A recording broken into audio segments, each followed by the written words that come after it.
And when they arrested him, they said that he was wearing these vacuum sneakers that were over in there. He also stole some items. They also found a pair of white gloves that Waller wore during the attack. They also reported that the knife that he still had was still bloody. So finally, now Waller currently remains on death with no bond, and he's there on murder, manslaughter, and weapons. Meanwhile, Caleb's family and his 414 kids, they are just like the real ones. They held a memorial basketball game and they built a Caleb's cousin, Kayla, said that Caleb had the absolute biggest heart. He wanted to be a football player and recently his parents were stand.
Now we're going to move into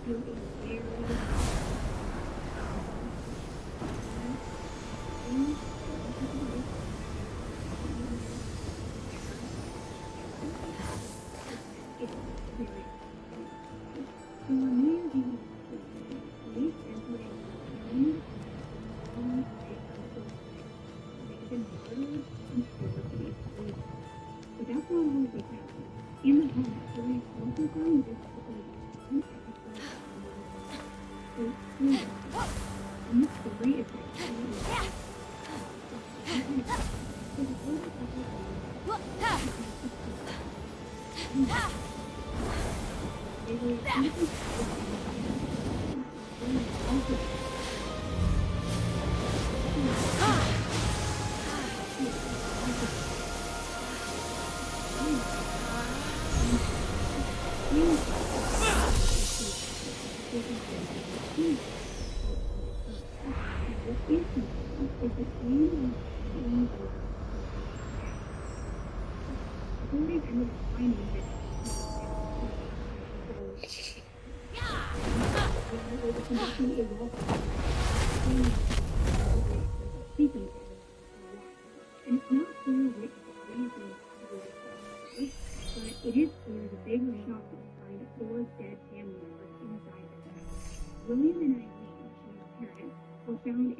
So there were two notes that were typed. One read, time of death, July 24th, 5:45 a.m.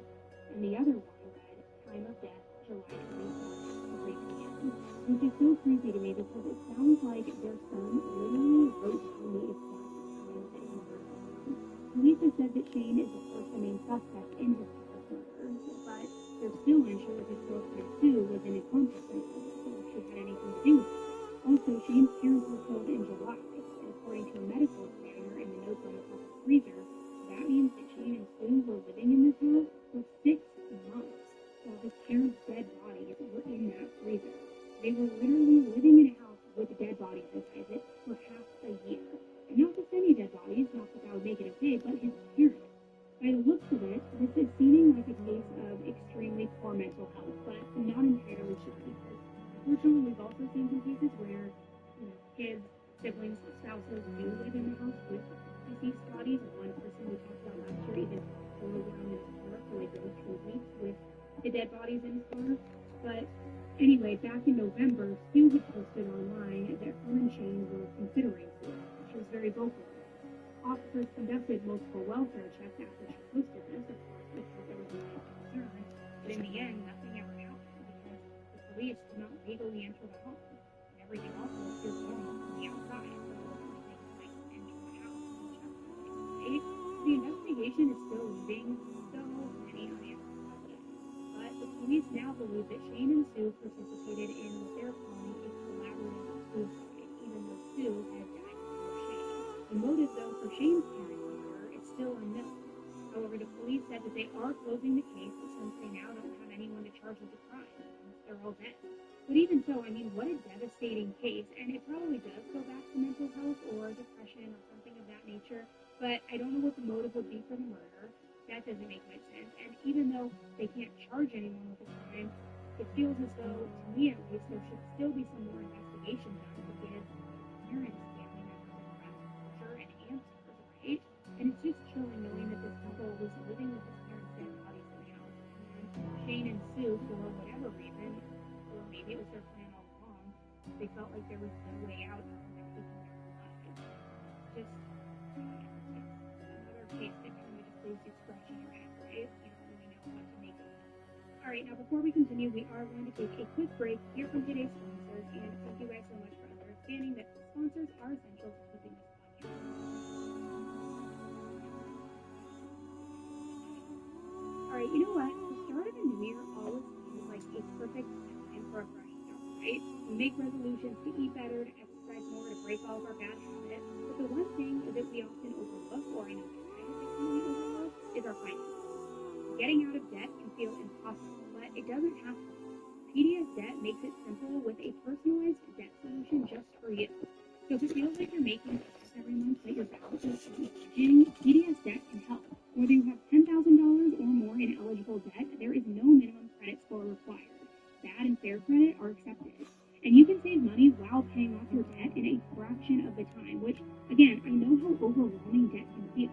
But taking that first step, it really does make all the difference. I wish I knew about PDS Debt sooner because I am like a sucker for the sweet bonuses that sign up for credit cards, the miles, the this, the that, and really before you know it, it's like the interest rate is from you.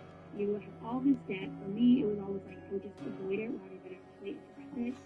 So I wish I knew about this service way sooner than I heard about it. So if you guys are looking to kind of make those steps, even though it does feel overwhelming, check out PDS Debt, and why not start now? I mean, make this the year that you take control of your debt. Get a free debt analysis right now at pdsdebt.com/save. It only takes 30 seconds. That's pdsdebt.com/save. pdsdebt.com/save. You know, I've always been mindful. I'm here selling if you're buying. But after having kids and just dealing with the everyday stress of life, I noticed that my hair wasn't looking as thick and as healthy as it used to. Particularly, I noticed hairs around my hairline. It was starting to get like a little patchy, and when I was holding her back into a spot, I could like see my scalp a little bit, and it was really hair. But that's when I found Nutrafol, and honestly, I wish I had started it sooner. Nutrafol gives a full body approach to hair health, working from the inside out to really target key root causes, stress, hormones, and even nutrition. And I love that it's physician formulated with 100% soil-free ingredients. After taking Nutrafol for a few months, I started noticing less thinning, longer overall, thicker, and it's been such a confidence booster. Nutrafol is the #1 dermatologist-recommended hair growth supplement brand that is trusted by over 1 million people. To start your hair growth journey with Nutrafol, for a limited time, $10 monthly first-month subscription and free shipping when you go to Nutrafol.com/AE. Find out why over 2,500 healthcare professionals and stylists recommend Nutrafol for healthier hair. Nutrafol.com spelled Nutrafol.com, promo code AE. That's Nutrafol.com, promo code AE.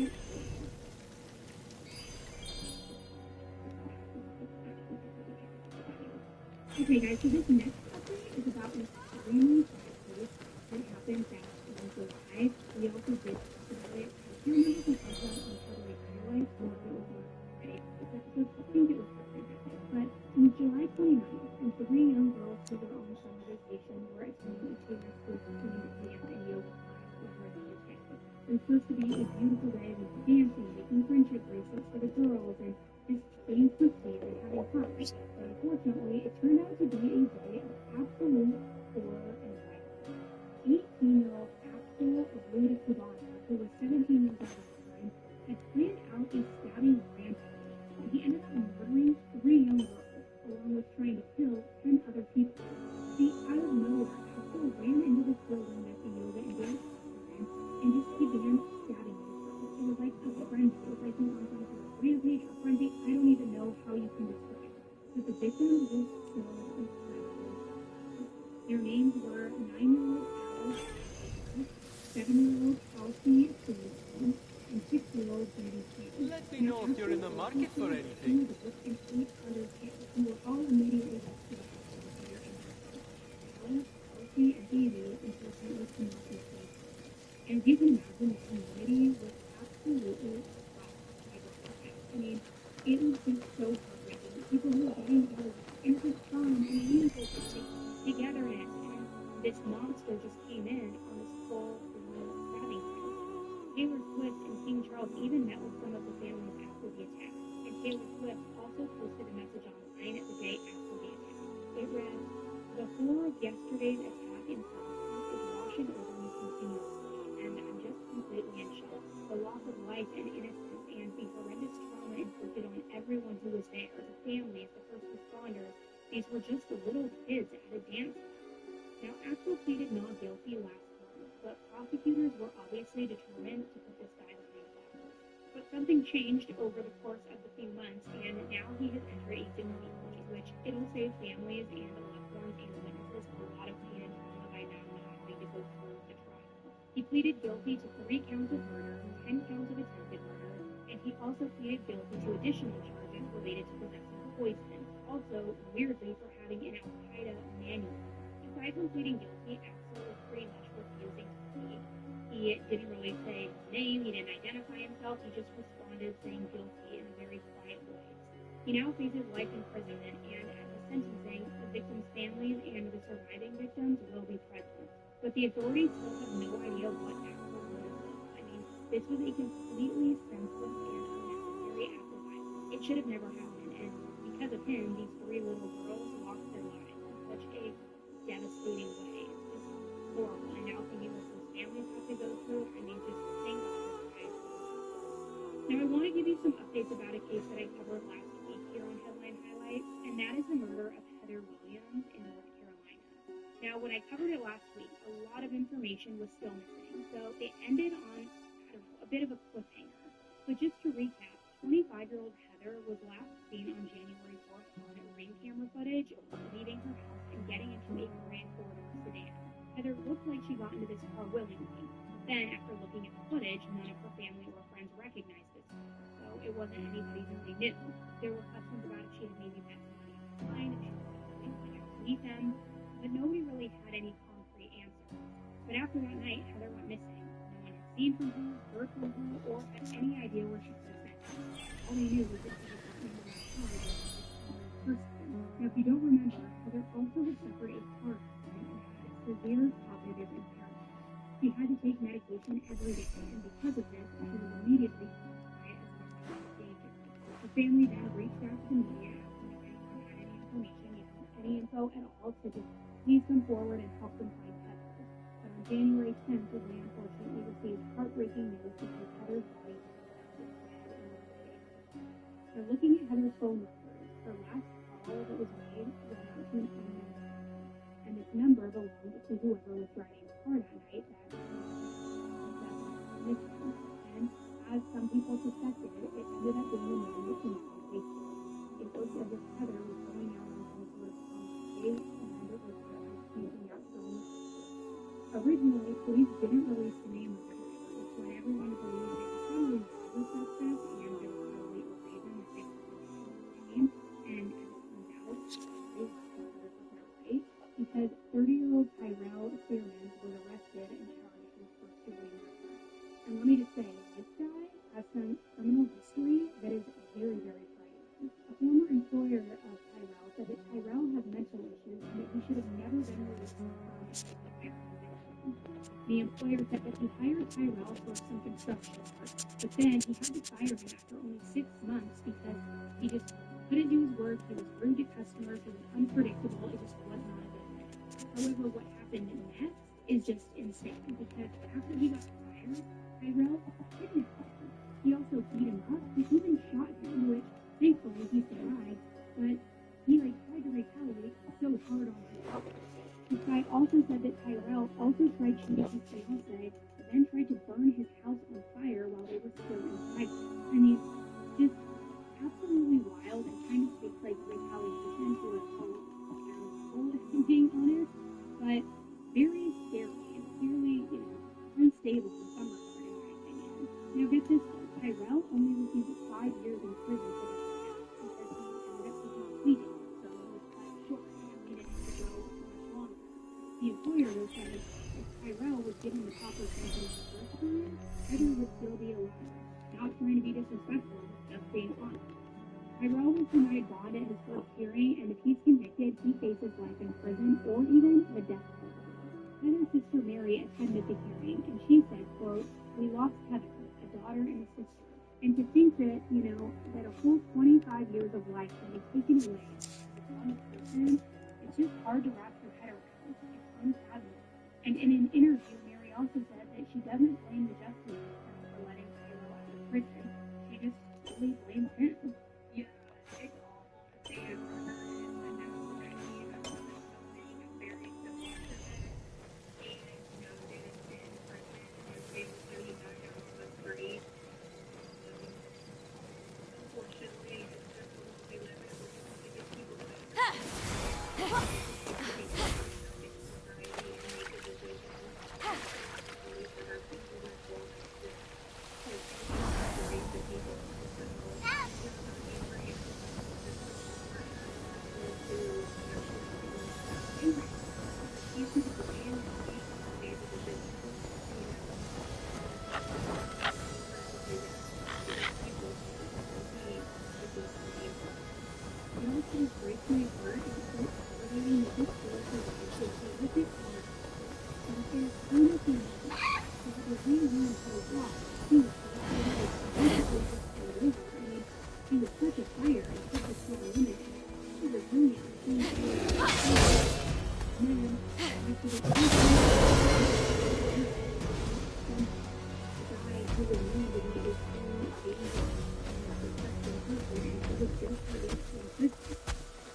In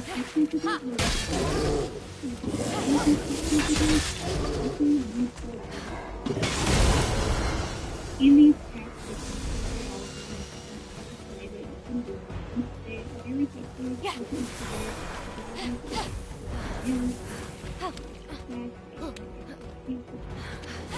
each predator. The text also revealed that Messiah was present and that Jarvis knew That's the one I already did? According to his search history, after he found out that Messiah was pregnant, he was looking up formations, formation flow, even reading about something to red and and on the day that he was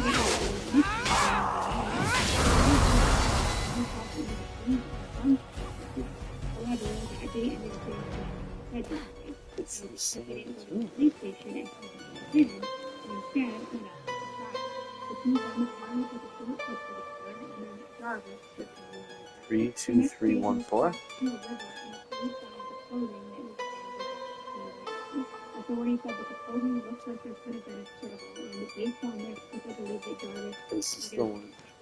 maybe This is the one I was just at. or he tried to kill him sick How come there was no check? termination and ended up killing her, or That's the that thing. he How didn't did want to get charged I thought that was with it. sexual assault. So he couldn't have evidence of that, so he had no choice but to kill the guy that he had with child. Either way, whatever the situation in truth is, the suggestion is that he was just trying to cover it. Who was it? In court, the judge said to Jarvis, "You're the monster." And here's a clip from when the judge sentenced Jarvis to trial, and it is truly a very difficult experience because you can just hear the disdain in her voice.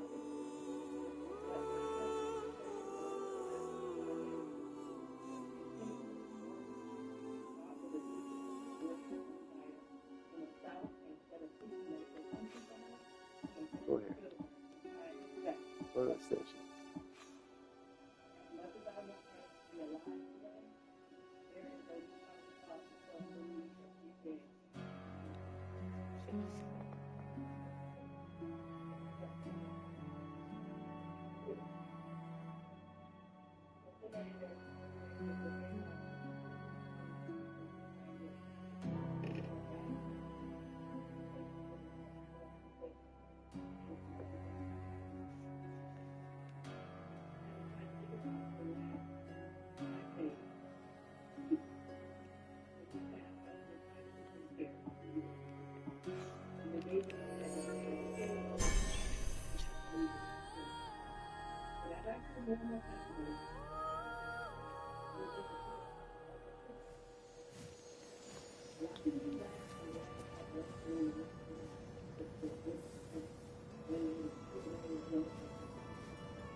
I was so young, and he absolutely was so very.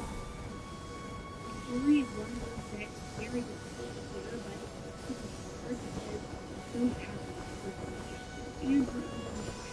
Mariah's cousin Rocky, who didn't want to get fully listen to it, but she wants this story to reach everyone because it's not only happening in Detroit, but it's happening everywhere. Because women and young girls deserve justice, and anyone suffering deserves to be fair, which I couldn't agree more. Muse, tell me the deeds of golden Aphrodite, who subdues mortal men and birds in air, and the creatures on land and sea. Grant me a song, stir up my sweetest passions. Hey, watch it, buddy. That's my daughter-in-law you're talking about.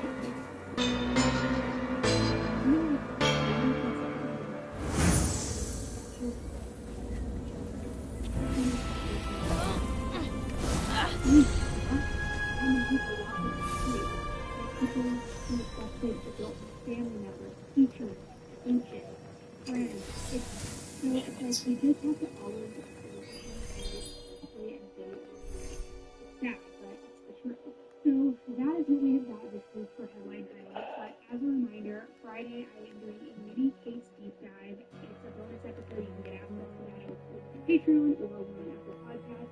But this Friday we'll be talking about the case of Jeff Coburn. She's a South Carolina woman who went missing this past couple of years. And this case turned out to be way more complicated than just an in-person case. It unleashed this whole web of lies. I thought it was Relationships, polygamy, pregnancies, this guy who had multiple wives and wasn't telling them that he was married to multiple people, and he added a third woman into this like house of horrors. I mean, it's a very, very recent case. It hasn't been closed. We're talking about everything. So you can listen to that this Friday right here on Apple Podcasts or on our Patreon. That's where you can get access. I'll link everything in the show notes of this episode. And when you sign up, you also not only that, but you will unlock about 75. Let's finish travel here. Here we're looking for more friends, many places you guys. Alright guys, thank you so much for tuning in to another episode of Fenyx. I will be back with you first thing Monday morning with all new deep dive into a case. Feeling a bit woozy and spaced out? Maybe you shouldn't have eaten that discolored pomegranate you found. I hate to break it to you, but you're dead. This is the underworld. This room. Forever. Just kidding. Ha! The fates intervened, and you were sent to my secret hideaway. But there should be something in there you'll find useful. Enjoy!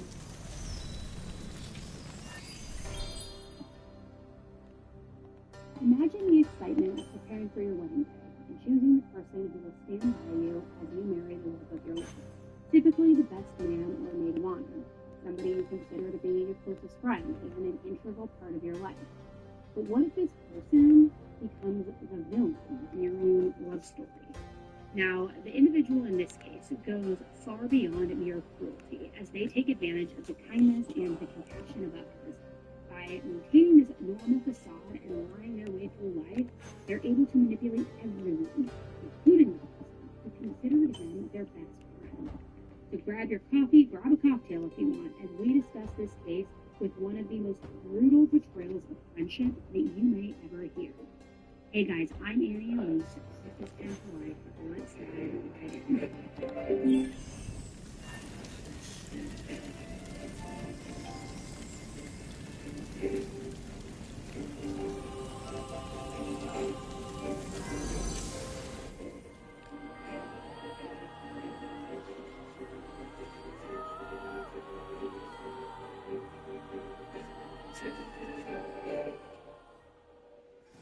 I am beyond stressed with the holiday season and shopping and kids.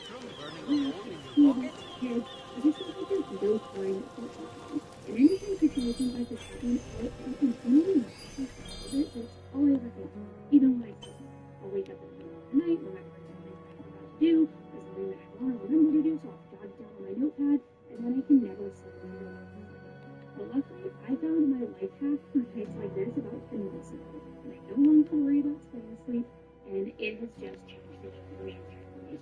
Now, I told you about it before, but I'm sharing it again. My secret weapon is being Dream Sleep Tea. Dream is a cup of healthy hot cocoa that's formulated to help you get your best night's sleep. It comes in a variety of different ingredient variations and flavors that are all customizable to your lifestyle. Now, the flavor that I always like is sea salt caramel, because it literally tastes like dessert, guys, and it has no added sugar. It's only 15 calories, too.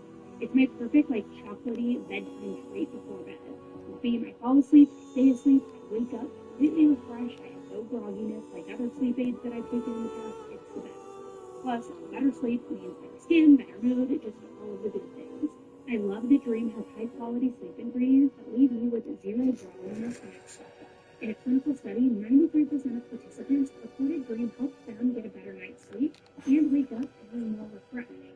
So go to shopbeam.com/10tolife YouTube or scan the QR code on the screen to shop the last few days of Beam's biggest sale of the year and get up to 50% off with this link, guys. Don't miss out on this limited time offer. I don't know when it will be back. The discount is auto-applied, so you don't need a code, nothing. Just click the link, go to the link, get your sleep. 29-year-old Jamie Kirsch Burns was born on October 25th, 1983. Orangeburg, South Carolina, with her three siblings, Brett, Justin, and Ashley. And even though Jamie's parents would ultimately get divorced and then remarry, she was said to be a very happy child. Jamie attended Orangeburg Prep School, which is a small private college prep school known for its academic excellence. During her junior year of high school, Jamie visited the University of North Carolina, and she absolutely fell in love with the beauty of the campus and everything that the school had to offer. She ended up attending UNC after high school, and she graduated in 2006 with a bachelor's degree in political science. While in school, Jamie knew that she wanted to help others, so she went on to serve on the board of the Hope Center at Pullman, which helps young adults who are transitioning out of foster care in Lake County, North Carolina. Jamie also was a member of the University of North Carolina's Young Alumni Association. In 2006, she used her political science degree to land her a spot as a fundraiser for Congressman David Price, and then she even went on to assist Senator John Ford during his 2008 presidential campaign. It was there that she met a man named Nation. Now, Jamie was Nation's boss, and it sent on her away from a pretty extinct working friend. The man was working in the very close bond at the graduation. It was only 4 months after their first kid, and they were engaged, and then they got married on April 18th, 2009. They had a whirlwind romance, but it worked for them. They were best friends. Let me know if you're in the market Jamie for and Nation were anything. both each very successful in their own career paths. Jamie now owns Sky Blue Strategies, which was a political fundraising consulting firm, and Nation was a direct who has different nonprofit organizations too, with direct mail and email campaigns. They were both very passionate for marriage, equally as well, and they demonstrated their commitment by working on the coalition of all North Carolina families. Jamie's main goal in life was to lead the world of political always wanted to help multiple different candidates and campaign trails, and she was so dedicated that she even died in the month of cancer. Nation asked her why she was so excited. She said, because I don't think the person was willing to continue to represent the people who need to be in the United States. And that's just the kind of person that Jamie was. She wasn't in politics for the money or the power. She got into politics because she truly cared about making a difference for people. Jamie and Nation didn't have any children, but they were talking about having kids in the near future. She had a very active social life and was considered a rising star in North Carolina politics. But it didn't take long until everything would come crashing down. On April 22nd, 2013, at age 18 years, Jamie ran a block from her home in a neighborhood. Nation was somebody and a neighbor who witnessed the commotion died in his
Talking and responding, yeah. So I got blood all over the pants and the shirt.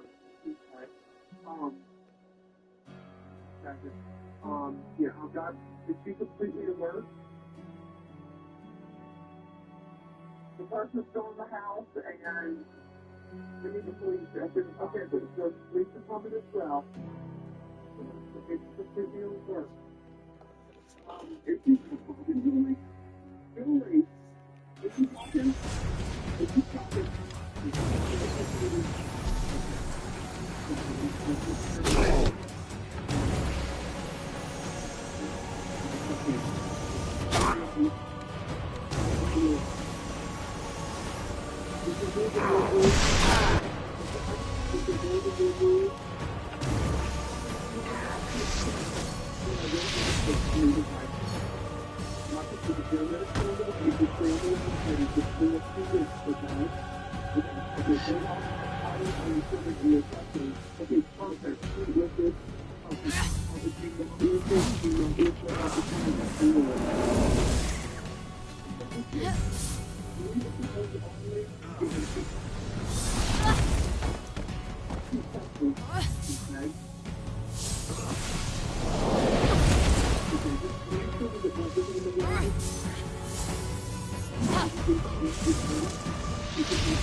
After nothing able to say, Jamie had been told that what was known as John, so Jamie was still in the house.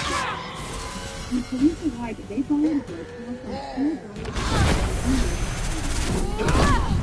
They made a preliminary response before the police became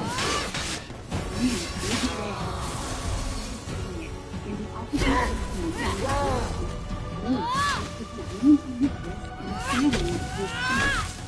because of his injuries, the man was taken to the hospital in an ambulance, and he was accompanied by Smith. Wow, the man became visibly upset. He cried. It's been a long time coming. He just wants to die. After getting him medical attention, Officer Smith needed to determine who this person was. What was he doing when Jamie made his home? How did they connect in this situation? It would soon find out because this man was 31-year-old Ethan Williams. Only was he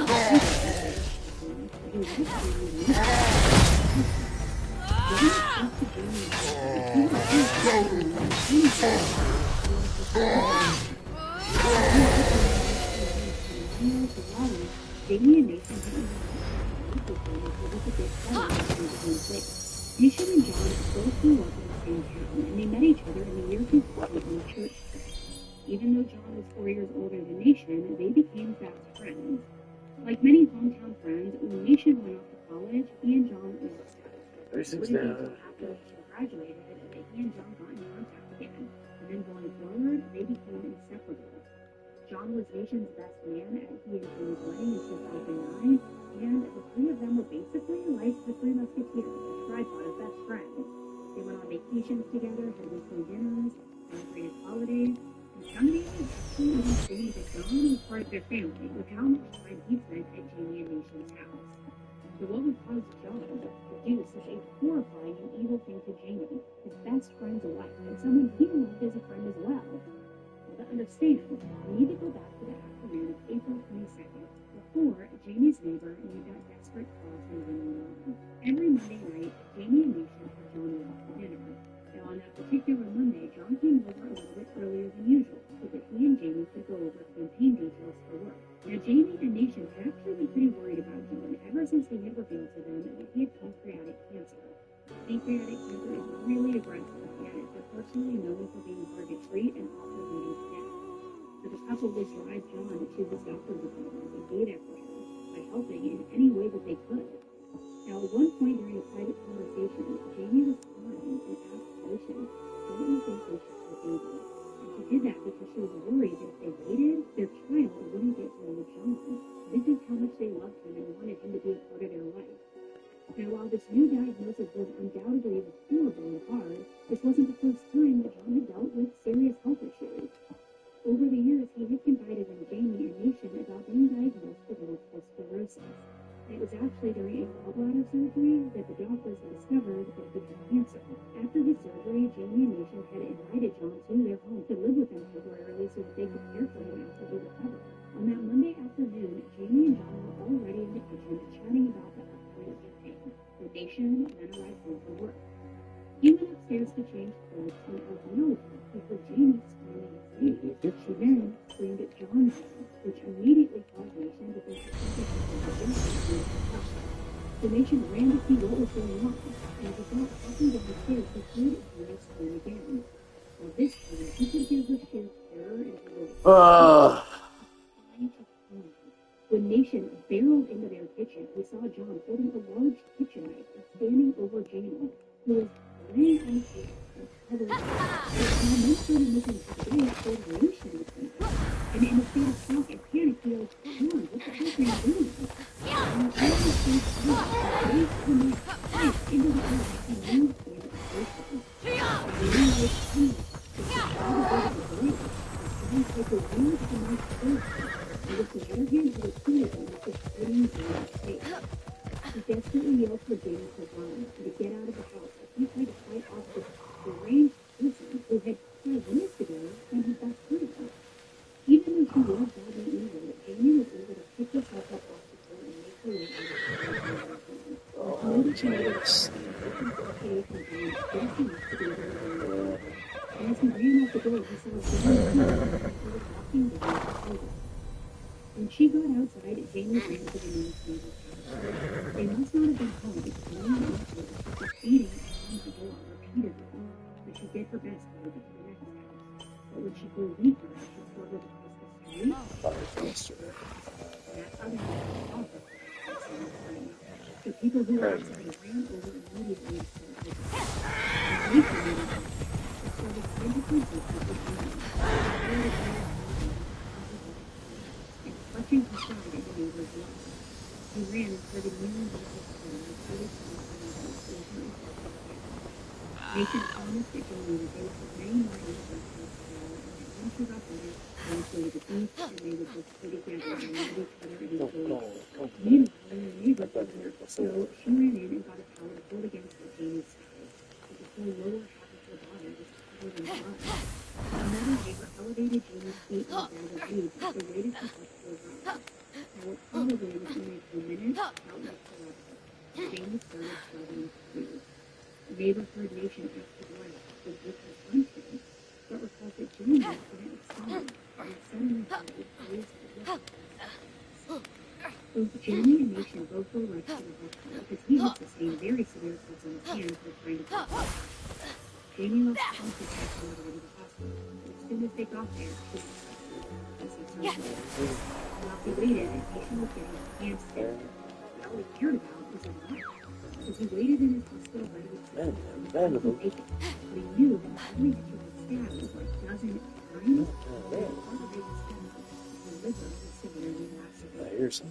Nation felt his hope was tiny, so he was just waiting to hear whether or not Jamie was going to make it before the liver died. Now, she miraculously made it through surgery, but the miracle was short lived. Jamie could never regain consciousness. 2 days after arriving at the hospital, Jamie tragically succumbed. Jamie's autopsy revealed that she was stabbed 24 times. She was stabbed in the face, neck, hands, and even her arms. She had fatal wounds, which had abdomen to chest, which had just caused irreparable damage to her lungs for her. Like I mentioned earlier, Nation had only originally received the stitches, but later he would have to undergo surgery and physical therapy due to the severe injuries to his hand. Meanwhile, John stayed in the hospital for 8 days to recover from the wounds that he inflicted on himself.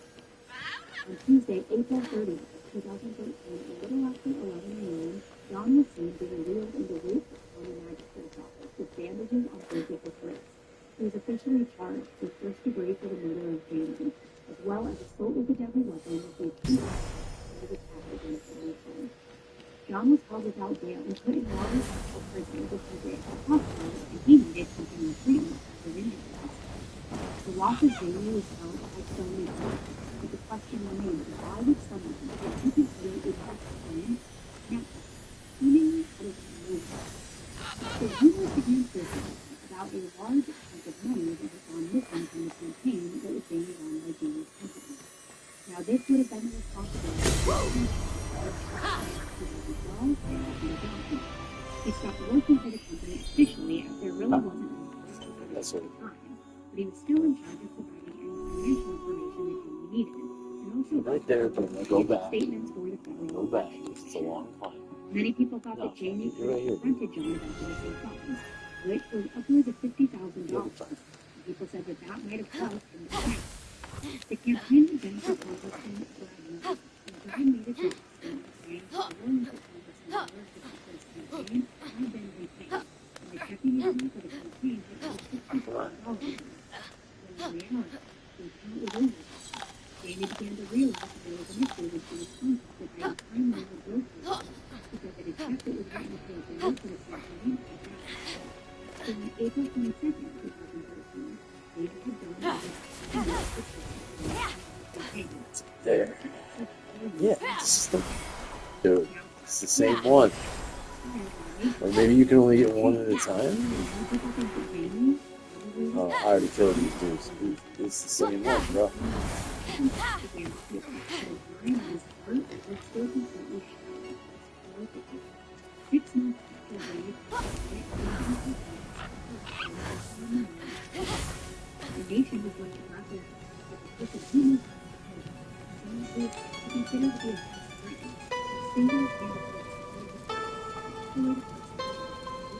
It's different.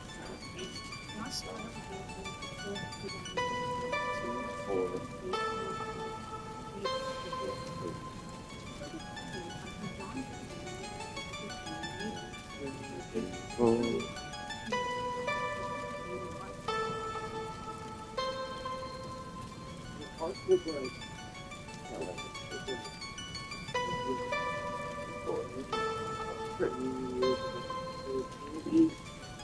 Dedicated to early 90s, greatly invested Yeah, back to the.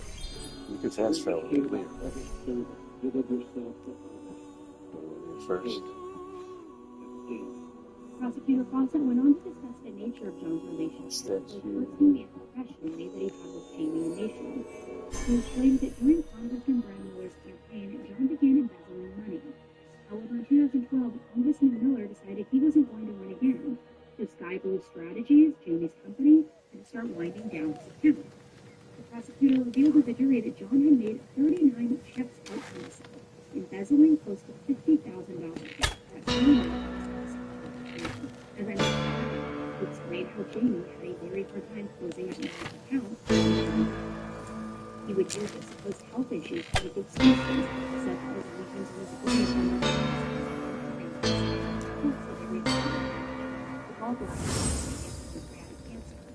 So basically, Jamie, being the trained verdict soul that she was, didn't want to press John on such a sensitive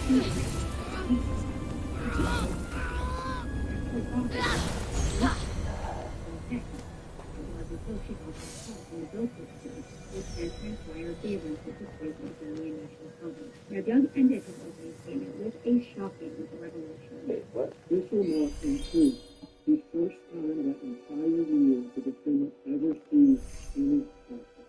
Can you believe it? John was lying the entire time to Jamie and Nation. No compromise, no conscience, no nothing, besides a clear mental illness or something overly severe. Next in the trial was John's defense attorney, Caroline Elliott, trying to make some opening statements. He argued that John Yeah, was they're wrong gonna- Burning a hole in your and pocket. said something snapped. Yeah. As I said in the beginning, This? is a tragedy. We It's have a tragedy 5. committed by a sick person who was ready to end his own life. There was never any Yeah, premeditation. I got this. For Shirley 2. argued So that I got the 4 fact for that that. John was ready to end his Nice. own existence. Means I got The jury 5. overwhelmed about the truth of the lies coming out, not the lives of the people they loved. Now, one of the witnesses called to the stand was Raleigh police officer Roy Smith, the officer who rode along with John in the ambulance to That's the the shit. Roy discussed what he found at the crime scene and said that what he saw and witnessed that day was the worst case that he'd personally been a part of in his decade-long career on the police force.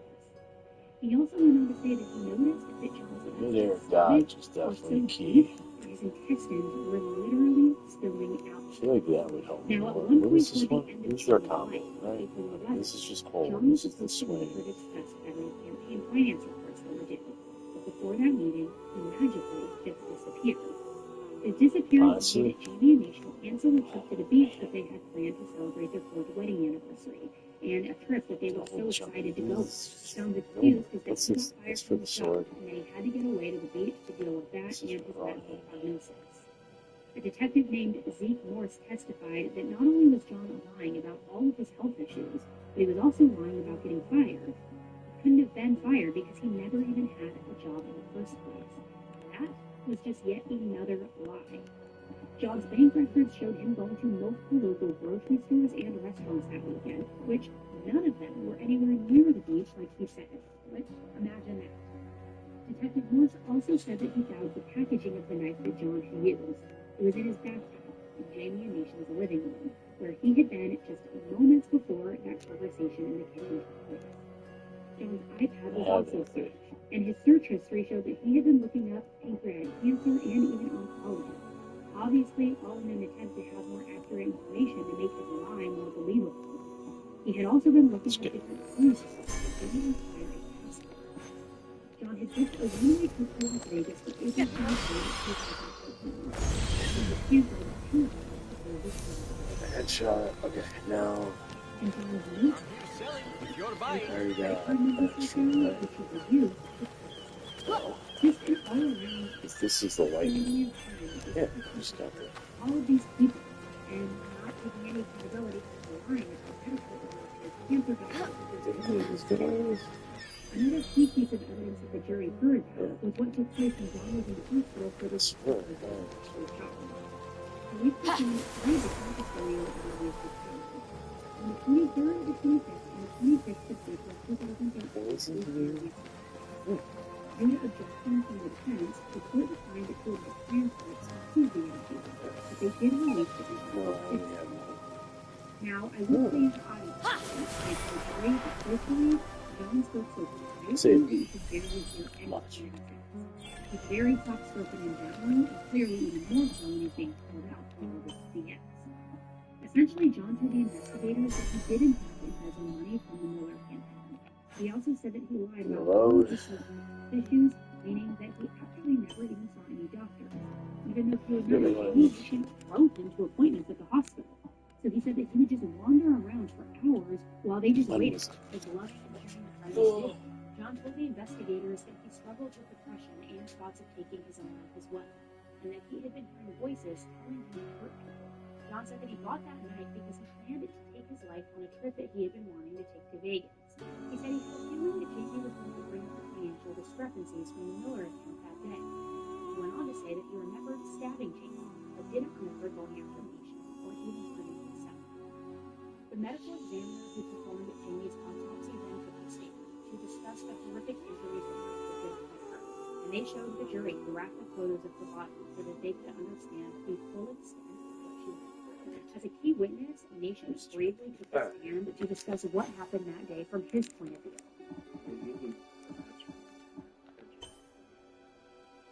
And I yelled at him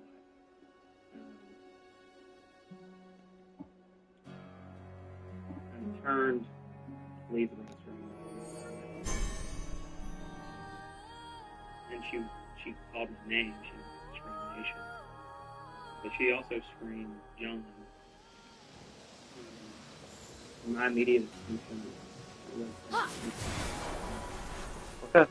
the way I guess I do. Ooh. It just sounded like something clicking. So I started proceeding to her bedroom. She was still alternating her names, screaming mine that sort of combed, screaming his in a different way. I was halfway down the stairs, and I was yelling why. See, auto sleep Halfway down for some reason.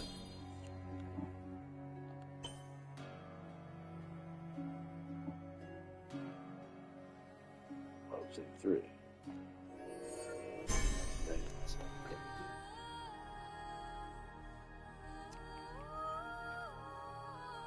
I cupped and I proceeded down the stairs. And I sort of rounded the corner of the stairs. And my eyes immediately went to the blood. See James' legs sticking in some sort of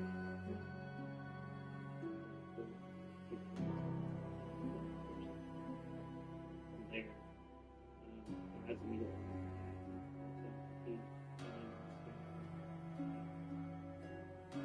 immediately turned.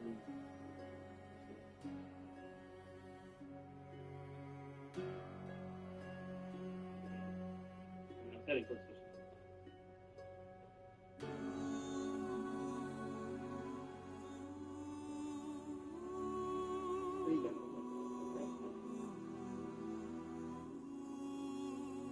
and he came toward me and had a knife up. So he pulled him. Then he started towards me and I immediately grabbed towards him. So we immediately started sort of wrestling, trying to get the fight. At the same time, hitting him sort of open face with him in the conflict and screaming, "What are you doing?" And was also screaming, "Playing with it." The defense team brought in a psychotherapist named Susan Simon, who saw John 10 times between February and May 2012. During his session, Susan said that she noticed a lot of themes with John pertaining to his insecurities and his upbringing.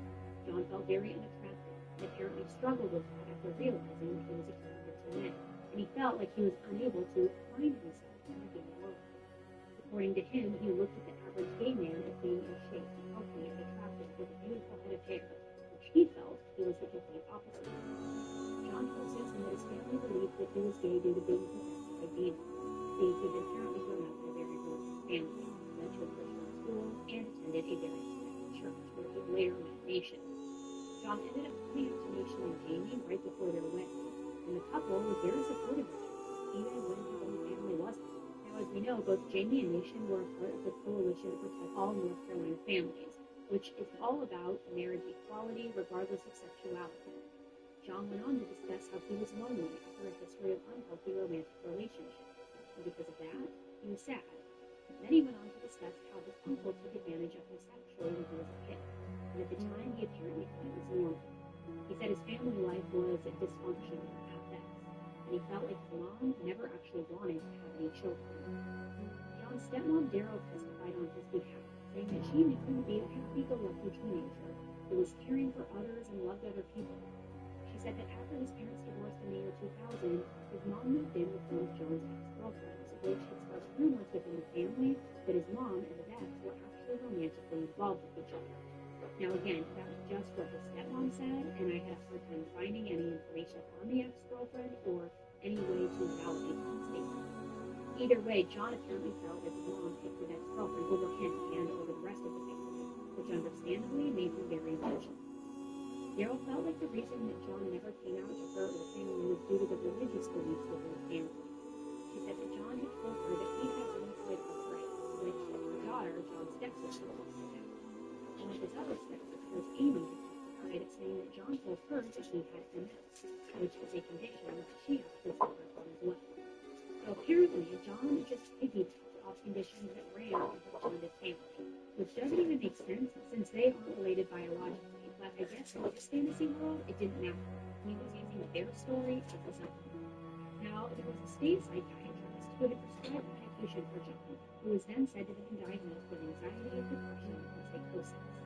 However, they ended up not being permitted to test him, even though the defense argued that the psychiatrist would only be stating facts, not giving their opinion. The judge on the case, Paul Ridgway, agreed that the testimony of the demon spirit throughout the trial, John's defense team called for a mistrial, accusing Judge Paul Ridgway of showing favoritism to prosecutors because of rulings against the defense. Assistant Public Defender Joseph Harper spoke to the jury during closing statement, saying this was not premeditated, this was not deliberate. He argued that John didn't go to Jamie and Nation's home that day with the intention to kill them. He told the jury that Nation and Jamie were the two people in the world who John cared about the most, and who would never speak out to hurt them. He said that John was a man who lived his quiet desperation for a long time. Life was no longer an option for him. Joseph also discussed why John didn't testify, as he was supposed to during the trial. Joseph said that due to all of John's lies that came out during the trial, he knew nobody would believe his testimony. However, he said that John's purpose that day was to take his own life. Because he didn't plan or intend to kill Jamie, he should be charged with second degree instead of first degree. Joseph didn't deny that John had killed Jamie and attacked the Nation, because at that point there was a belief that he was guilty. But he said that the prosecution was painting an inaccurate picture of what happened and why it happened. According to him, John had been planning to kill himself and knew that after being confronted, he wouldn't be able to live with all of those lies anymore. So after Jamie brought up the money, John cut his arm and stabbed himself. And at that point, he had to stop it. At that point, he was so depressed and in such a frenzy that he just started going maniacal, apparently just stabbing Jamie without even thinking. They said that's when she screamed a Nation and John's name several times. And it wasn't until Nation was halfway down the stairs that she would say, "I'm trying to kill me," because at first he wasn't, according to him, he was trying to kill himself. Prosecutor Doug Fawcett spoke to the jury during closing arguments, bringing up a very valid question. He asked, if John didn't intend to kill Jamie or attack Nation, why did he have plans to travel? After canceling his flight, he bought an Amtrak ticket instead for the following day to Vegas. So Doug believes that John only tried to harm himself after Nation and Jamie escaped and successfully evaded the neighborhood, who then alerted the police. Doug also played part of John's confession. He confessed he stabbed Jamie in the back as she was sitting down, which basically proves the defense that the only reason Jamie was stabbed was because she was trying to stop John from stabbing himself. Another thing I want to mention is, if you remember, after the stabbing, when John was with the officer, he said something to the degree of, "It's been a long time coming," which to me indicates premeditation. Before the jury left to make their decision, Nation was able to speak to the court. He said, "We lock our doors at night to keep the outside world the evil out. But what happens when evil has a key? Can't prepare for that." Jamie's mother, Deborah, spoke, saying, "We are the parents of a dead child, not by natural causes, but by murder, and by murder at the hands of someone she and Nation loved and cared about, and would have done anything in the world for." Her father, Chris, said, "John, you gave Jamie a death sentence. You gave all the rest of us a life sentence. Now you can share in that life sentence." And then, after less than 90 minutes of jury deliberation on March 19, 2015, the jury came back with their verdict. They found that John guilty of the first-degree murder of Jamie and the attempted first-degree murder of Nation. When Judge Paul handed down his sentencing, he said, "For the first-degree murder of Jamie with deliberation and premeditation, I order you incarcerated for the remainder of your life without the possibility of parole." Now, on top of his life sentence, John was sentenced to at least 19 years for attacking Nation. John, you killed him. You tried to kill me. But you can't kill her spirit. You can't kill Midwest and make her so special.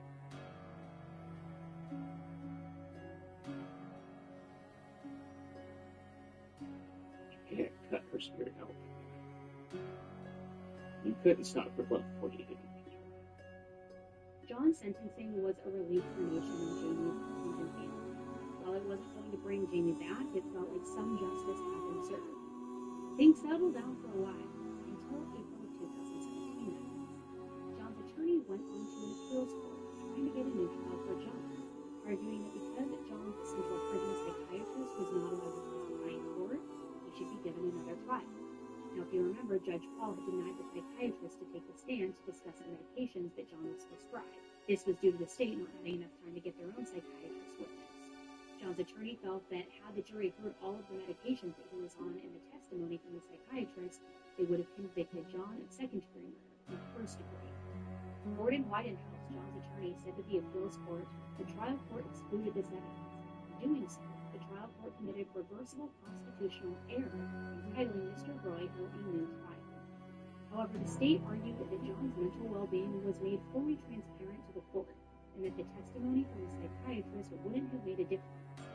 A few months later, on July 18, 2017, a ruling was made. The three judges who heard the appeal back in 2017 put out their ruling that said, on review, we conclude that the defendant received a fair trial, free from error. John is now 41 years old and is serving his life sentence in central prison in Orange. Nation had to go on living his life without the love of his life, Jamie. As of now, he appears to be focusing on keeping Jamie's legacy alive. In 2017, Nation was invited to be a keynote speaker for the North Carolina Victims Assistance Network Memorial. If we remember the way she lived and the way those others who've lost lived, and perhaps we can find strength and resilience in the dark days ahead. And perhaps even life. He also went on to write a series of articles on life after Jamie's death, one entitled Life in a Fishbowl. In it, he discusses people forming opinions about his life after his wife's murder. However, he ended the article with a positive note of encouragement for those going through grief. In this, he said, 5+ years after the death of my beloved Jamie, I know that I have learned a lot during grief, but the most fundamental lessons come from the recognition that life is rich and full. We can fall short and lose our most essential self and find ourselves again. We can mourn and love. We can have holes in our heart, and our heart can expand at the same time. We can find gratitude again, or beauty, and even some peace. And yes, 5+ years later, we can still mourn what we lost while celebrating what we have gained. Jamie had such pure intentions for this purpose, and I believe that she was the kind of person who really made a difference. I don't think any of us will ever know or understand why John decided to kill Jamie, who was not only his best friend's wife, but one of his best friends too. I've read theories from people who think that John went after Jamie because he secretly wanted Nisha for himself. But honestly, I think it's even more selfish than that. In his interviews, the police asked him what he did with the money he embezzled. He told them that he just bought a lot of clothes and went out to dinner. He stole money from his friend's company, knowing that it would destroy her credibility and her business.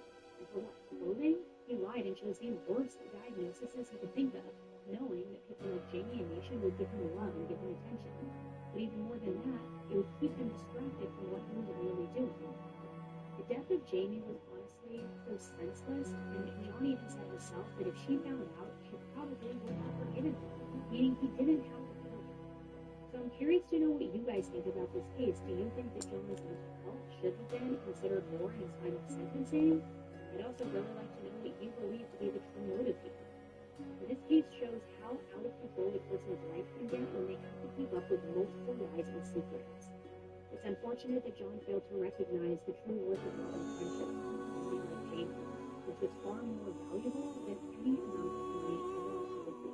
Thank you so much for tuning in and hearing Jamie's story. I hope you agree to get this coverage, and we want to make sure that you get this other coverage.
me know if you're in the market for anything.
decades.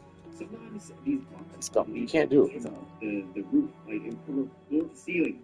In some places, in the basement, it was like a maze in the basement to get to this little corner, 3 foot by 3 foot corner of the basement where he was just digging. He was digging straight down. He was first jackhammering the concrete floor of the basement, and then he got out the shovel. He truly thought the new. Now, as a Welsh man, we Can't either. Fallout shelters trust. Well, if you remember, he doesn't trust anyone. He does not trust a single person, and he doesn't want anybody to know that he's digging a nuclear shelter that's just for them. Nobody else allowed to do it. So he's going to dig it by himself. And so, dig, baby, dig. Over time, he made slow but steady progress using just a shovel and a bucket. Down, down, down. He began to then reinforce the walls. Rooms started to emerge beneath, in the dirt beneath his home, stretching out and out. It continued. He installed drainage, air filtration, passages eventually formed.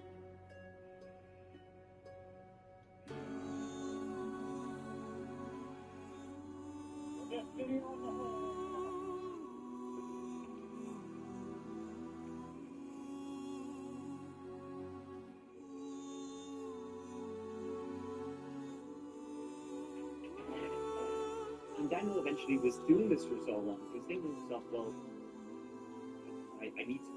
First guy he actually got, he hired a guy named Douglas to come paid him, get in there, dig baby dig. He said, I got a project, I'll pay you to dig secret tunnels underneath my house. He would meet Douglas, blindfold him, and take Douglas into the basement of his home. Blindfolding Douglas, of course, because he did not want anybody to know where this secret tunnel was. This was not once, 6 actually, for Douglas said, you know what? I don't really want to do this anymore. And you know, now that you're kind of, it's actually a little bit weird. You know, I kind of realized, 6 months I kind of realized. Now, Daniel was always sort of weird and secret about the tunnel, even to the people who helped him build it. Douglas, he didn't even know how actual big the tunnel was, how far it went back. It seemed like there was like secret passages down there that only Daniel was aware of. And things buried down there that only Daniel was. Daniel would hint that there was gold parts buried down there in those tunnels. And even when you look at it, like, on video, it doesn't even look that much like a fallout shelter. It looks more like a mine.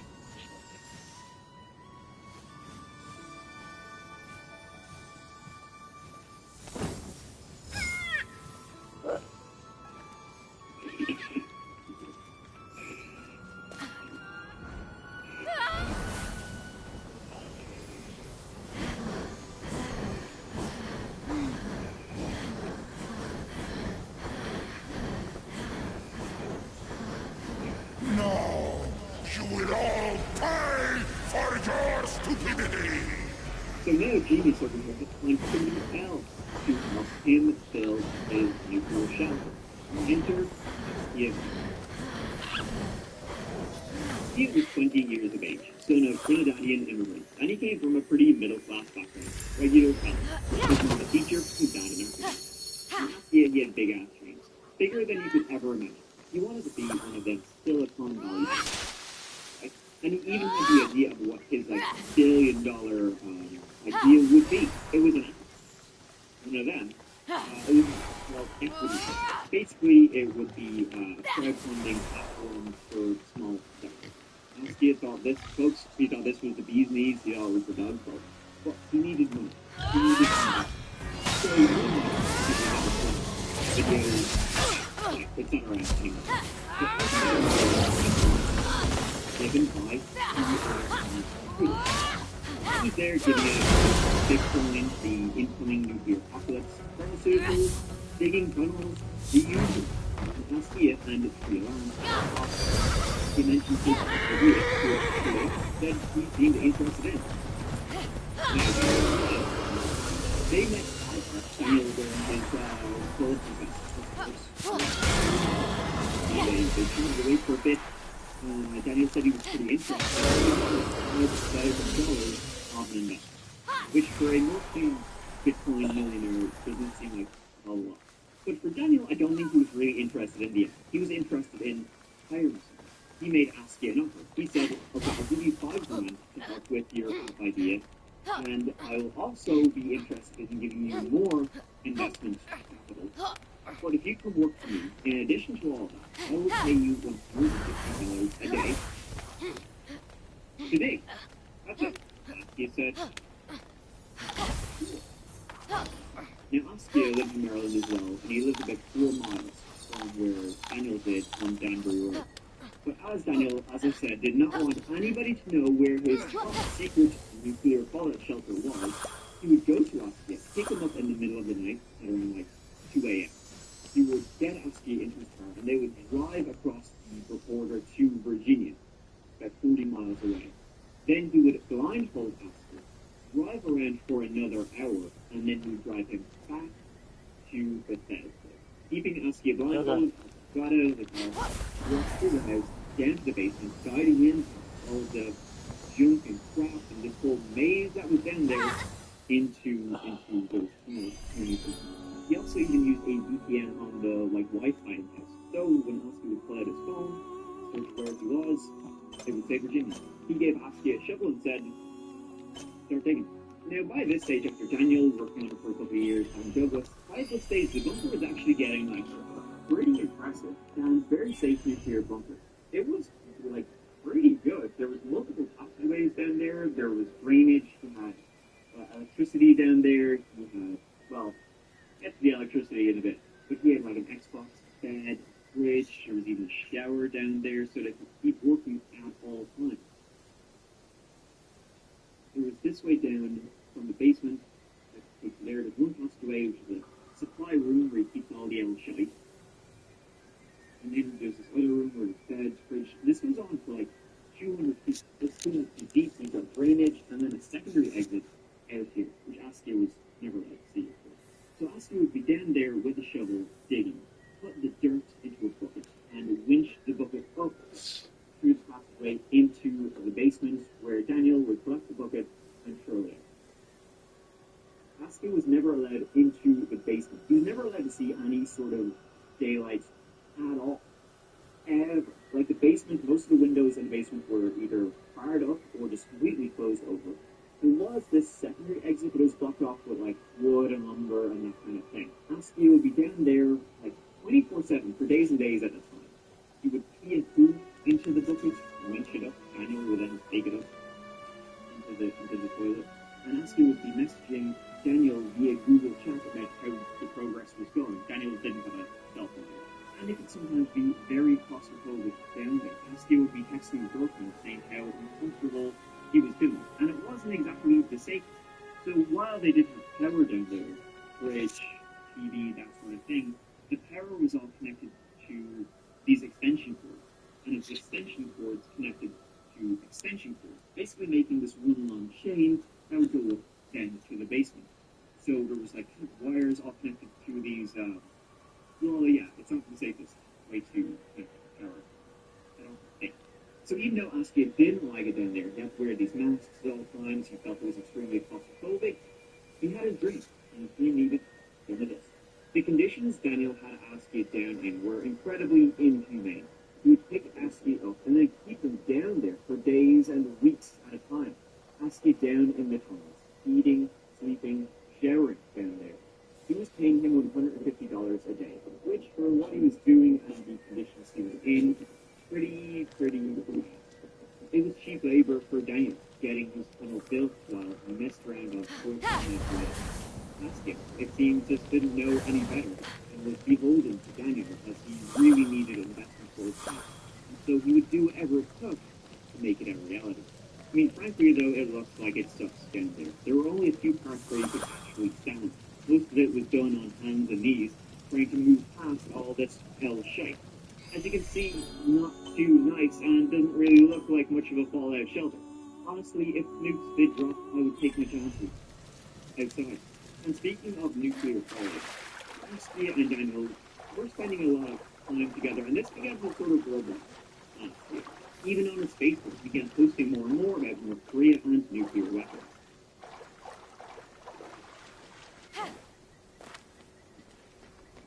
And so now, we arrived into the early morning hours of September 10th, 2017.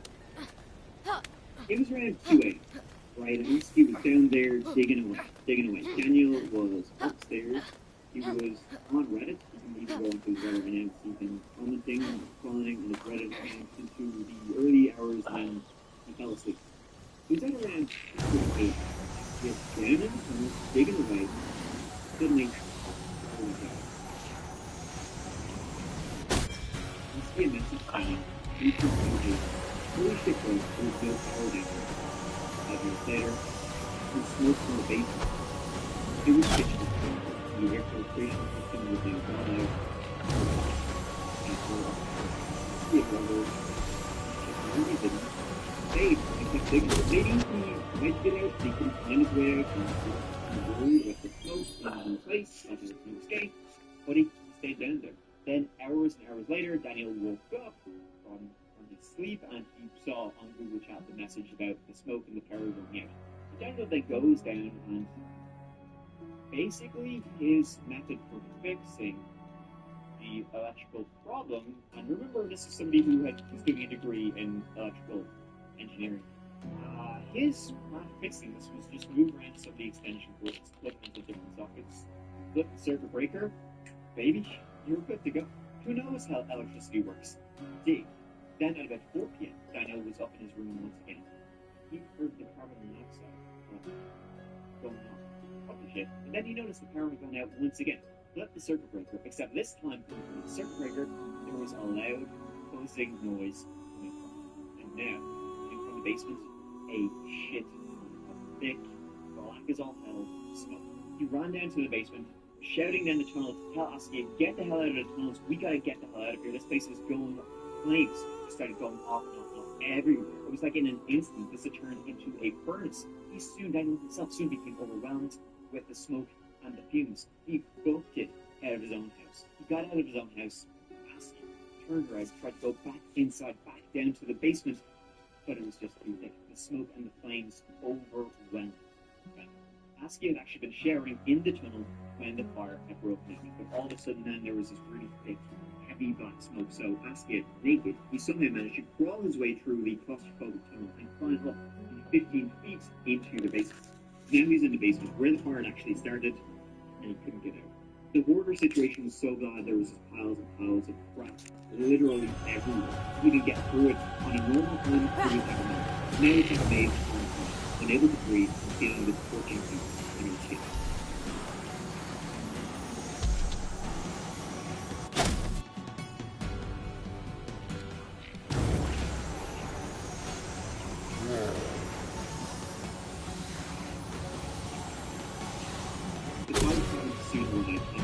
Outside, who was shouting for them to go in. And when they did make it inside the burning room, into the basement, they found Askia. It's just before he was dead, and he died minutes before they reached him. He had been normal for weeks to be peaceful and safety, but it overwhelmed him.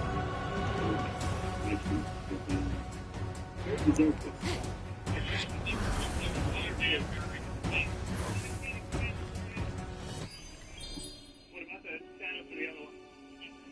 Status of the other one. Do they know?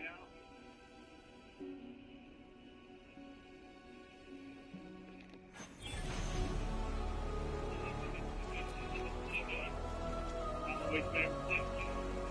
Department. That's dark. Okay.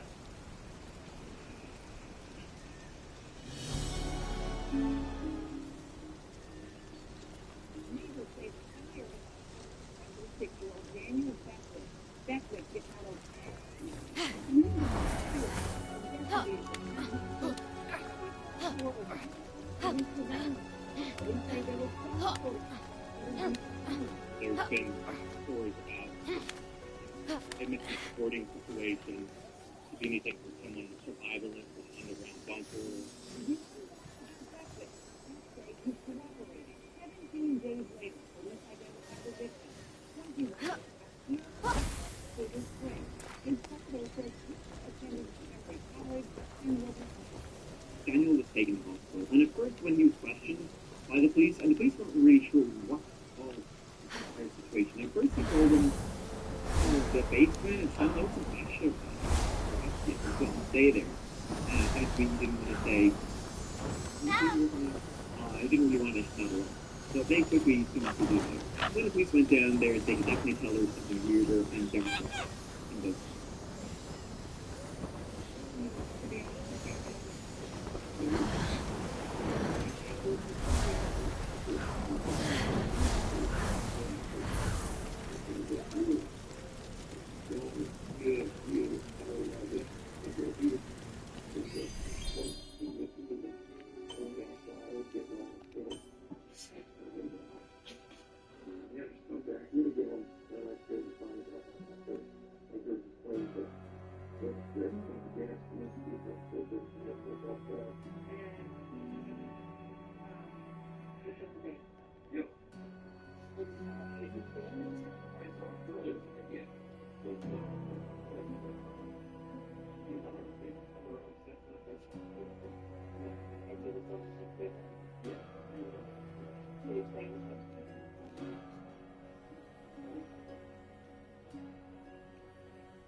Supposed to do.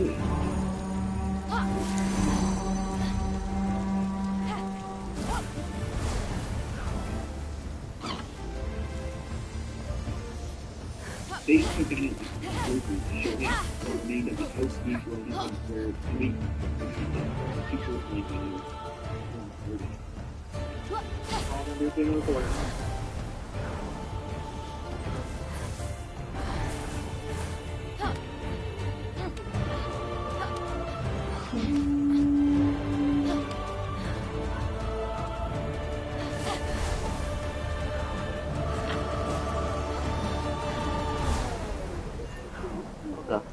Cool.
game.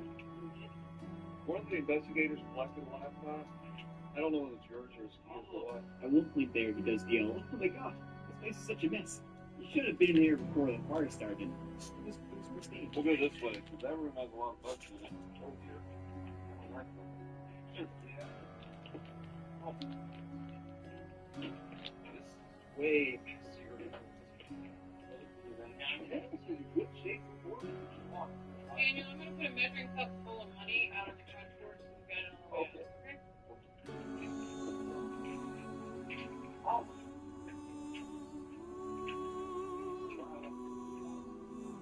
What this video really to show you how bad the voting situation was in this episode. You see smoke coming up, and then you go downstairs. At this point, like, you know, slowly you're down.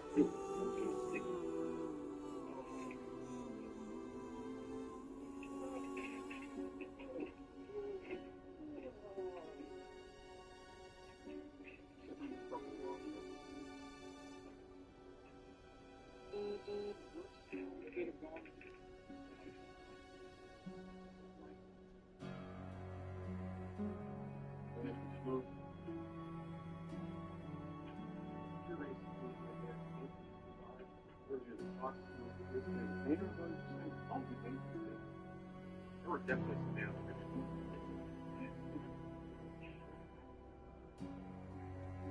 At first, it seemed to have been a tragic accident.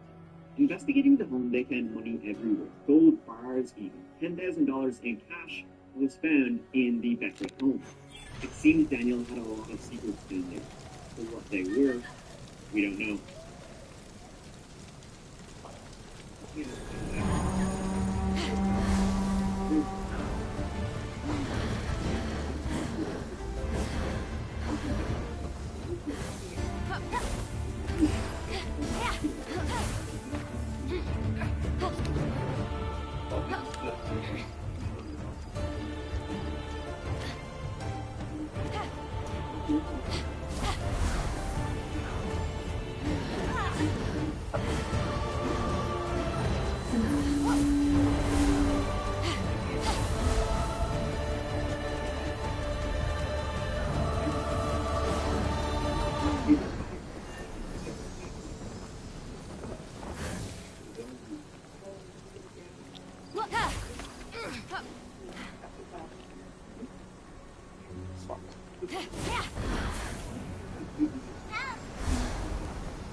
Second degree depraved. Depraved murder is quite spontaneous. Well, second degree murder is usually murder that's not premeditated. So second degree depraved murder basically means you're putting somebody in such a dangerous position, and you know how dangerous my benefactor. you know this is, and then dying in a quick murder. Basically, you knew how dangerous it was. You sent them in anyway. You killed them. By the time you reach me, I die to understand me. I had no choice, my king.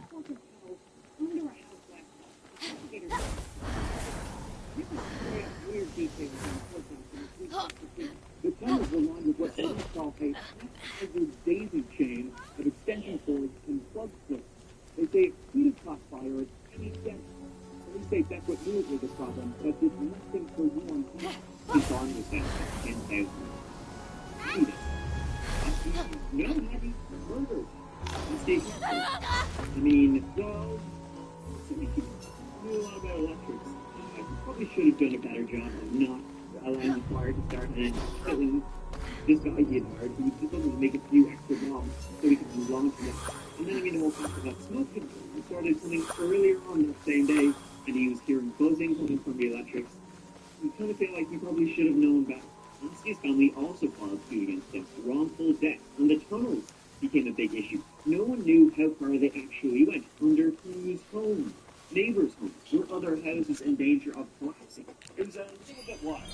The trial of Daniel Beckett took place in 2019, and it lasted 7 days. The verdict ultimately coming down as guilty, that Daniel was responsible for the death of Askia Capra. The judge saying it was basically like an employer providing unsafe working conditions. So unsafe, it amounted to murder. Daniel was sentenced to 9 years in prison.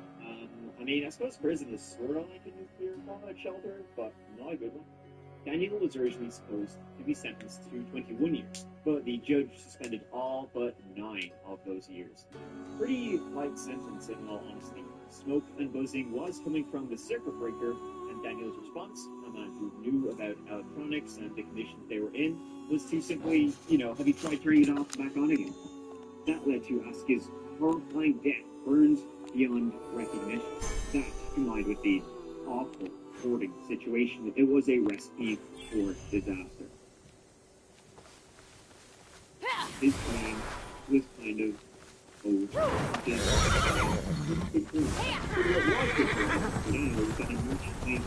His conviction was basically reduced, making him eligible for parole. There are so many questions about the Daniel's Beckett story, and I mean, after he was released from prison, that's kind of where the story ends. What else is going down in the police never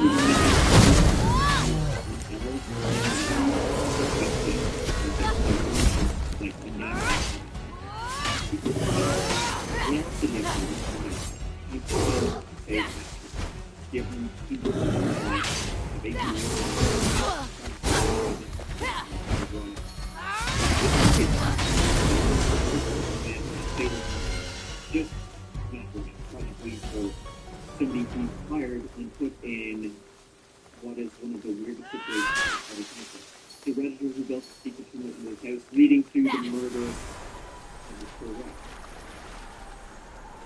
The house still stands to this day. I haven't come across any information saying otherwise. In December 2017, there was a demolition order stating the deep excavation and extensive network of tunneling and bunkers extending from under and out from the structure are a significant and immediate threat to the support and stability of the building, the property on which it sits, rendering the building unsafe to occupants. This problem is compounded by conditions reported by emergency responders who accessed the structure, which included extreme hoarding, evidence of a lack of or inaccessibility to proper sanitization facilities, and the presence of a significant amount of hazardous materials. This went through the courts, and it appears this order was later rescinded. Daniel's father, David Beckett, sadly passed away in 2018, a year after the fire. The ownership of the house then passed to Daniel. And today, the current owner is Danbury Resource Holdings LLC, just a holding company, as far as I can tell. The county has issued an order of abatement to Daniel to make sure the house is safe, though who knows how far that process has gone. And from what I can tell, the tunnel still remains. I can imagine Daniel transferred ownership and would rather leave this entire mess behind him. As for where Daniel is today, I have no idea. So what else was or is down there? Those make sense as someone who didn't believe in financial institutions and a hoarder too. Daniel was a bizarre and paranoid individual who knew a lot about computers and had exposed them. It wouldn't surprise me if he had more secrets still buried underneath the house. And so that sort of wraps up this one, folks. So if I had to tell you anything, digging holes underneath your house, it's not the best idea in the world. Frankly, wouldn't recommend it. Just play Fallout if you want to know what it feels like. Probably a better experience. Thank you so much for watching, and also thank you to the Montgomery County Police for sending me footage and calls and all this case. It took them only a couple of months, but I appreciate it. Please take care of each other and yourselves in the upcoming nuclear apocalypse, because I love you. Okay.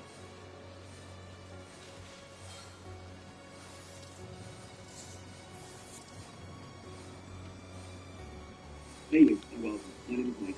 And in this little video, we're looking at a very bizarre story, though, bizarre is quite the understatement.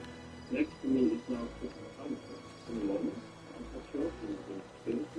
will enter your body. A man believes he was a prophet and trapped his family in a secluded room in a secluded house for a decade, documenting everything and telling them they were the only people left alive. There were few believers. It was a family of God. And that house, it was a house harvest.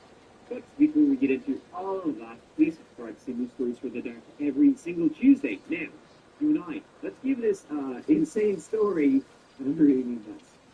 Again.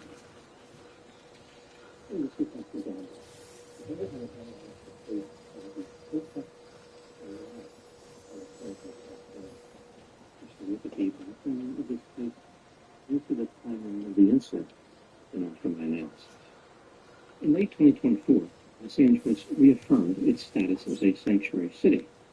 City officials declared they would not support the enforcement of immigration law. Donald Trump warned that he would target sanctuary cities with immigration enforcement efforts. He made it clear he would use the military against protesters without seeking consent from state governors.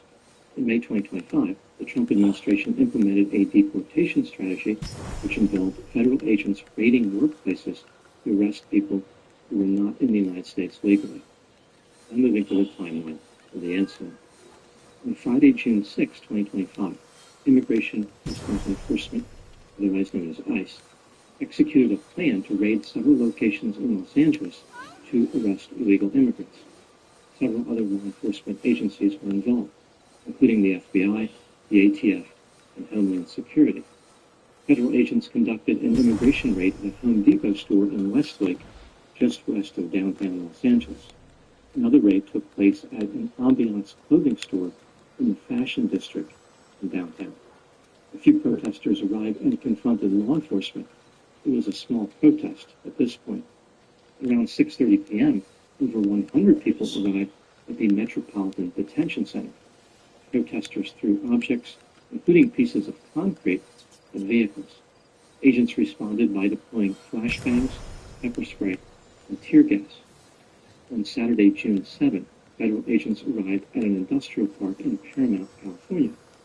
Hundreds of protesters assembled, believing the agents were getting ready to raid a nearby Home Depot. They threw bricks and other objects at law enforcement, set off fireworks, and burned a dumpster. Agents responded with flashbangs and tear gas. Later that same day, protesters in Compton set a car on fire. Protesters also assembled at a different location and attacked ICE agents, slashed tires, and defaced property. Donald Trump federalized the California National Guard under Title 10 of the United States Code and deployed 2,000 members to protect agents and property in Los Angeles. On Sunday, June 8, protesters stormed the Metropolitan Detention Center in Los Angeles. They set fire to at least 5 Waymo driverless vehicles. Protesters also blocked the US 101 freeway, looted stores in downtown, set fires in dumpsters, and broke windows. On Monday, June 9, protesters converged in Grand Park. They were met with rubber bullets and flashbangs. On the same day, the National Guard presence was increased. Donald Trump referred to the protesters as insurrectionists. The Pentagon deployed 700 Marines to Los Angeles. Gavin Newsom, the governor of California, filed a lawsuit against Donald Trump, accusing the president of deploying the members of the California National Guard without lawful authority and in violation of the Constitution. On June 10, 2025, protests and riots continued in Los Angeles. There were many instances of looting reported. A dead body was found near a T-Mobile store, but it's not clear if it was connected to the riots. At the time I'm making this video, there is no end in sight to the protests, the riots, and the looting. Now moving to my analysis. Here are my thoughts on a few areas that stood out to me in this case. Item number 1. Donald Trump deployed the National Guard by invoking a section of Title 10 of the United States Code, which grants the president this power under 3 circumstances: when the United States is being invaded or in danger of being invaded by a foreign nation, there is a rebellion or danger of a rebellion against the authority of the government, or the president is unable with regular forces to execute the laws of the United States. Donald Trump called the protesters insurrectionists, which means the rebellion item could be satisfied depending on what qualifies as a rebellion. The governor of California, Gavin Newsom, filed a lawsuit against Donald Trump alleging that the president acted without lawful authority by deploying the National Guard. The lawsuit indicated that Donald Trump's actions were unprecedented. An invocation of Title 10 has only happened once before and under highly unusual circumstances not present in Los Angeles at that time. This is when Richard Nixon sent the National Guard to deliver the mail in the 1970 Postal Service strike.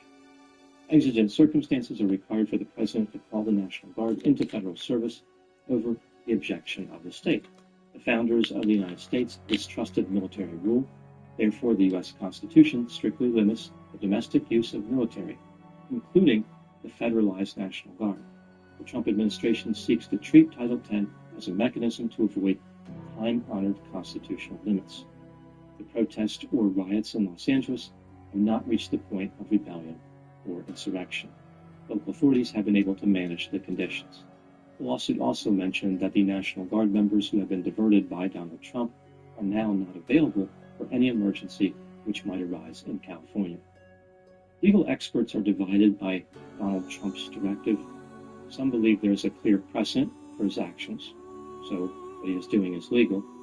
Others maintain that this is an extraordinary measure which is not warranted by the circumstances, so his actions are not legal. Donald Trump may be able to prevail as far as the legal argument, but it is kind of a gray area. It works in his favor that the military forces were sent in simply to protect officers and property, not for crowd control. One can make a good argument that the rioters and the looters have placed federal agents in danger and damaged federal property. These offenders are looking to cause widespread destruction and overthrow the rule of law. For example, they want people who are in the U.S. illegally to be given a pass. In their minds, illegal immigrants are above the law. There is no way to reason with offenders who take such an extreme position. Despite the possibility that Donald Trump could be legally justified, I don't believe that deploying the military into civilian areas is normally a good idea. Historically, this has not worked out too well. For example, the massacre at Kent State on May 4, 1970. Item number 2, the police in Los Angeles have engaged in a disturbing habit of injuring journalists during this riot. Over 20 have been struck with less lethal projectiles, like rubber bullets, pepper balls, and sponge grenades. Many, if not all, of these journalists had their press credentials visible, and they were accompanied by camera operators. It was pretty obvious what they were doing. They could not be confused with rioters. A few examples of the attacks. A British reporter named Nick Stern was shot in the leg with a plastic bullet. He required surgery to have it removed. A correspondent for 9 News Australia named Lauren Tomasi was shot with a rubber bullet while conducting a live news segment. An officer can be seen pointing his weapon at her and firing. One can make a good argument that the officer's actions were intentional. A reporter named Toby Canhan, who was on assignment for the New York Post, was standing just off the 101 freeway when a California Highway Patrol officer pointed a weapon at him and fired. Toby was struck in the head with a rubber bullet. Just like the shooting of Lauren Tomasi, this one appears to be intentional. Again, the officer pointed his weapon and fired. Some people are worried that the police are trying to discourage reporters from covering the riots. This is a reasonable conclusion based on the evidence. Item number 3, what do I think happened in this case? This is just a theory, in my opinion. Donald Trump is a polarizing president. Many of his behaviors are controversial. However, his position on immigration is generally popular. The majority of citizens approve of the way he is handling this issue. When federal agents conducted the raids in Los Angeles on Friday, June 6, 2025, they alarmed some of the locals. For example, the agents did not coordinate with the local police, and they were wearing tactical gear and driving armored vehicles. Their tactics seemed heavy-handed. In addition, Los Angeles had already declared its position as favoring illegal immigration. Again, it was a sanctuary city. Residents believed this would keep the federal government away, although this was not a logical conclusion. Several people started protesting in response to the federal agents, and the situation spiraled out of control. Seeing an opportunity to demonstrate antisocial behavior, rioters and looters joined the action. This was their big chance to cause destruction and to steal. To them, it was less about supporting a political issue and more about whether they could take a dozen iPhones from an Apple store. Gavin Newsom could have deployed the National Guard himself to take care of the riots, but instead, he pretended that nothing was wrong. The police were overwhelmed and admitted as much, but Gavin would not budge. He wasn't the only one to minimize the problem. For example, Hillary Clinton declared that Los Angeles was experiencing peaceful demonstrations, and one local reporter, Tim Caputo, was recording directly in front of a riot when he said, quote, "I know President Trump had tweeted about riots and looting. I don't know that I would characterize it that way." Unquote. If he had only turned around, he could have seen the riot himself. When Donald Trump saw what was happening in California, he decided to send in the military, even though this was pushing the limit of his authority. This is kind of a theme of his presidency.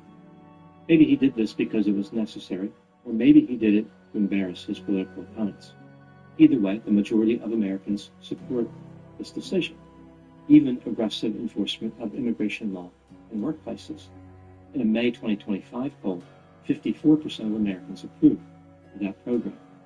Citizens have sent a clear message that they are tired of illegal immigration. They want rioters and looters to be dealt with severely. This is not a behavior that can be supported. Rioters are going to have an uphill battle in this political climate. No matter how many cars they burn, how many windows they break, how many agents they hit with pieces of concrete, they will not change opinions on illegal immigration. Americans want the law to be upheld. I think it's worth remembering that illegal immigration can be stopped without inserting the military into civilian matters. It is possible for a president to support a popular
initiative in a way that is not necessarily ideal for preserving liberty in the long run. Sending in the military to deal with riots is a slippery slope, which could have unintended consequences. Those are my thoughts on the 2025 LA protests and riots. Thank you so much for watching. I'll talk to you soon. What?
It's how we learn and grow from them that matter. Now, if I'm being honest, this is actually a pretty reasonable statement and action plan from Marlena. It signals that she acknowledges what she did was wrong while also being smart legally and withholding detailed comments until the court stuff is sorted out. But all of this public relations maneuvering from Marlena would be in vain, as this kleptomaniac content creator was about to be right back in jail, as receipts of previously unknown thefts would come to haunt her. That's right, she got caught again. On November 30th, 2024, police were called to meet with Target's loss prevention team yet again. The team had suspicions that Marlena was a serial thief of sorts, and believed they had evidence that she'd actually stolen from them on more occasions than just the October 30th incident. Police were shown surveillance footage by the loss prevention team on the date of November 20th, just the day before Marlena's arrest for the October incident. And the footage showed a woman that looked very much like her swapping out barcodes at the self-checkout. The woman with the family that looked very much like Marlena's family. But you can actually see Les has something in her hand that she's holding underneath the clothes to scan. It's very obvious, and we can slow it down so you can see. She does it over and over again. Truthfully, she's not even that sick about it. The individual believed to be Marlena had stolen 16 items on this day, ranging from household goods to clothes, valued at around $225. Police were eventually able to identify this thief as Marlena after cross-referencing her Instagram account and using a photo there to match Marlena's cell phone wallpaper with wallpaper seen on the phone of the culprit in the surveillance footage. And it matched. Looks like Marlena was a bit more involved in stealing from Target than what was initially thought. She was promptly rearrested.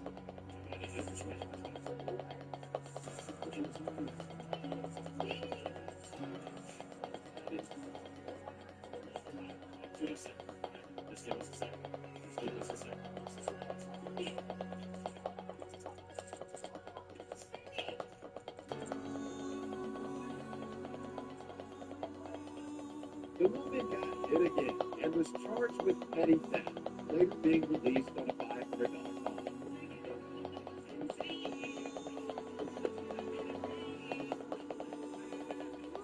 On March 4th, 2025, the brutal female influencer would plead no contest over 2 charges of petty theft, and a week later, on March 13th, she'd be sentenced to 12 months of probation, which would run concurrently for both of her cases. As of April 29th, 2025, Marlena still posts frequently to TikTok, and her comments are rather supportive, if I'm being honest. I like to see you standing strong while going through so much scrutiny. This is how you pick up the pieces and keep moving, people. Love this comment. Thank you so much. Yes, keep up that growth. Next, we'll be discussing a seemingly well-off influencer who is secretly making her money by way of an elaborate identity theft scheme. And while we're on the topic, you know right now your full name, email, phone number, home address, and date of birth are likely floating around on the internet? I mean, just Google your name. You'll be surprised at what you might find about yourself. And you have opportunistic data brokers to thank for that being on the internet. Today's sponsor, Incogni, can help find that information and remove it from the web for good. Incogni does the hard work for you, tracking down the data brokers who have your info online and submitting information removal requests on your behalf. When signing up for Incogni, I was shocked to find how much of my personally identifying info was just floating around. Incogni indicated 245 instances of my personally identifying information on the web, and they sent requests to take down each occurrence. Within a few days, they got my data off the internet for good, and many of the data brokers were compelled to add me to a suppression list, meaning that they wouldn't be able to get my info in the future. Guys, I'm telling you, you will be stunned when you do your first Incogni scan and see what's online about you. So take back your personal data with Incogni. You guys can click the link below in the description and use code WavyWebSurf at checkout to get 60% off an annual plan. Now, with that said, let's get back to these idiot influencers. Our next social media starlet of questionable trustworthiness is Danielle Miller. Along with being an influencer, she's probably one of the most notorious con artists in internet history. With an elaborate illegal money-making scheme involving identity theft coming to light light in recent years. Despite her flashy and lavish lifestyle, the social media influencer claimed over $1 million to Danielle ended up pleading guilty to a $1.5 million fraud scheme. Danielle's existence online is a bit of a chaotic mess that needs some exposition. She grew up very wealthy in New York City, near Central Park, in fact. Her parents were stupid rich. She was put in prestigious schools growing up and was eating from a silver spoon pretty much since the moment she left the womb. All of this privilege, though, would be something she came to detest. As she entered her teenage years, she grew rebellious, which brings us to the start of her career as an influencer. Danielle's plunge into social media fame is truly bizarre and disgusting, if I'm being honest. When she was 13 years old, all the way back in 2004, Danielle sent a video to her school crush over AOL Instant Messenger. That video apparently showcasing the girl performing obscene acts with a stripper.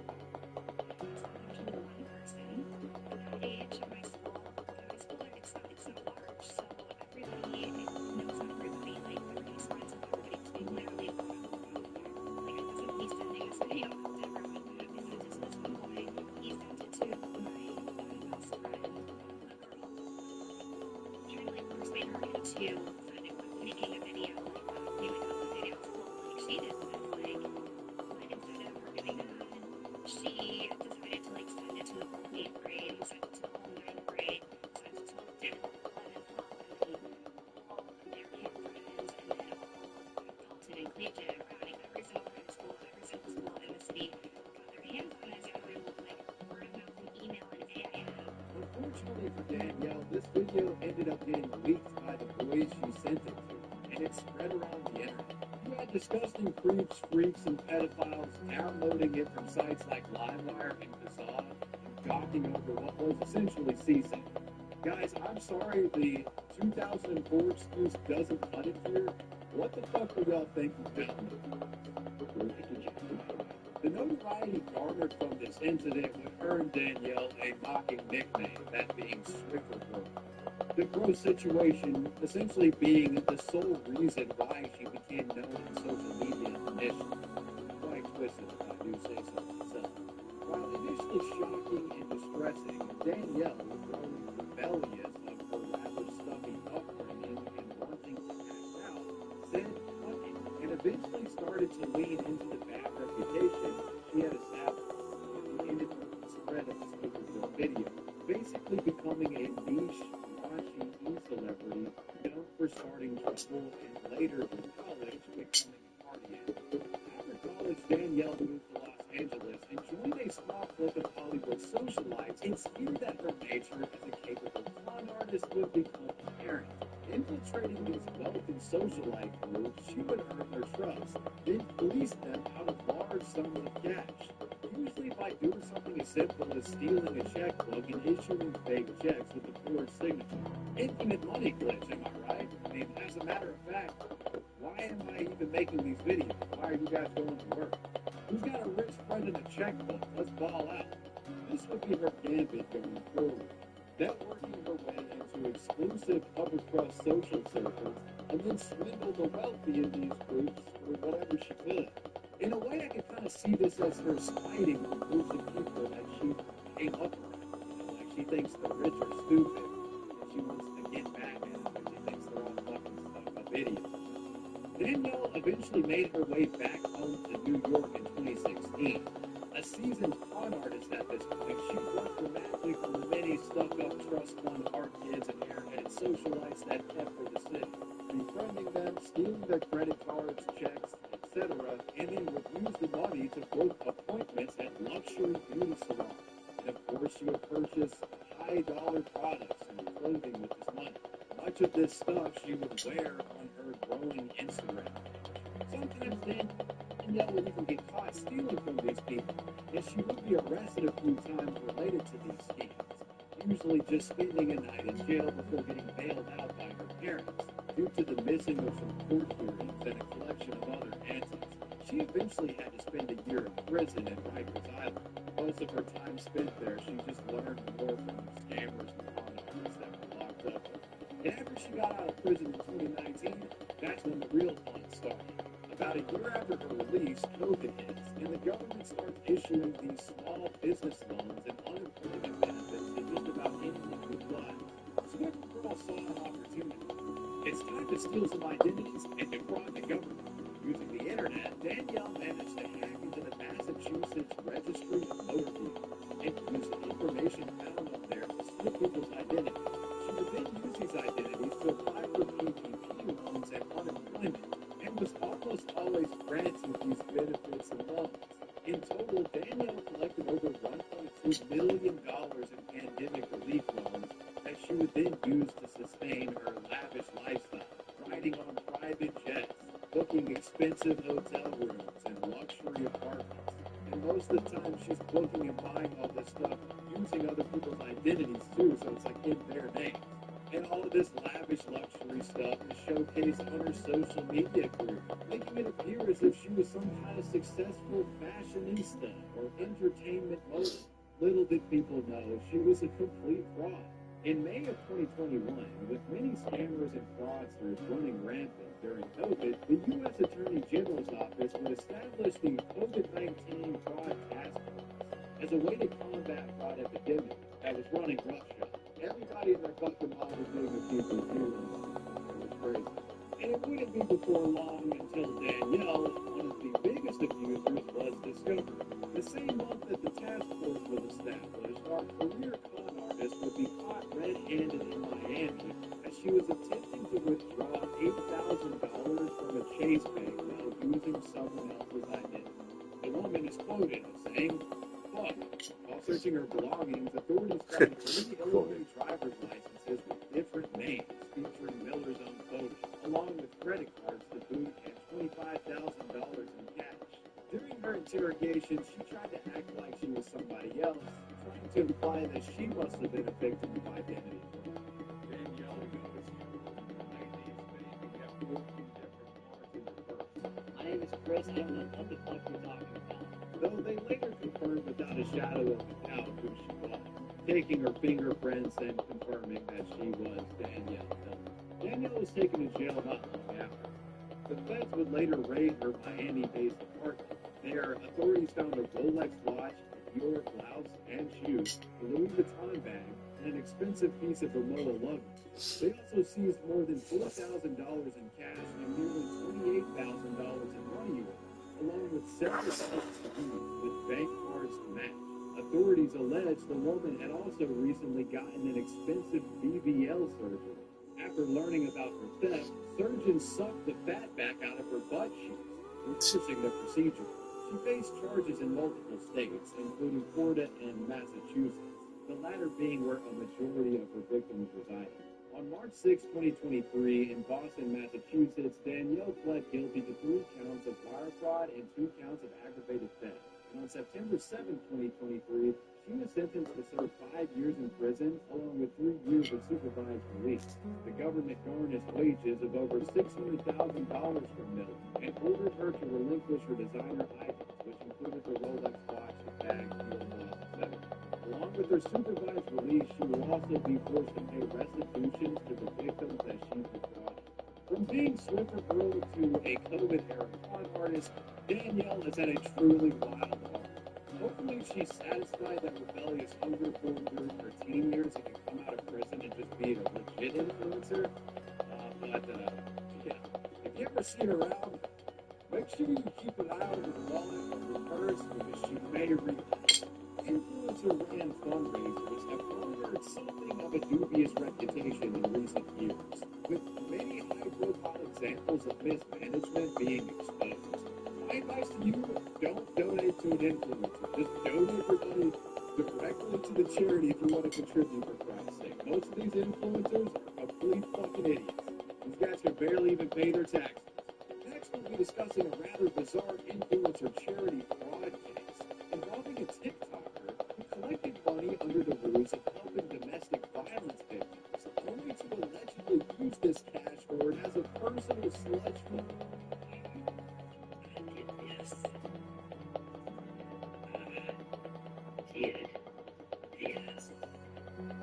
Yes, people people donated money to this person. I am officially C3 organization. Meet 57-year-old Amy Downs of Athens, Alabama. On TikTok, she's known as Slot 7.0 and Slot Machine Queen. The woman, who looks like she smoked a few Camel Crushes in her day, is a retired hairdresser and apparent former slot machine gambler turned social media influencer. Slot garnered over 100,000 followers in the early 2020s, often platforming victims of domestic violence and posting unironic over-fringe videos like this.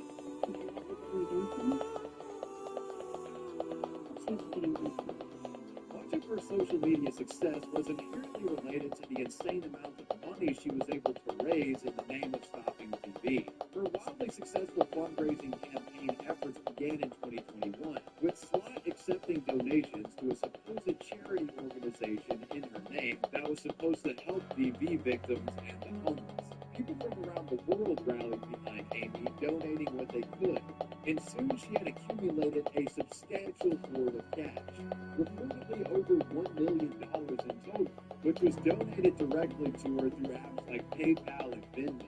In the process of all of this fundraising, Slot became a star, her community basically becoming a collection of domestic violence victims who interacted and made videos amongst each other, with her as the central figure that they all organized. This is just an example of one of the group calls she had with her community to give you an idea of what this region of TikTok is like.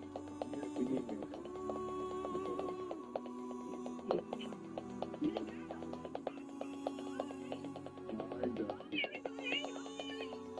Brandon, let me talk to you. I appreciate you.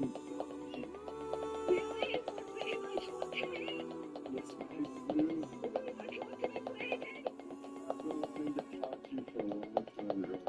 You know, I consider myself pretty well versed when it comes to online communities, but if I'm being honest here, this like Gen X boomer area of the internet, I did not know this is a thing.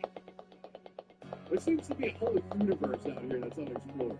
Anyways, Amy became a revered figure in the online DV awareness community. And in 2024, she actually received a nomination for a Sheer Choice Award, which honored influencers who use their platform for good causes. To TV, immediate danger, TV victims, and homeless. Although Amy had received a lot of praise for her accomplishments, given the sheer amount that she had raised, it was only a matter of time before folks began asking for receipts, and these receipts were few and far between. Critical smart pages on Reddit started popping up, namely r/slot machine queen. Here, detractors would post about their suspicions, claiming that Amy was faking her domestic violence charity and pocketing the vast sums of donation money that she received. If Amy's body comes and says they got shit on me, you better bring a receipt. You better bring a receipt. They post a number of suspicious and cringeworthy clips of Amy, some of which showed her crashing out. In addition, they would start a petition which aimed to stop the woman, alleging that she was actively scamming domestic violence victims. And Amy's responses to these critics would do little to quell skepticism. One of the most important lessons I've ever learned. Real, Amy who's with you standing in your celebrations. Real is who's standing with you.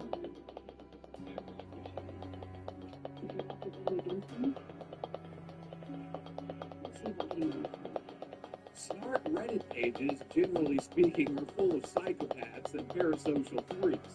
But this was one of those rare instances where the snarkers were right on the money.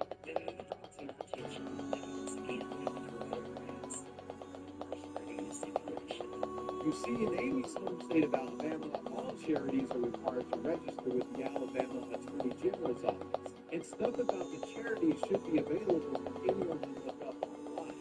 But doing an online search for Amy's charity at the time yielded no results. This is a major red flag because if she raises money without being a legitimate registered charity, how the fuck do you know that the money is going to what was promised? You can't see the transactions. If she just had the cash in a random account, Slot could literally blow this cash on whatever and lie about it without being held in check. This revelation was shared by Redditors to authorities, along with additional concerns and evidence. Their reports leading to a formal investigation. In October of 2024, the Limestone County Sheriff's Office opened an official inquiry. Detectives took a look at Amy's personal bank account and found that since 2021, Amy Downs had deposited nearly $1 million into her account. It's important to note that Amy hadn't reported any form of employment since 2020. I wonder where all that money came from. Maybe she had an OnlyFans on the side.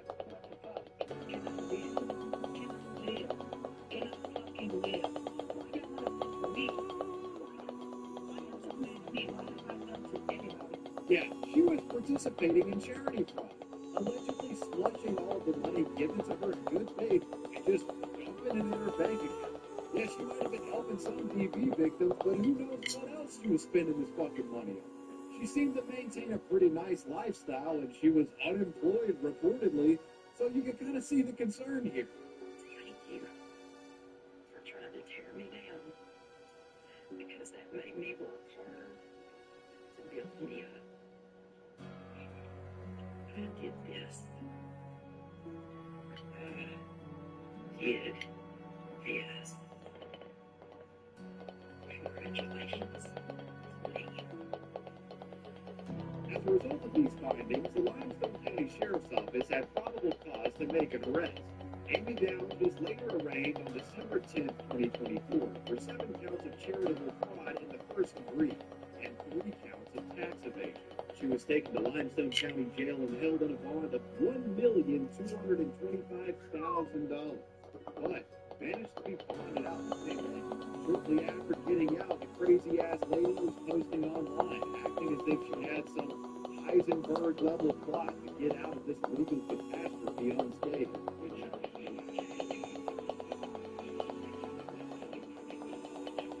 After her case became public, Amy was blasted as fraud online, and her TikTok account would eventually be terminated. Amy's last hearing was on April 30th of 2025, with the case remaining in limbo until the next date in July. From what I understand, if convicted, Amy could be facing over 10 years in prison for this. Now, aside from everything else previously discussed, I find it curious that thousands of people online felt compelled to donate to a woman that went by the name Slot Machine Queen in the first place. Like, well, I have no proof that she's a gambling addict or anything, but like, dude, isn't this like donating to an account called Fent Addict 420? You're asking for trouble. Social media influencers are not my first pick when it comes to donating charity. At the end of the day, most content creators are just regular, stupid, everyday people that got lucky on the internet. Hell, that goes for me too. If it's an influencer charity and you're compelled to give, at least make sure there's some kind of competent team behind it. Don't just give your money to some old hag who streams vertically on TikTok and looks like a run-of-the-mill crackhead that you might find outside of a wall. Come on, guys. This next influencer, I must admit, is probably the most creative when it comes to deceit, at least when compared to today's other motley crew of crooks. She was a reseller and drop shipper.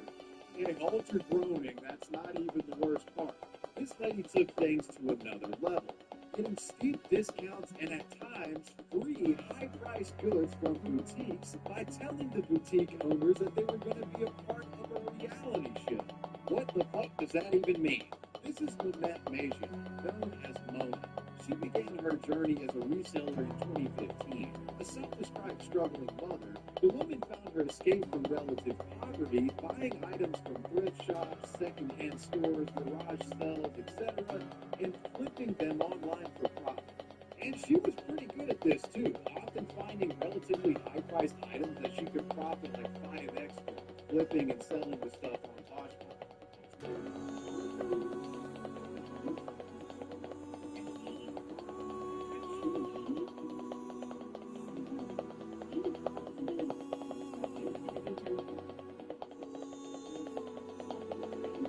By the end of her first first year in the resale and flip business, she accumulated over $50,000 in profit. Not a bad start at all, but it would be in late 2020 when things really took off. During the COVID era, she did just about what everyone else was doing and attempted becoming an influencer on social media. If you think about it, being a reseller and a popular online figure are a great combination of occupation. You can literally just shill your bullshit to your audience and they'll pay good prices because they like you. Mona would make a shitload of money utilizing an at the time form of product pushing, live online auctions. This format initially popularized on Poshmark, where online auctions that took place on social media, wherein viewers could watch, chat, and of course purchase goods in real time from the host. Think of it like QVC but online and more interactive.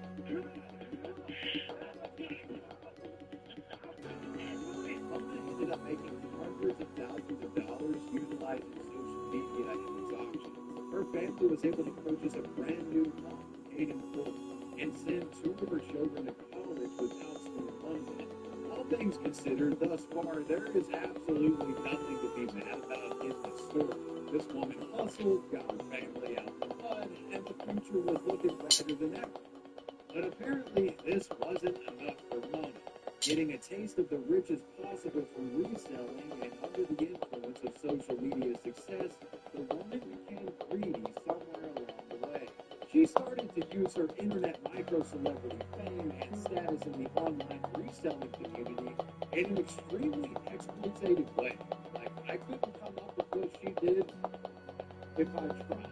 Around December of 2022, Mona would get into contact with a few other resellers in the Houston area where she lived, claiming that she had been casted in a TLC reality show revolving around her successful online resale business. She told these people that TLC was in the process of recruiting additional cast members and that they were specifically looking for Latino women who were resellers. And Mona was telling these women that she could get them a spot on the show. Mona was immensely popular and trusted in the reseller social media world. So these resellers took her word, offering Mona favors and goodwill in the hopes that they would get a spot on the show. One couple approached by Mona was Loretta and Kenneth Cotter, who owned a clothing resale store in Houston called First Dibs. The couple had done business with Mona in the past, and they trusted her. So when they heard of the new TLC gig, they charitably reached out, offering open access for filming in their shop, and even granted Mona $8,000 in store credit and $2,000 in cash. Their gesture made in good faith and the hope that being featured on the show could help expose their business to new customers. A quote from Loretta of First Dibs: "We thought it was a great business opportunity, great advertisement, so we offered her to shop with us." After accepting the deal, Mona would let them know that in January of 2023 that they had been officially chosen by TLC to be a part of the show. The couple was ecstatic, giving Mona access to their shop along with the aforementioned store credit. And as a matter of fact, they actually ended up giving her far more than initially promised in terms of product. Items given to Mona included 26 purses, 4 messenger bags, 59 shirts, 29 dresses, 9 pairs of pants, 25 scarves, 7 pairs of shoes, 28 necklaces, and 9 planners, many of them being designer. This haul was about $46,000 in value. So you can tell these folks were really enthusiastic about helping Mona and were just thrilled to have an opportunity to be a part of this TLC show. A few days later, the Quadros were contacted by someone who they believed to be from TLC. This person seemingly confirming that the show deal was on. The email provided information about their filming schedule, along with proposed compensation for the goods that they had given to their apparent new star in Mona. But as you might imagine, in regards to this show, the can just kept getting kicked further and further, and the Quadros kept getting nickel and dime. During negotiations, things quickly became sus. There was one instance where a planned show discussion meeting between Mona and the family was canceled last minute by Mona, and what followed was the supposed production company contacting the couple by email, claiming TLC approved them for 45 episodes of the show, but they needed to pay $100,000 to the network for the deal to go through with them. I thought you were supposed to win cash prizes on reality shows, not paid back. So they right here. Naturally, the couple felt the request was absurd and refused. However, Mona got back in touch with them, claiming she consulted with the television studio and said that TLC would accept $20,000 to go forward with the show, a sum that could be made in a series of payments. And I hate to say, but the Contras accepted and made a first payment of $7,000 through Zelle.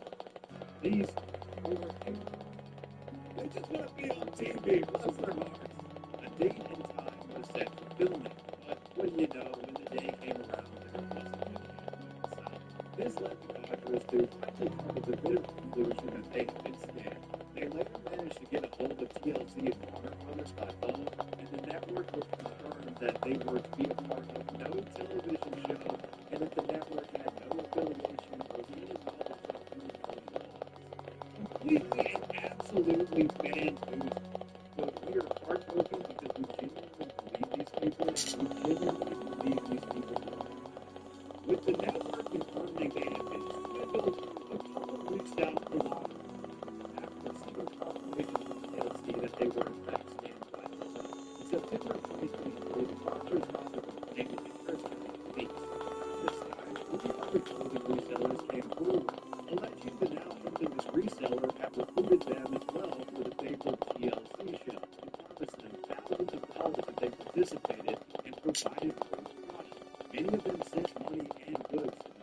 During the investigation, police would trace the phone number from Mona's Zelle account used for the payments, confirming that she was in fact the one behind it all. When confronted by the police, Mona tried to fib them, saying that she too was a scam victim. Trying to make it seem like she wasn't the ringleader of this fraud and implying that it was some sort of Ponzi scheme where there was someone higher than her. As far as I know, she was the top dog. Needless to say, the police weren't buying what she was selling. On February 21st, 2024, Mona would be arrested and charged with aggravated theft. She'd end up posting a $10,000 bond shortly after her arrest and getting out. It was reported that her husband was also arrested and charged with theft too. So he's alleged to have been a part of things as well. After Mona's arrest, there was a lot of chatter in the resale community on TikTok and Poshmark. Influencers who had once interacted with Mona had a lot to say about it, and it wasn't good stuff. There was one that claimed Mona told them she was suffering from brain cancer and got sympathy money from this person and then blocked them afterwards. Like, Mona's a complete fraud. I've been asked some questions about Mona. I don't know what people are asking me because she blocked me 2 years ago. And I'm glad she did because she blocked a few resellers that were actually doing live sales just like she was a couple of years ago. And I was killing it. Yes, I purchased from her probably $3,000 worth of pouch bags. All those fun earrings that I have. I even bought Christmas gifts for people to help her pay for her brain tumor. At the time of me publishing this video, Mona's TikTok is no longer active. Her Instagram and Facebook are private, and there's been no new updates regarding court appearances as far as I can tell. The case is still ongoing. Mona's case is less of letting greed take over. You had a good thing going, but you just had to fly too close, didn't you? Looks like before too long, Mona will be back to the struggling, impoverished state that she started her social media journey in. Fucking crazy how that works.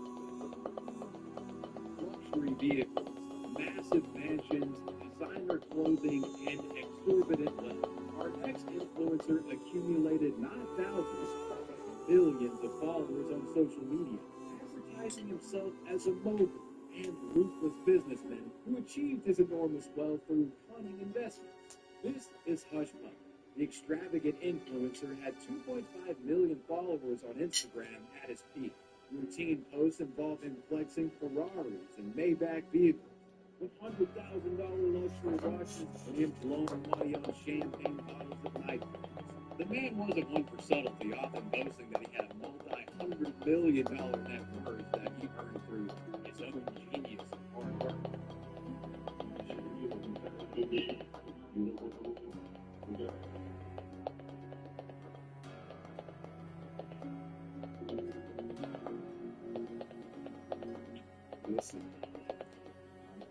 be a place where person can be close. And this magic organ, this is not for every person, for everybody.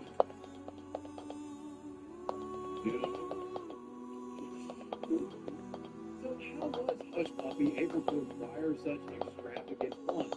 Well, at the time, the influencer claimed to have accumulated such funds through real estate investing, but that wasn't the whole story. Turns out the guy was participating in a laundry list of illegal activity that allegedly included money laundering, wire fraud, and cyber heists. Hush Puppy's real name is Ramos Abbas, and he was born in Lagos, Nigeria. There he grew up incredibly poor. As a teenager, he washed cars to make ends meet and scraped by with what he could. However, Hush's financial situation pivoted after taking up a life of crime. The young man was introduced into a criminal ring in Nigeria called the Yahoo Yahoo, or Yahoo Boys, a collection of Nigerian scammers that specialized in internet fraud. You know those Nigerian prince scam emails from back in the day? A lot of the traffic and phishing attempts in your spam folders back in the day was probably coming from the company of fraudsters that Hush Puppy was a part of. Hush specialized in pretending to be an American soldier stranded in Africa and would send emails to people in the United States requesting money in order to get out of the country. I'm sure a lot of you guys have grandparents and even parents that would fall for this hook, line, and sinker. Like, this scam would one-shot your average Fox News fan. Over the years, Hush climbed the criminal ladder and became world famous in the underground scamming networks. He built an empire and collected an army of goons and cronies that worked under him, becoming a criminal ringleader himself. And he would sit back while his lackeys scammed for him, getting a cut of every transaction. One particular scheme Hush Puppy's entourage specialized in was a tactic known as business email compromise. This method involved the scammer hacking into a business email address, typically those of high-value organizations, such as law firms and companies that frequently dealt in wire transfers. Using these emails, they would trick clients by sending invoices which linked to bank accounts controlled by Hush's criminal ring, leasing customers and making the companies look as if they were defrauding their own clients. Essentially doing what your internet service provider does to you every month right now.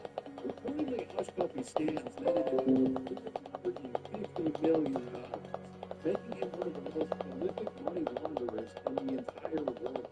After accruing all of this wealth and the material spoils that came with it, that's when he made a foray into becoming an influencer. Beginning in 2012, he began posting about his lifestyle on social media. He started off as your typical self-help money-making guru, but things grew more blatant and braggadocious over time. The richer he got, the more he flaunted, drawing more and more attention to himself. And this brazen social media behavior is what would ultimately do him in. In 2018, the FBI and Interpol became interested in Hush Puppy. They wanted to know where all this money showcased on social media was coming from. Finding him for questioning was initially difficult, but the self-obsessed man would inadvertently give them a lead thanks to his own vanity. On October 12, 2018, during his 37th birthday celebration, Hush Puppy would post a picture of his elaborate birthday cake to social media. There were 7 Bindi bags.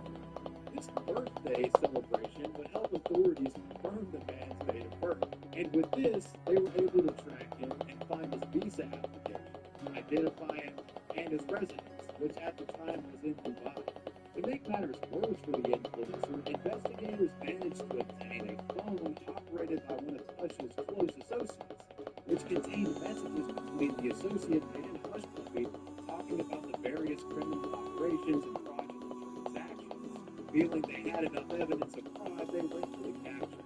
In June of 2020, as a part of Operation Fox 12, a Dubai SWAT team raided Hush's lavish residence, where they recovered over $40 million in cash, 13 vehicles worth $6.8 million, 47 smartphones, and over 2 million email addresses of potential victims. Hush Puppy was apprehended during the raid, along with a dozen other Nigerians that were living with him.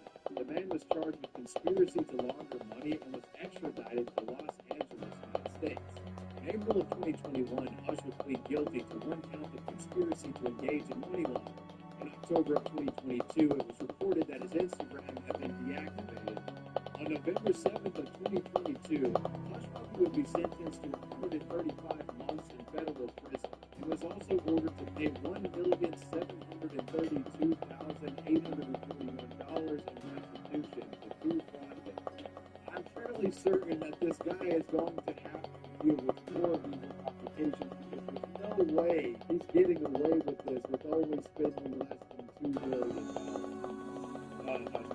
It's crazy to know that Hush Puppy was the Nigerian prince that was trying to marry my aunt this entire time. Glad to have closure on that one. Well, we made it to the end. Let me know what you guys thought about the video down below in the comment section, and let me know who or what you want me to talk about next. I want to give a major shout out to my patrons. I appreciate you guys. When you guys surf out. Peace.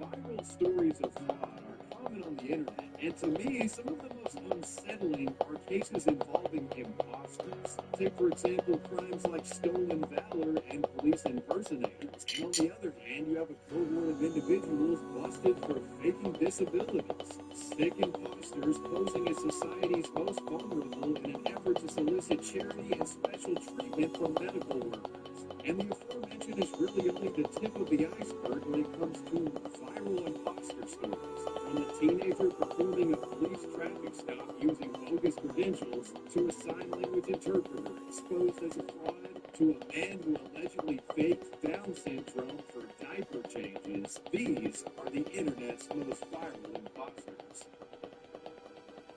Today's video is sponsored by Bespoke Post. Bespoke Post is a monthly membership club delivering a box of awesome, top-shelf goods from under-the-radar brands. It's free to join, and you can skip a month or cancel at any time. 90% of Bespoke's products come from small brands, many of which are based right here in the U.S. Take, for example, this LED Lenser headlamp from Bespoke's Beanbox. Man, this really is an amazing light. I actually recently battle-tested this thing inside of an actual cave and can confirm its quality. And Bespoke has plenty of options to choose from. They've got everything from cooking to camping to hygiene, you name it. The way Bespoke works is you go on their website and take a quiz. Bespoke will match you up with a box that they think you like, and if you like your match, that's great, but if not, you can swap it out with something else. And every month you'll get a box of awesome shipped to your front door with the option to skip months at no additional charge. Every box of awesome has about $70 worth of goods inside, but costs you only a fraction of that value. Bespoke has an ever-changing lineup of boxes that should pique your interest. Boxes like the Flip Box, which includes this nifty Damascus steel pocket knife with its snazzy turquoise finish handle. With the case and everything, it's a real solid pocket knife. Or perhaps you need some kitchen utensil upgrades. The Filet Box is perfect if you want to level up your cutlery. It comes with a Japanese steel chef's knife and a smaller 4-inch knife, both sharp and hefty. So what are you waiting for? You guys can go to bespokepost.com/wavy20 and enter code wavy20 at checkout to get 20% off your first Bespoke box of awesome. The link is in the description, and big thanks to Bespoke for sponsoring.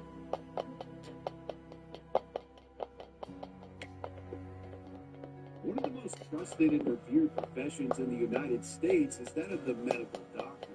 The profession comes with a lot of responsibility and power as well.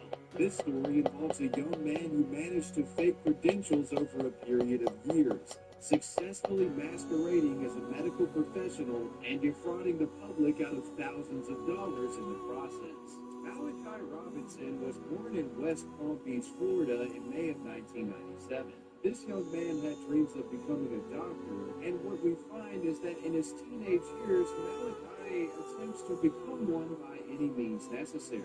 In January of 2015, 17-year-old Malachi Robinson was taken into custody after it was discovered he had spent several weeks walking the halls of St. Mary's Medical Center while wearing a lab coat and stethoscope.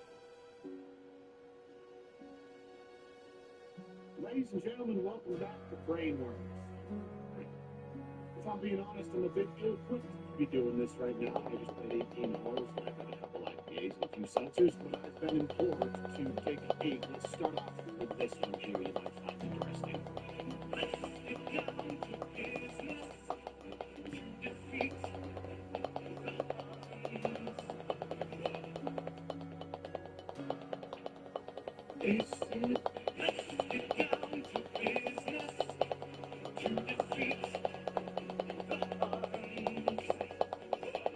So initially, just quite a bit to unpack here. Right off the bat, like, oh wow, large scroll, boxes and everything. And immediately, you're taken to this bathroom, and you're playing with no. Yes. So naturally, questions just start to flood my brain about the viability, how you do certain things. None of those questions are appropriate to be answered in this video, by all means. But maybe some Instagram commentators will have some insight. What's their own limit?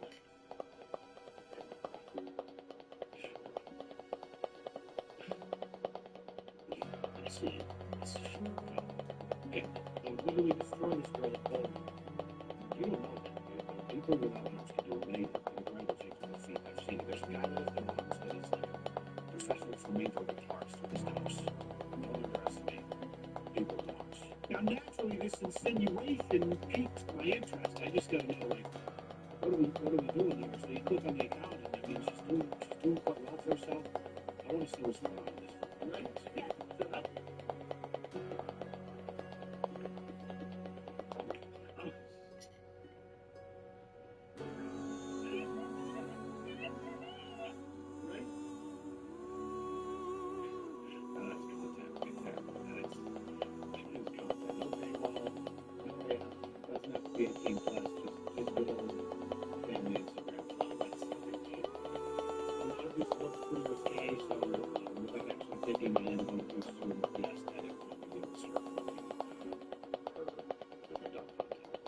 Saying anything, right? Just because you don't have arms doesn't mean you can't make money.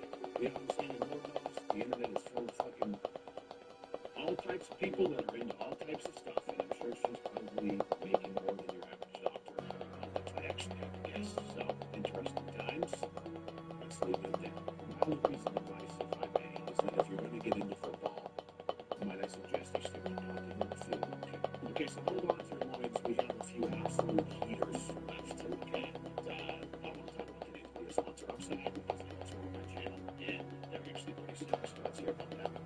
It's the summer of 25, and I maintain the position that the most valuable app you can have on your phone is Upside. I've been using it for 2 years now, earning hundreds of dollars. It's the easiest way to earn money doing the things that you already do. Real cash back on essentials like gas, groceries, and luxuries like eating out. Here's a quick example. I was out getting my real ID yesterday and realized that my truck was thirsty, so I pulled up the Upside app, which showed me the offers in proximity to my location. And great news, the gas station right next to me was offering 13 cents a gallon back. I just hit claim, I pump, I pay with my usual credit card, and I just earned money, which shows up in my Upside account. With over 100,000 gas stations, grocery stores, and restaurants on the Upside app will never fall to offers to earn cash doing what you would be doing anyways. And also, it's real money, too, not some convoluted point system. You just claim, pay, and it's credited to your Upside account, which you can send directly to your bank or use at your favorite online retailers. To find out how much you could earn, click the link in the description to download Upside and use code LEONWASH to get an extra 25 cents back for every gallon on your first tank of gas. Or scan the QR code here on the screen to claim this offer. Thank you guys so much for listening. I really think it's worth your time. I appreciate it. All right, I would like you guys help here. I need an assessment on what exactly the context to this is and why it's going on.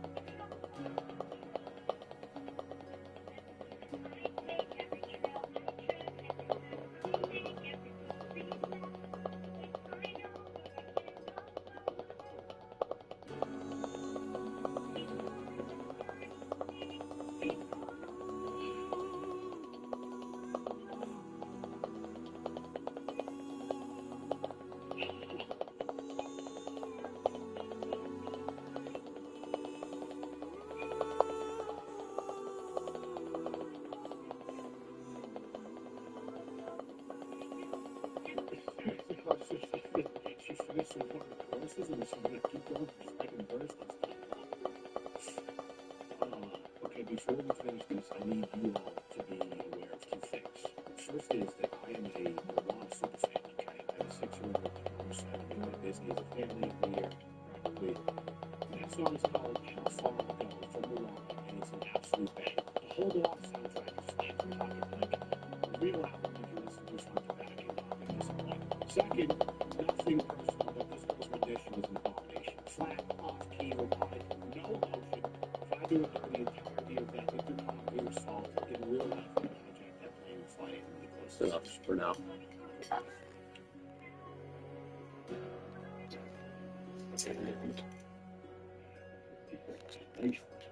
Oh. It just side, like, you know, what is the context here? This has to be like a kind of something only in favor, maybe like what you know, the attitude system. Like, oh, she's getting ready for the local pageant. Can she sing it on the fucking plane?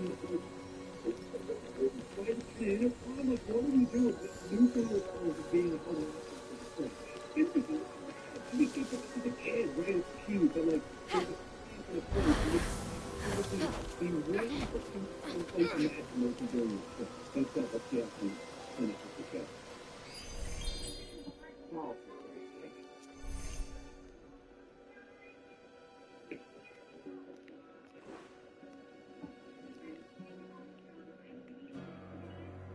this flight attendant actually looks like she wants to get a chair for Rob right now.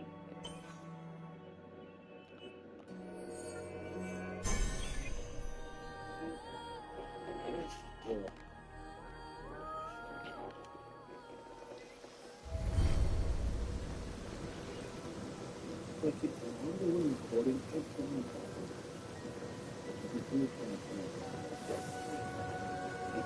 trying to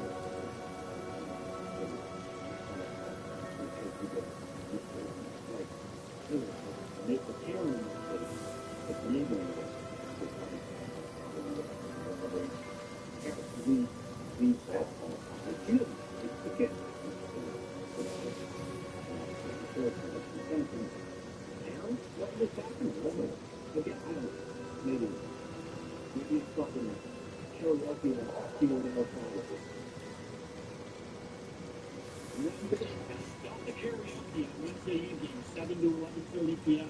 Fucking New York to San Francisco flight.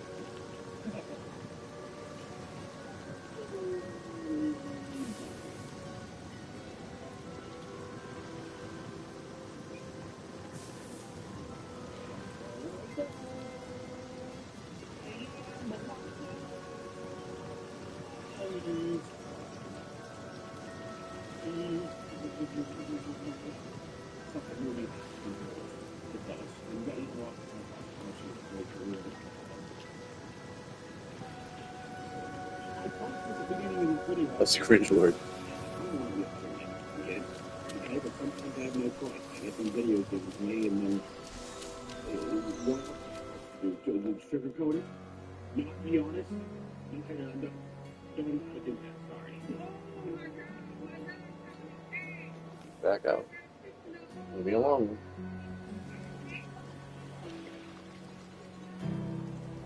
Hoping to shrivel the root to unblock the vault, Phoenix sprinkled the tears. No! Adonis, my love! Why does my mind dwell on you? What's happening to me? Oops! I'd better go find Aphrodite. Aphrodite really loved Adonis. And I married her off to Hephaestus. Yes, Adonis meant the world to her. I let that boar kill him. You did what? I mean, I didn't kill him, but I didn't try to save him either. I didn't listen to Aphrodite.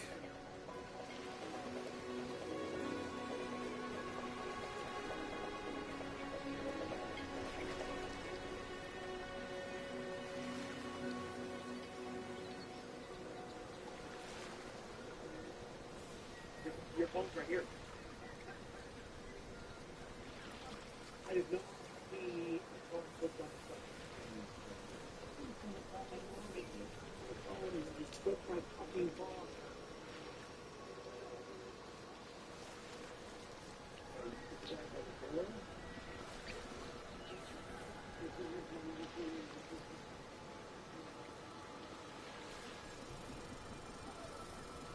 you think knocking yourself out. And could have just said, no, accidentally looking out things the radio, but you don't know what was happening. So he just gave himself out that missing. I mean, that was terrible.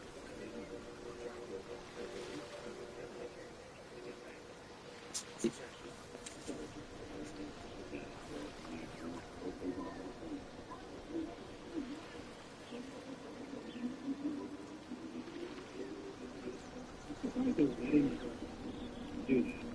If they were, it's also clear. Not recording. I'm FaceTiming. I'm FaceTiming my girlfriend. Yeah. So I could tell her not to use the phone when she's driving.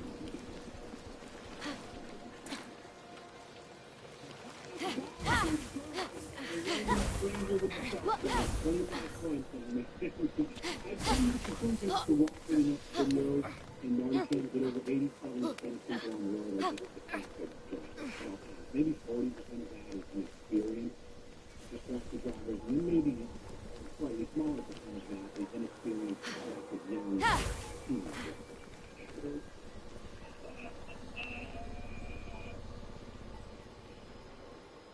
I don't know. I'm not insinuating anything by it. Except keep your hands fucking swivel, or you're eventually going to get blasted out of the intersection by a 2022-year-old teen on the phone with a cousin. And these are just the risks we take by indulging in the luxury of modern transportation. What's going on in this one?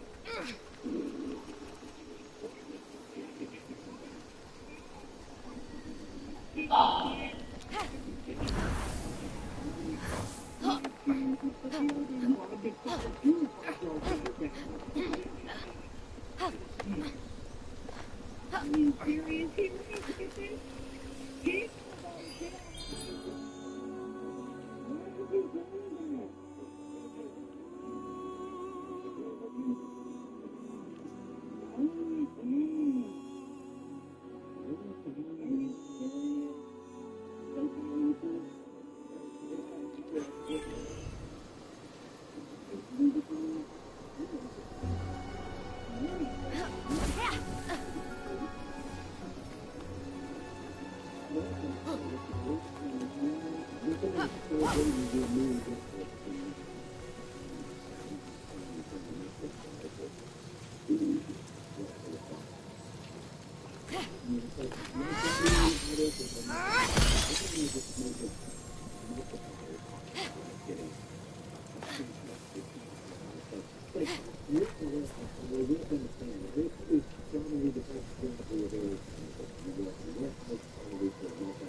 Oh, so there's a way up here, but...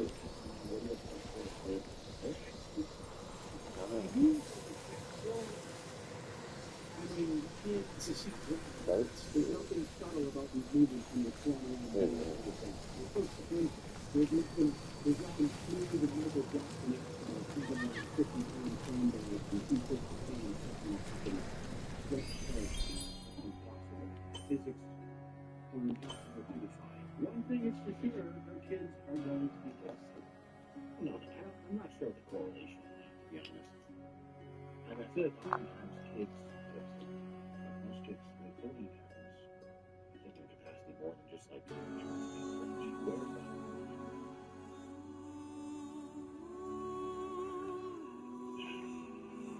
Let's take a look at that last move once again right here. This one here, that is a cat. That does look like a cat right here. Looks like the hair bump. That's the hair bump right there. That was a good luck or something. It's okay.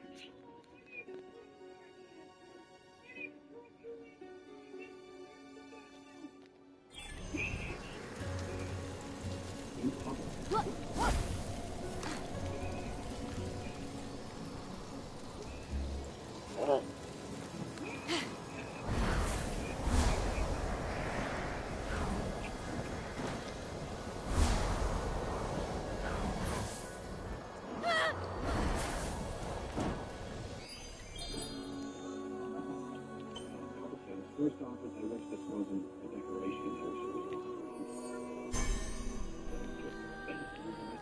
I really truly appreciate over the last several years the incredible correlation between mental illness and just the thing. I mean, we've never seen you think that they would have more statistics than people actually mentally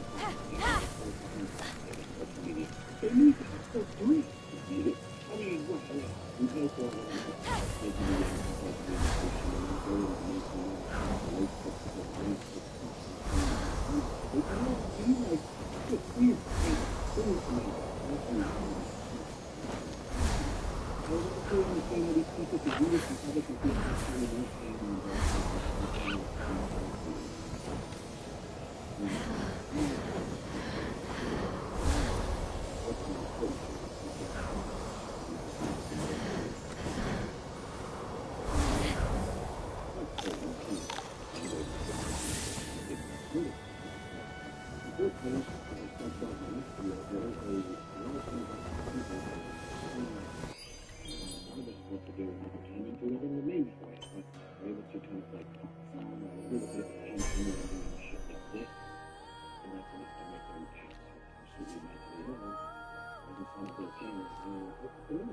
Where the hell's the auto save? And why people keep doing it? I'm gonna keep sitting in this fucking chair and laughing. I don't think you guys be doing my living. I like to doing this a little extra brain on. I appreciate your pain. Just like to do a fucking look at people who go.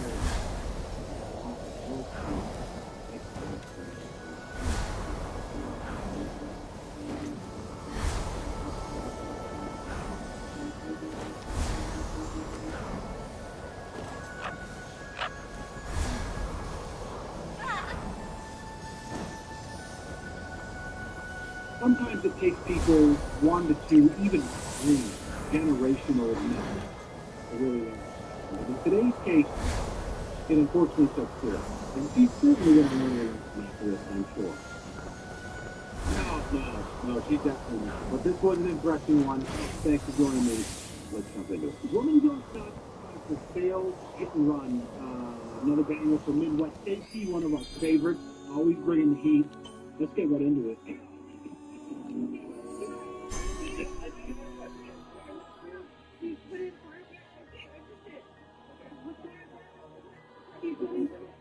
And get out of the car.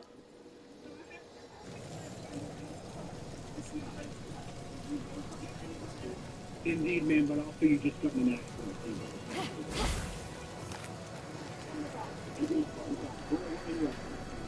Okay, you want to park it? Okay, just leave the car. What are you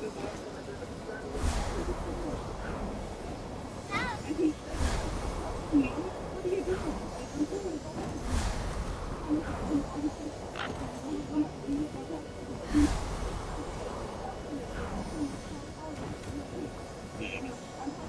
Talking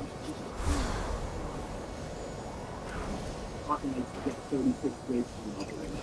I said this on the last body cam video we did, but some people, everyone has like the order of faculty to disappear when they get drunk, and some people it speaks very immediately. Some people it can be just the opposite.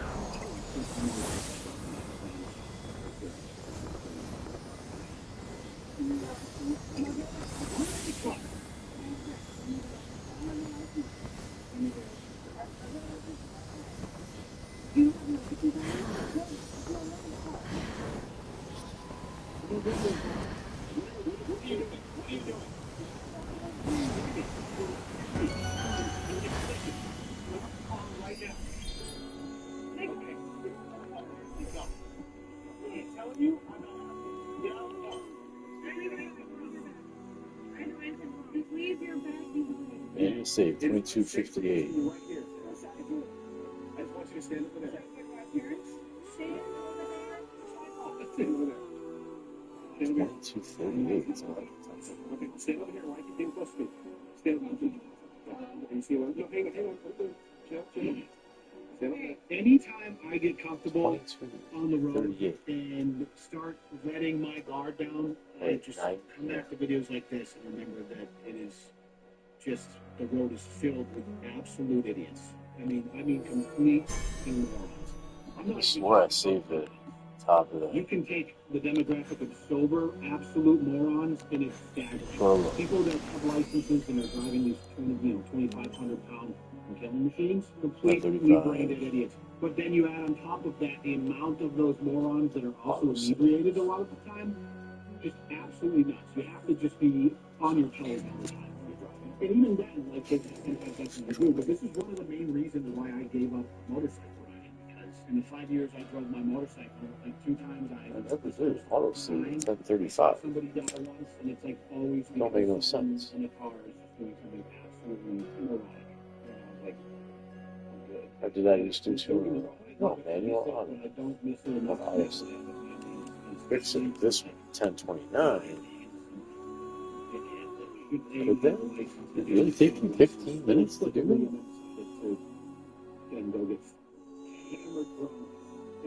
Did I pause it? Yeah, I love this game. Let's see where this is.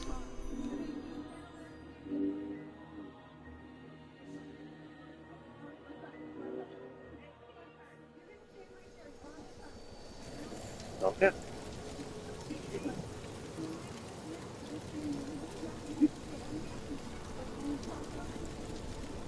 Do a manual save here.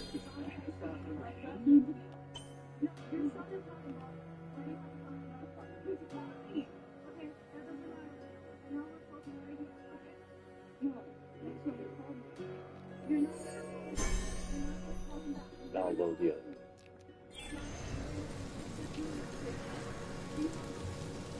Just it doesn't matter.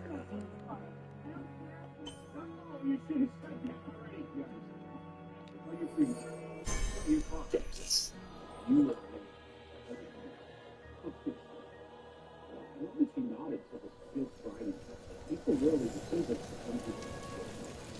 Wait, what? And as we've talked about in previous videos, it's not about test typically. I'm sure that's part of it, but it's equally as much about this one. How you're able to interact.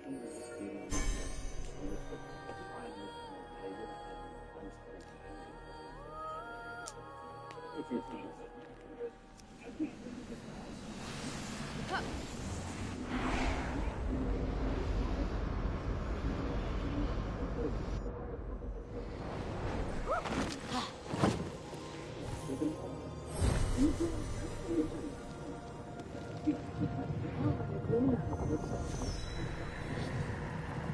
Shit.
There's one there. His.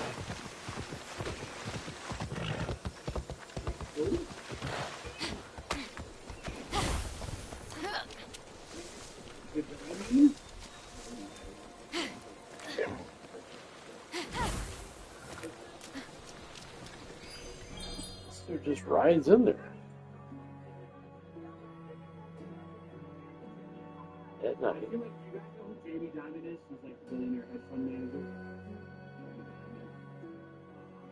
This guy. He rides in? Your Diamond is just Jamie Diamond. Is this him spot? He's the black billionaire hedge fund manager. Jamie Diamond and the Diamond. They try to put like a fun thing.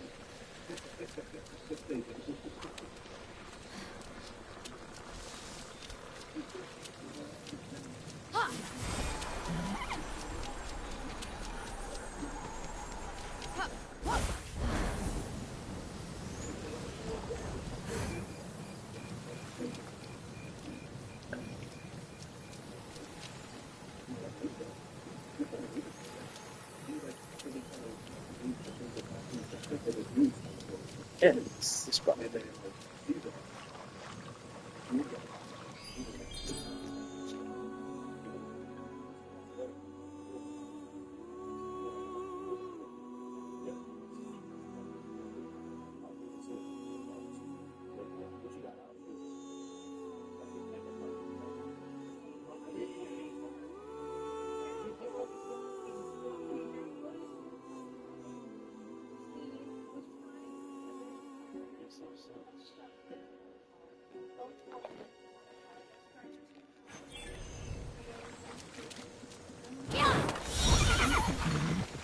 A good statue.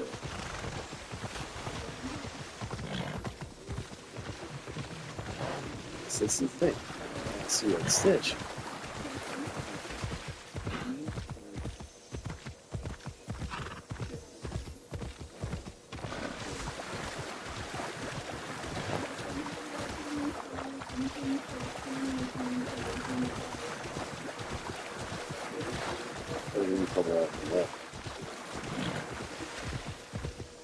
Oh, you get all in here. I swear.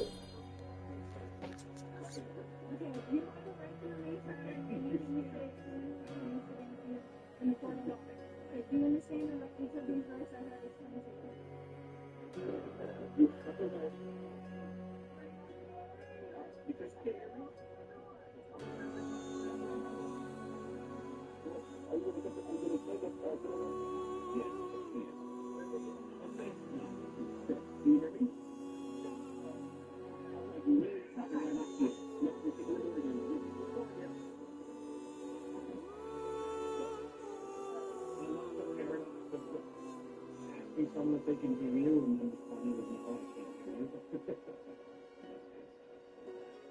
You're pretty straight. So,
It goes one of two directions. One either goes up completely possible or they hopefully find a game and one of the ones that see how much of the thing has hopefully like some other influence in their life. Like property and then a historical place where they can see how much this. So the their laws run up and they do everything to avoid. It's very close to them.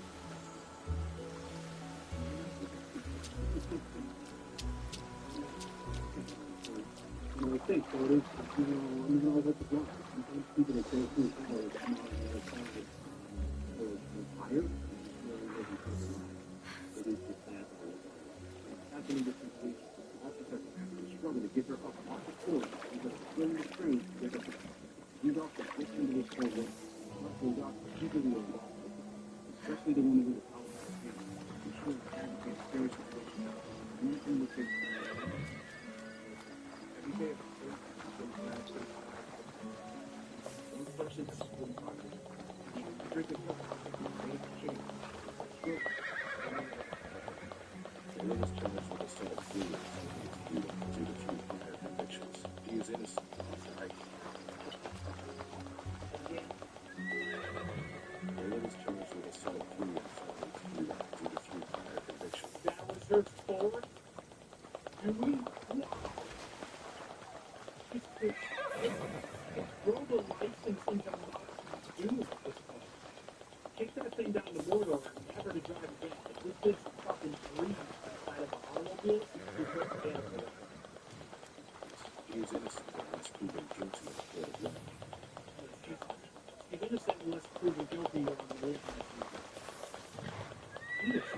You know, I need a fucking guilty.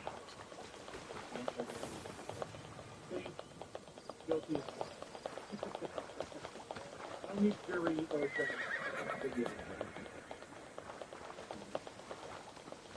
I will say, shout out to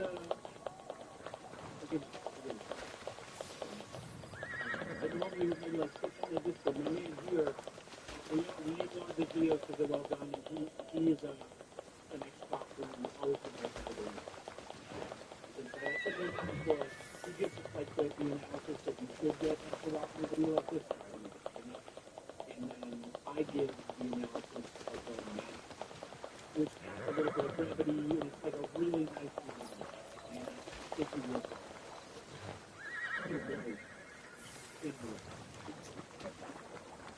Anyway, that's it. How I wish it was required them to watch their body cam footage in court. I mean, it's definitely not, but I'm sure the body cam footage is obviously new. The law is clear. You can drive drunk and hit people in the road. There's no law.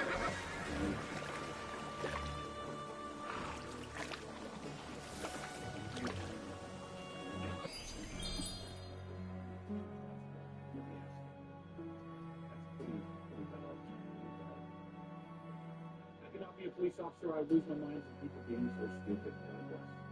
Me too. Frankly. Have a great night, guys. See you in a couple. Love you. Peace.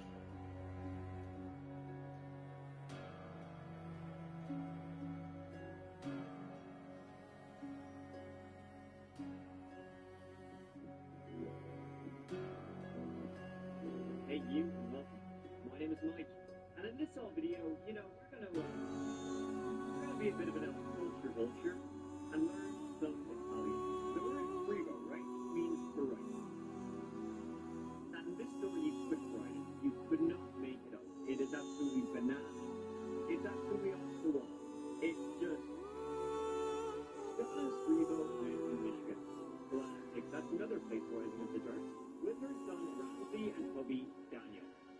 This story will take us to the distant year of 2014 and beyond, but like backwards, as we look at the strange Scrivo family story. Ramsey, he had his fair share of troubles. His mama Donna straight from HE6 being one. So let's give it a go, you and I.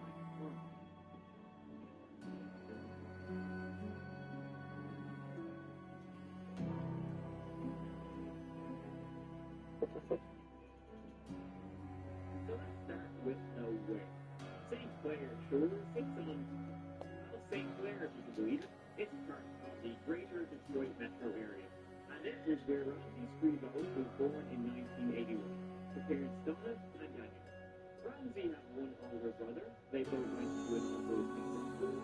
Donna had high expectations for her kid. Ramsey graduated college in 1999, worked for a few accounting firms, but by his late 20s realized Bullshit.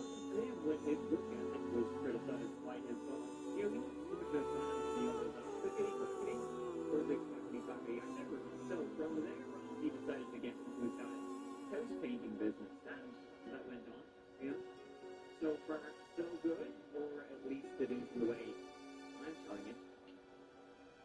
And that takes us to about 2013, when Ramsey's free vote disappeared. On the 25th of January 2014, after 6 p.m., Ramsey left the house he lived in with his mom and Donna to go get some cigarettes, and he never returned. It was predictable. The next day, Donna reported Ramsey missing to the police.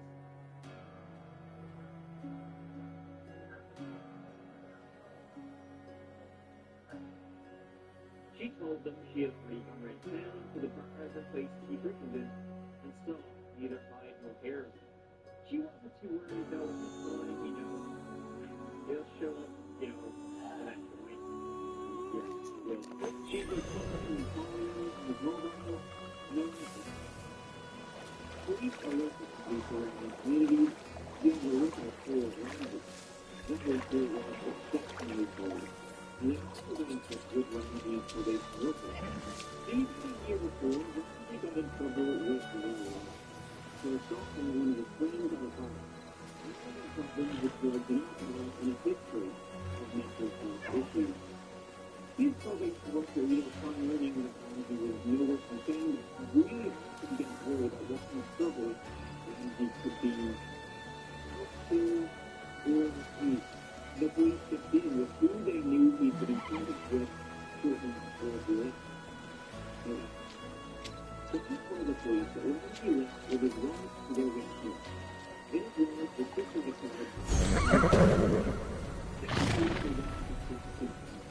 and they after a picture, they can bring it to the media, to a microwave, to get more media. But eventually we found out some contact with the neighbors. And the neighbors knew this and showing to prevent it was missing up. We looked at it. So this is the told the police, we found something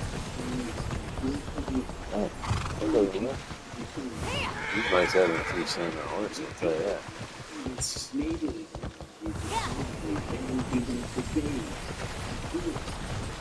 a missing neighbor episode.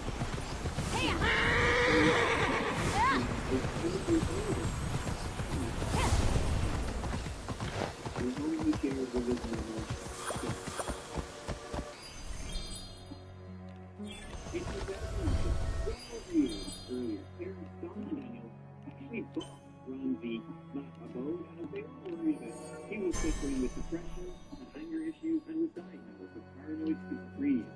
They wanted to know if he wasn't too far from the truth. Which of his good as Ramsey was online conversation, he was so much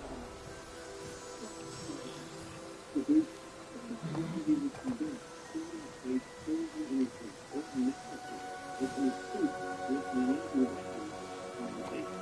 He didn't tell him what he got into a public response.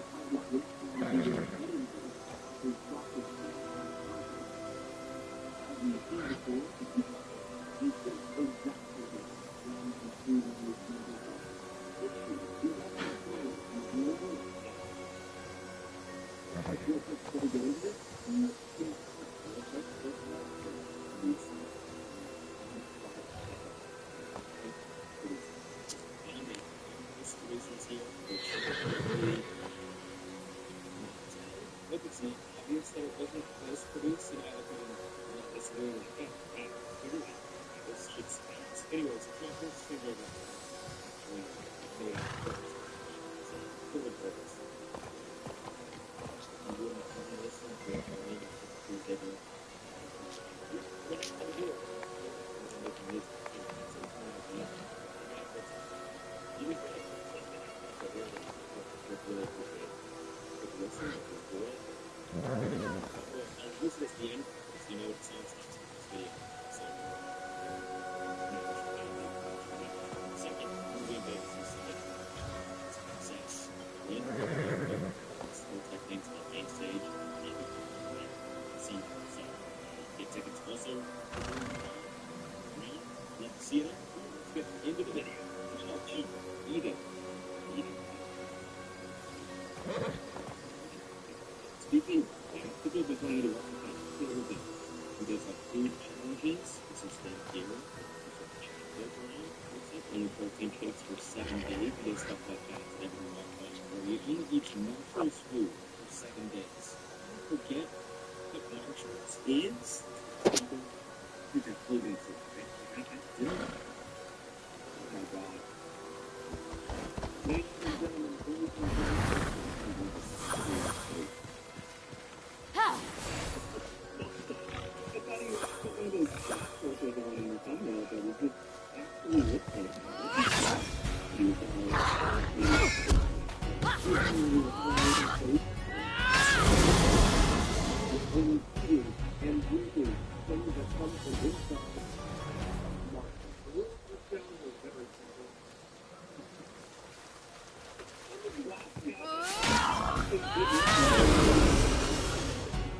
Maybe the best.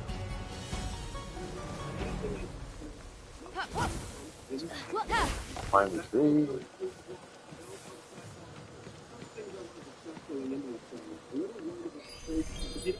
So wait, are they the same quest? Every day, all I eat. No chicken for 7 days don't make me go crazy. Also, an additional rule for this challenge. Every time I go to Marshall, I must get one product that is a non-food of everything. I love challenge videos like this because you just like make up your own rules on the spot. And they seem like rules of challenge have been predetermined. Also, another thing, you're gonna put this one item other than food or like, oh my god, this came from my handbook on it. It's honestly in the first couple days. And then towards the end, so today is Wednesday, with Brian listening to the camera. I'm sorry, is that, I mean, listen, did you kiss his kid's face, or is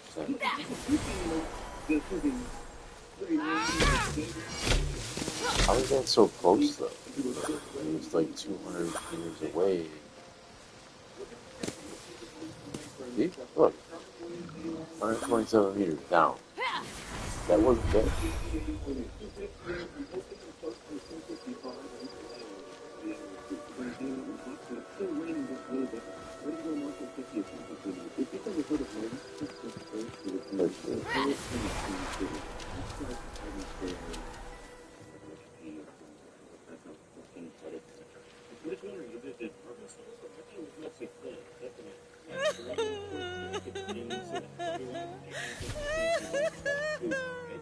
Aphrodite, please, just tell me what's wrong. Well, I appreciate that you were trying to help me.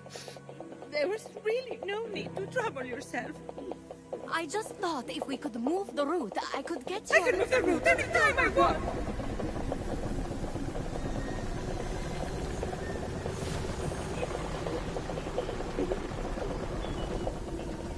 Well, since you watered my roots with the sea foam, that is.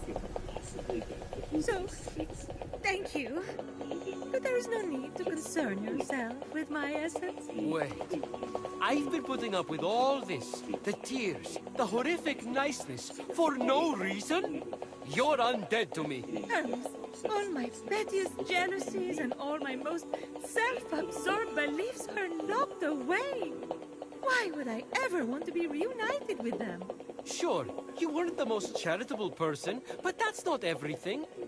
Remember all the fun we had gossiping about the other gods? Making fun of the ugly sashes Hera wears to parties?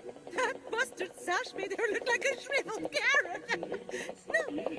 No. It was all time wasted. I should have been more. I never measured up. What in Hades are you talking about, never measured up? By whose standard? What's she talking about? I can't imagine. It's no use. She won't hear reason. Try insulting some other gods. No, it would only be fun for me. Acts of charity are all good and necessary, but not from Aphrodite. Her spice made the world interesting. She added a zing to things, you know? She literally changed the world. I mean, she started the Trojan War. And also she could be named the most beautiful. That's it. I don't know if we have time to start a war, Hermes. No, no. We'll bring her the prize her vanity won her. Something she wanted so much, she let the world go to war for it. If she sees it, maybe she'll want her old zing back. The Apple of Discord. The Apple of Discord. I'll find it as soon as I can. Good. She's boring right now. I can't make one remark about what Persephone is doing with her hair before she starts prattling on about the needy. I miss the old Aphrodite.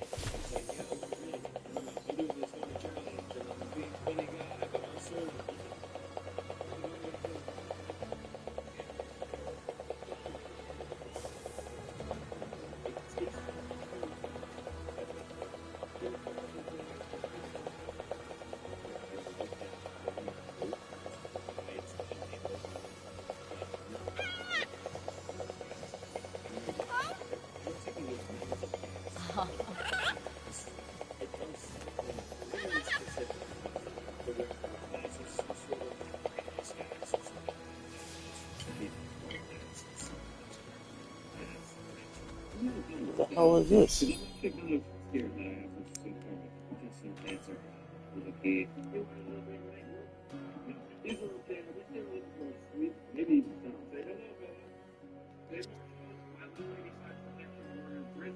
And you're a gamer. Come on, brother. Yeah, I might have a cherry face, but I got a gamer brain. Come on, brother. It's now about 5 p.m. Despite the trash that I took down on these mangoes, I've eaten about 10. It is now 8 p.m. I'm actually studying pasta. Tonight's going to be an easy go, right? Having these delicious fries. We're going to go for a walk downtown. Come along with us. You know what a beautiful city. Bit of a pro tip, guys. If you want to lose weight while you walk, get one of these weight vests. $25 weight vests. Try that fucking hell yeah. That's a looking great vest. I think it's funny that he has, I don't know if that's his wife or his girlfriend or I don't know. Sure, but it is kind of funny that there is another person. I bet she's kind of like, what do you mean you're eating those delicious fries every day for every single meal? What about I'm supposed to fend for myself over here? You guys get to eat fucking snacks for 7 days straight? Like, don't enjoy this, baby. It's for you two. I'm gonna give the people what they deserve. I wonder if it'd be quicker than I'm here. It's about 10 p.m. About the same distance, but terrain. Screw it, let's try it.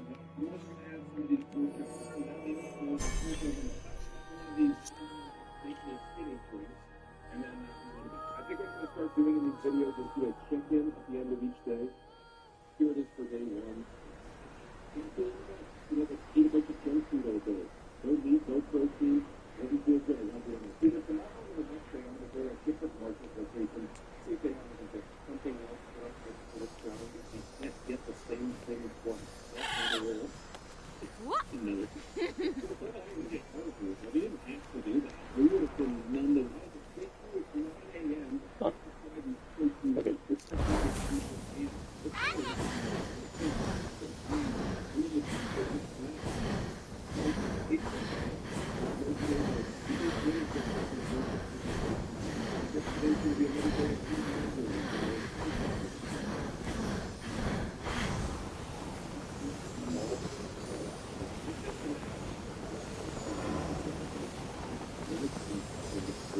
It's gonna take a look.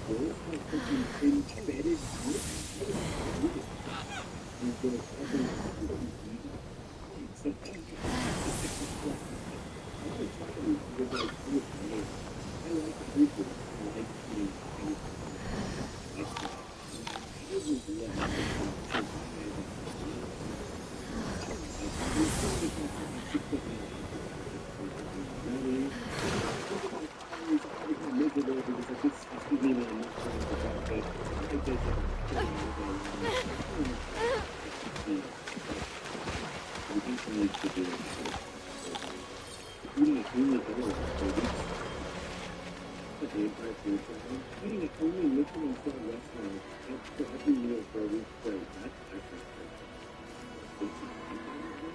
Oh, you told me? Yeah, I mean, it's got some like creative process. Seeing what you spend. God, that's good.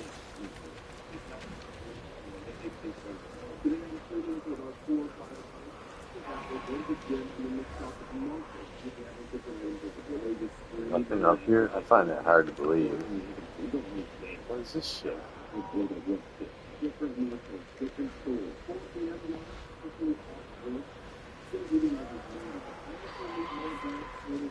Two of those fucking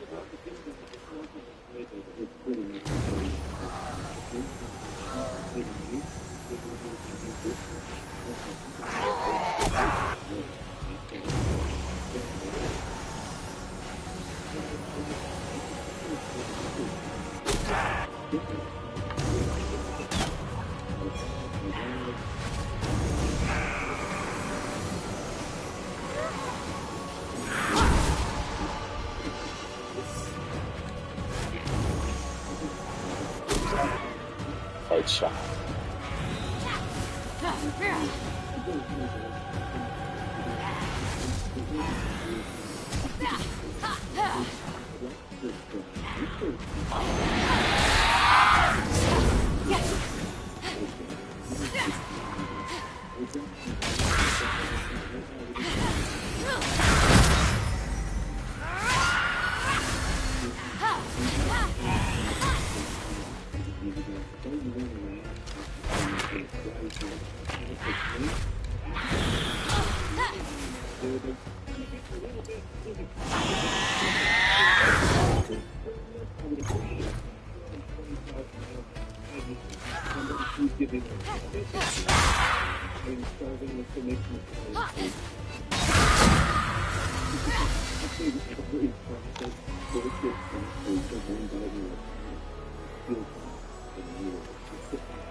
He's at that consistency. I'm not like that.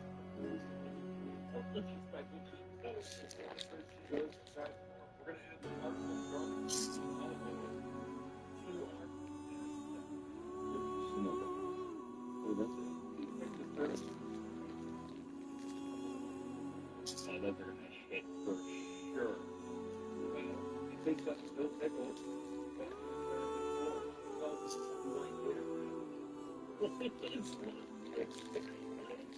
Sorry, but doesn't it look like spring? These horrific items in these.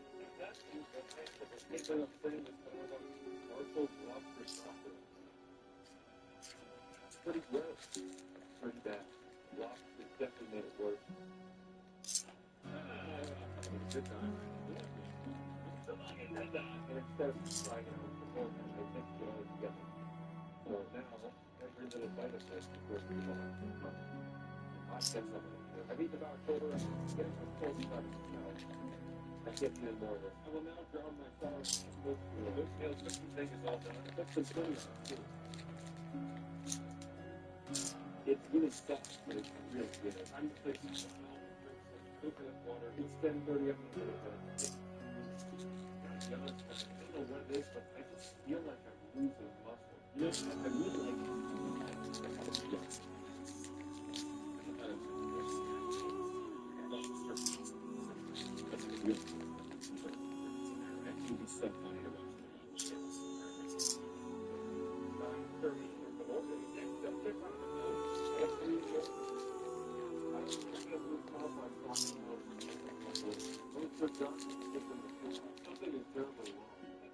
give up on those but does. And that's when I watched the Cody training video, you know what I'm talking about. I've been through what you're going through, brother. I know exactly the toll that the goats take on your life and how tricky oats can be.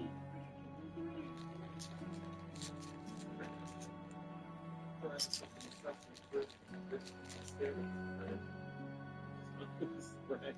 not to make the spreads happen. It's just astonishingly fast. Like, out of all things that you can make a spread out of, I mean, listen, I understand it. There's this restaurant that we like, that's proud dips and spreads are rather similar. You know, it's more the, I guess, male and female. That's not right. One is being inserted into, and the other one is being laid upon. So I guess anyways, you get my point. They're similar in tone. So I understand, but like the infant spread is so this just means layered. It's what it's that should be spread like it should be layered. It should be placed. It should be scooped as a salad dough. Hey, I didn't even realize last time I was thinking of the taco. Because I think the taco was gone. Yeah, I'm not relaxed. I'm really starting to dislike this portion challenge. These chips are also some of the worst chips I've ever had. They're really no flavor at all. I think I hate them. I guess I'm eating more mangoes this morning. Just my nuts. It's the day and it's salad. Fortunately, Jessica just wants to eat takeout to the point. Fortunately today, my day, she loves flour. Okay, it's more now. If you've been wondering what I'm eating, it's been mango. It's pretty much only mango. I'm gonna go get some wine for my wife. Yeah, but that's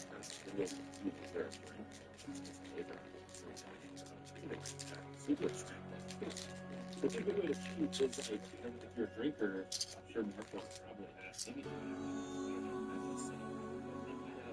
You just get fucked up for 7 days.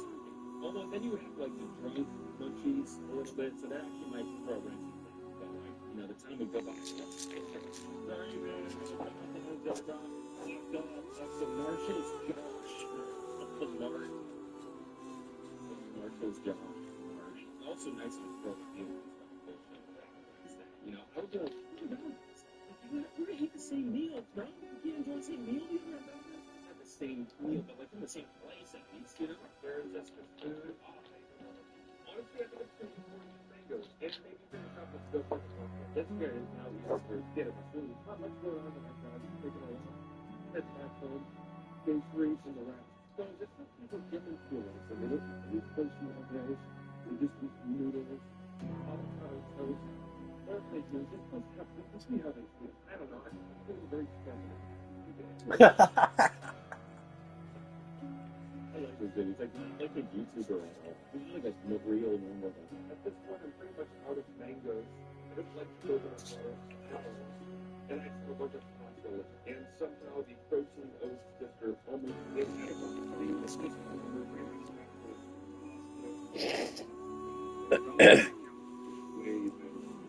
Could easily breakfast, gonna go to the gym, go for a walk later, or maybe I'll have some later. 12 o'clock, I'm officially out of mangoes. Mayday, mayday, I'm out of mangoes. I'll cover that stuff because random person, not me. I just finished a full bag of protein chocolate. You guys might be wondering, even with Google release. No. 8 o'clock is the next.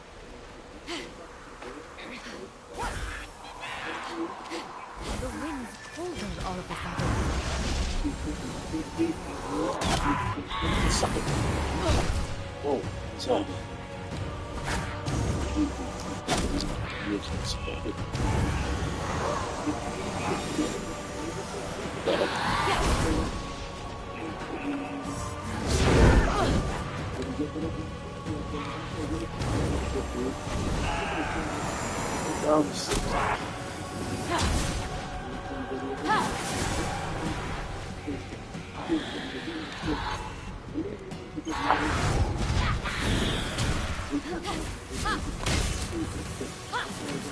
Calm down, man. Don't shot.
Gonna be tough. We'll go back to Immortals tomorrow.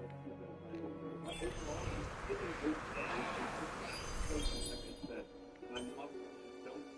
don't feel strong. I'm not feel strong at all. Anyways, guys, good night. I'll see you for day 5 tomorrow. Day 5, 9:30 in the morning. I can't stop thinking about that. Nope.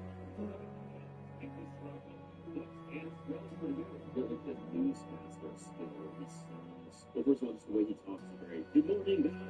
Hello. Just remember, when he wakes up, he sounds exactly the same as right before he's going to bed. Just never alters for that voice. Good morning, guys. I feel like time to work. Good people everywhere. I like this as a flavor. The light is not bad. The block is kind of huge.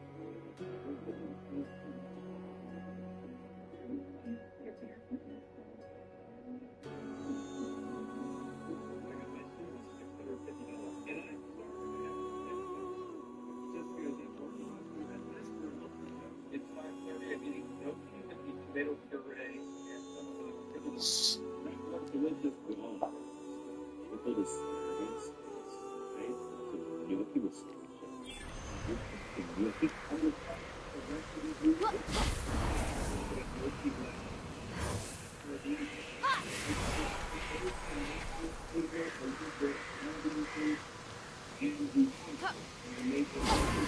can hear something. Wings flapping? Big wings flapping.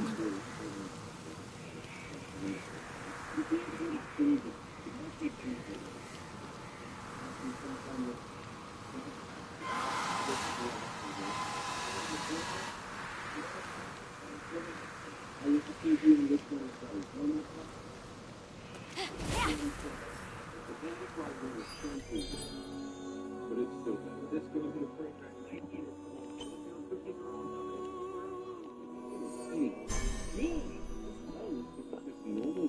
Yes.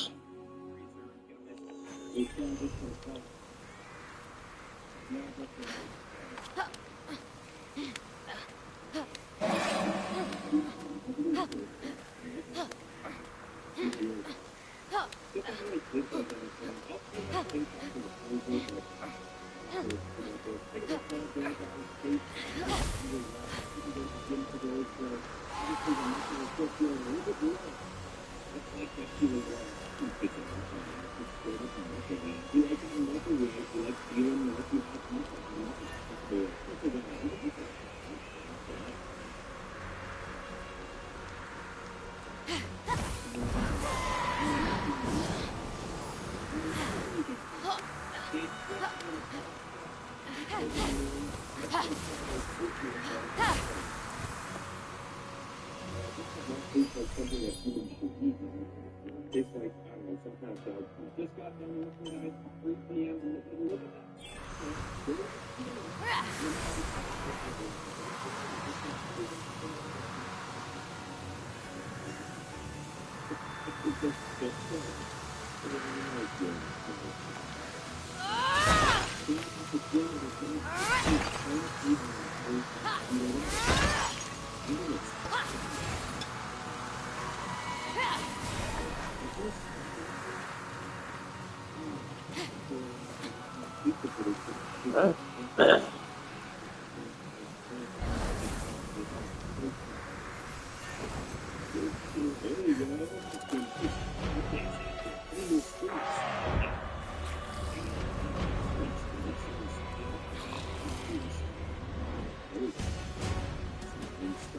Just then, Ozomini, terror of the Isles, scourge of the skies, abductor of Nike, swooped in.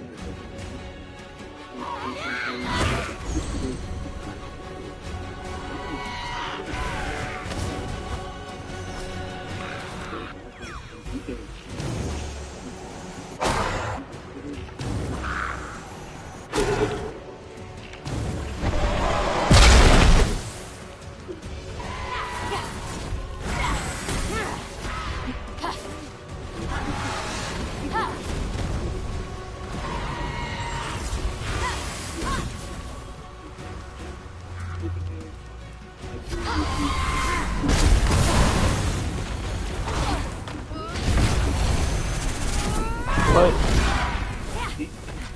One shot, dude. One shot.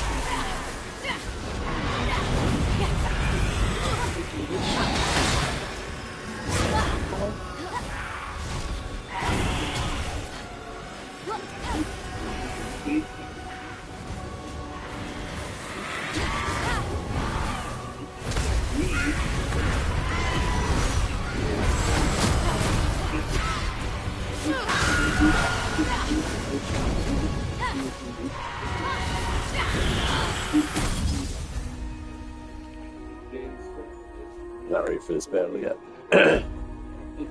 Potency. The top. Man, you're safe. Perfect.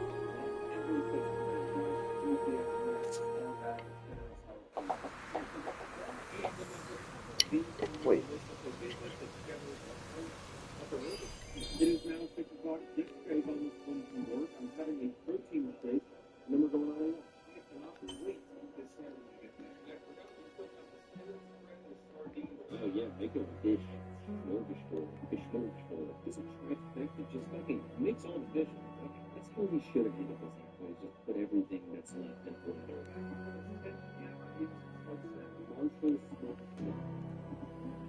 It doesn't taste like salmon, it tastes like salty canned tuna. It's not really that bad. I mean, I don't know what things would eat there. The only person in history to ever bring smoked salmon and the sardines for that cook. I was supposed to put the sardines in the dip spoon.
Yeah. Anyway, obviously, well, the next guy subreddit, the reason today, but potentially negative. Hell yeah. We're gonna go over some of these. We're Got opening some moves. 5 minutes left. Your opening move was you sent three targets. You will see you can score more points. Opening. The team target during this only animated series I've watched. Create which is a rich, culturally diverse world with deep themes of personal growth, spirituality, complexities of world. Beyond just being visually stunning, the character arcs, especially Zuko's transformation. Ah, Aphrodite's palace. The most majestic sight on the Golden Isles skyline. I don't know if it's most majestic. There's one mountain in particular I think is pretty regal. That's a pretty good summary of the show. I gotta be honest though, your response was like ChatGPT. Well, no, it is one of my favorite shows where I have to explain it briefly. But thanks for being honest with me. Did you know this rooster was once the great Electrion? Helios' annoying bird that screeches every time the sun comes up? The very one. Knock 'em dead, Phoenix! That dumb bird is the last thing I want to hear after party with Dionysus.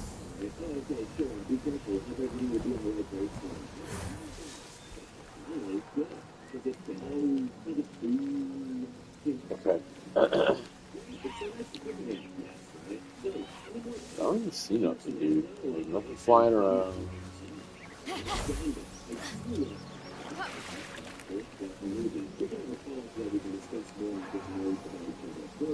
he talking about that thing?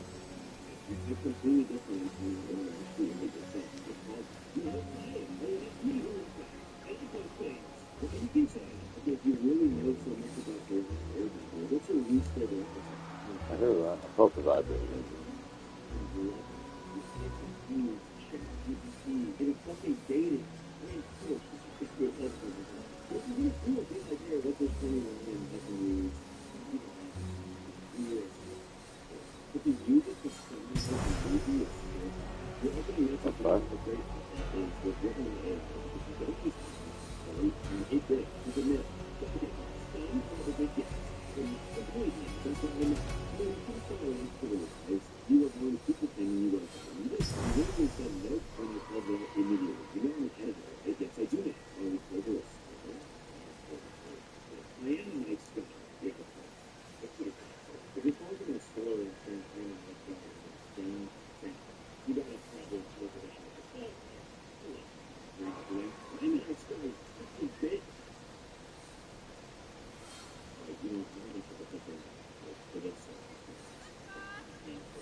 Maybe?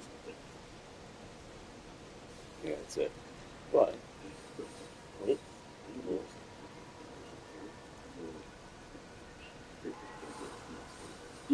Over here. I hate these.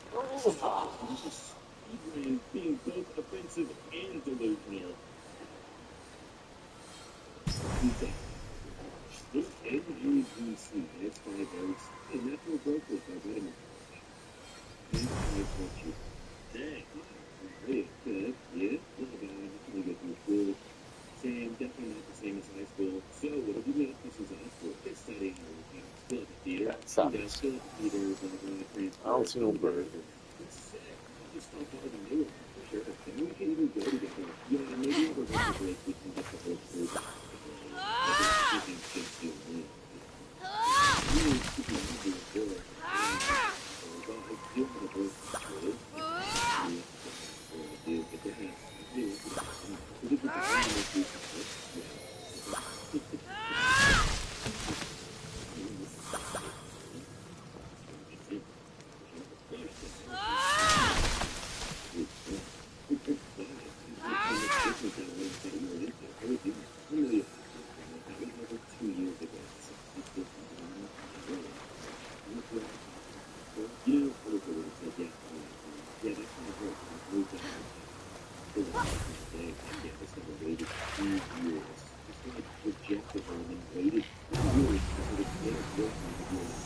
Kidding.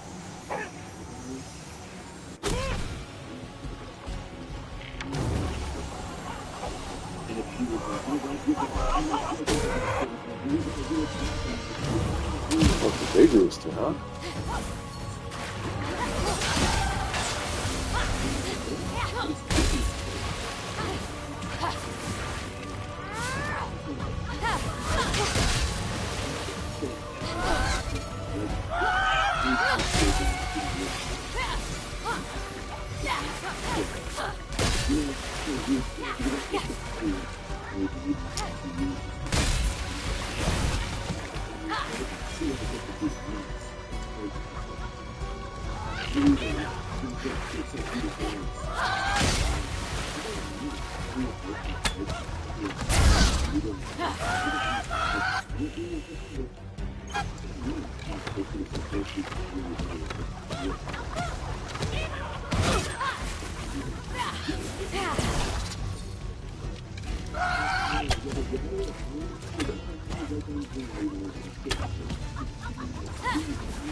Do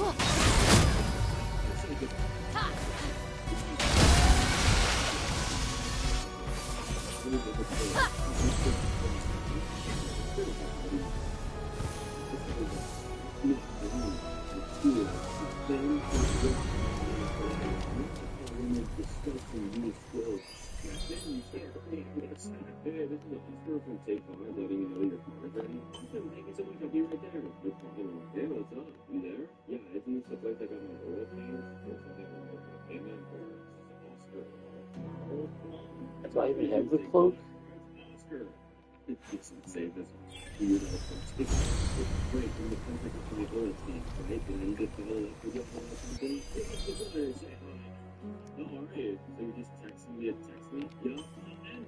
Just see how you're doing. I'm fine, but this is a little strange. I've never spoken to you. I can't even equip it. Oh, it's a grip.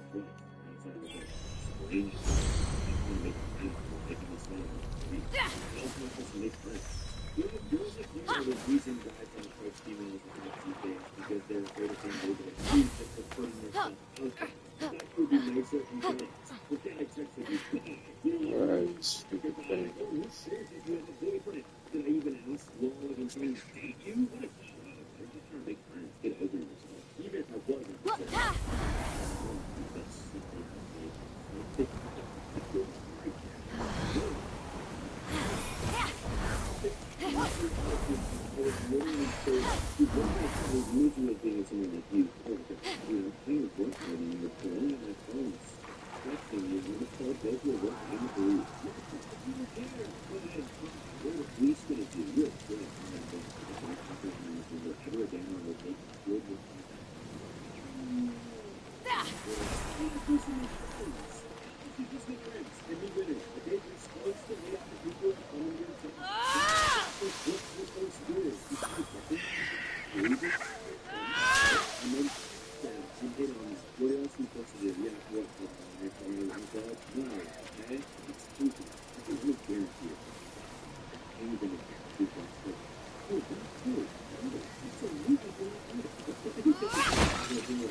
is.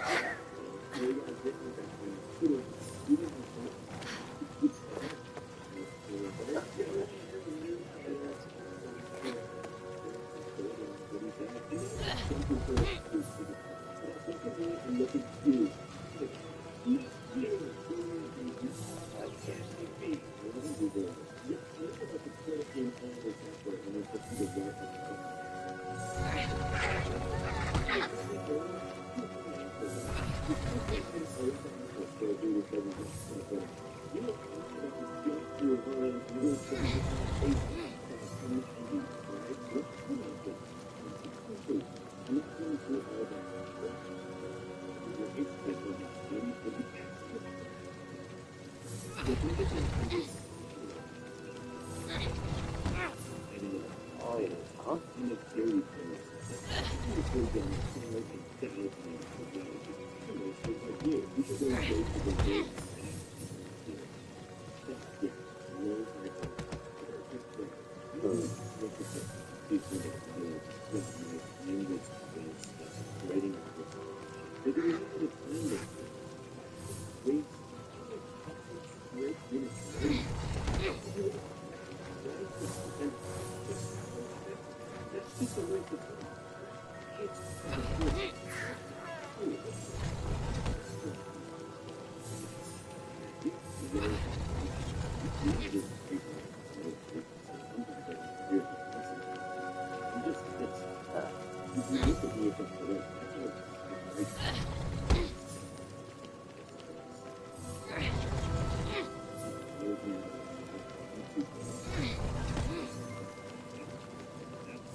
Mix them up.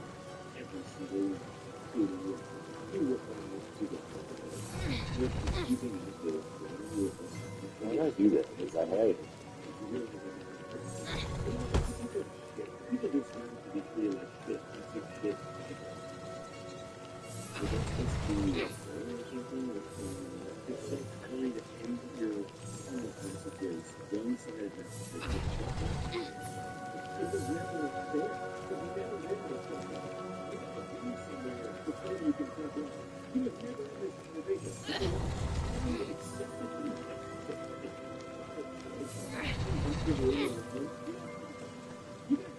This one goes here. That one goes on here, but this one goes here first. So we all know this comes back over.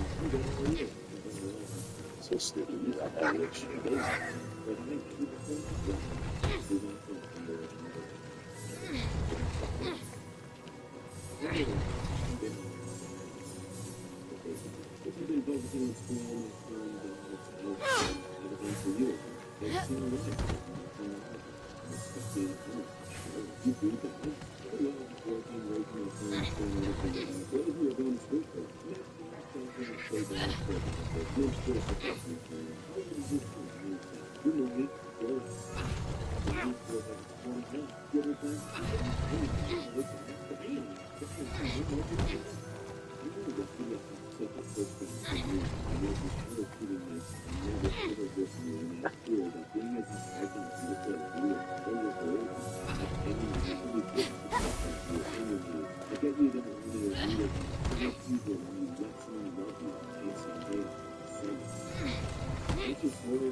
That's right.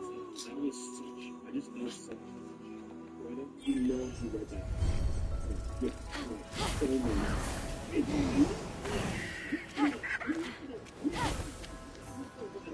so many. Where's that?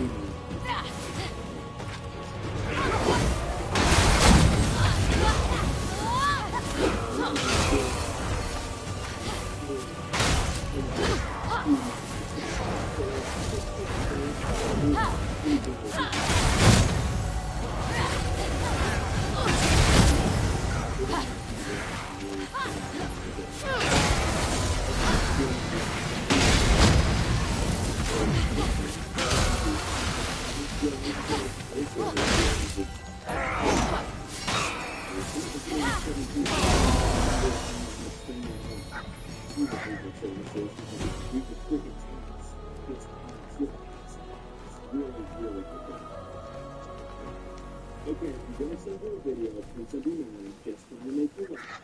I could use a laugh, so I feel free. You're not mad either. You're just the one who said you didn't want to be friends. Are you sure? You promise you won't get mad? Fine. Unless it's something that's gonna remind you of it, for sure. Then why keep speaking up in the morning and if you tell me afterwards? This video, see whatever this is gonna be. Why would you stop like that? You shouldn't be sending whatever the fuck it is your best friend.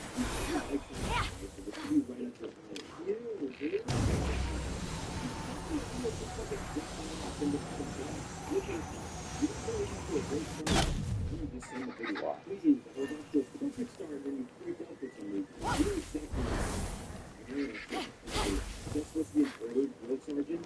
You're just ordering me to send videos in the document here. And then you say, oh, wow, you have to send us something what you do. Are you focusing on me? Why can't I say this? Are you kidding? Don't be so triggered. I thought I just said it. Tell me about something myself or keep following on social media. How long do you sleep? Very long night. Yeah, you don't say it. I'll just say for trying to get something cute. I think it's better. I think we're gonna rest assured who's better for all of us. And that video was made of sense. Okay, now this is a video, but don't get mad, alright? It's just me holding off my needs. I know, a little sick, but it's good.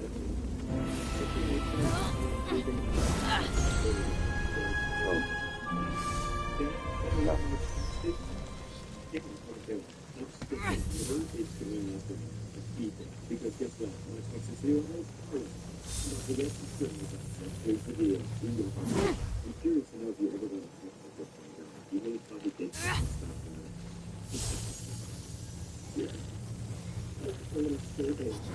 If we just say no for this freaky exchange, you're going to get out of this. Say, Just feel free this might be harder than I thought. in terms of like, if you guys are going to like this, put me down. Where is it? Eros, what a mama's boy. Always doing whatever Aphrodite told him to. Like shooting Helen with his arrow to fulfill her bargain with Paris of Troy. I wonder if Phoenix will test the power of an arrow on the Helen statue. Let's fly back over there.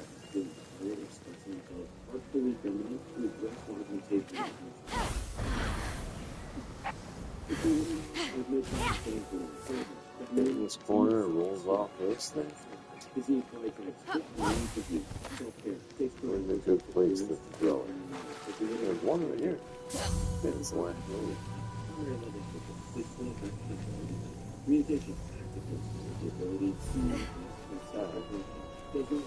Just toss it over there, dude. Toss it over there, see that.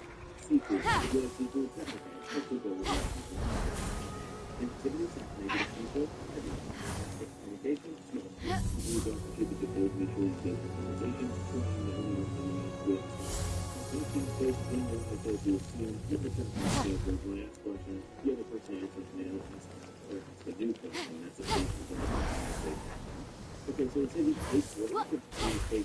But then if you're communicating, if you are going to conversation going, then that's a red flag. So then what's supposed to happen? Just him asking questions, and you answering them, that's it? How can it? Doesn't sound like conversation. 6 years old. No, I have to. TJ, competitive, independent thinkers. Really cool.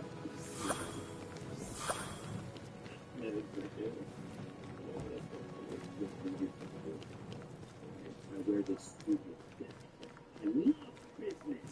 I'm a except for the musician and mental work man seeks fit. That is a vibrate.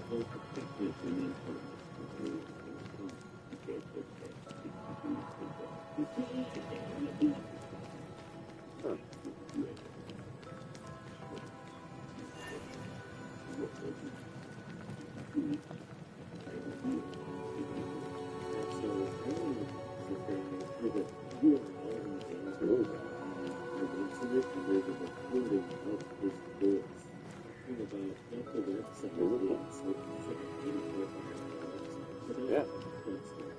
Anyway, guys, thanks for watching today. As you know, I'm a very keen of YouTubers, so please hit the like button if you enjoyed this.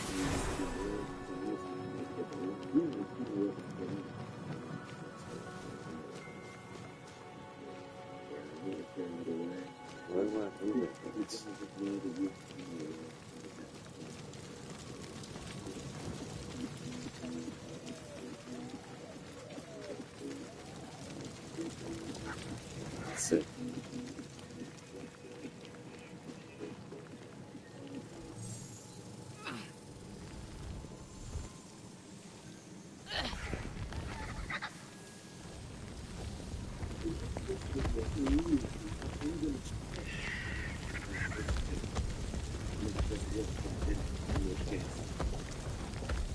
We are the deal, baby. Yeah. They're going to buy beggars, pissy choosers. Choosing beggars. But what is this all about? I don't know. Let's find out. We're checking this first one. I think it's going to reveal, but yeah.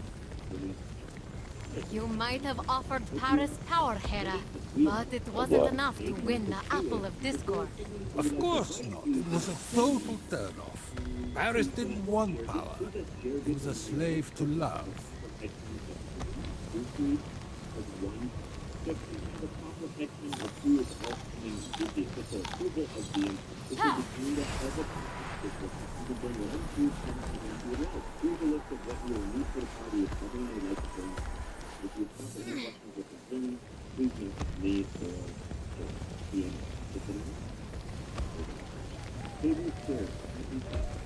Athena, if Paris had known Trojan War was coming, maybe he would have taken the battle wisdom you promised him in exchange for the apple.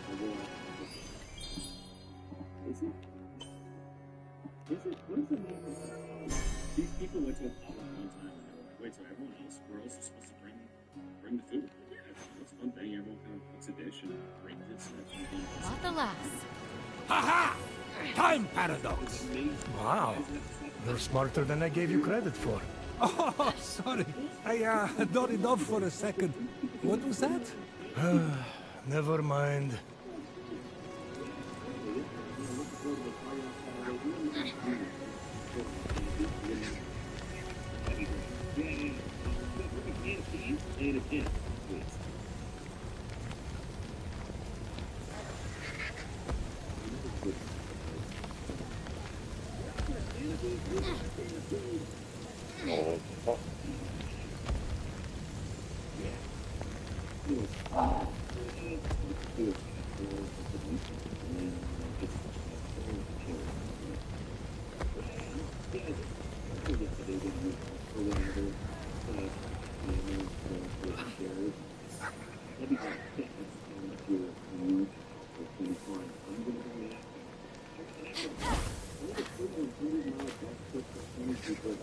So.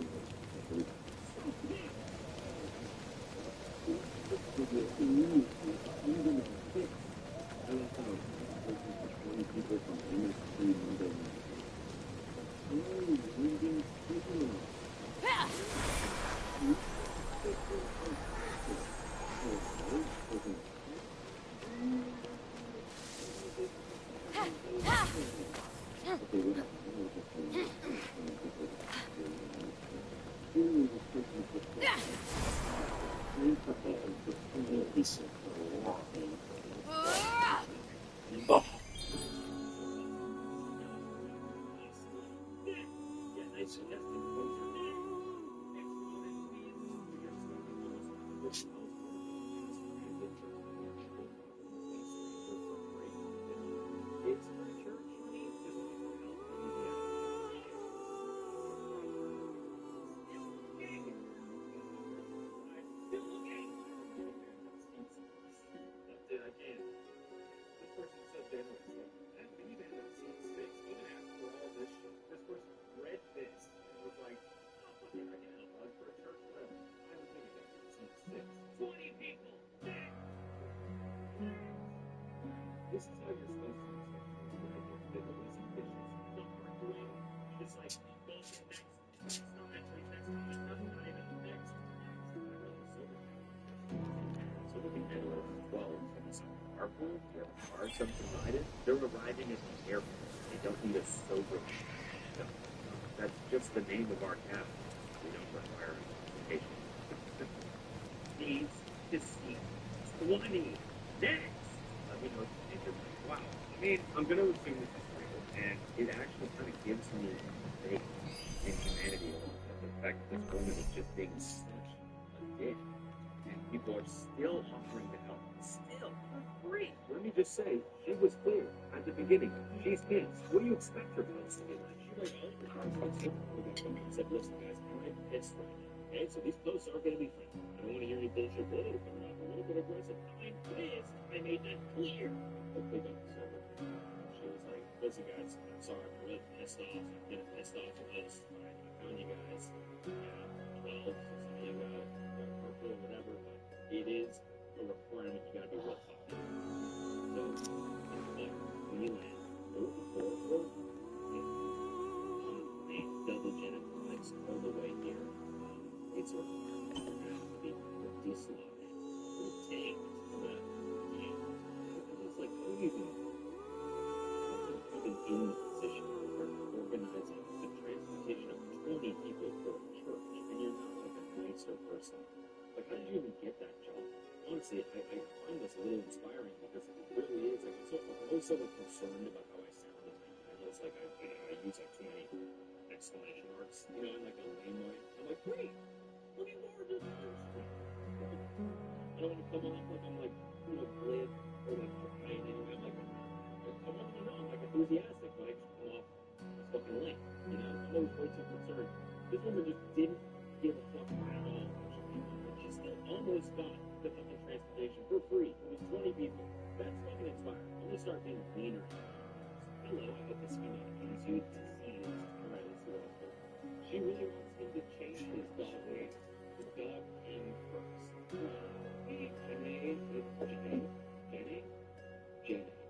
Janae, whatever, could go either way. Janae, that's fine. Janae is the most name to me, it never hurts me. Like Jenny, like Jenny. Let's go, Jenny.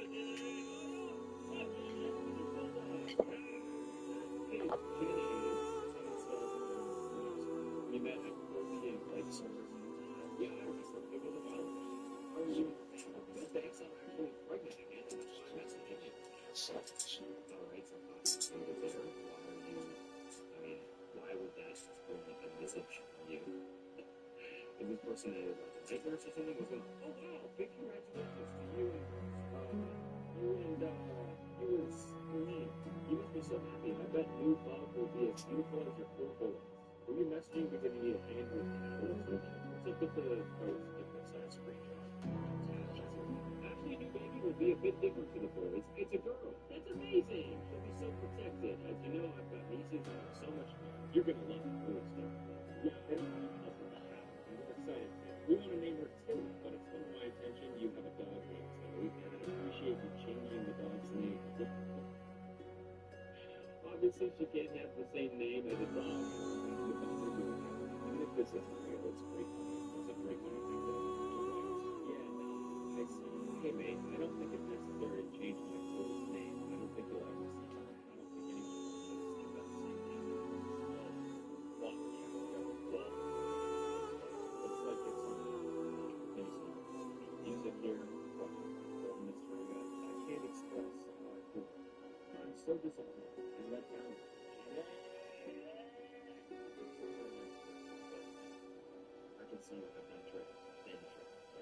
the same habitat. You don't have children. You don't have understanding of other blood just want the best for this perfect little person. Okay, should I go for that? Alright? I'm honestly shocked you let yourself into this happiness. You didn't even consider changing the animal's name for my daughter's future. This is going to impact her life and potentially ruin her confidence in it. Or you could just not tell the daughter that there's actually no. She's probably going to become aware of the fact that there are dogs named Tilly out there. Trust me, I've met one too many dogs named Buddy. Probably hundreds, I would say, but hundreds of dogs named Buddy. It's more of a dog's name than it is a people name. I have to look at that.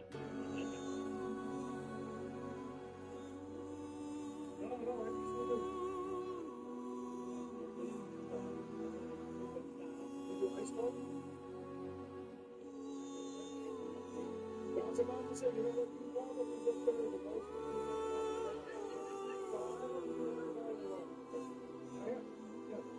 We're making a video.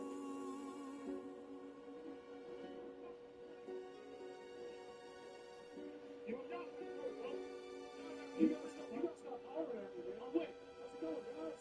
Let me get some price. We're coming to you today from Jones. Let's go.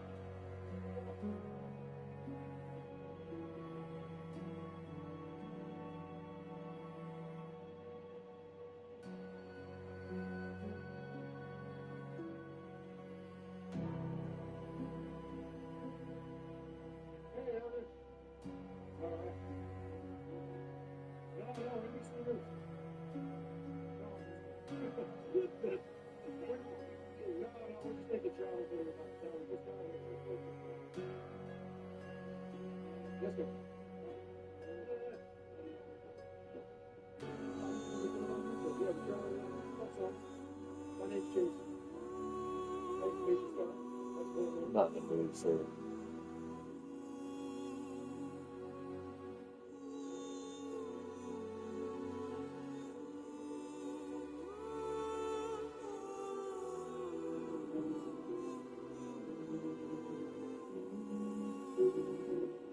I do remember this one. This was another mailbag episode. Somebody sent this one in. I remember looking at the cover and then answering the concept for like this one.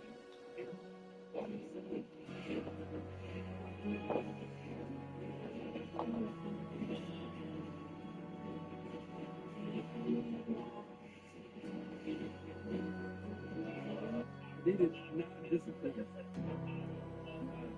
It's amazing. But I will say that after a little bit of research, I did discover that this was a mistake. Oh, really? I did not realize. How much research did it take you? Well, oh, yeah. We had already watched it. It took the very first credit call for me to realize that it was going to suck on me. Yeah, fair enough. I forgot that, yeah, the credit the top. But we had already flipped it off to it. And I will say that not every asylum film is great. Like how ridiculous it is intentionally. What I mean is that not every asylum film is like intentionally bad. And I don't think this like Panic should have been a example of down that was made. Years later. It's greatest ship. Most sophisticated ship ever created, the Titanic 2. Yeah, and I would actually say that I think the same for this movie, at least to some extent. While clearly capitalizing off of a couple things here, maybe somebody was delusional in thinking that this was going to pick up and get like this. They need a sequel, so it was just big enough. But yeah, no, Asylum does the thing, and this is bad for sure. Where they make movies that look similar to other movies so that grandparents who don't know the difference sees that maybe the store at $5 bin at Walmart thinks they're buying their grandchildren the Avengers, and instead is buying them a different friend, which is not the Avengers. Although the plot is essentially identical, which we're it's who gets that thing.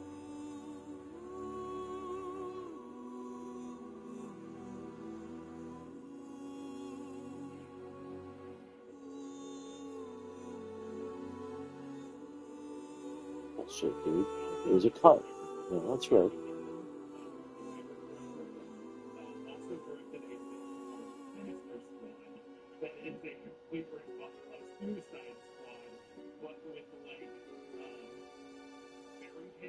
it's like the same thing, except it's Suicide Squad, but like it was something. Hold on, I gotta look up and see what the book. Because it was like the same exact thing, where it was like, oh, we're just taking a popular comic book movie, and then, but okay, he's worked as hard. He doesn't really know that that's not the point. But yeah, it's Sinister Squad. The Earth is under threat from a massive supernatural.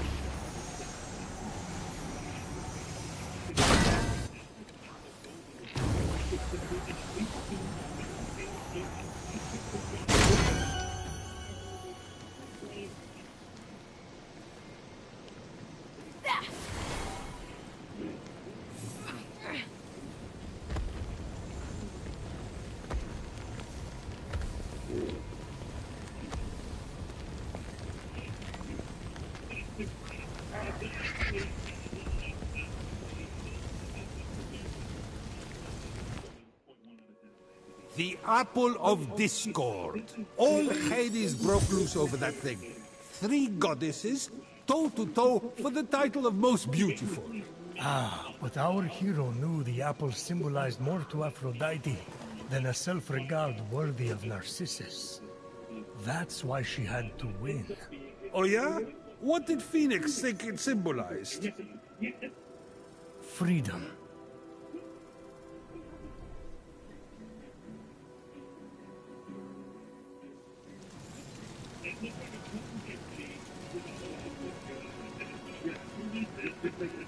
Oh, what? Do you understand? If we kill the lion, the whole world will be free. Basically what this is. But this does have masturbation.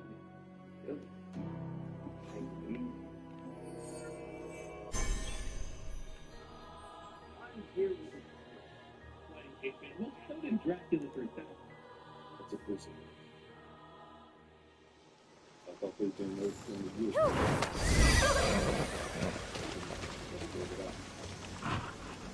Probably better.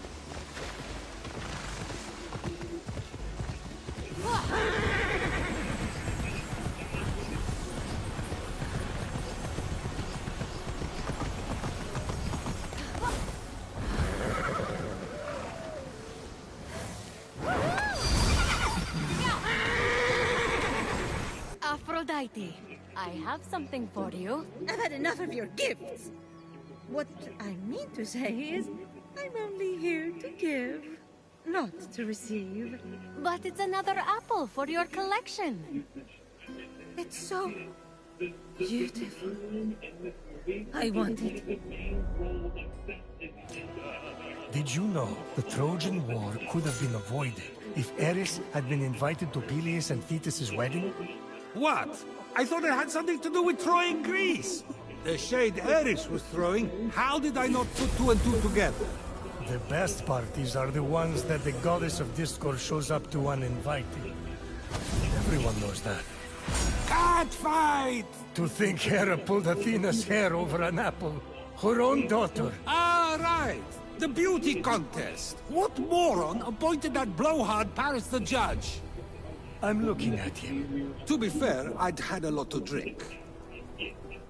It wasn't Paris's fault. Hera offered to make him king of Asia and give him great riches. Athena offered great glory and renown in war. But show me a god or mortal who could resist Aphrodite's bribe of true love. Yeah, sure. It was Helen of Sparta's love Paris was after. So he did exactly what you asked and chose the most beautiful woman. Then, you know, started the Trojan War. I wanted to win that apple so badly. I wanted to win that apple so badly. I started a war for it. To show Zeus. Everything that came after was my fault. You were acting according to your nature, Aphrodite. Which is exactly why I'm better off without my essence. My nature caused only pain. That's where you're wrong, Aphrodite. You can't have one side of the coin without the other. Your passion, your unpredictability. And I'll say it. Your jealousy, your vanity, yes, they caused pain. But you know what else they did? What? They created some of the greatest adventures, the greatest epics, the greatest stories the world will ever see. I'm a storyteller, I know. Sure, we would all be safer if we just stayed at home, but everything's more beautiful in color. The passion is worth the pain. In that boat are my unfiltered jealousies and darkest natures. If I let you in, everyone will judge me. I've been judged before. Aphrodite, rein it in. Aphrodite, you're too much work. Aphrodite, you're too much trouble. Aphrodite, you're too... Whoever... Anyway, if... This was on sometime. Holy shit. It's enough already! Why don't you just go get a job? I had no idea Hermes and Aphrodite were so close. They even had a child together. No way. Boy or girl? No. Ah, I see. The child was non-binary. Look at you. Prometheus, I have an unfortunate. I'm leaving.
In addition to that, they also mentioned that time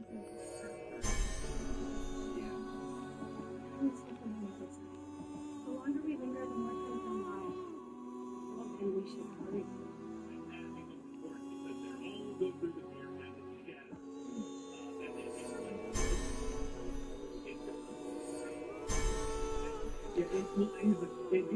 It's embedded in the right.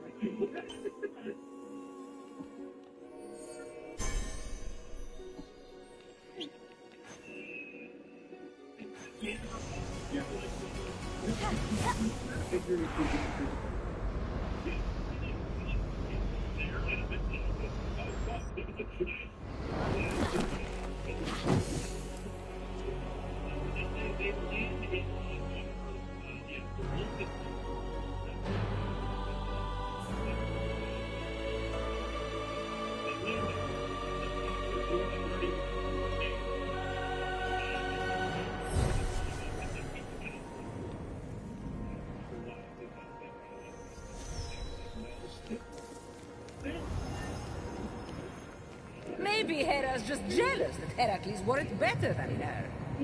There. Are you serious? Said it.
Is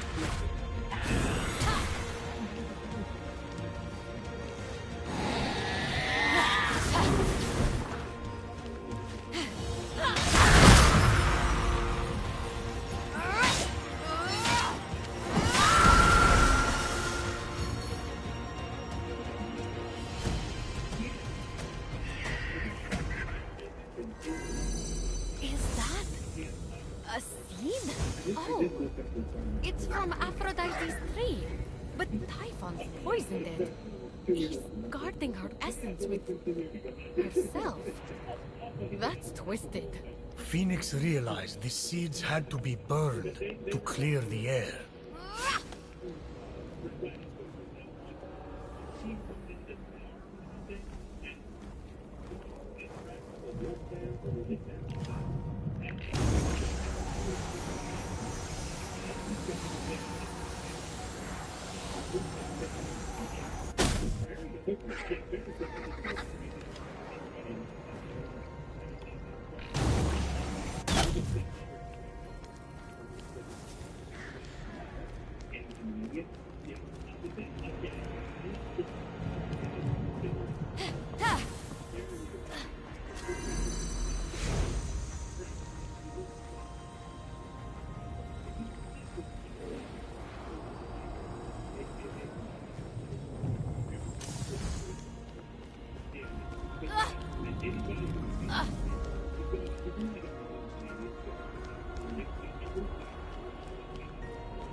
Oh, that's why. So you can't just fly there.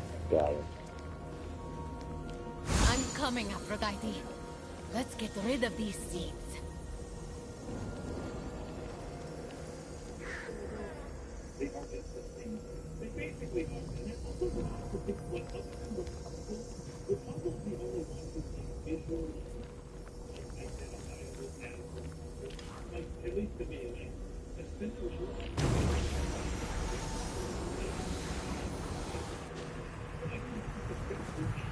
I feel like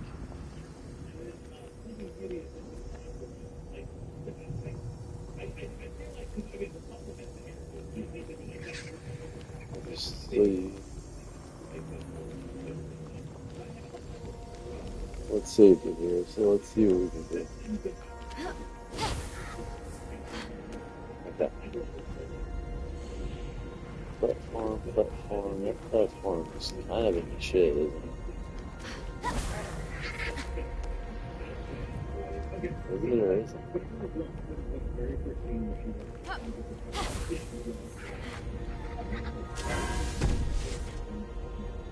Hey, no one's even there yet.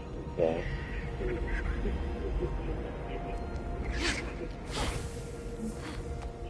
But she's like a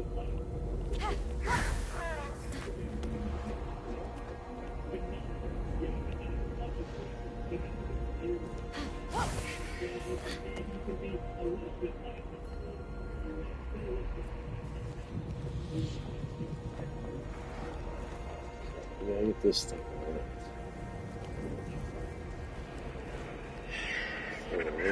Yeah.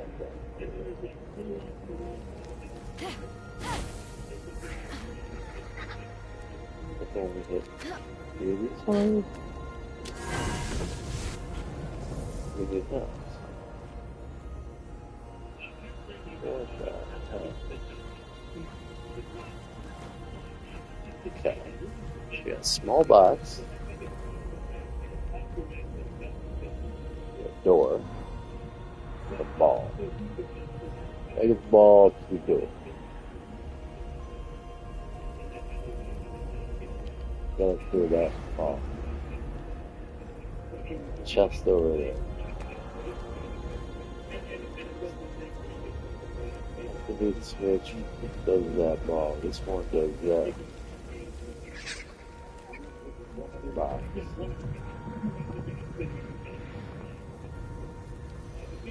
I think it was like fit everything that. I think so. Yeah.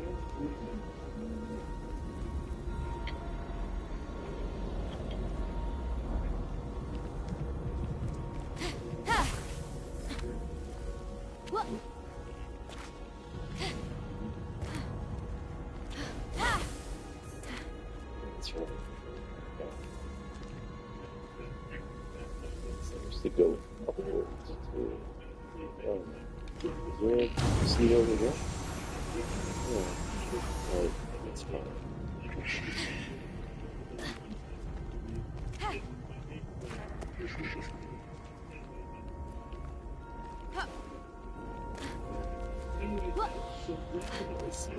Aha. Yeah. Oh.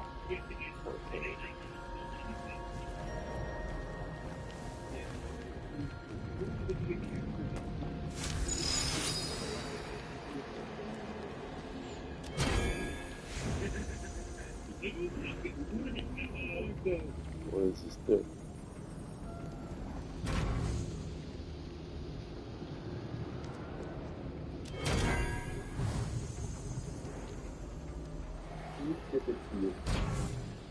It's only working about 30% during about 80% fresh. Yeah. Yeah, Luke right now goes up. What that player? Okay.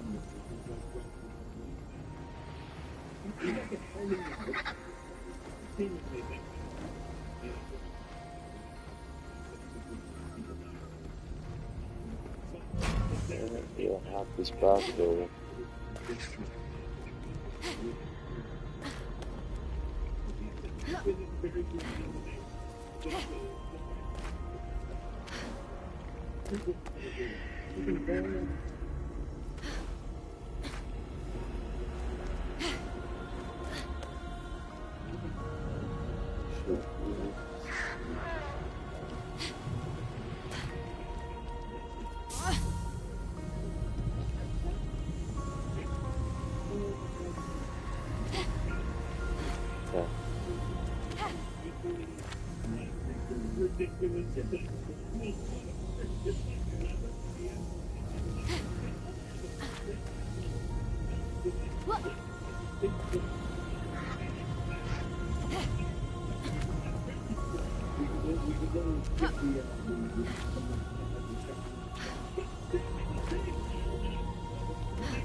get down this pit, drag that ball over.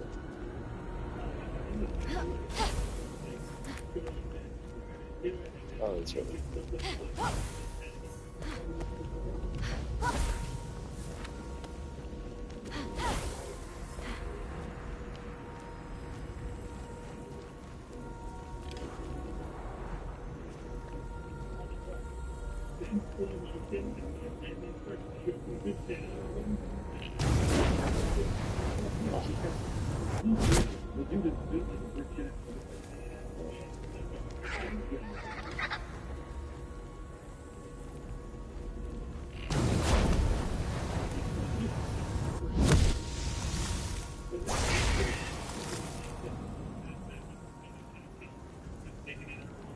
Okay.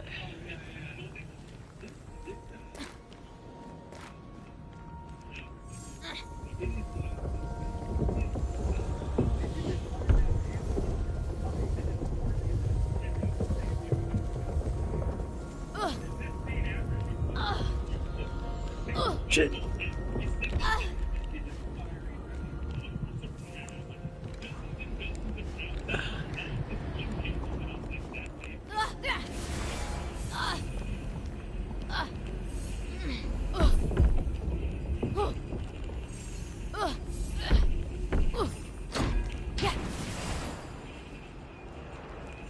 Where do we get rid of this shit?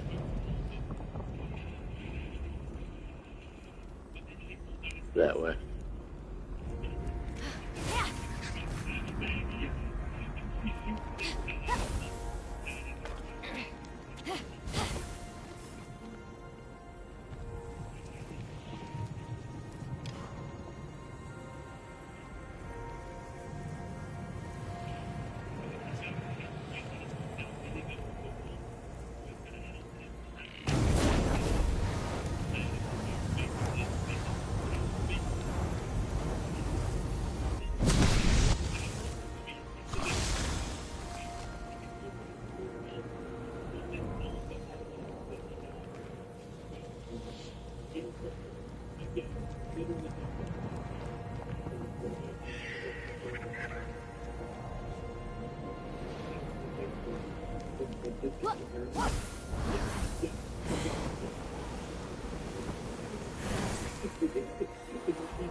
Now what?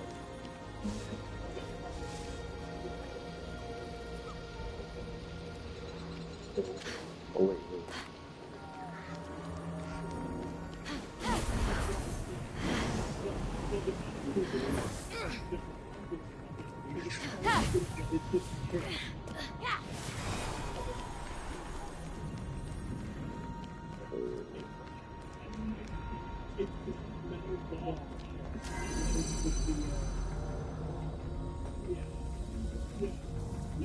What?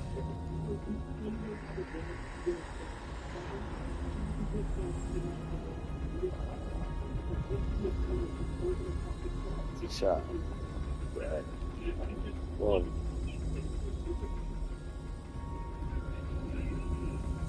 I would need more mushrooms to do it.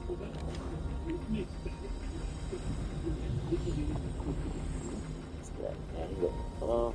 Let's see.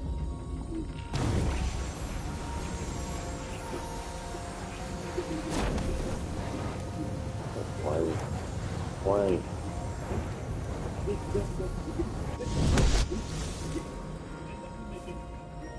Burn, baby, burn!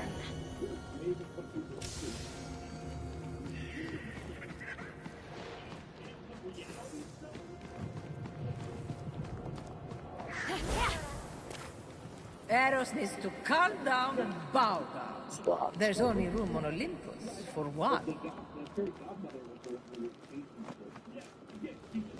Oh, that was a big one.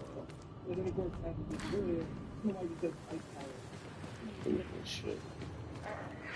No bag.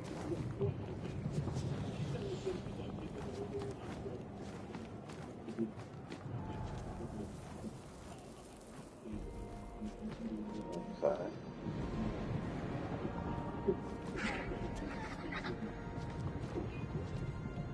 Okay, I think you're safe over here. Okay. Easy going to get that shirt. Not necessarily need that.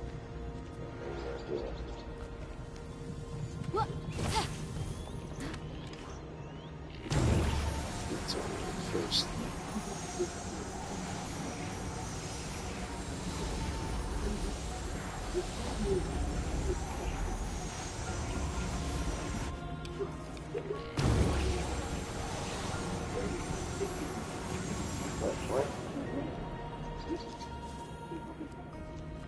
Okay.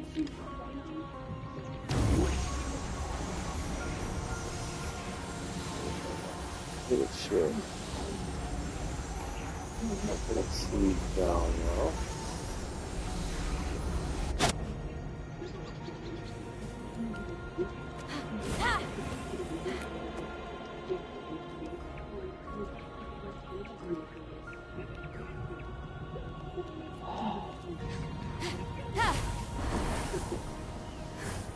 Seriously, Persephone, moving back in with your mother half the year isn't the changing of the seasons.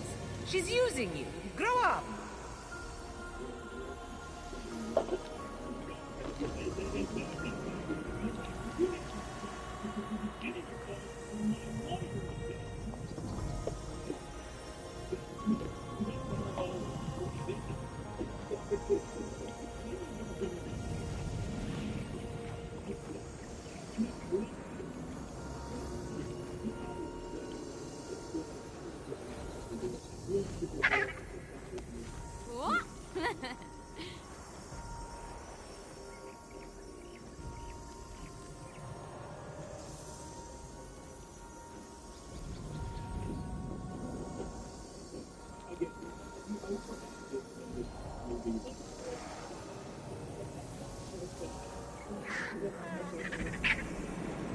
This is regular. Ow. Oh.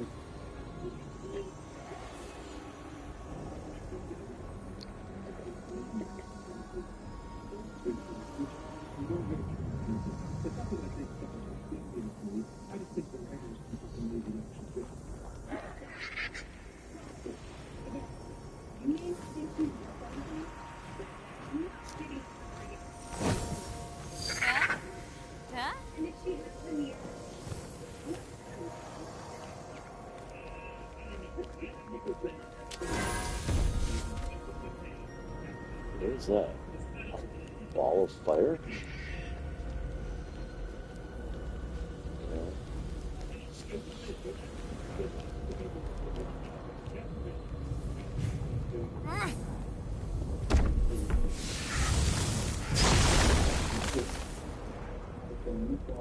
Okay.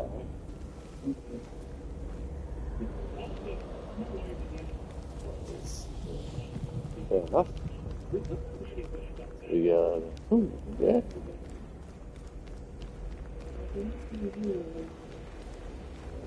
Let's pull that thing back over here.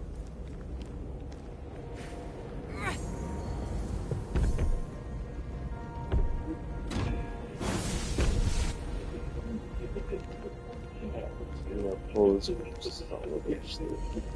chest over there. Seat over here.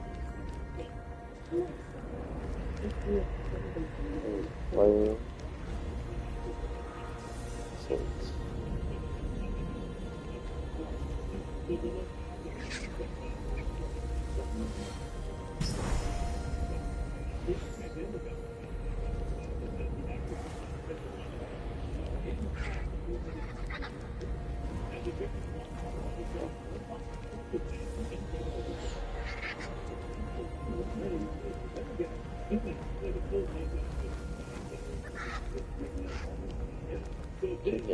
Get a rock.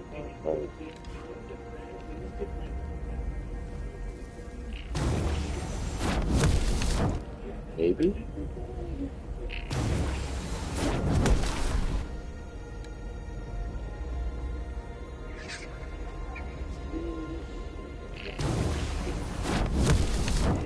Oh, it's probably impossible, but... Alright. This could be honestly very difficult to say.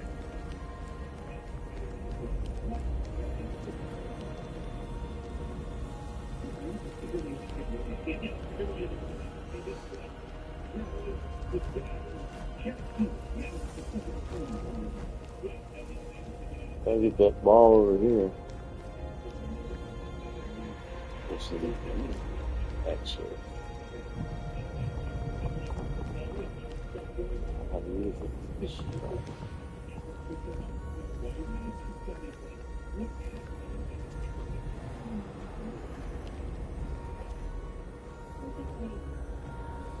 Huh.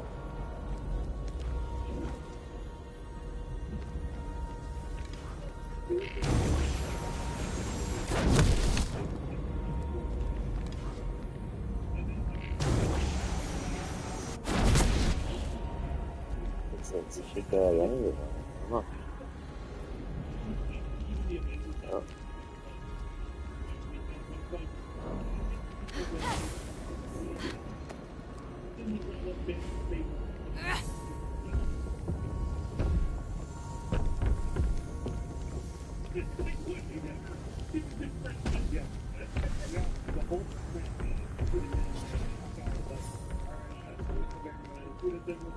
Oh.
I mean, it don't work, right?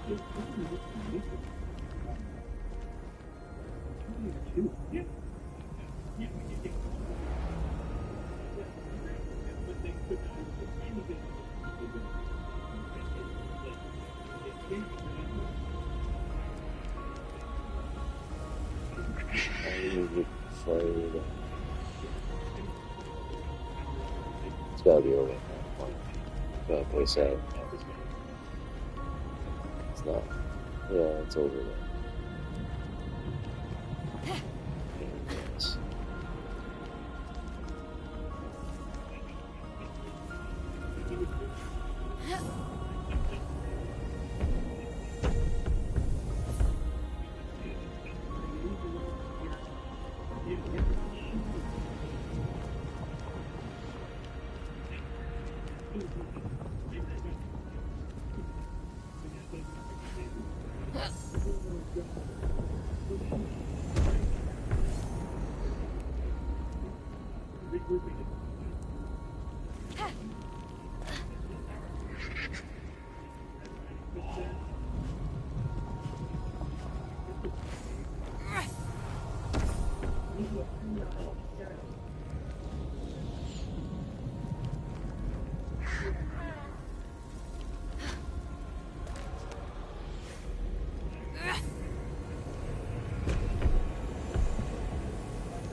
There you go. There is all on. It's okay. Whoa. It's okay. We do that. Now look at this chest first. Should be able to get back up, right?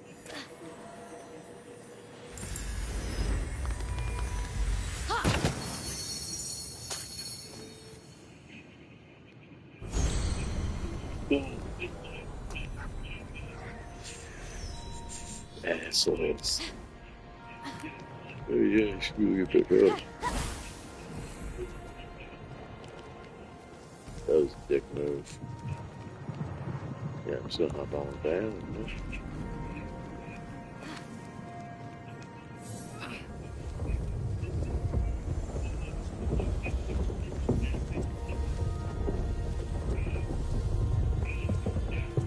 Please, I'm trying to pull it through. Oh shit.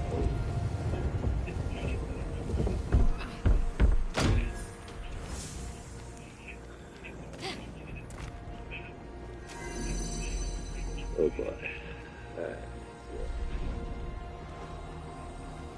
What's on this one?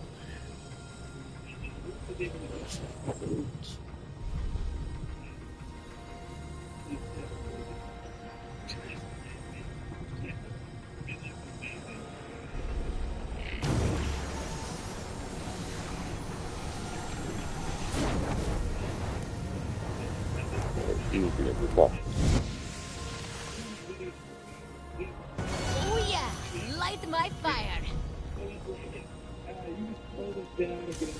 Ha. Ha. Da.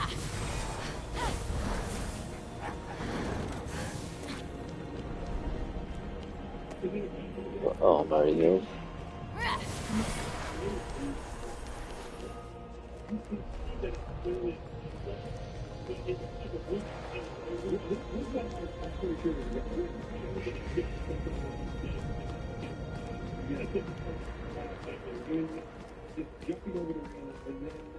Oh, jeez.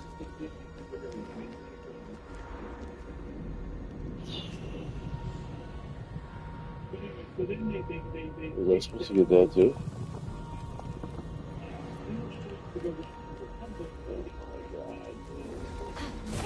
I think I was.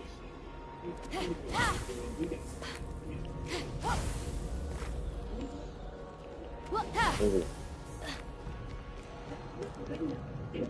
This is locked. That was gonna work.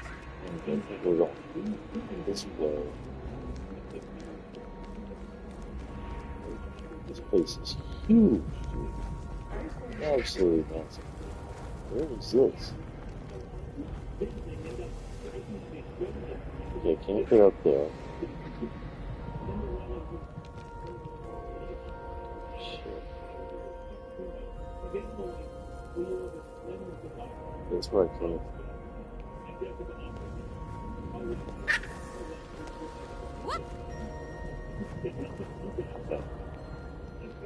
Holy shit.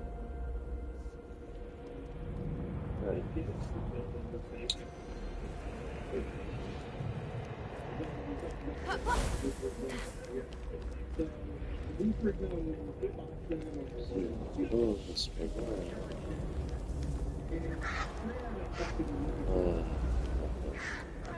Let's see if you can get into here.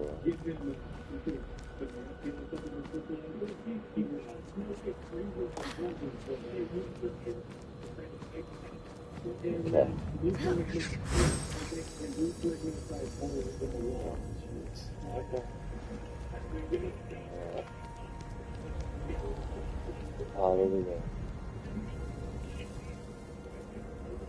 Wait, what is this shit? Through the other door? No, it's behind something. It's behind that. Wow. Oh.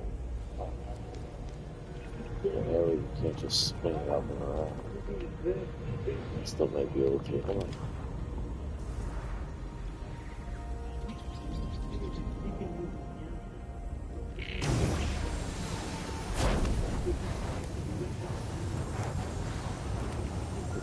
Keep going.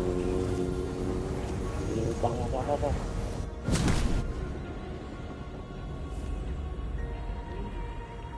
I think it's true.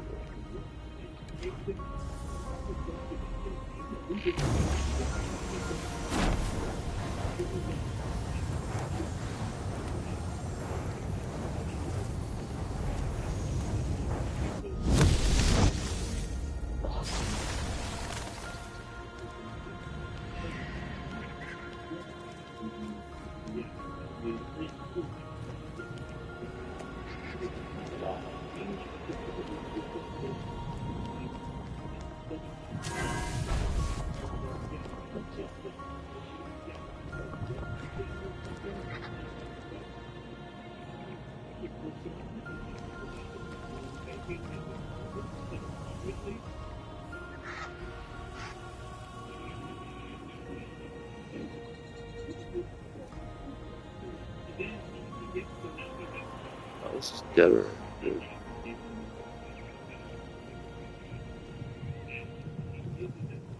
Yeah, I took one off.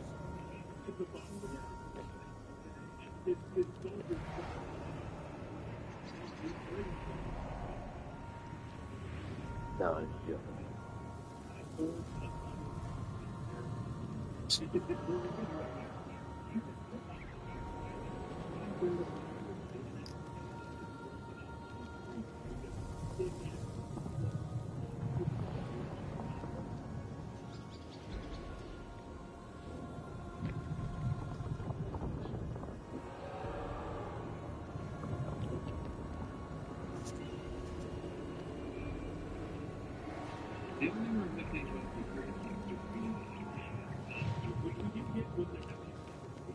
alright. So, what do we got? See anywhere to put it. Yeah, so yeah. These things you can't lift them. So what's the dealio? Here. Opens this door up. Get an arrow through there. Walk this way.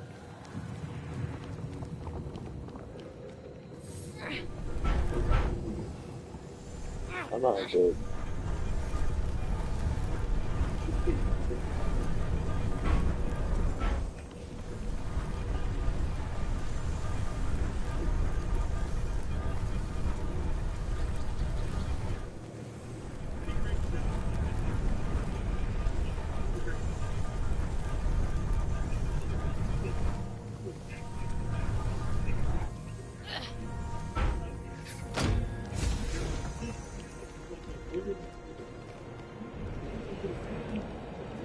Oh, I opened that door, right?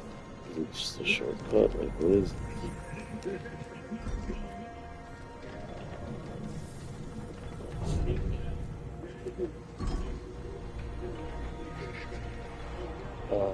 Okay. This timing thing. Got it. So that's one part of the puzzle, I guess. Part of a much bigger puzzle.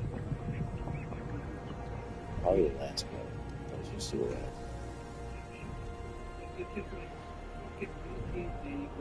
Put it back.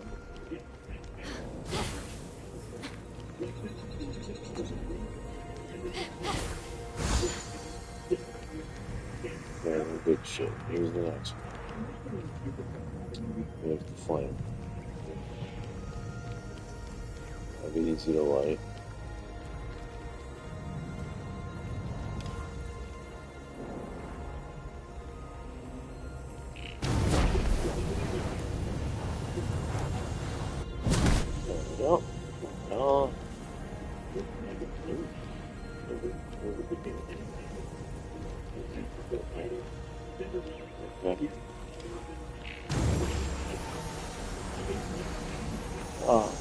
Shit.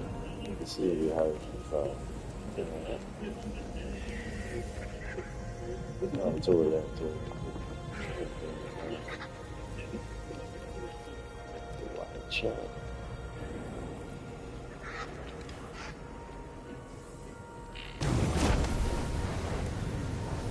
Oh,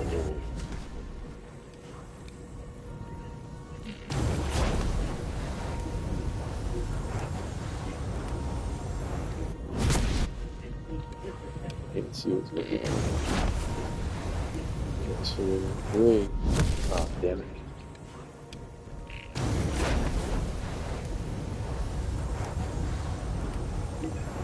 Okay, it's down there. So I'm gonna figure this quick. I got plenty of it. Alright. Snake shot. Queen.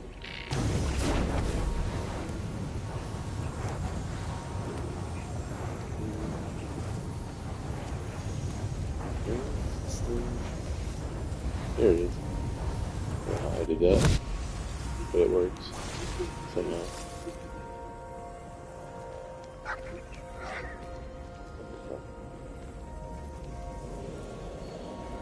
What?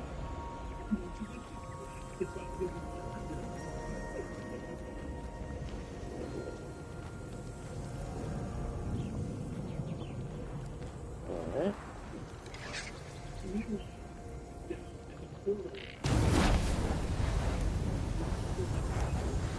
Let's see.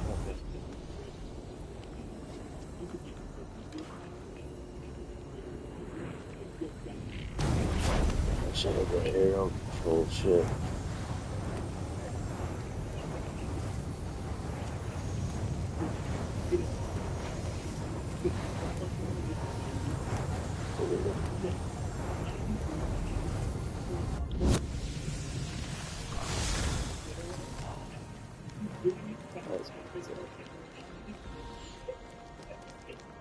Oh! Jimmy freaking scared.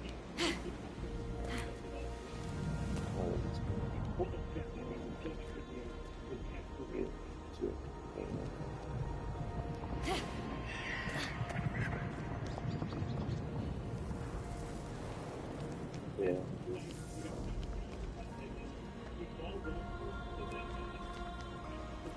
Where did this go? Where's this thing? Over there?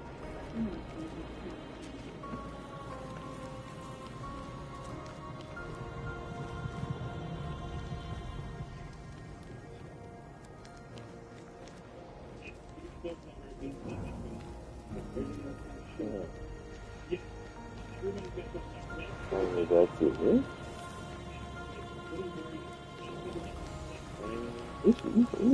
I guess so.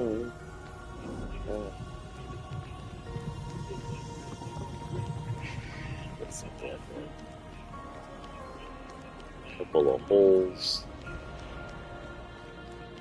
This way, back to the right.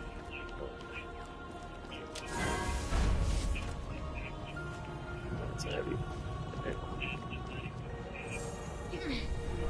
I hate that.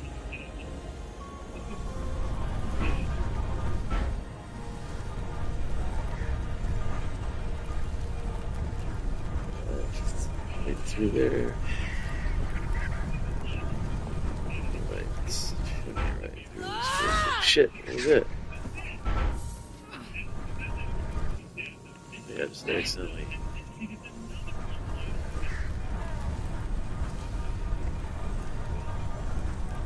Trigger.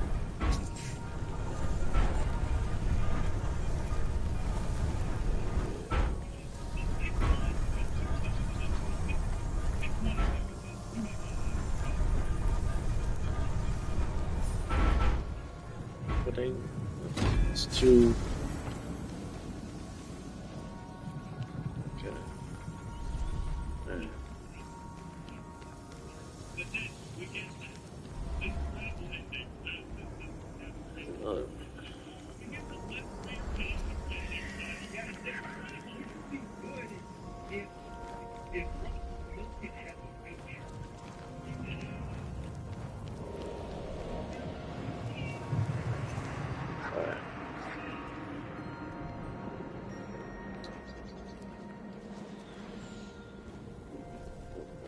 It's up.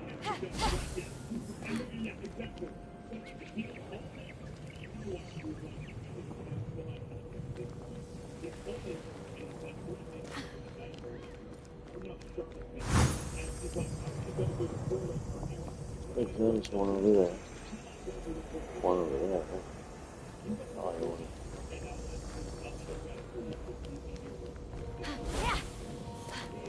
take this one first. Where's that shit?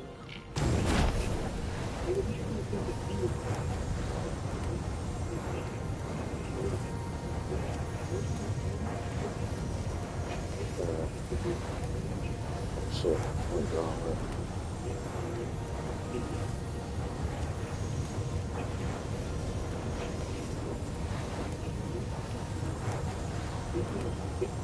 Nothing wrong.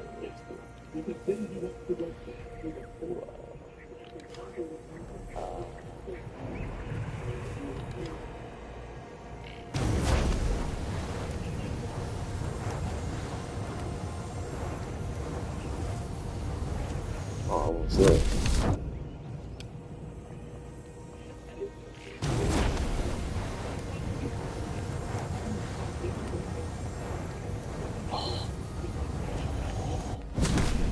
Tough shot. Yeah, I'm just gonna do it this way.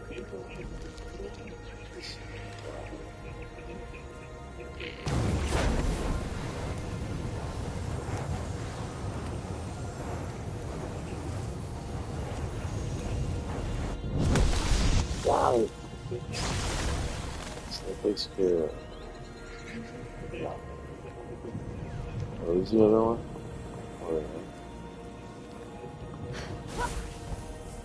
maybe? I forgot. Yes. Yeah, it's over there. Sounds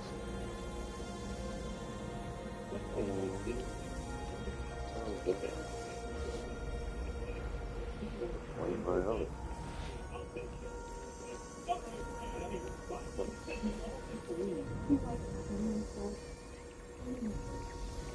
Probably. Good.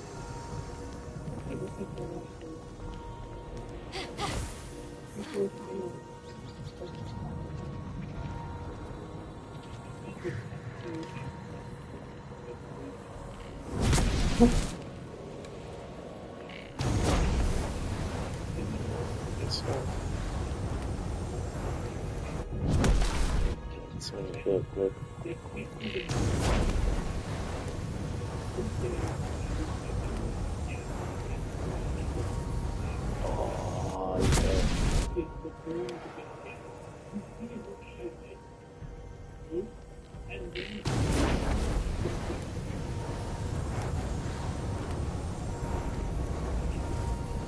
Too much. Maybe. Got it. Yeah?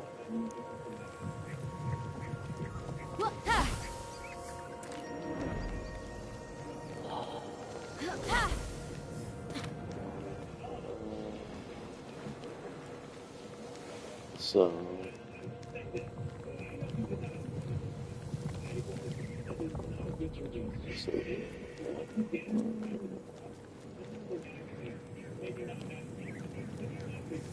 Just a little. Okay.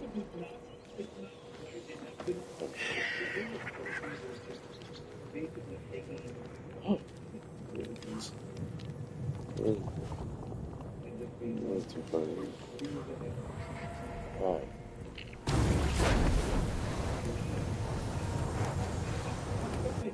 That could be great. This way.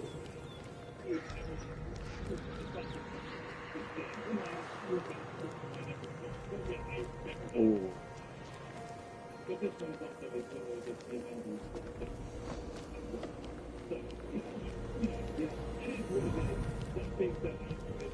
Well, we must be moving a rock.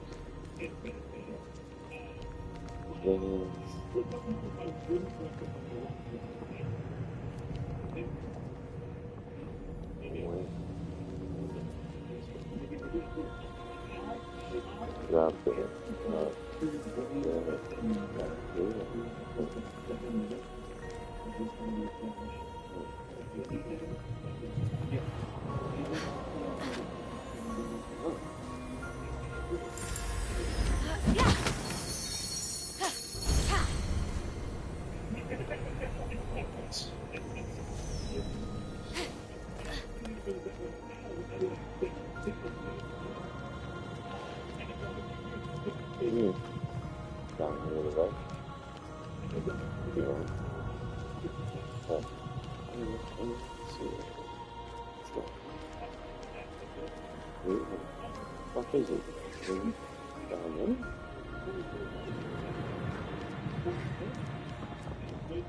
Yep. Alright. Trip.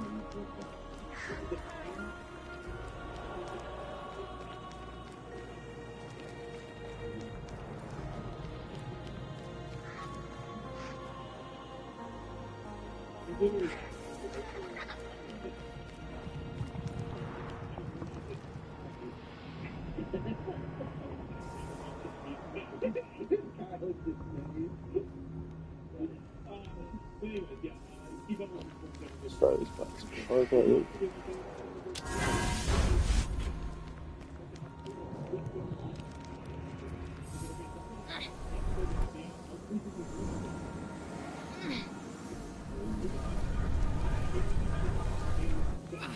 Probably the worst part for me.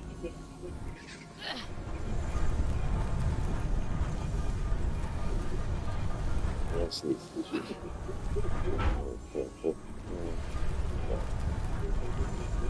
First time, let's go now.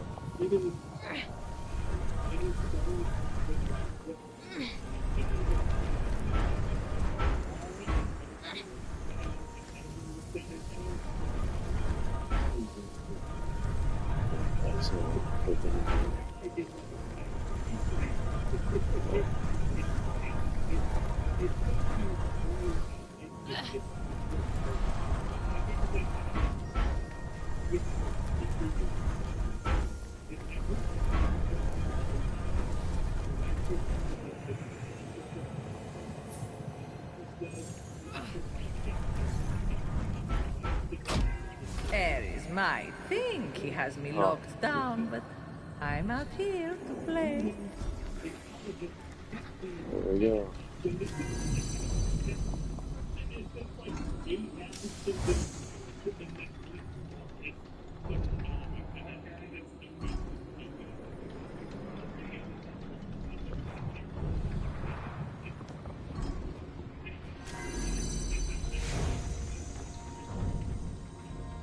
I think what's the point?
People know that's not true.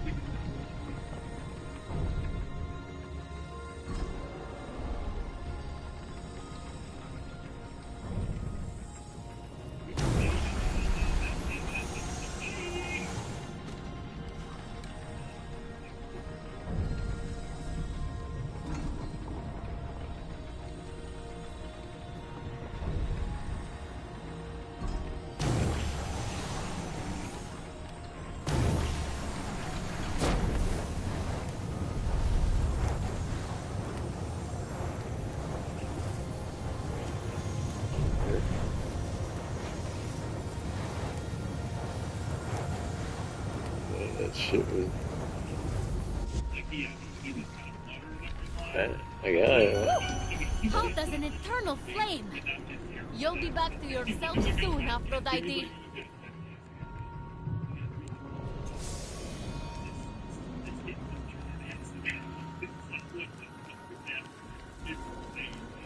Sorry, I don't understand. They say, King, hey, Who's Judith? I speak Johnny. Oh, This is insane.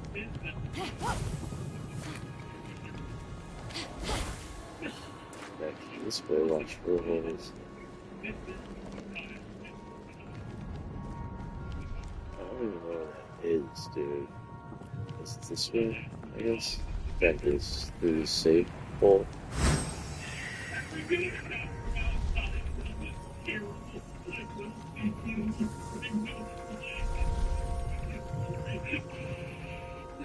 That's how much I collected.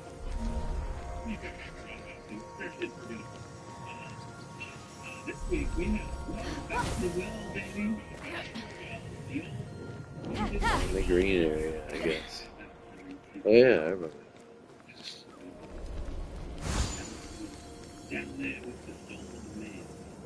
Jesus journey today until this country concerning Cain and Yaakov. Dude, we got Steven Seagal. Kill switch. What time is it?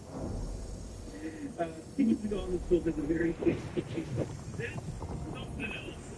It's something else. I need to stay between. Okay. What did that thing? What did that even do? Really? I couldn't. You know it's gonna be fucking good. What did that do? No idea. You can, in fact, do something with Steven Seagal and successfully very because the direction in this film is insane. Wait, is it this way? That way? That one?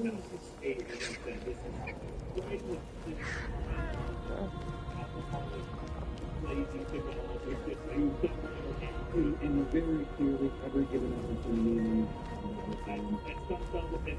It's terrible. It's the worst. We'll talk about it when we get to this is the goal and I don't. Well, there is like the sniper.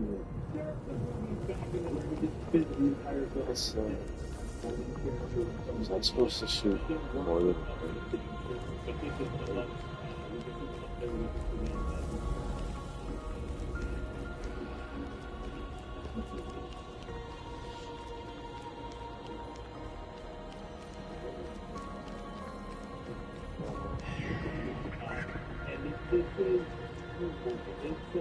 this movie opens with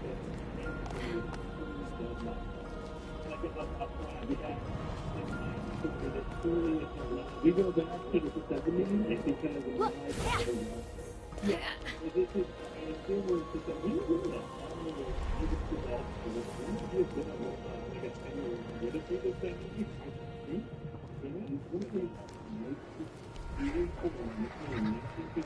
so in 1970, which is what it looks like this takes place, he would have been like 20. So that is not. Maybe he's supposed to be like the early 60s. Well, we're going to give him credit for it. Yeah, maybe he's supposed to. Yeah, he's like 70. He's exactly 70. So maybe this is supposed to be like the early 60s, which is based on that. When everybody has what is that song? Yeah, nice button.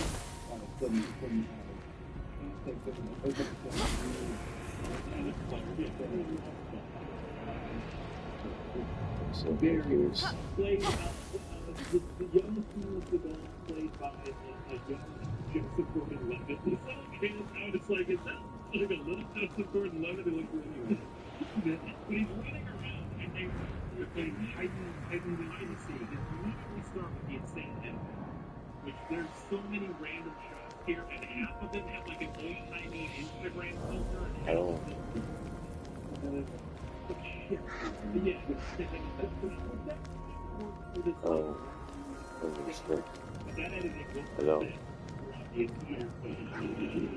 This, yeah, I mean, this might have been helpful. Here. It would be great if this meant anything. Sure, this story doesn't tell us anything about Simmons, but what we find out is that this is Steven Seagal as a child. Where does that thing go And through? his twin brother, I believe, they look like about the same age and similar. His twin brother, he finds his dead body. At this point, we don't know how this happened. They come across his dead twin brother's body, and everybody freaks out. And they're like, oh my god, it's tragic. There's something.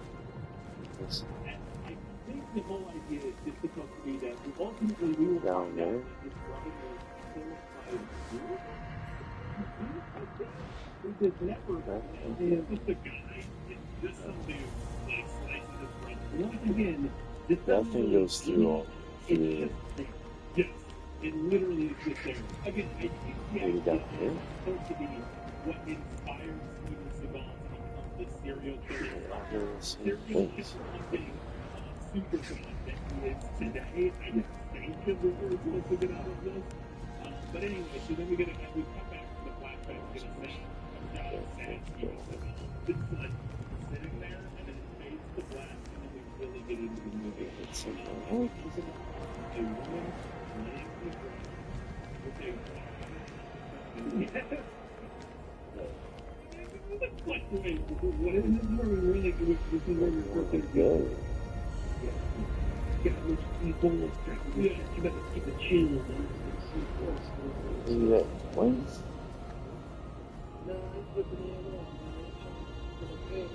Yeah. Yeah. It's gotta be. Like he said baby so much that everyone hated it.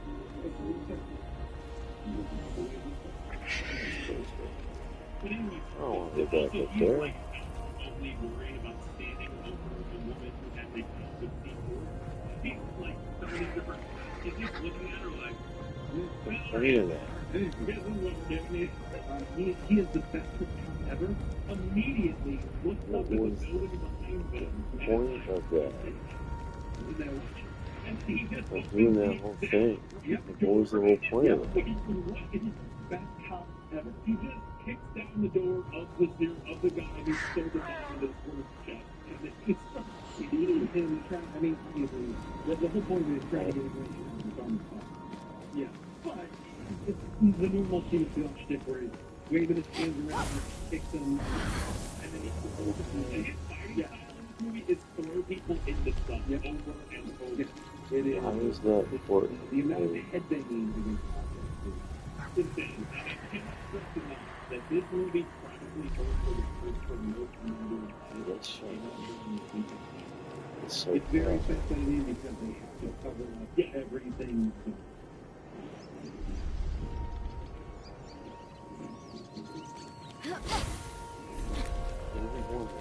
Anyway.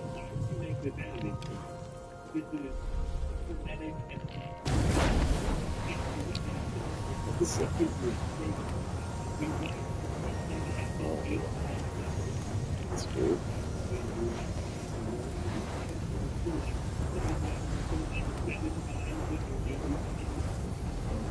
Wow, yeah. Then I realized, oh, it's because they got the footage and saw 60-year-old, 50-year-old people stumbling on the steps, waving his arms around, and they're like, oh my god, this looks ridiculous. Our only option is edit like this. Okay. Unlocked too. Who's the director of the game? No, that was right. Yeah, Jeff King was the director. Jeff, Take it three. Yeah. You get Okay, what about this? Something over there? Take a look around.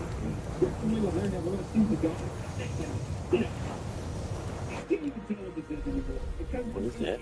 He's a Lego game. He just has a Lego game. He really does. He looks insane in this movie. He also looks constantly constipated. Like he's really trying to pass whatever. Oh yeah, it's because all the paint and everything. All this, it's unwell man. He is. I was reminded of Trainspotting. Yeah,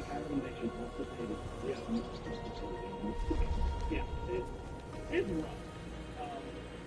He looks terrible. So he beats the shit out of this guy, and then eventually gets him to fire his punch, and it's just and he and super genius. Yeah. And then he kicks it out the window, and then he kicks him out the window. He said, "All right, we're gonna arrest you. Yeah. By the way, you." I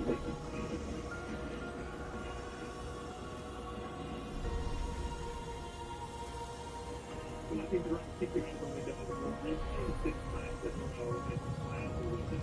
It's insane. And so, yeah, he is now. I literally thought he actually had to be a joke. I think it's super sensitive. And it's Music.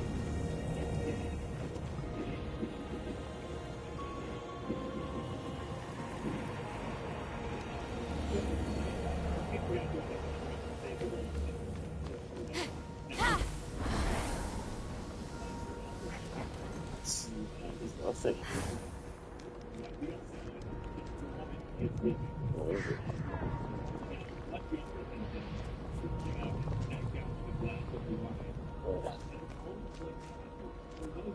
I'm missing something here. and again, I can only imagine it's because either heavy breathing or he just was so into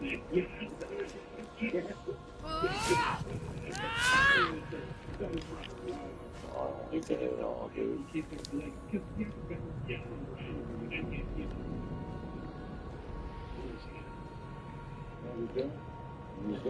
This is huge pieces of shit. Swear to God. PlayStation controllers. What is this shit? Thanks. It's almost like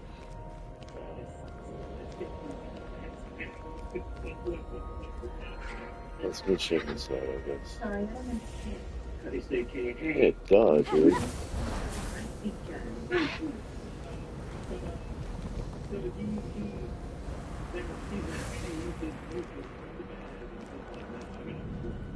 This is the next one we gotta get.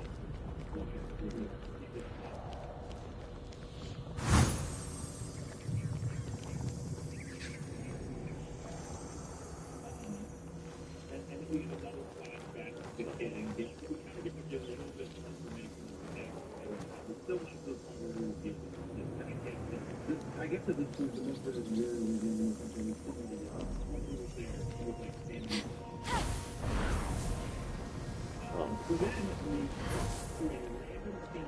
Okay.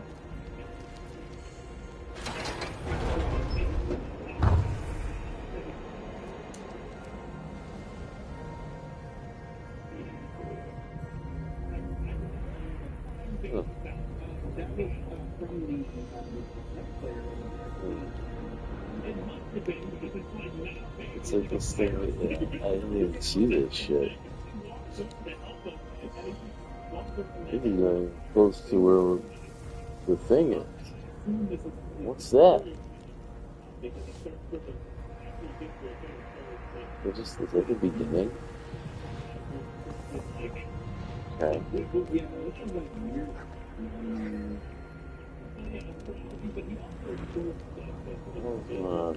it. Okay.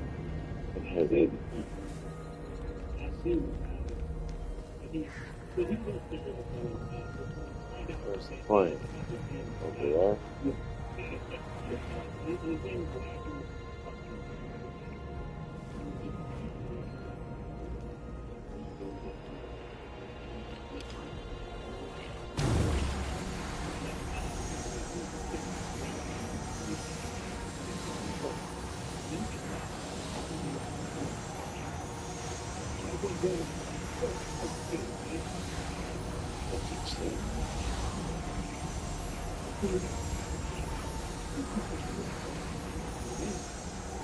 Chest over here. I don't even know what it is. It's over there somewhere. Right there. don't want to do that.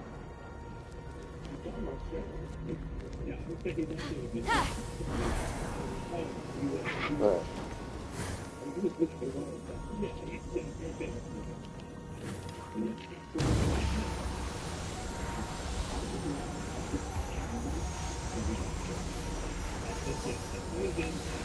see, it's back there. So is that?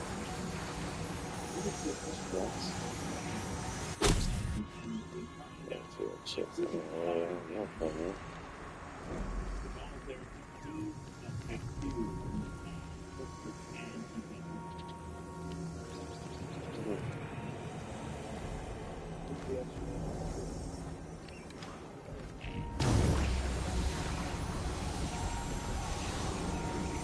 Okay. There it is.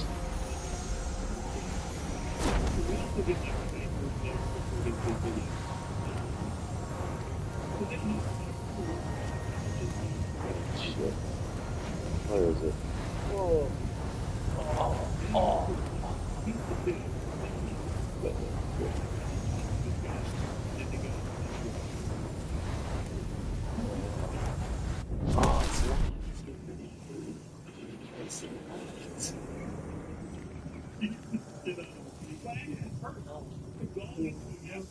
it's not.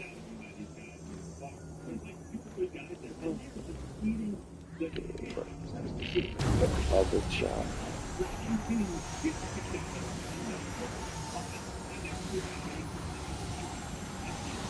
How the hell did he find it?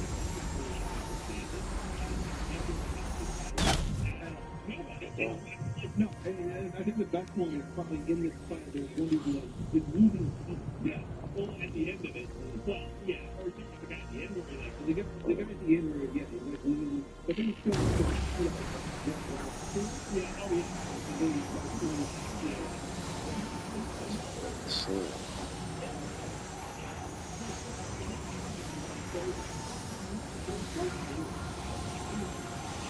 Okay.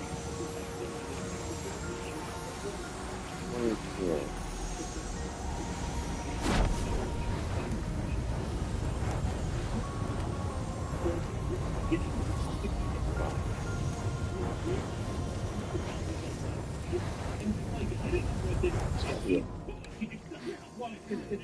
It's gotta be a torch or something I gotta find.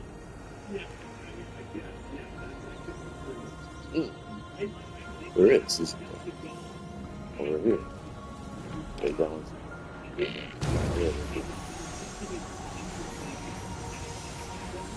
Is that a torch there? Yeah, there's a torch here. Let's see the adapters there.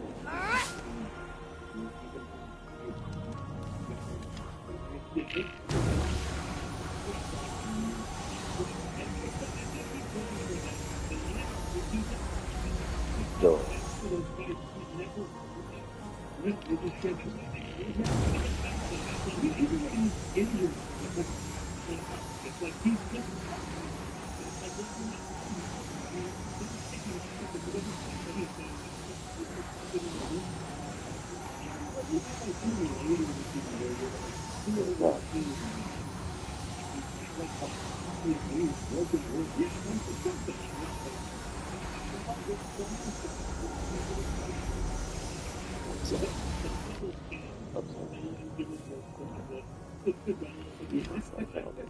Right, shoot it off and the yellow house probably good.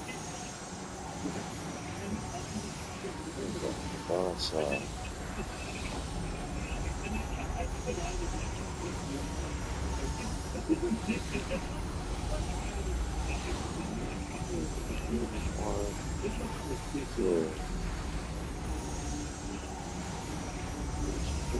Right here. What's that?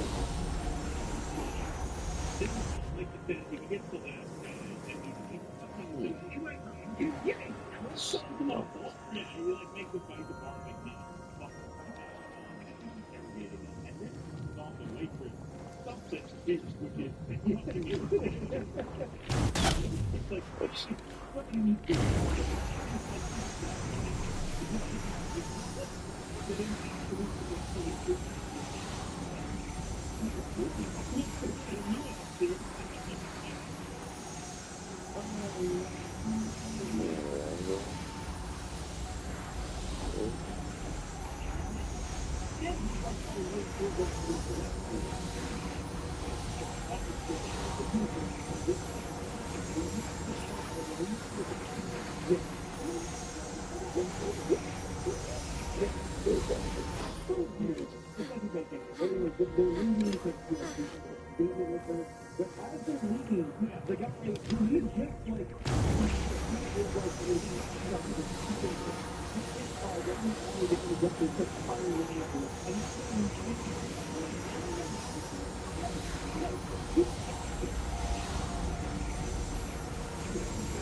What? Dude, this is insane. What?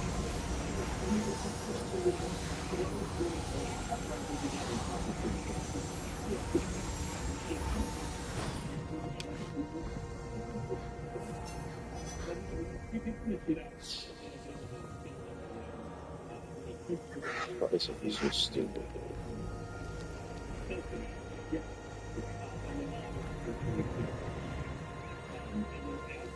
They're gonna bother me. I didn't see a trailer.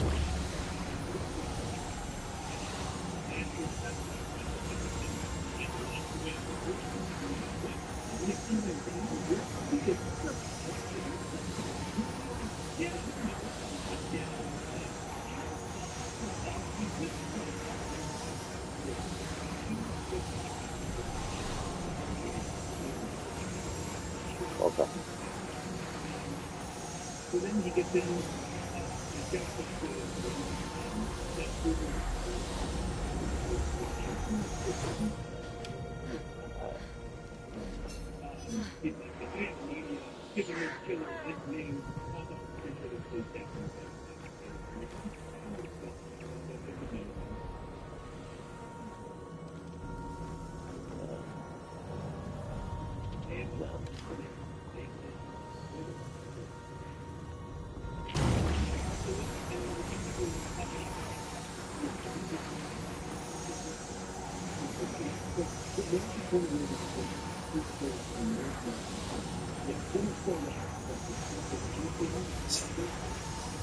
What's down with your phone? Just like, absolutely nothing.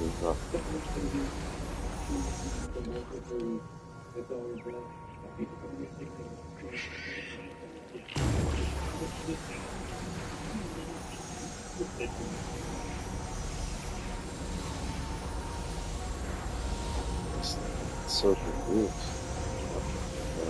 Put anything, regularly, just get in here.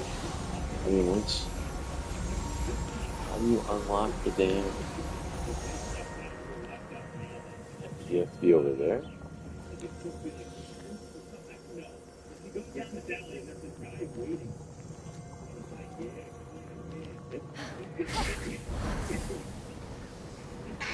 It's locked. Anyway. At least in like the beginning, it seems like the targets were a lot of like. Oh, he's about to be poor.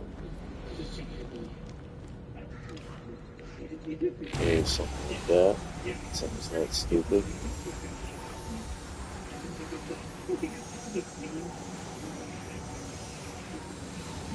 Still locked.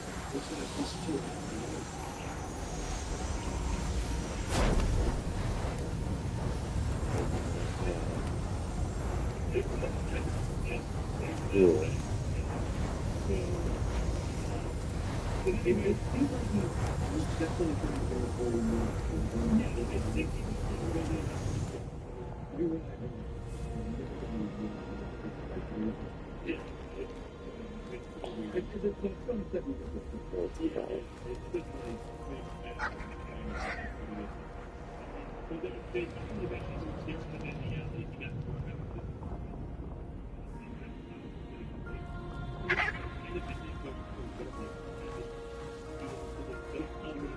all the Missouri and all leading up to something and we didn't know what and then you couldn't predict it. And then, but this is where the bank shows up.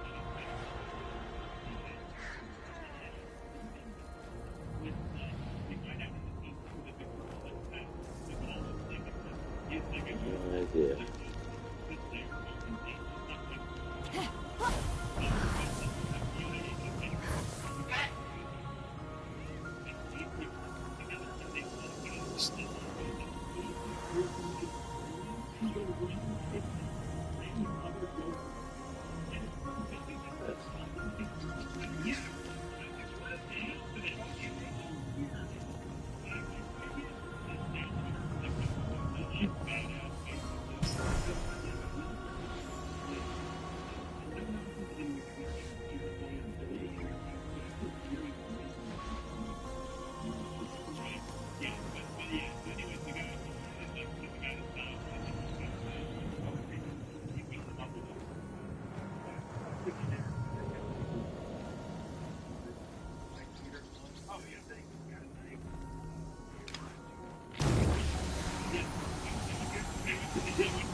Point that way.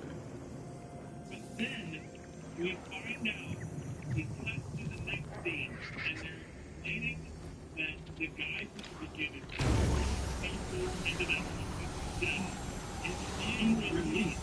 Now, probably because the ball being the guy that you would have, my thought would be you would, I don't know, that he wouldn't be released, that he would get like actual safety or something. Yeah, it would literally like I would even say that he would be. He's so C4. Yes, absolutely. But the thing is, it's not there to look realistic.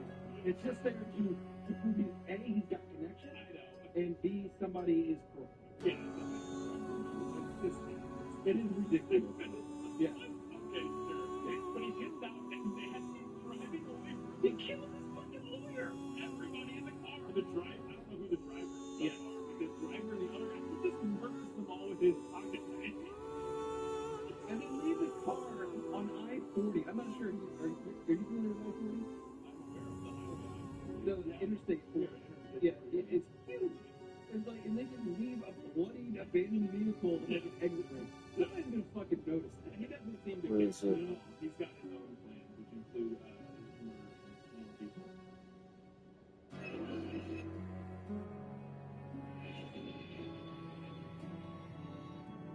So yeah, he just murders everybody in that car. It's pretty incredible. Then we get another courtroom scene, and it has one of the things pretty important here about the man that he's and the other. What a shame. What a great murder. But we all know it's not that. He didn't get killed. He was Oh shit.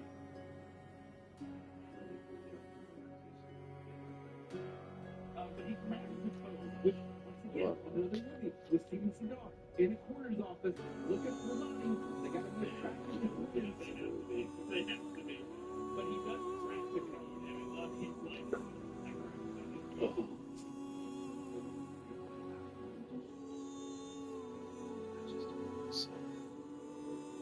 So he cracks the code, but it's written like vaguely, the way the biblical, revelation or whatever. So he doesn't know like what it's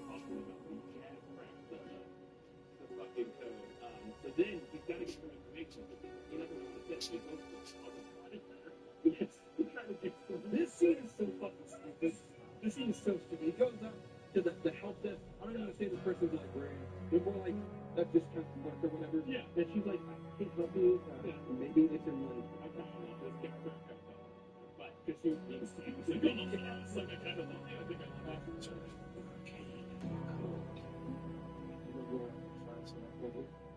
That's not check. Check the drinks. But like she's standoffish, unhelpful, and again, he's like, can you point me to a directory where I could find information about this? And she goes, that's not my job. And I'm like, I'm pretty sure that's exactly his job. But I mean, I get it. Steve calls an asshole. So we immediately jump forward in time to later that evening of the closing. Yeah, and then she becomes super helpful. Obviously, she needs to get out of there. Is that what it is? I'm guessing so. Yeah, it's instantly nice. Yeah, and she instantly has information of a page that she had shipped her beforehand. Yeah, I don't know, that's nothing. And then she goes, oh, I do know. Yeah, like, oh, 5 hours later, okay, I didn't know. It's lyrics from this band that I saw once at some club and something. So she's like, yeah, those lyrics are from some band.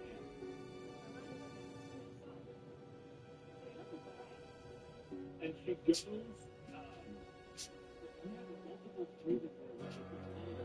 yes, yes, yes.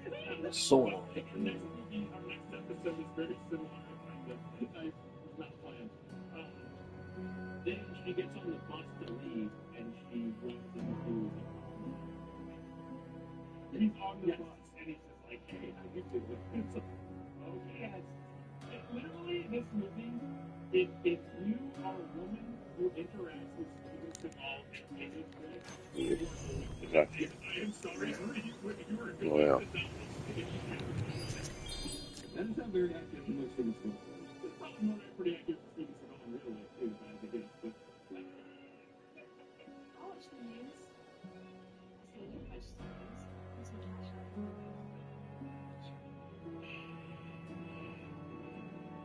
So anyways, then he goes to this bar where the band is playing, or whatever, and he meets a girl who's there, and there's character.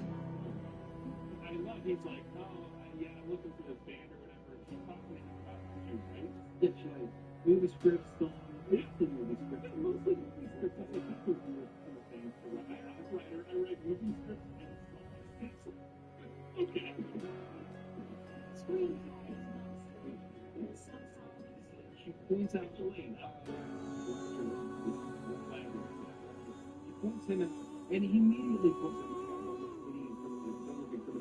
Yeah.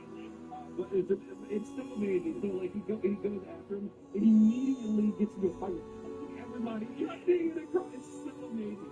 He like punches him and gets taken out of the way. Random people. It immediately turns into a mosh pit. Yeah. For a song that doesn't merit anything. No. It's like, well. No. Different one. But then we get the whirlpool story, like, longest ass chase. Yeah. It goes on forever. They're just chasing each other and shooting at each other. I do like how this bar is next to an industrial complex. Yeah. Just a sweet concrete hallway. Yeah, it really is. We end up in this crazy, like, maze labyrinth that there is. Is that what that is? We have to make shoot out, and then there's this one way. Yeah. Through the door. You gotta fight those dudes. Like, bringing the gun up. Like, you know, as he looks around. And this is the situation. In the green stuff. Once again, editing this movie is fucking amazing. How is this dude there already? Oh, because you can tell they flipped. Okay. Yeah, they flipped a lot of shots. I think they're trying to save the direction. But he shot it down. So we finally get to the end of this chase. It went on so long that it was so down. Like, yeah, they run down the hallway. I see. Go over some barrels. And he didn't even hit it.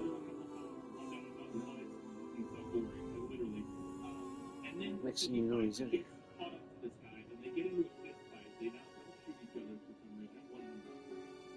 And they're beating the shit out of each other, and then Lazarus comes to Steven Seagal and says, Both the doors are closed. So it's just open. I'm so confused. I looked for who the that Steven Seagal is his chosen foe, and he kind of just square off, which is pretty great. Her mind is fucked up or something. And it's just kicking the shit out of this guy for like 20 seconds. I should say this much. Steven Seagal is a tall dude. Yeah. This guy is he is a small little man. Small little guy. I would say even at his age, if you were to catch up to him, Steven Seagal would normally have to drop kick this dude. Yeah. Your main villain for this is not, I mean, he's methodical as much as he's a fucking psycho, right? But he's like not really threatening. No. And it just kind of looks stupid. Well, he gets him on the ground and he's kicking the shit out of him. Like he was dead. Yeah. He would have lost his spider. Yeah. He's not. He's able to get back up. It's like, oh, okay, great. Like the very beginning, right? Back up and just runs off. It's all like pissed off. Well, because he's winning. Yeah. That was so fucking nice. Hey, Steven, this is the part where you gotta chase him with chest. Yeah.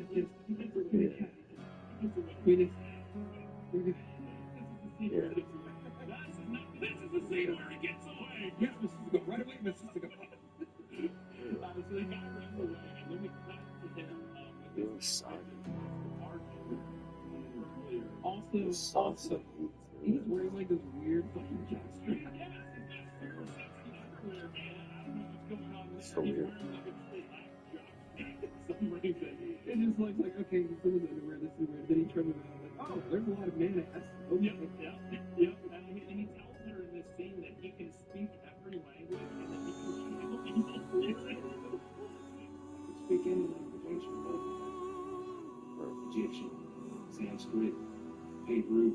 Which again, he's crazy. Like the idea is that he's like, yeah, he's lost it and whenever he was cool thing, like interesting thing is whenever he was getting away from Steven Seagal, he scratched him. Yeah, he got a bunch of skin under his finger. So he takes that skin and puts it under her finger. Yeah. It's clever. It's fine. And there's also a really creepy and it actually is really creepy where he, and I don't know if she's dead at this point yet or not. It's hard to tell. Either way, yeah. But there's also this little trick he pulls out a nickel dam and kisses her through it so that he doesn't get his DNA on her, which is really creepy and gross. And like that was at least an actually effective like serial killer moment. But anyways, so then she's now again. She will be dead if she is. I think she was the one who was Yes. and so I don't think she's dead yet in the scene. She's dead. But then we come from there to my librarian girlfriend who just slept with C4 chest. I can fix her. And then that guy murders her. He pulls out a knife, and I assume it kind of happens off camera. Getting handy, getting kinky, and she's like, oh, I'm into this, and then, oh, by the way, fucking crazy. Serial killer surprise. I thought he was going to sew Abomination, but that's not. Yeah. Sorry. But anyways, so she's dead now, and then something happens where they get a DNA. They're back at the police station. They get a DNA test that confirms that Lazarus, this Lazarus guy, is his name is Lazarus guy, is the Griffer. I don't know how they did it, but it all basically says the DNA confirms Lazarus is the Griffer. And they're running out to go like arrest him when they go to his place. How would you know that? Yeah, so they go to his address and they're like searching and he's not there and they're like going through his house. That's really good. I didn't show that. Like this weird serial killer that like has like a planet hanging on it and then like has like Okay. farming and shit. Like if they're just going for like a crazy serial killer guy. But it doesn't end up being they get their Oh shit. Sure. Sure. Sure.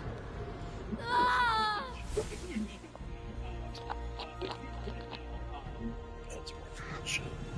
Yeah.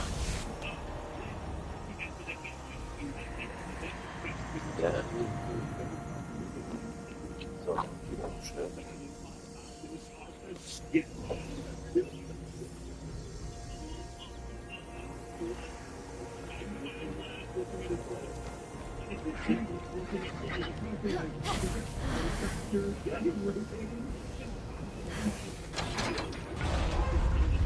I helped Athena by telling her to fix that crow's nest she pretends passes for air.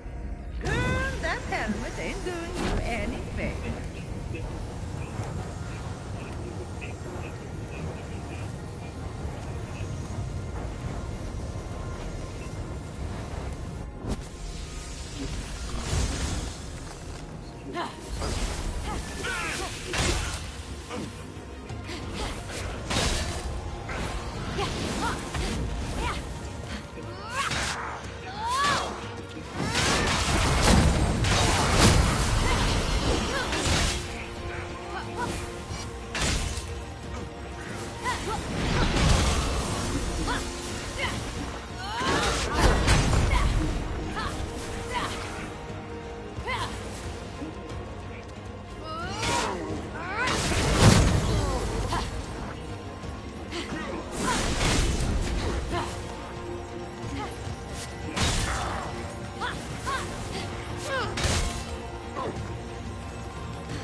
That's it.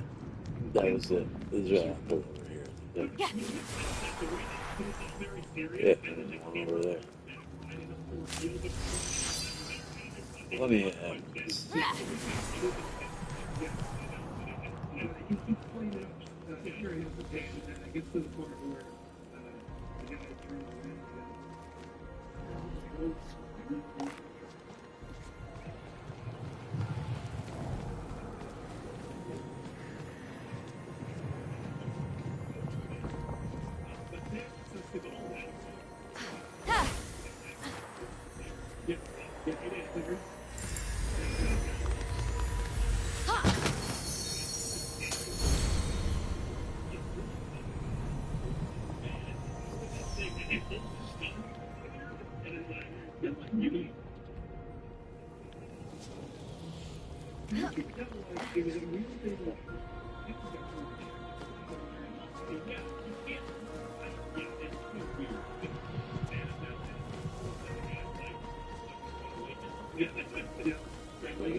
This shit.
There's more than one.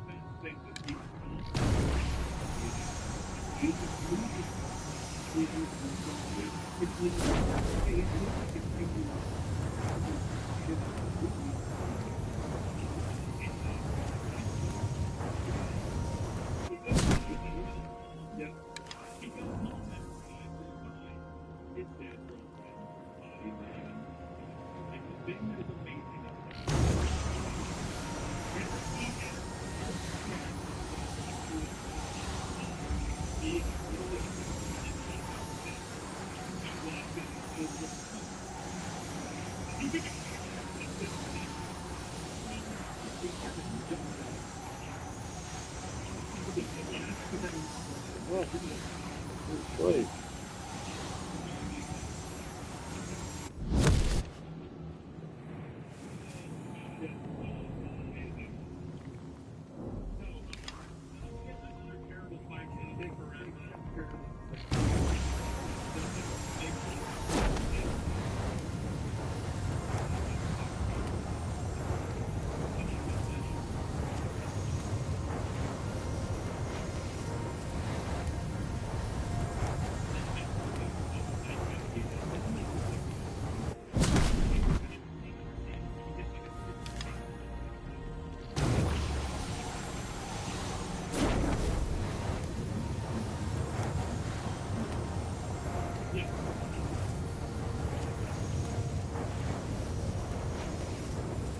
What is that?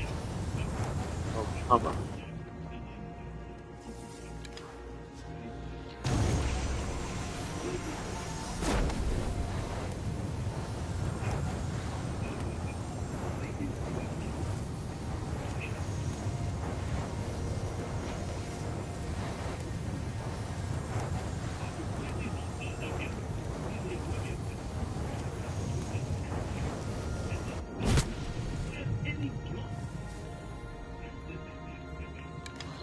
This isn't that hard, dude. It's takes forever.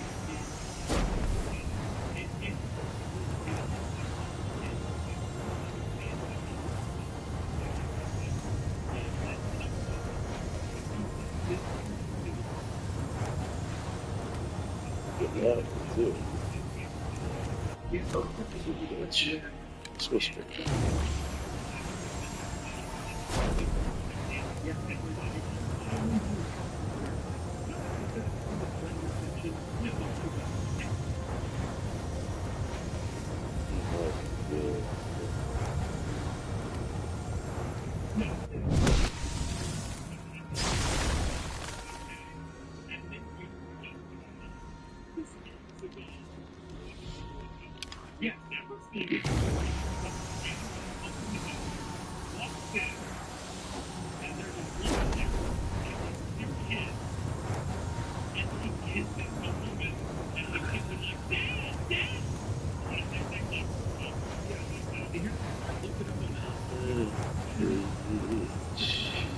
Do it.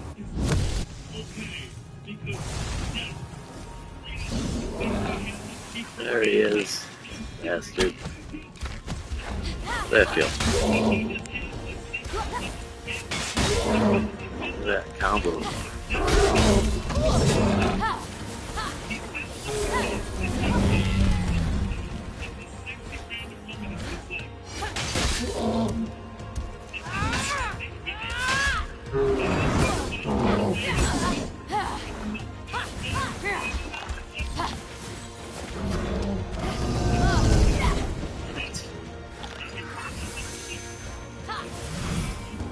Alright.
Yeah, no, I guess.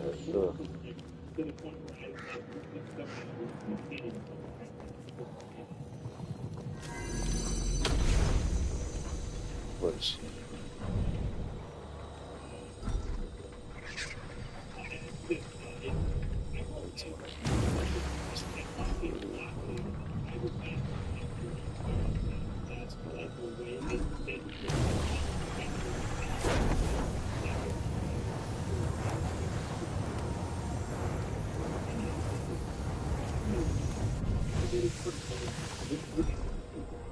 Goodness gracious! Great balls of fire! That's the last scene. Time to get Aphrodite back to her free-spirited self.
There's nothing up there.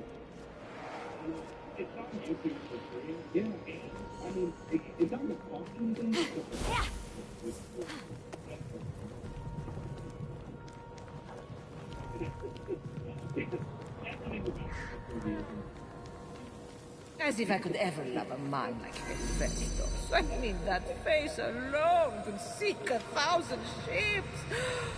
Oh, and down below. Oh, let's just say there's no riptide.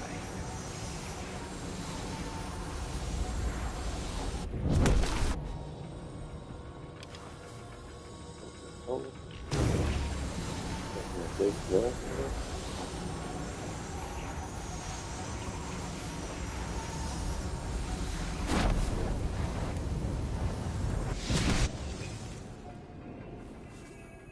I didn't mean to put so much pressure on Aphrodite.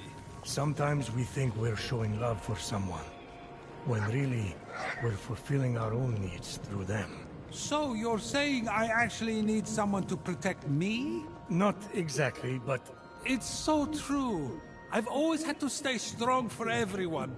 No one ever takes care of me. Prometheus, it's so hard.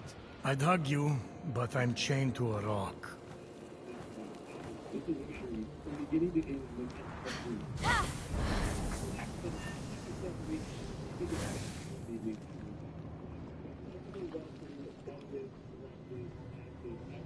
This was the opposite of that. In every regard, while still being just between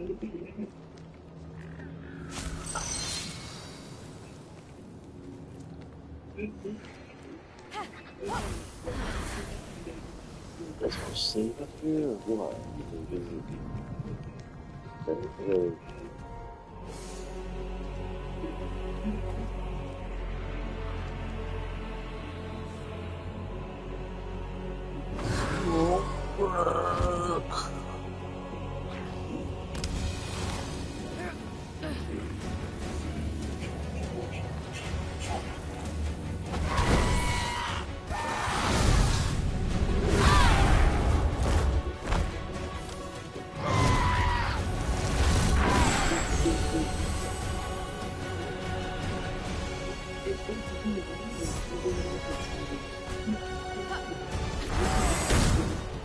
bird's kind of easy.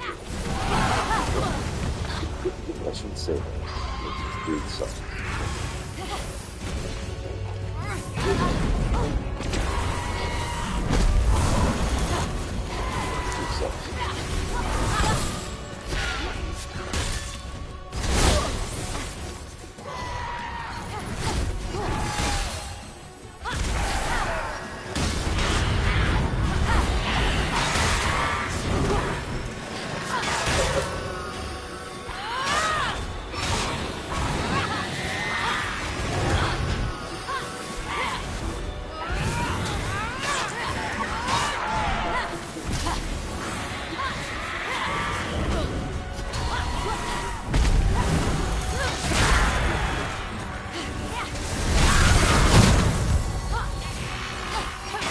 Zeus was so threatened by me. He married me off first safe person at the boat. I deserved better than his vessel. Not fair. He kind of held me hostage, which was pretty impressive. I thought, this guy is sun material. He was already your son. Well, that was the only moment he lived up to it.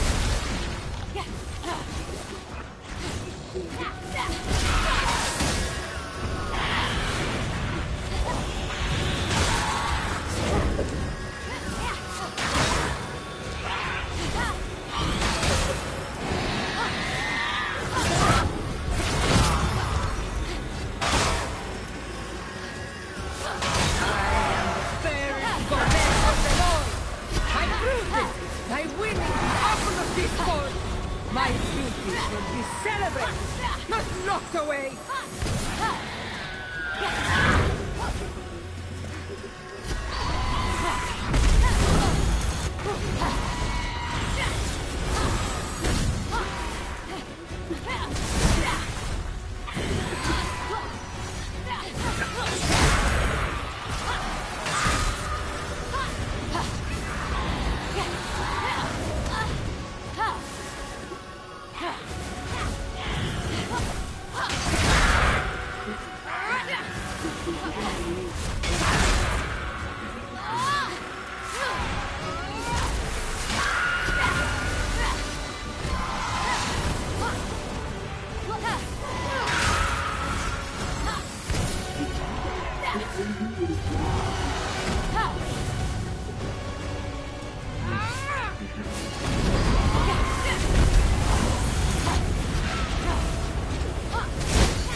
What is it? People are threatened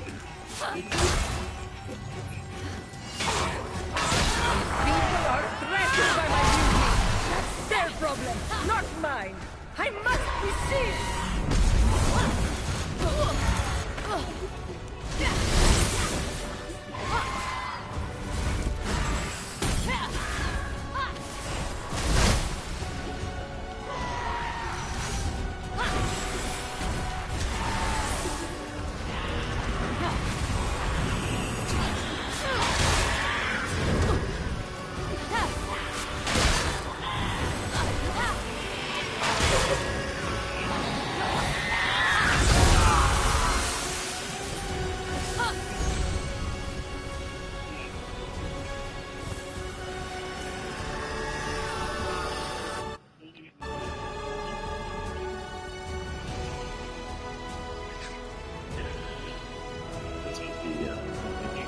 Vacancy floor. No chests or anything here? I want an immediate reward for that.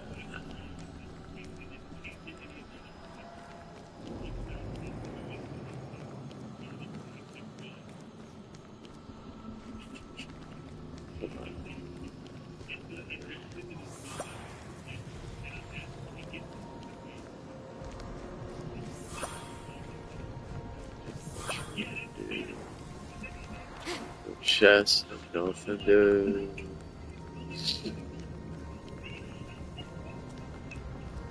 That's bad. Should be wet. Alright.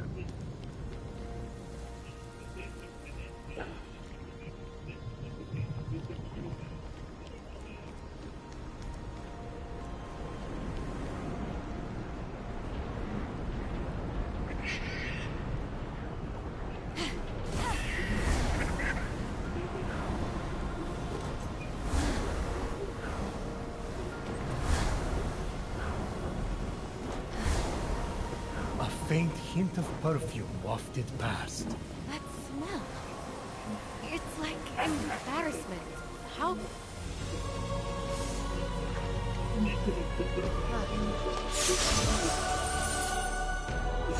Ah!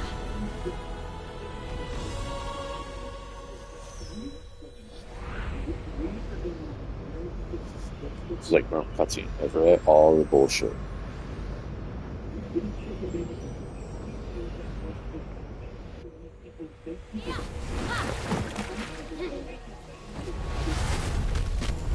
Unfazed by the jealous thoughts echoing inside the vault, Phoenix was determined to reunite Aphrodite with her essence.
Are you going to follow forever or what?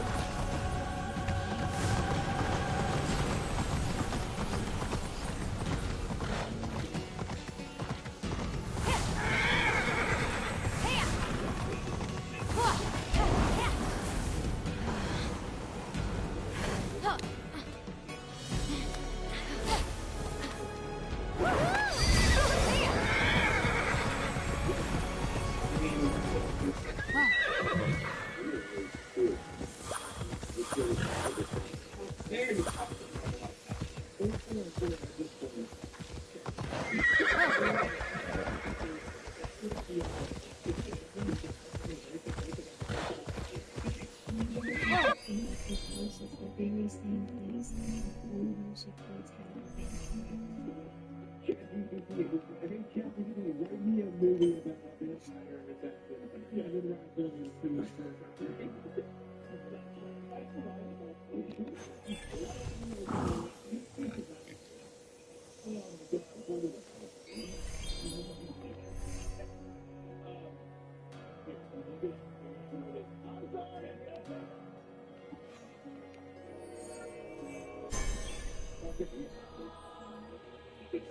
I don't know this way. You're definitely bringing some life back to this dusty old hall, Aphrodite. Plant life, but life. If I rustle a bit, squirrel.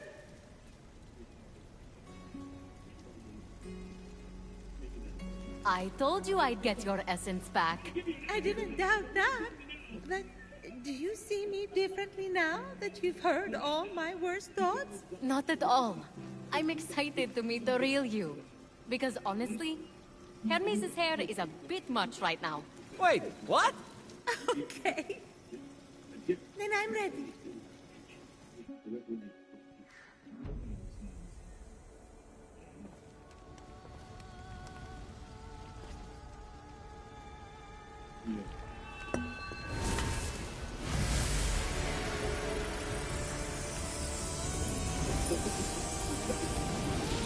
May your passion and love forever be boundless. Rise, golden goddess Aphrodite.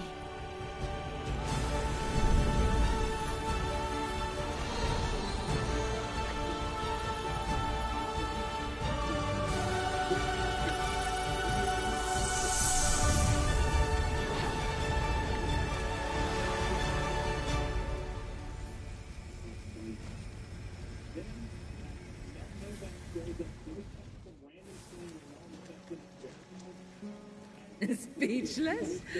I know. Can you believe you actually had to convince me to return to this body? Oh, Actually, I stole that years... clearly. Looks like you've been loving yourself far too much. Oh, you might want to disinfect that toga. Oh, glad you're back. Please, Phoenix, take my final blessing as thanks.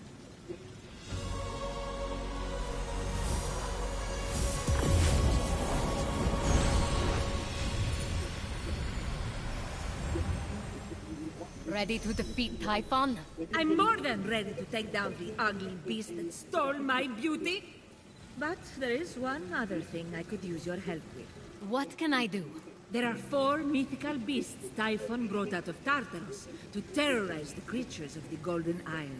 If you could end their reign by defeating them in battle, I would be extremely grateful.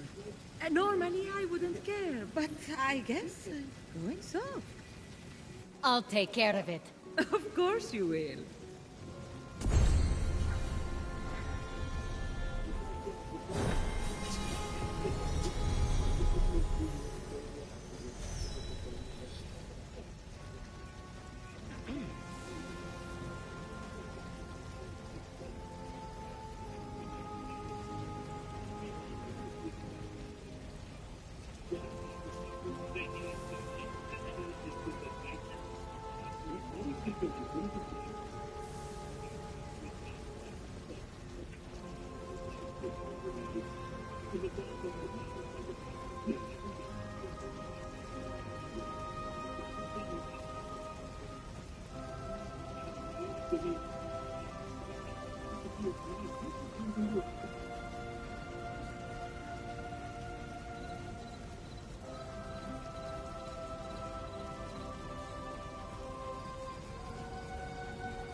Wow.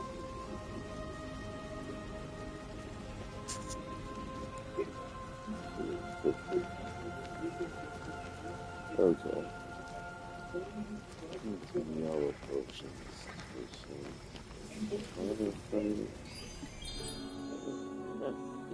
Still don't figure out. That's right.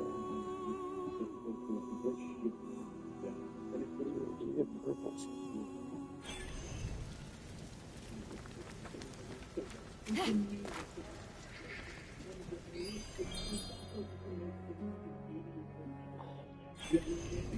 More every time.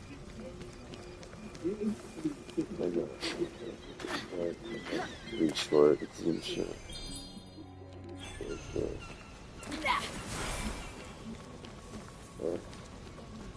Oh yeah, skin.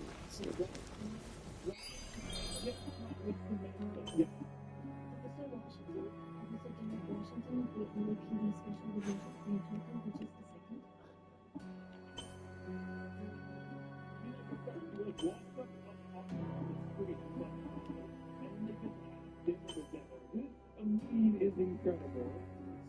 This is what I'm I guess.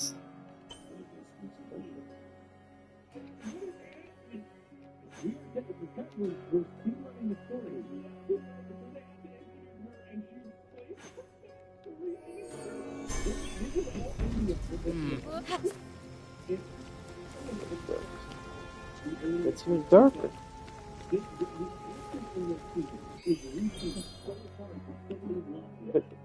That makes no sense.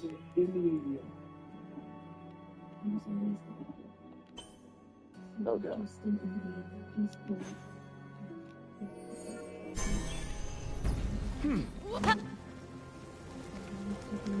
Okay.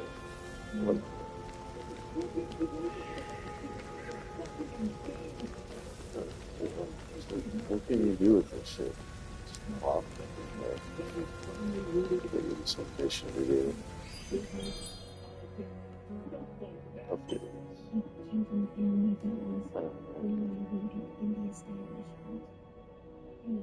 Business, politics,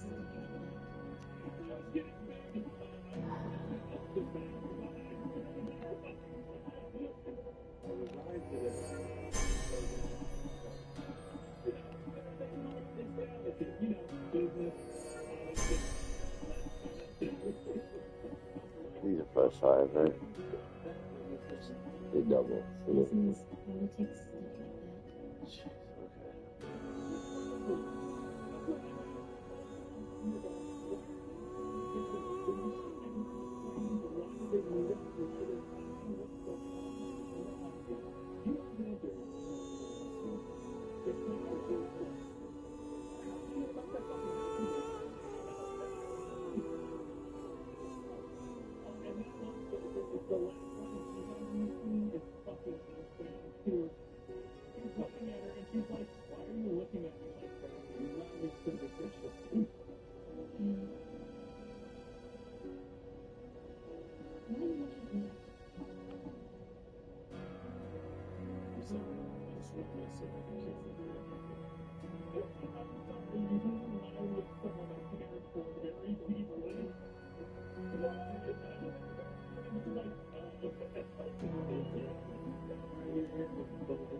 why is that? Is that 40%?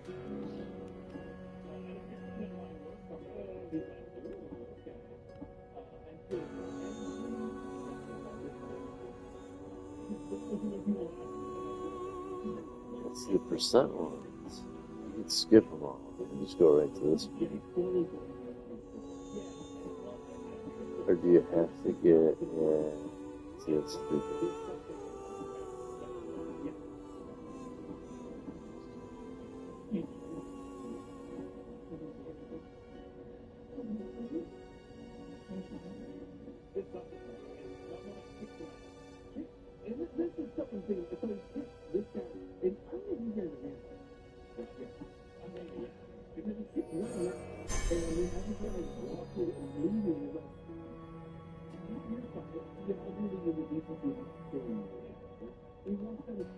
And this Hulk man just comes out of nowhere.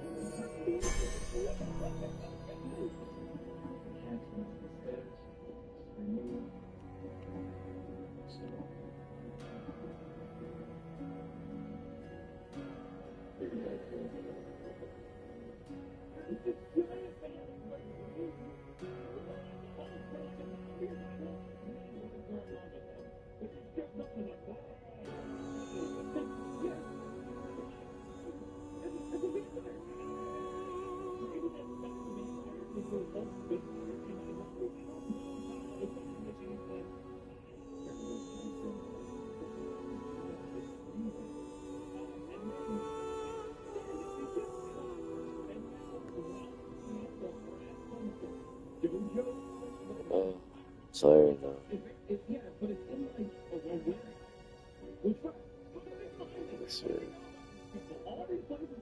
is it's emotional grades, bro. Like,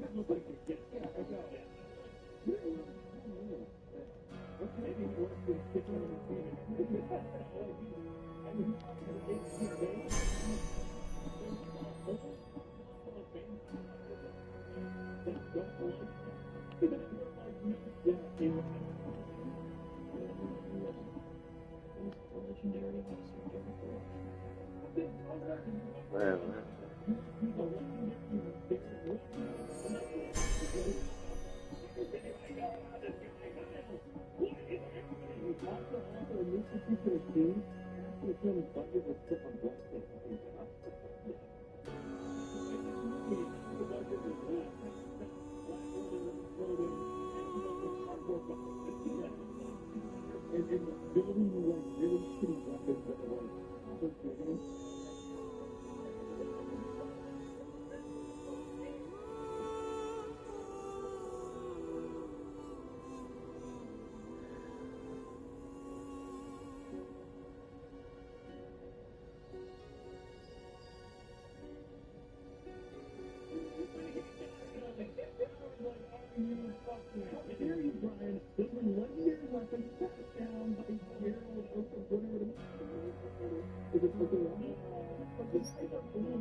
Whenever they show up, there is a part where they bring out a little compile of no, they bring it up here to begin with. I always say them when they come in.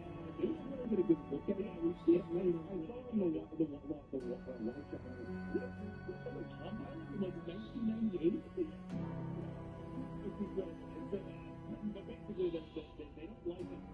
But he ends up being able to feel them, but they end up finding a way. As they after leave, they're like, we underestimate him. What is the what is happening? I don't understand.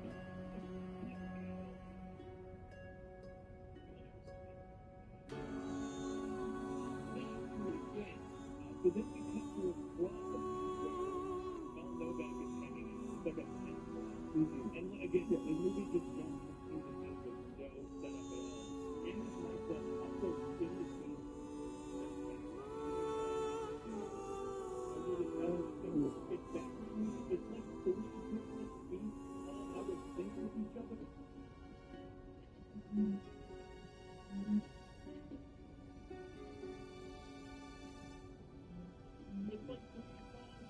There was one scene in particular where there's two guys on a table and they're doing something drums in the background that I knew your brain was exploding.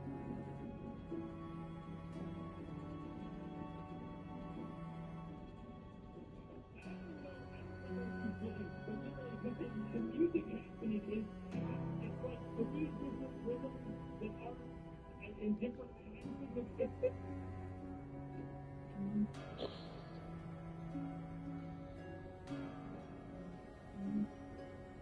and then you want to something to make me go and say, what happened? What is going on right now? Oh my God. But then, again, because we're not and grabbing up the microphone and start beating this thing up, yes, out of nowhere.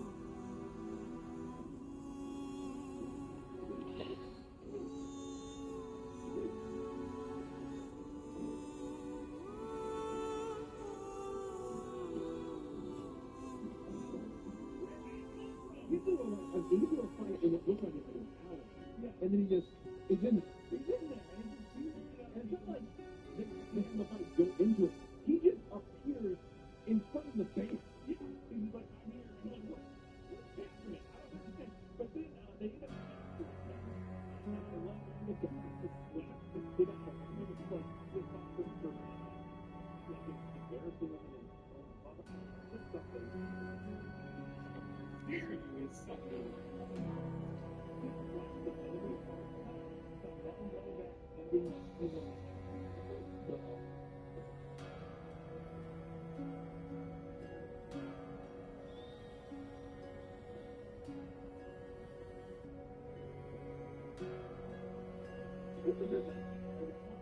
That's like all ooey gooey and not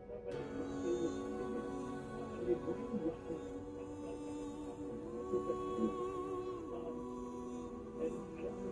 interesting all these shots.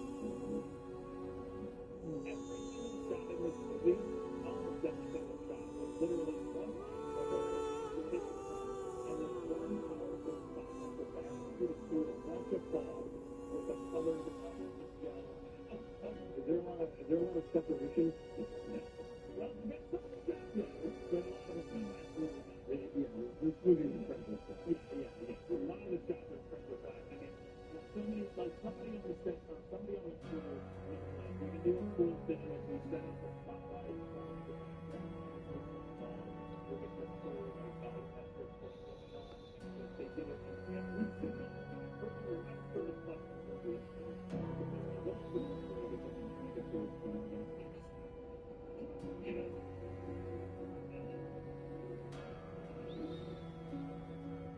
But at some point, they have to say, well, at some point, no more back story to close all around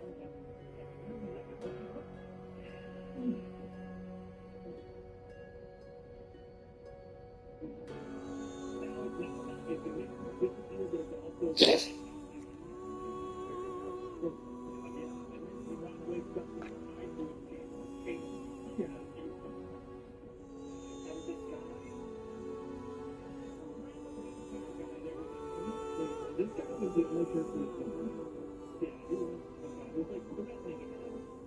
And then all of a sudden, out of nowhere, Samantha shows up with the guy with the thighs from the house that we went to at the beginning. It was like, hey, isn't it interesting that your house with vampire activity is It's really interesting because this is the famous place rumors of what's happening. I don't know about we know this guy in this house and they say that what?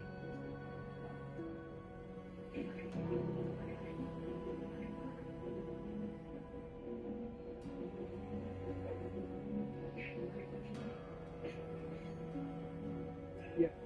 Okay.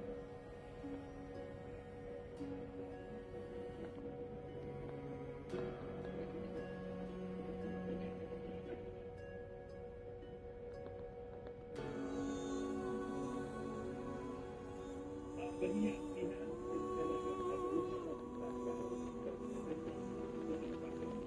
literally two sides that are back to back and it came together. Incredible. It's incredible. And then out of the rest of it, and he comes to them.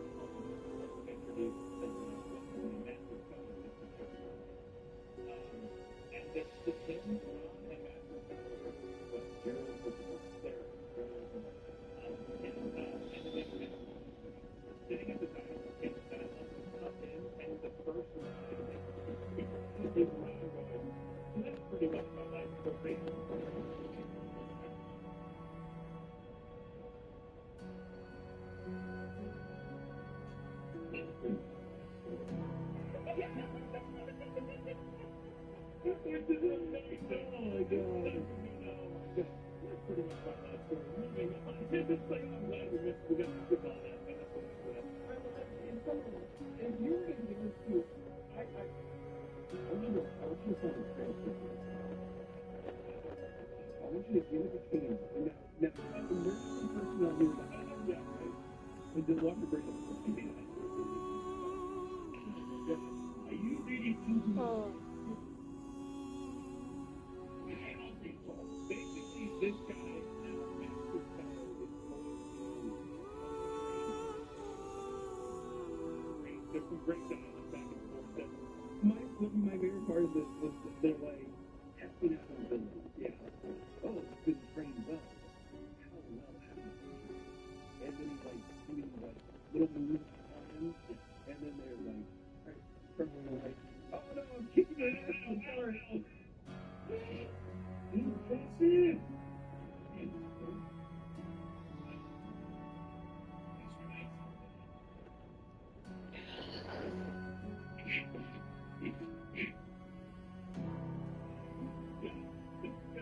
My favorite dialogue, that is a great line of dialogue, which is clearly a line that somebody wrote thinking it sounded super badass, and then when delivered, it's just absolute nonsense.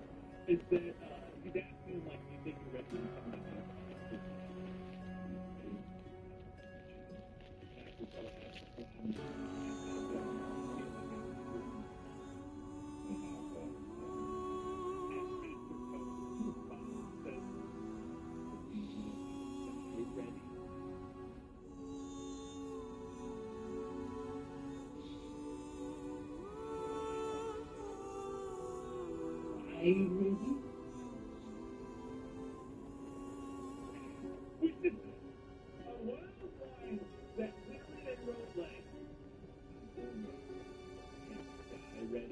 Which they like, that sounds badass, but then you think about it, like, that literally is nothing. That doesn't make any sense. It's literally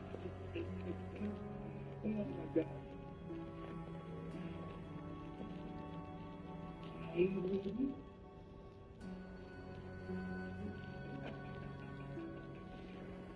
So yeah, anyway, Master Pepper does this like training for if he's ready to be a super martial arts guy. He is, and I love it.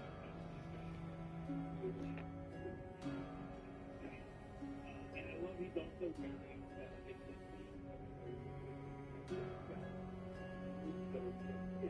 way up, yeah. His fucking nipples. It was like, oh, you were on, yeah. Everybody, I was getting big like that. It's incredible.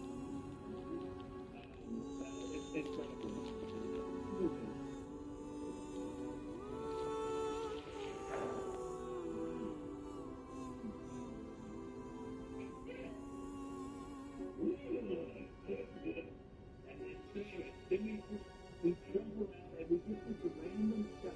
Again, sometimes it would be pretty close to staying behind. We then jump to a shot of Mel's back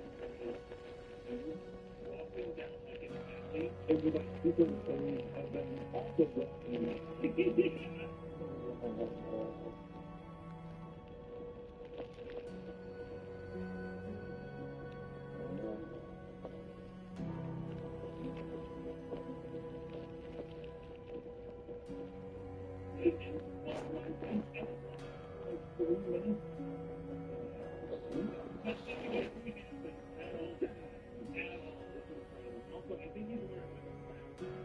But it looks like a black bathrobe. It's like leather bag.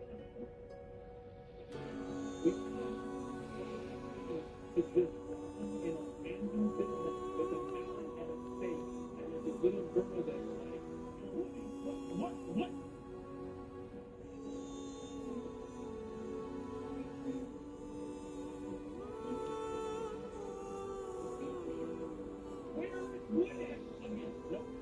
Yeah, where we are, what happened? I want to see, ironically, I want to see the director in watching extra 2 hours of this film.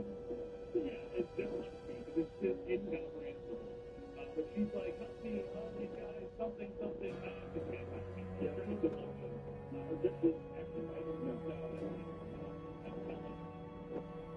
But so he ends up staying in front of the chest, and the guy is laughing.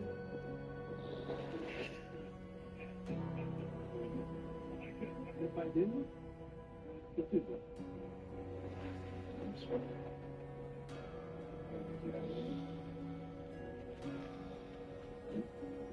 So then I have to talk about this. And I think it's where he fights Ron goes to confront Mel Novak. And Ron goes to like living room, and Mel Novak teleports into this house. And they do this, and this they clearly had it passed out, and they like ice review it, and you can see the effect of ice down the screen.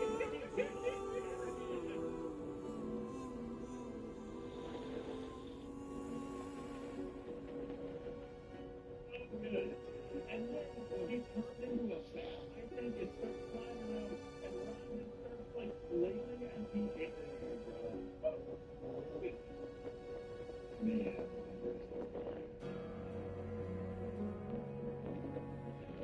I think he hit them a couple times, because like no one else like, you got me.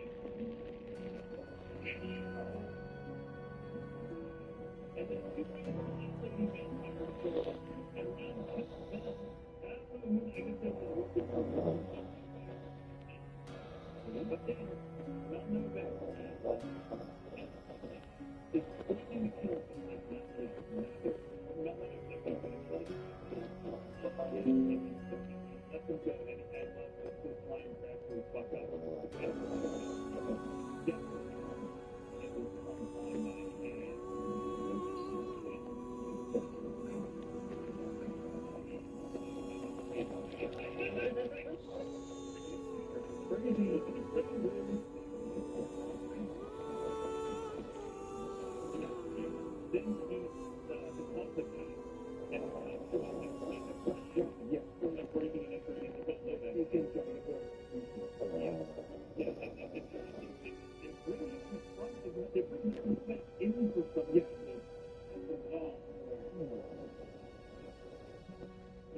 Before that, we were introduced to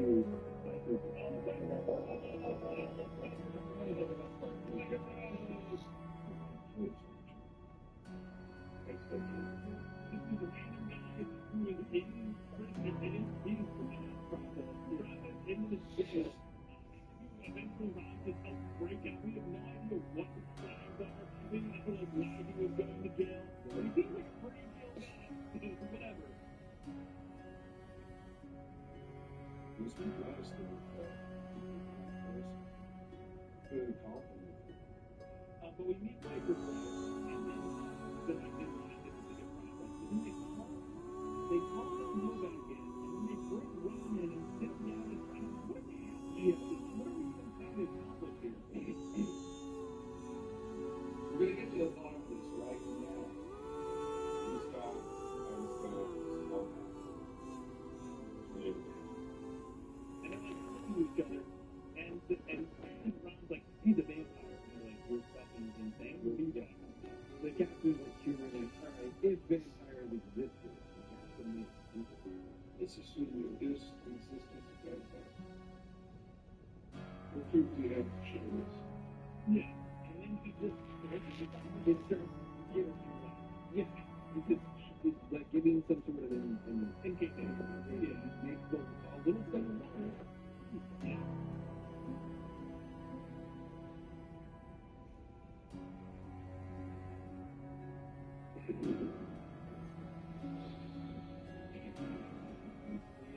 We figure out that's what's happening. We don't know for sure. We can see the water kind of looking. Okay. But then they're like, well, okay, that was nothing. So we go and take it to jail.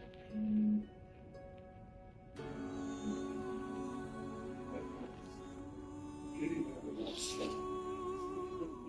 The table, and the water, I guess, falls on Mel Novak.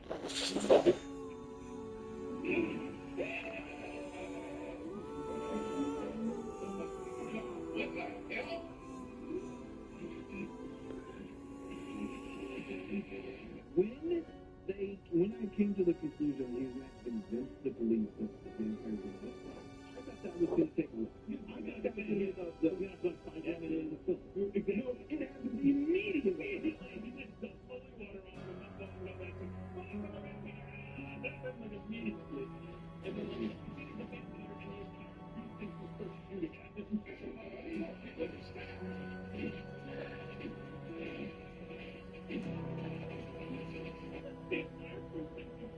And I love this great moment where one of the cops runs up to like the and goes, "What the hell's going on here?" And we got no clue, just keep firing.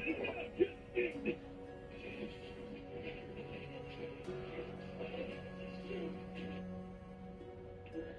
Oh man, Malcolm is doing this tape thing again with the bullet. It's so good. And then he grabs like the receptionist or something and he starts killing everybody basically. And I love this great moment where one of the cops is shooting at him and Satan just walks up to him. What was he? Was he the bullet cannon more dangerous?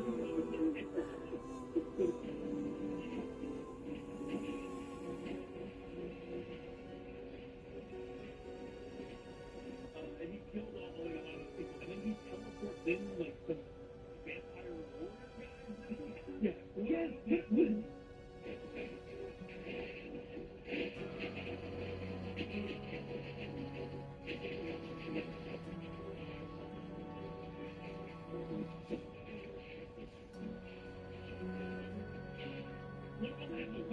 Yes.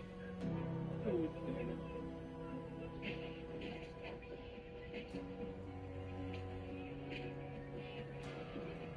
but they start killing everybody, and then Ron runs into a random room to like hide, and the biker bro is just in this room tied to the chair.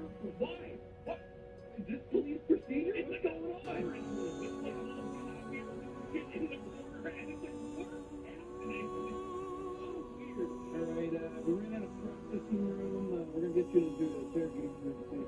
Until then, we're gonna have to tell you this here. We're gonna you know, tax issues. There's the printer, paper, toner, whatever. Just kind of leave that alone. And then the biker bro was like, "Hey, can you untie me?" And I was like, "Okay." And it's like, and he's like, "All right, let's get out of here." Here, help me. Get my hand. And meanwhile, all the cops have been killed. Then the Fenyx like come back to life. Yeah, it was like everyone gets raised. Everybody gets raised from the dead as vampires. And they find a bunch of people to get out. And then he randomly sees this. Oh my god.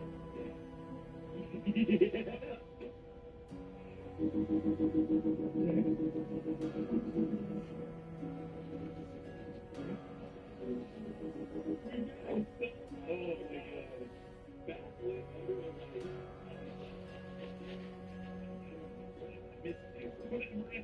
Like, wait, what is happening? And I was like, she walks over and like, drowned and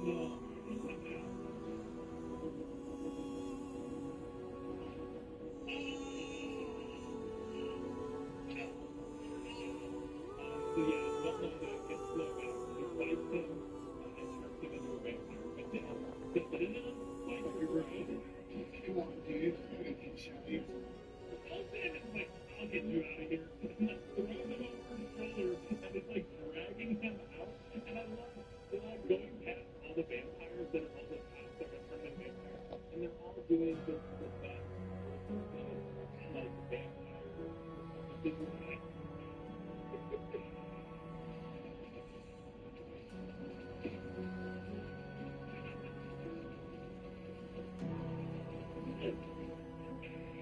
It reminds me of like a haunted house in the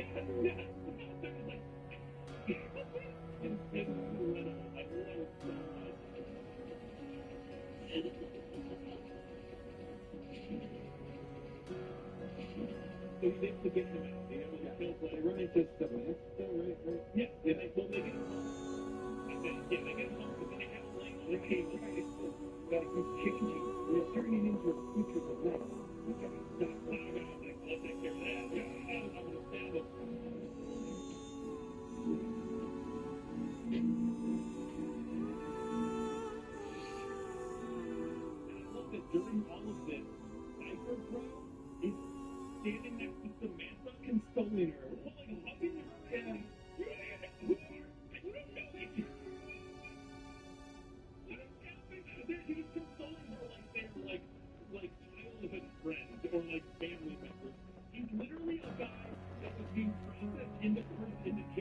Like, it showed up at your door and you're like, it's the weirdest, it's insane. They don't kill him because the Rising's about to kill him. Rock shoots up and grabs him. Yeah. He's alive or whatever. I'm like, okay, it's good. There's one thing I learned. I can do this. And then we have some more conversations about what they're going to do. They got to do some fighting, and basically Master definitely forgets his line at one point and repeats, "I have weapons," like 6 times. Yes. I have weapons. I have weapons. I have weapons. What's the next time? Oh, right. Let's get us throughout this same advantage as we can. I have weapons. I have weapons.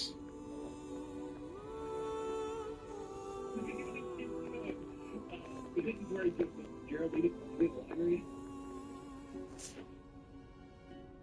I have.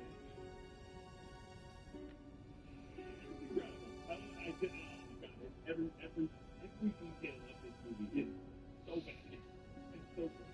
I love it. But this is where he gives them the yeah, it's that guy. This is a special weapon. A weapon that was passed down through ancestors or something like that. Yeah. Special. It has protected me all these years. Literally just this aesthetic thing. Like, they literally bought copper pipe, cut it, and then screwed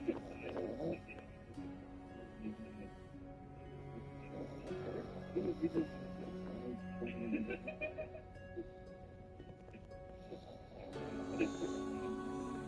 Look at the bow and arrow at this point. Yeah. I was so confused with the weirdest fucking bow and arrow I've ever seen. So long to figure out what was going on here. It looked like two bow and arrows. Yeah. When he's holding it, you see two, and I'm like, wait, what? But then what it actually is, and it's so stupid, is it's into a sack, like a cross, and it's the dumbest fucking so then we get this, he goes to fight some random people with these new weapons that he has now, and you get the reveal shot of him as the fucking Blade, basically. And his introduction to this is incredible. Brian, what is his opening move? It's the villain.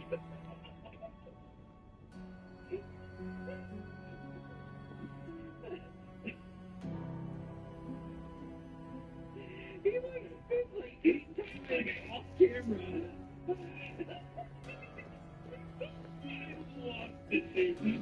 I have a message for your master.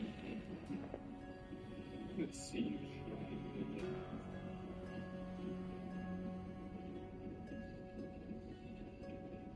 Oh my god. Holy shit, when he started spinning, my god. And his little bow. Oh my god, it's so funny.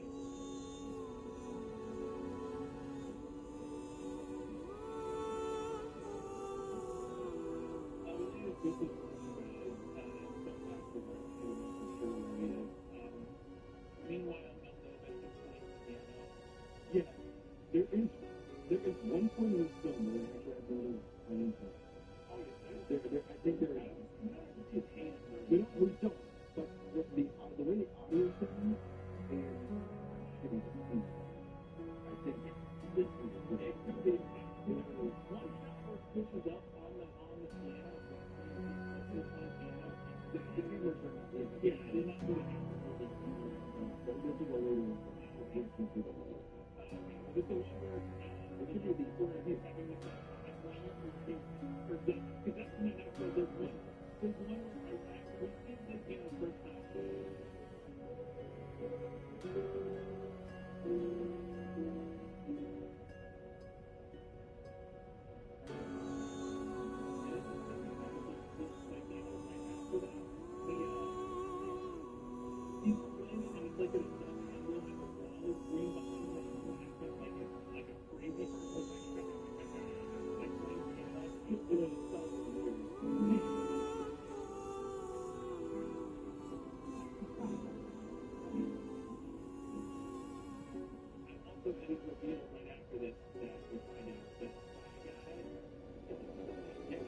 just disappears and then shows up.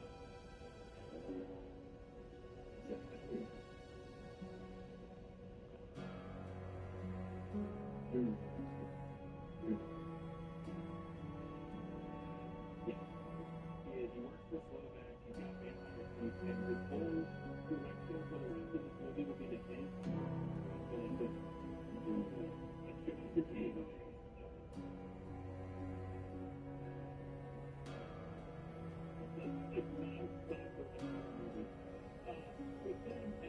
still confused at all of this. I think I know that it basically says, tonight, George Washington, you will have a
with the backline and we got too much stuff.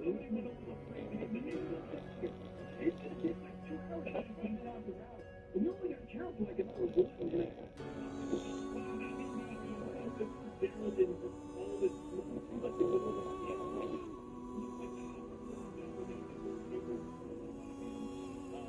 so he's fighting all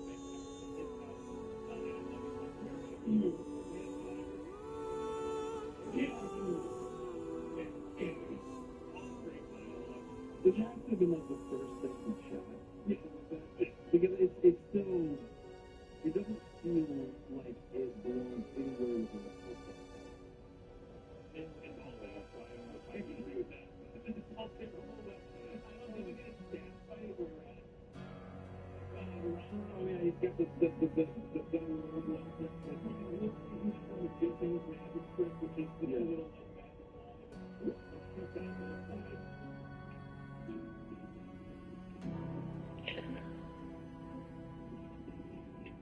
he gets in the snap.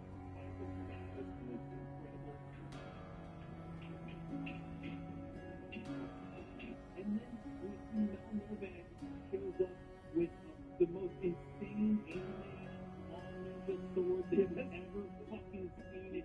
What is this? Is this a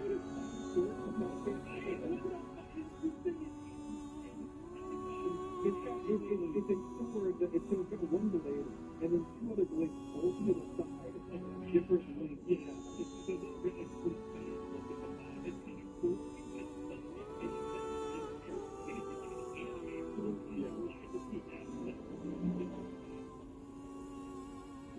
Always ready for the end. I have already ended up. During the fight with the vampire hunters, the fishnet girl who's got like a sniper rifle, shoots at Ron.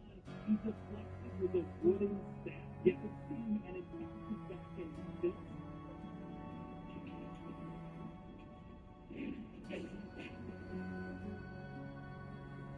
It was a vampire bullet. It's insane, dude. I have no idea. Oh my god. And then he beats up all these people, and I'm like, let me get on.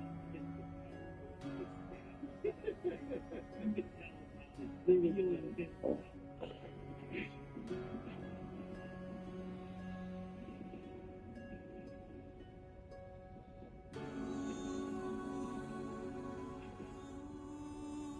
I think it was this rifle and there's one later in the video coming later.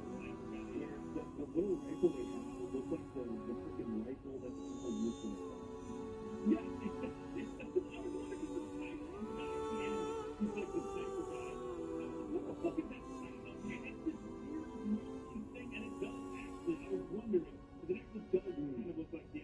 little bit like the take too long, but they use that. And then have really weird sound systems that are not like any other kind of rifle. Very strange. I think that might be what that guy has. Yeah, it's so weird. But then so he finds all these people, and then meanwhile, Master Poe gets bit by Melnovac. And I guess Ron's feels this somehow. He had a disturbance in the force. He's literally like, Master Poe, no! And he goes running.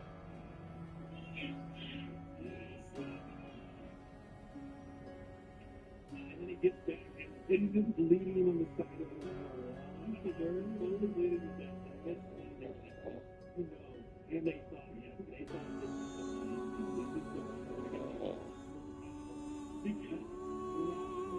this scene is so he takes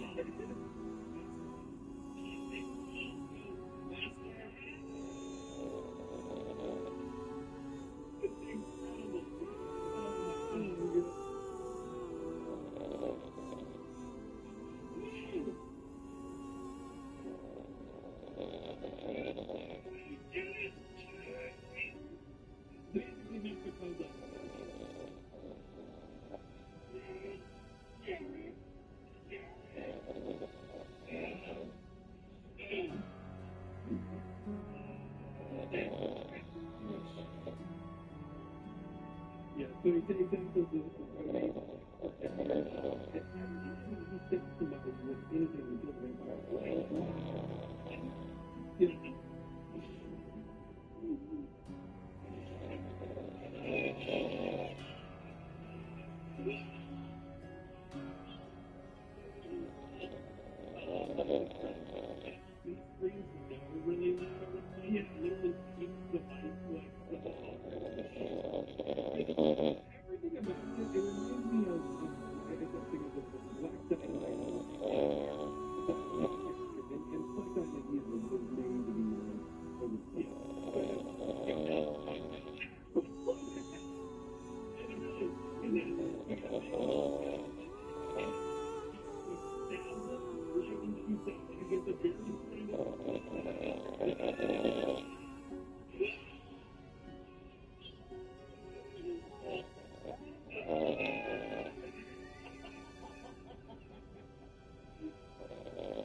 is his unwavering commitment. This motherfucker knew the movie he wanted to make.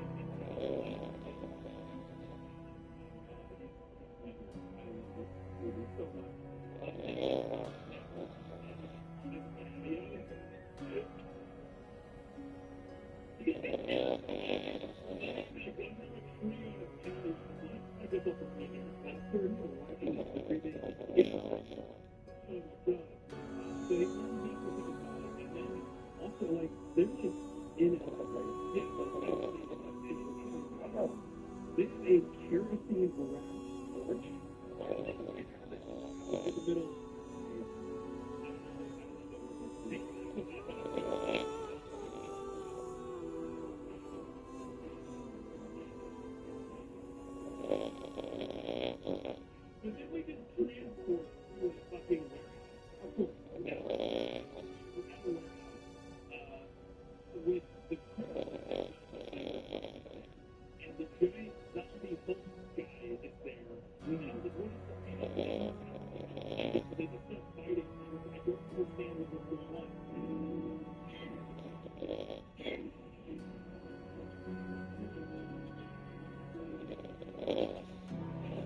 There's this great moment where the Viper Bro pulls his two pistols out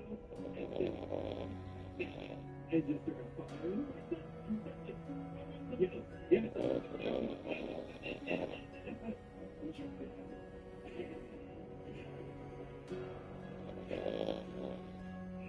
These are real guns. Yeah. He's like throwing bullets at him.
teaching me that I know all that you know.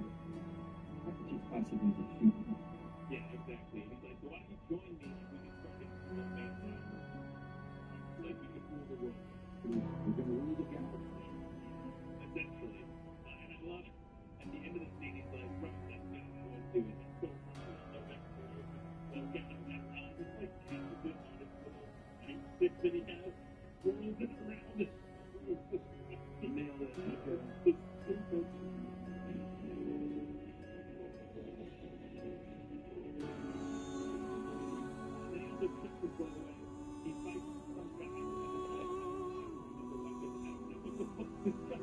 It would have been like,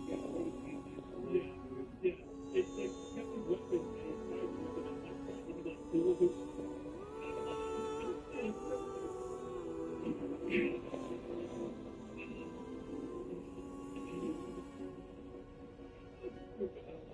He kills that one. The other guy puts a movie with him. Meanwhile, now they're hooking Samantha up to some machine for yeah, and that has ever stated. Hey, this is a couple of shutback poses.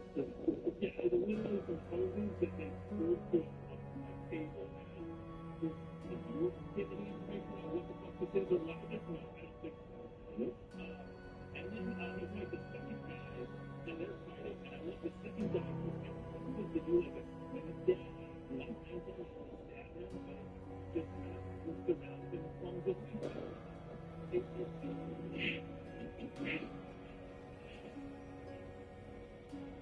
And then finally now he squares up the guy shows up and like, surprise, I'm a vampire and I'm working for Bulldozer, and you know that because I'm gonna show you this thing. And they fight for like 5 minutes, good to go, stuff like that. That from my little point. And then yeah, he stabs him in the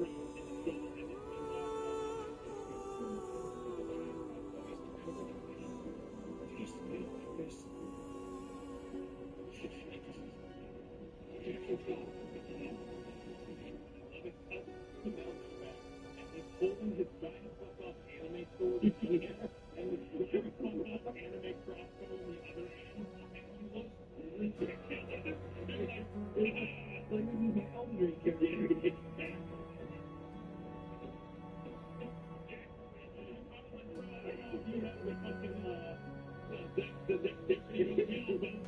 it's like this is my Elden Ring character. So he shoots and kills Saga, and Saga is attacked like this.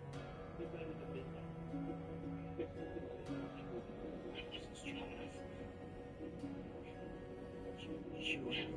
You have to be.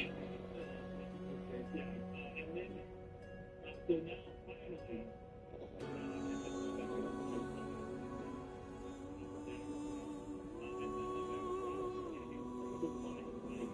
fate and destiny are two sides of the same coin that should be given to a beggar. Fate and destiny. Two sides of a worthless coin. It should be given to a beggar. What? What is it going to mean, God? I love it so much. Anyway, so they fight a little bit. Ultimately, Belnova gets the upper hand and does something to him, and Romney gets out. And I start turning into a vampire. And it's like, okay, yes, you can become a vampire. Join me. And he stands up and he's like, oh no, I'm going to join us.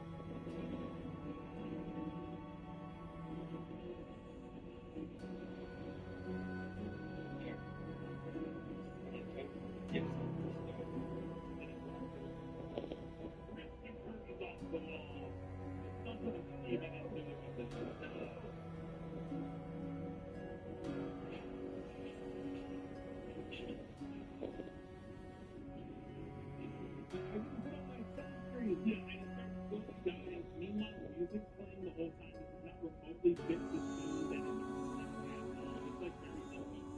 Again, it's supposed to be switching back and let the villain die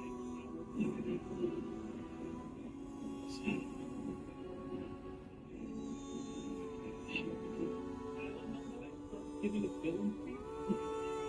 And then he immediately stabs him.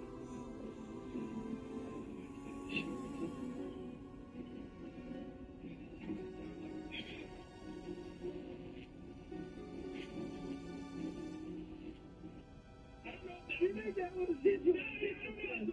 I think they were trying, Bill, just to get ad-libs and stuff. You know what your character's like. And then Ron was like, it was something that his DP's like, you got like 5 fucking minutes, Ron. Get down, and then as he walked away carrying the girl, explosion. No, that body explodes.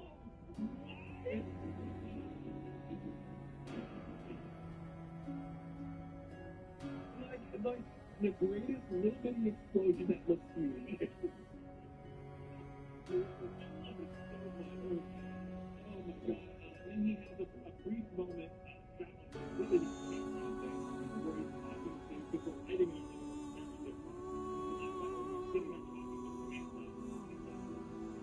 kid that you see me like this.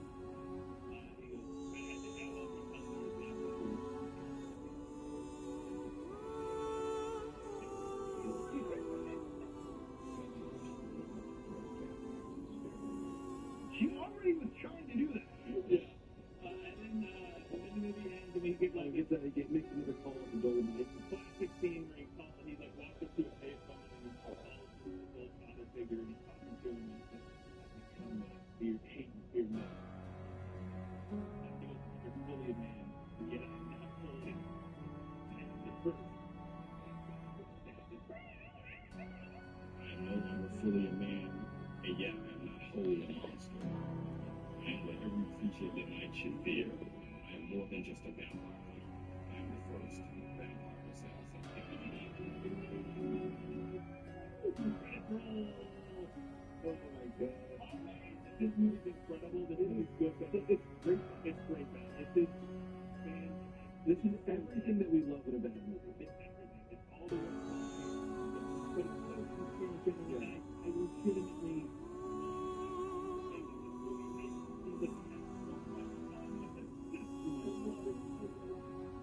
it's so good. We appreciate so much of the people who this is something that's greater than everything that and here's the thing, the beautiful part of this what I call the death of the author is we may not find the value here. What we see in it is good value too. What we're seeing is we're getting a real genuine experience watching his movies, and if you can accomplish that with a movie you make, even if it's not maybe the exact same winning movie that you were looking for, I still think there's something to be said about that, and it's something we should be doing. And it is a talent in and of itself. It's not really streaming anywhere. The control is on Amazon, but I think the buy it.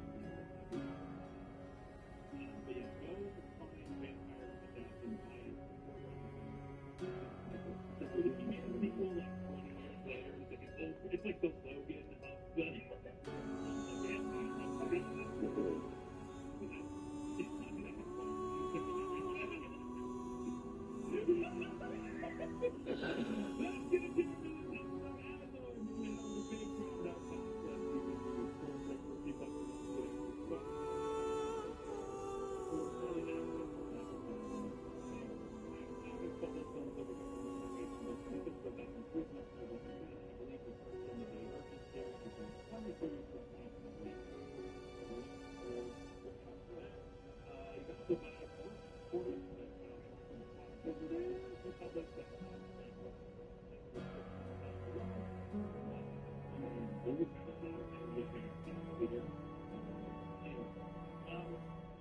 If you make a sequel like 20 years later, it's like the Logan of the vampire.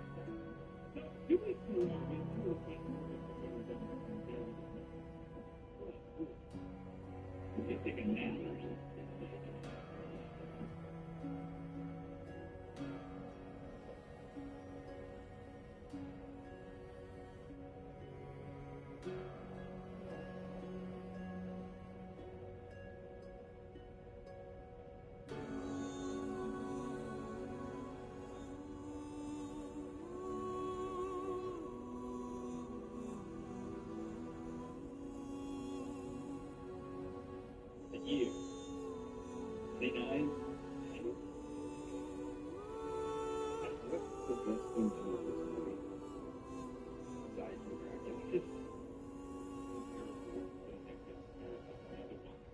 us to watch the worst wrestler movie ever made. Hello and welcome back to the 61st episode. I'm sure we watched our movie tonight. Before we get going, we get constant Facebook messages, Facebook posts, Twitter tweets, and YouTube comments. Yes, a bunch of our videos are now available. They have been copyright claimed. We are being conspired against. We started the outrage brigade. No, but it's a legitimate problem. Some of them are probably a little bit easier to resolve. Maybe potentially some of the other ones are a little bit tougher. I think they're all frivolous because saying that, or at least has litigated so far what we do called nefarious. But yes, that's where a lot of our videos are. So if you're looking for certain ones, you can't find them. We're working on it. It's not easy when you're a little. We're 10,000 subscribers. Yeah, we don't have the funds to. Yeah, we're definitely not a little shit in English. Yeah, we definitely have the funds to legally battle. Which is why you should go on over to our Patreon. Yeah.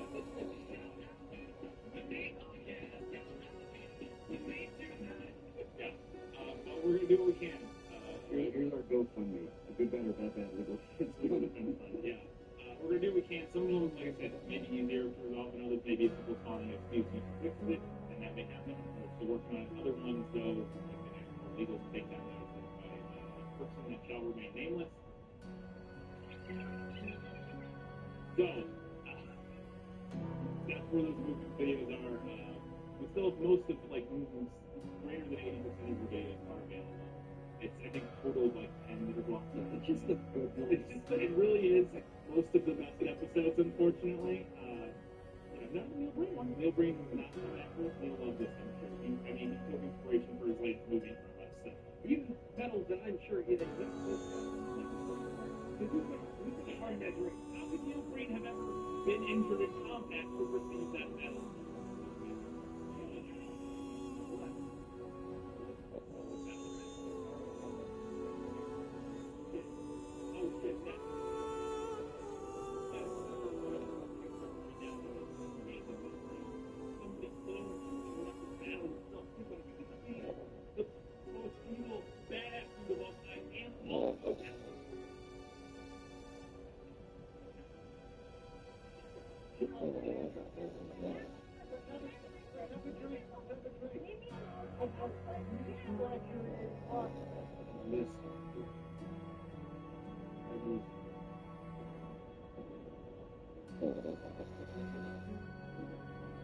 But yeah, that's where that stuff is.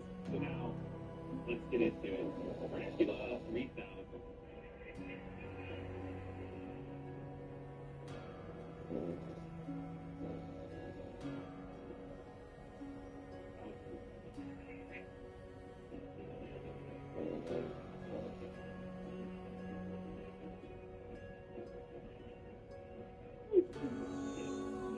This movie, so this has been recommended a handful of times.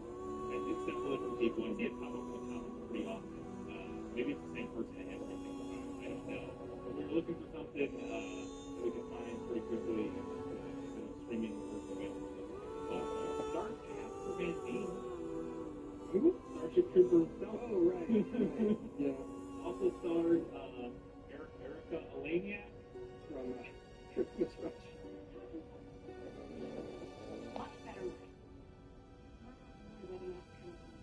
Christmas Rush, Dean Kane's wife, also famously Under Siege. She's in that.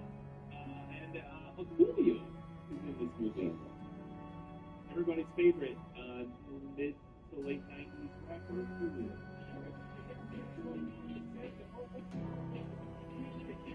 With his crazy hair. With his crazy hair. He's my favorite part of this movie. Is they're like, so crazy, man. You really ham it up. You after you.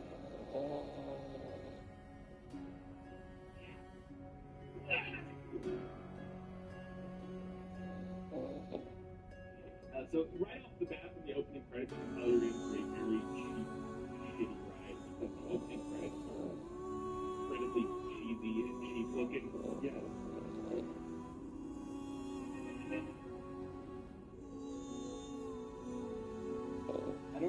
you make Dracula themed one theme great TikTok, right?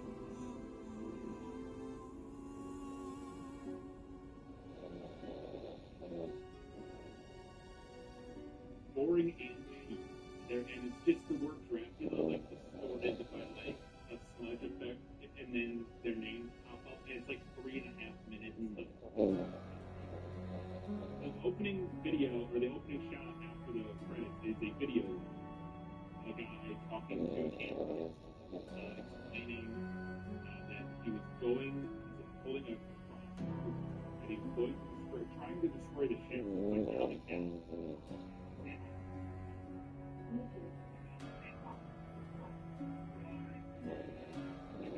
Down to like self-destruct on this spaceship we assume he's on. At this point, we don't really know. I mean, we kind of and then the countdown stops, and he's like, "No."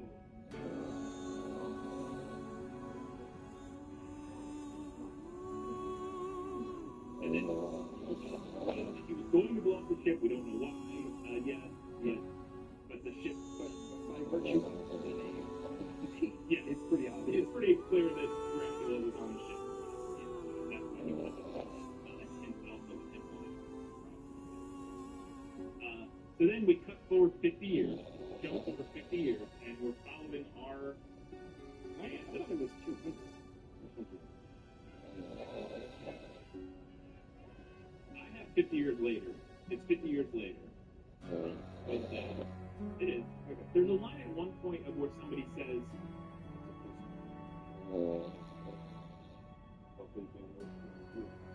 but that's the 200 years. That's not 50 years since the... I got some problems with that. It's some dialogue later in the film. There's so many problems. Everything about the movie is incredibly inconsistent, but we'll get to it. So we're following the Mother 3, the name of the ship.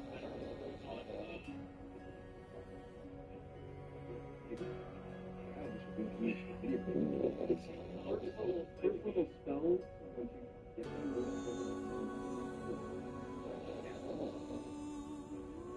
they're a salvage ship, and they're come across the wreckage of the meter, the large part, which is actually, I believe, the name of the ship in like one of the original graphics.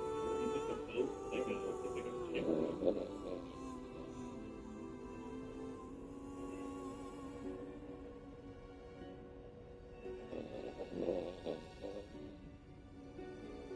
Basically what they did, the idea for this movie isn't the execution in every possible way is awful, but I mean, you could make a pretty fun, interesting, modernized take on Dracula, because I think one of the original stories, or some original story, there is like a story about Dracula being on a boat, coming over with a bunch of people that like killing, whatever. So that's the same idea, but translate it to space. It's a spaceship. You're doing like an alien thing. It could work. I could make it work. Yeah.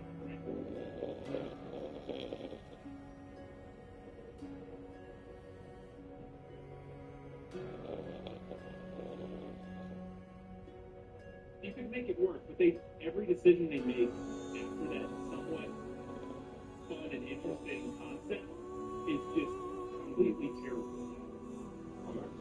I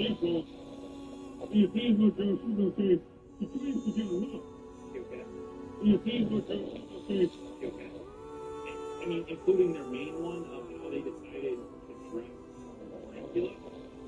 They just dressed him like a discount Halloween store Dracula. Yes.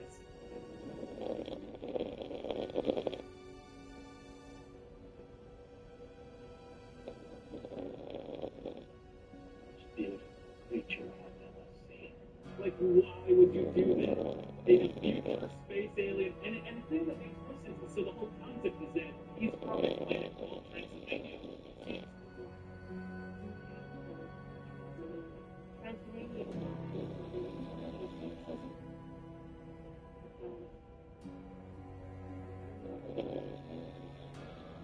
A whole race of vampires.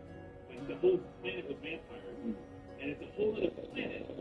Why does it look like the Earth, our world's version of Dracula on Earth? Their decision to make him look like what our version of Dracula is makes no sense to me. He's from an alien planet, this race of vampires, just making some cool alien, and now they've been really low budget, obviously.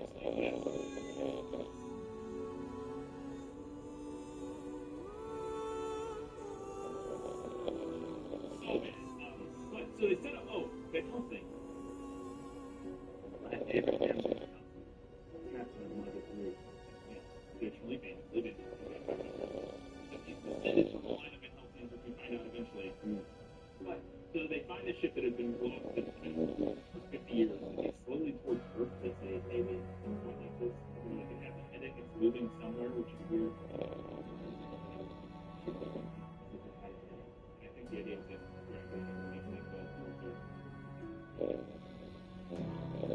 voiceover at the beginning of this movie with Captain as he's introducing the crew is it's like the man is cold reading it. It's unbelievably stilted. 14 days ago, I got a tip from a friend at the Confederation that a large part of the meter that had been lost for years had been spotted in the Carpathian system. And can't read it. It's like it's like you know that kid in your middle school English class who every time the teacher called on them to read, you're like, oh boy, this is going to be me. It's like that person is doing the voiceover for this movie. This is the smartest guy on the show. We call him the professor. And we'd be in good hands if he knew half as much as he thinks he does. And I love too, they're introducing these characters, and they have pictures of them.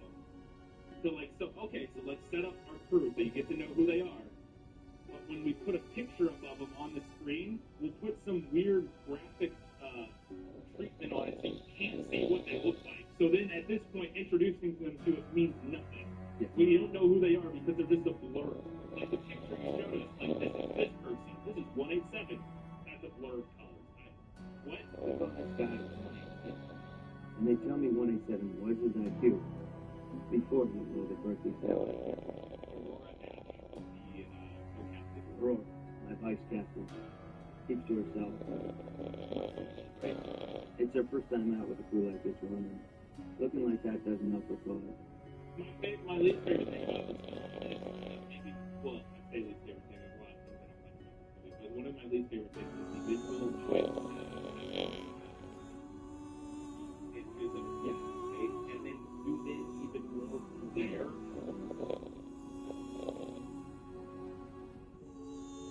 It should be.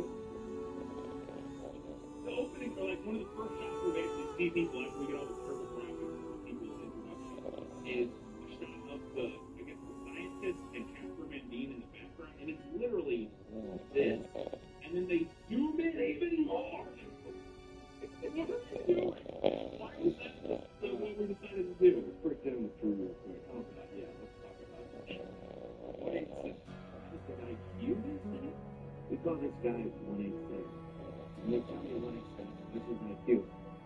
They said his IQ is 187, but then before he enrolled at Berkeley Satellite Campus, he started smoking everything inside. I think it's the idea. It's that police code.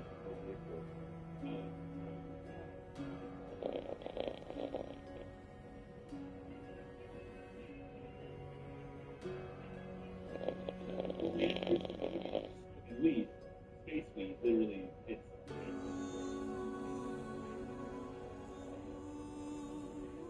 But I think the idea is that he was really smart, and then he just. Okay, cool. The professor. The professor who's in a wheelchair and is British. This is the smartest guy on the trip. We call him the professor. And we'd be in good hands if we knew half as much as we think. Yes. And one of my other favorite things about this movie is him. It's this running thing they do where the British captain to the side to the camera, side of his face to the camera, and says a British flag. He's like,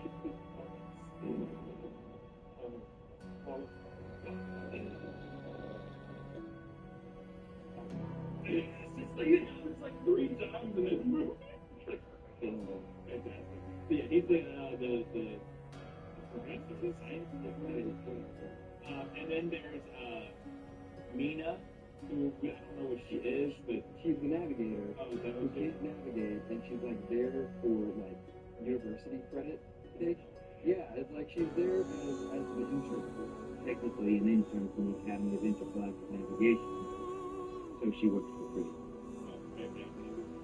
She's got pigtails. And then there's the There's big guy. Steve-O, motherfucker! Lister in this movie. Yeah, holy fuck. It's always hard to recognize him as Yeah, I know he's in Friday. I've never seen Friday. Do you realize how many people you piss off on a weekly basis in film movies? I just haven't seen a lot of those. The ones you come up with, I haven't seen for some reason. Yeah, he's also in, shows up in stuff all the time. Like in small parts. Like he's a prisoner in like the Dark Knight. He's like one of the guys. He might be the guy that like decides not to blow the phone up. Yeah. Is he that guy? Yeah.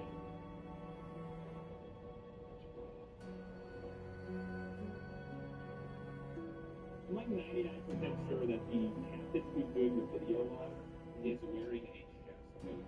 So he's wearing like a space captain. Yes, it looks like a double-breasted chest. I'm 100% sure it's a double-breasted chest coat. It's like fantastic.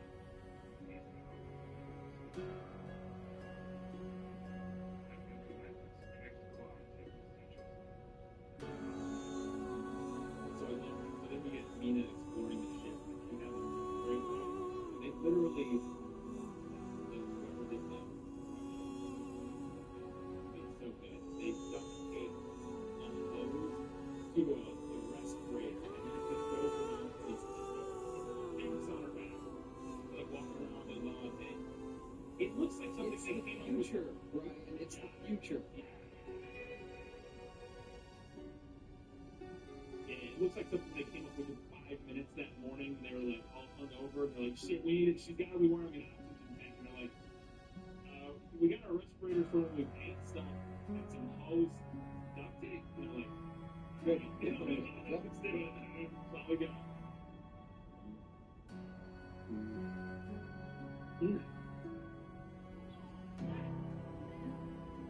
Then they realize the air is fine, so they don't need to wear that. Because they realize that bad. Look, air's fine. Tommy Lister's also kind of being a dick. Yeah, he's a dick to everybody this whole movie.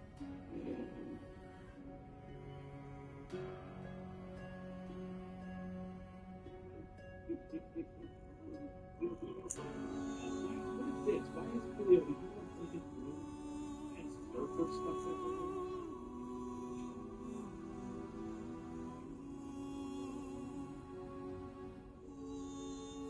He has a surfboard. He has a surfboard on a spaceship, and he has a ton of pictures of people surfing.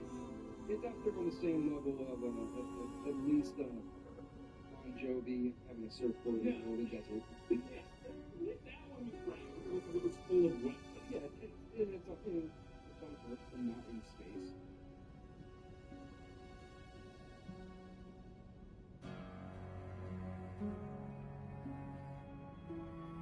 Yeah. Oh my God. I think whenever he gets like super high, he just throws it on the ground. Yeah, it's the Silver Surfer. You'll be super station before the surface. Fantastic. But yeah, that's something we never explored with his character. He never mentioned surfing or anything. They just have it in the background. It's nothing but surfer pictures in the movie. I can't.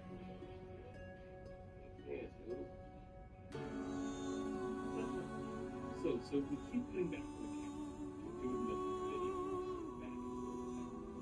And we started doing the video like normal to the camera. But the first one we see, he's like doing it to camera. After that, he's doing them just off camera. Slightly off. It's too. What, is there a reporter standing there? Like, what?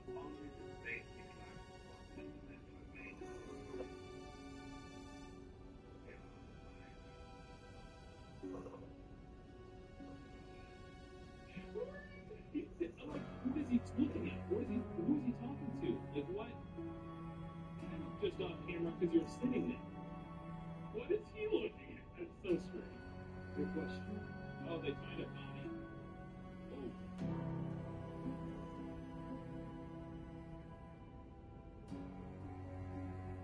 That's a really cheap body. It's the crypt keeper. It's a crypt keeper. You're fucking crypt keeper.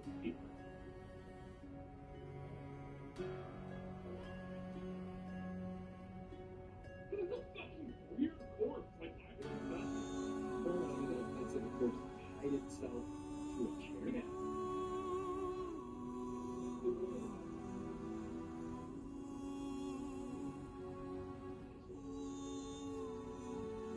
Assume that it's tied to a chair. It's the person trying to sell it. And I love, there's actually, this is the best dialogue. Yeah, the best line of dialogue in like the whole movie. Can you feel that that's the best line? Yeah. Okay. That's everything. That's kind of amazing. It's the best. It's like the funniest line in the whole movie. Like legitimately, it's like the only legitimately funny line in the whole movie. Not that. No.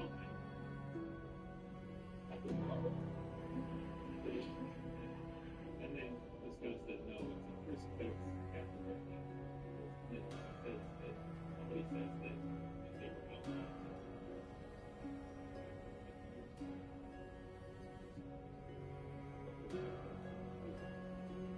And I love that, like, well, clearly just made it out of two pieces of meat. It's not like you can like a fancy one. Like it's the metal stuff. Like the last planet they were on, we had a guy on the side of the spaceship platform. Crucifix. Got a cozy opens up. And then it's pretty much even over. Put together a crucifix. Welcome. There's a conversation back and forth between Aurora and Tiny Lister or somebody. And he says something shitty to her, and she flips him off. But I swear she flips him off.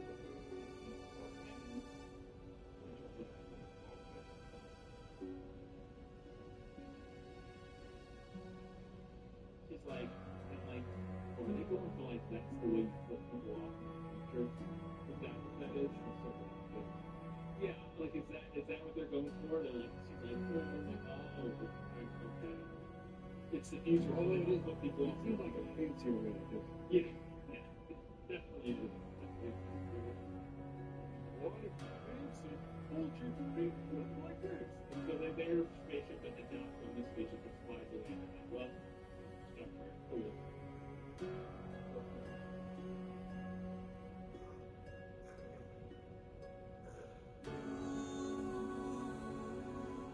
And then they find the giant hangar boat, and it's just like 100 coffins. Yeah.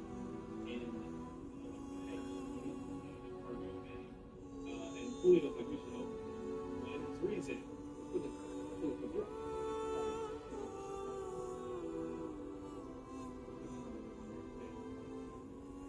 yeah, they used to smuggle drugs because apparently weed and space weed's legal now in 2999, but 50 years ago it wasn't. And they used to smuggle them in coffins. So he's like, we gotta open all of these up and we'll find some drugs. So he starts opening them. The spice must flow. The spice must flow. He starts opening them and they're all full of sand.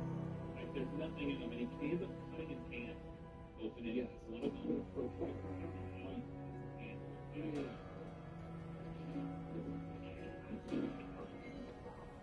And so he's bleeding everywhere. And then this gets No, I think it is something to do with dripping in the sand. Yeah, dripping in the sand. The blood with ice.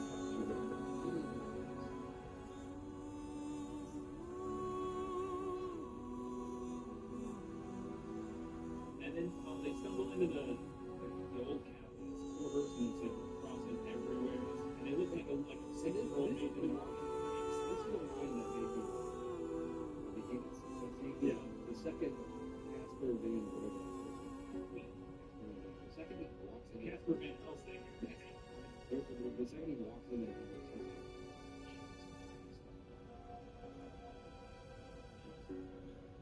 words. He's always crying. Like, how do you, 200 years ago, man, And also, yeah, because that's a good point, because we've gotten to a point where flipping people off has changed into a completely different thing, but we're still saying Jesus Christ when we find something surprising. Much like our recently removed crop filler, the grass is always green.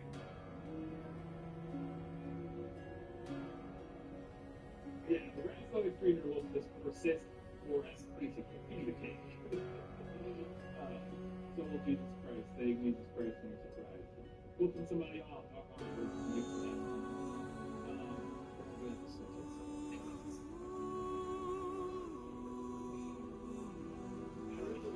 I don't understand what. I'm sure that's not my Google's.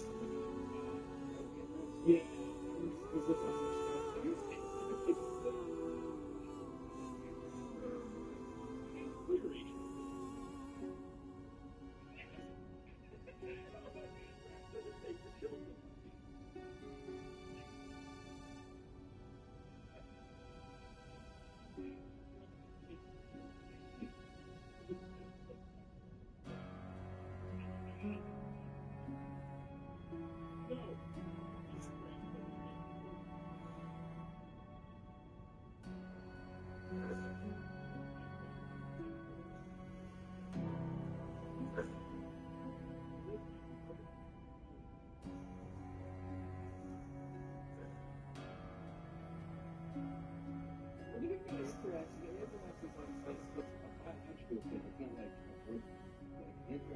Yeah, it is. Like a, no, I believe it's like fungal. So then Julio, all of a sudden we come back to Julio in the hangar, and I feel like we must have missed the scene because now he has a broken leg.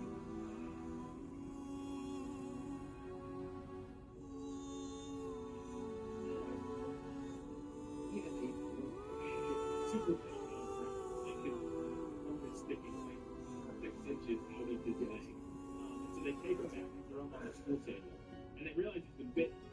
They see a bite mark on his neck, and they get him on the school table, and they reset his leg. And this is a whole weird conversation because they're like, the doctor who's in a wheelchair, or the professor who I guess is also like their doctor, is in a wheelchair, and he's like, I can't set his leg because of pain. Like, before he gets to the wheelchair. Set the leg. You got tiny blister, you got it. Yeah, it's like, no. You got the big one, got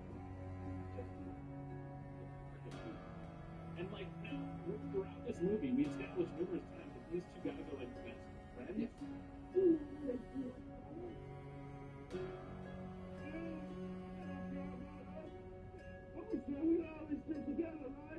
Like they like look out for each other, and like that's a whole thing later where they're like friends, and they look out for each other.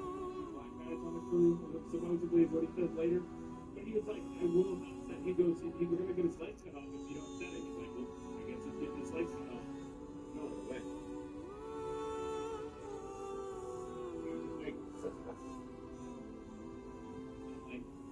It's like your friend. Like, you don't really take that much. You're not the first. Like we see, because then Aurora does it. He's like, I'll do it. And all she does is just yank his legs.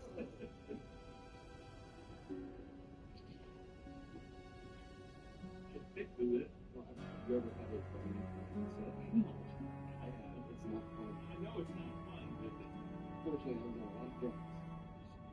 That's very true. So after that happens, he then pops back to life. And he's met his friend.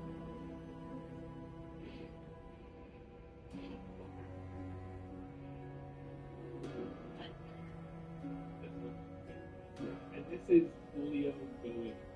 I love it's amazing. This is where he was like, this fire. Let's assume we're over the top as evil vampire.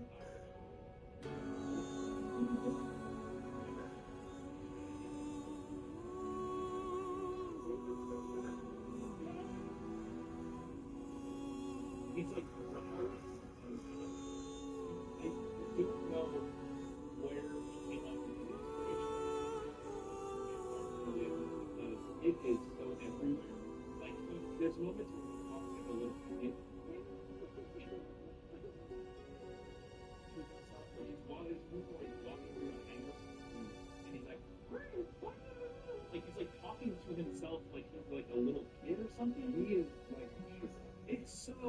it's such a strange.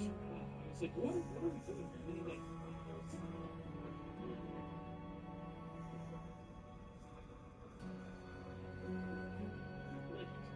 it's like he brainstormed. I'm a crazy vampire. Wrote down 100 different possible character traits. Couldn't narrow it down at all, and said, I'm doing all of them. But then that's the thing. So then after he's running around, and Aurora tries to chase him down with a gun.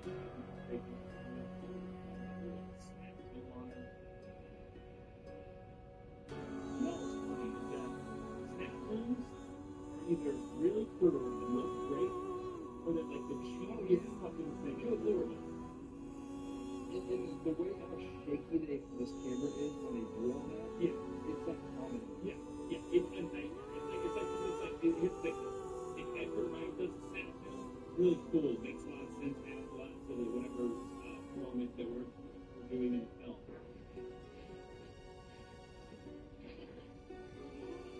Anybody else does a snap film, like, they didn't know what to do with the camera, and you needed something inside. So you're like, zoom!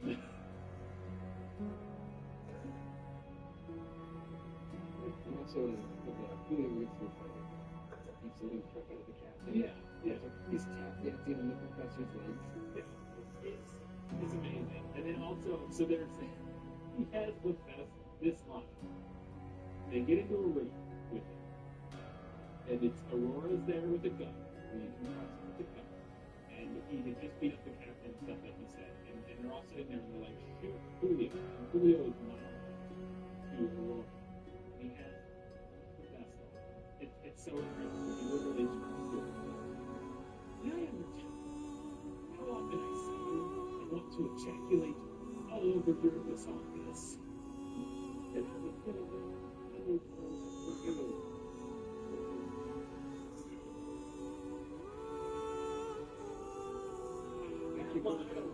They keep building up. Kind of worth the price of admission. Because it's so strange. Like, it's this weird choice of words. For that moment. The thing that's weird, too, is that this movie felt like they were definitely going for, like, we want this to be able to be played on TV. Like, it's not overly violent. It's I think it is.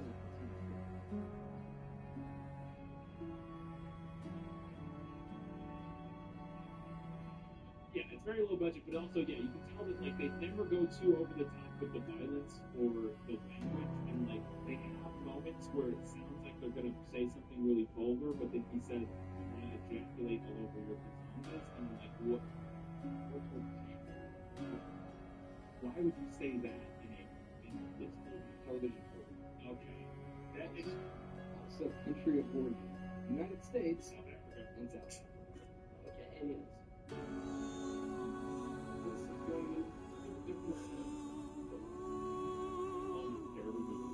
And then he talked about stroking his anaconda. Well, it's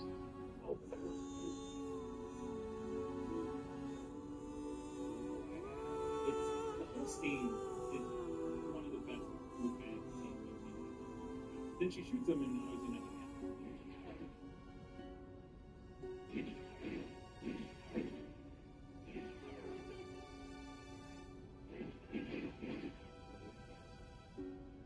Oh, the rhyming! The counting to 5 in the rhyming. He literally is like, 2!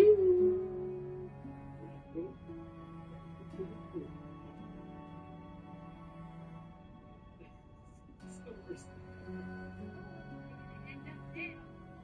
5! None of your business gets out of your life!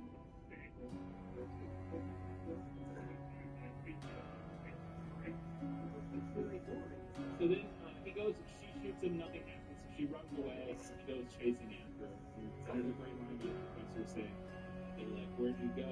He's like, he's chasing Aurora. He goes, I believe he wants to kill her. He goes, he wants to kill Aurora, and I believe he wants to hit her.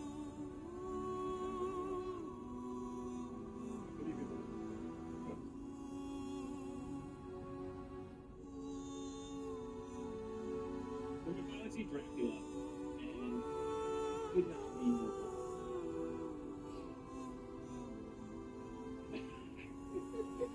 He could not be more boring looking. He's it's just a pasty. I mean, I guess the pasty part makes sense. It's a vampire, but he's just like a generic looking guy. And if he sparkled.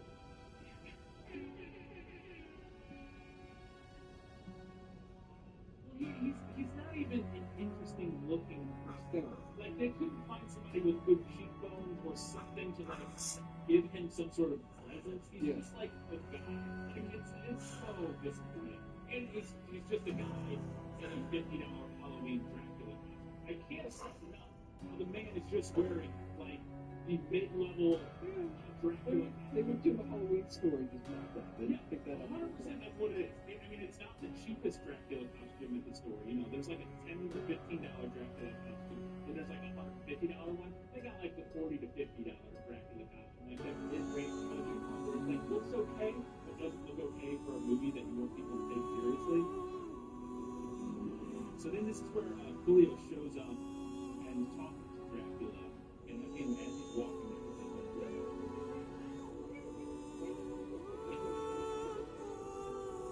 Making like weird little kid noises, and then he gets there, and I love this.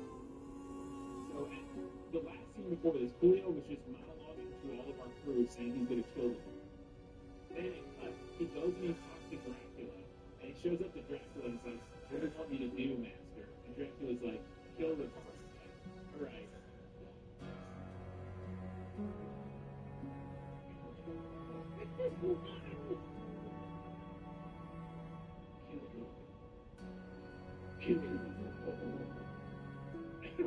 Right on that. Yep. We were already doing that. The scene literally did nothing. But it.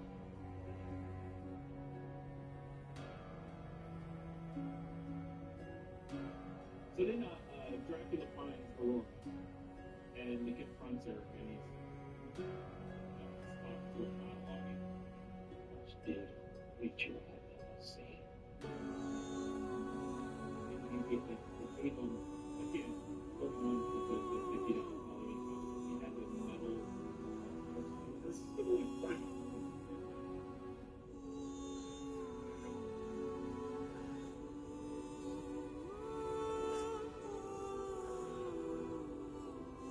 And then he goes to fight Aurora and it cuts.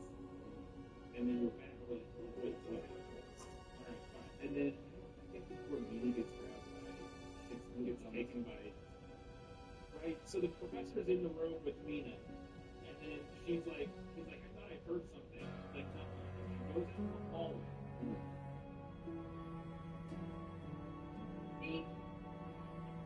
And then in the worst shot action movie I think I've ever seen in a movie, there's a flash that something happens. And then I guess she got grabbed. Yes. Julio jumps through and grabs her, but I cannot stress enough how they got almost zero coverage of this moment occurring when they were filming, because it's like a big jumps and flashes, a camera to a shape of camera of something, and it's just gone. And I'm like, what? This it could not be shot more poorly. So, again, Lister and still looking for her, and she ends up walking right over to them, looked at her. Because they thought it was a vampire, I guess. But I love this when we decided. So they just have them on the gun. They can't straight me clearly was carrying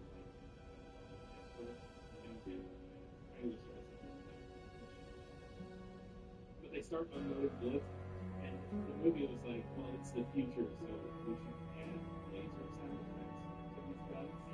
Yeah.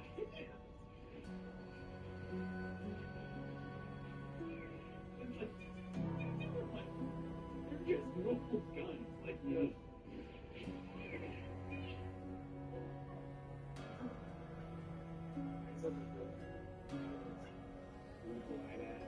Aurora goes, I didn't see what they go, did you see 187? She goes, I didn't see 187. I saw him. What did you see 187? And they go, and she goes, no, him.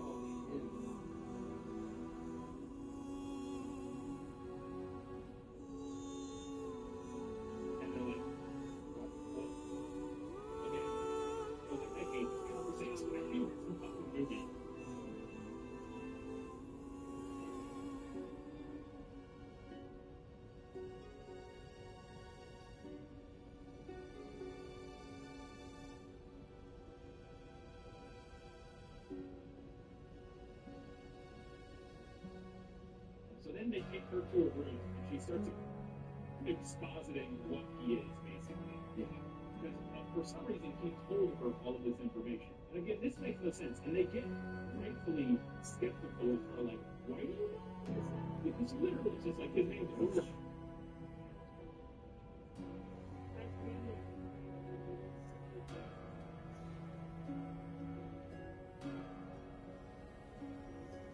He's on his way to Earth because he, like, she knows his entire backstory and, like, everything. And then at the end of it, Casper Van Dien, like, pulls a gun out and is like, are you a vampire? What are you doing? That's not all, Cap.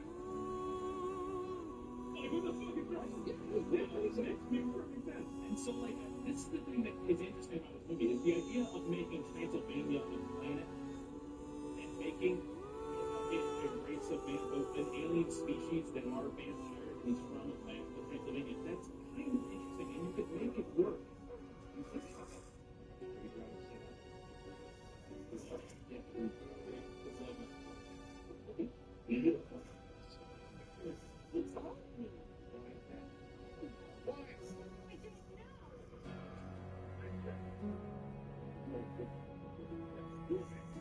So they tie her up, and she's like, no, I'm not. I didn't get bit.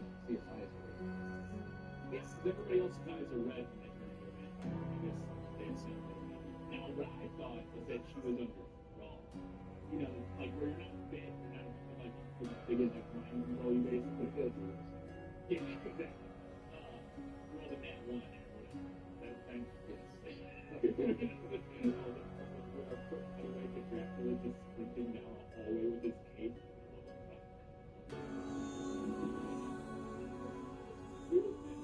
Why would you do that?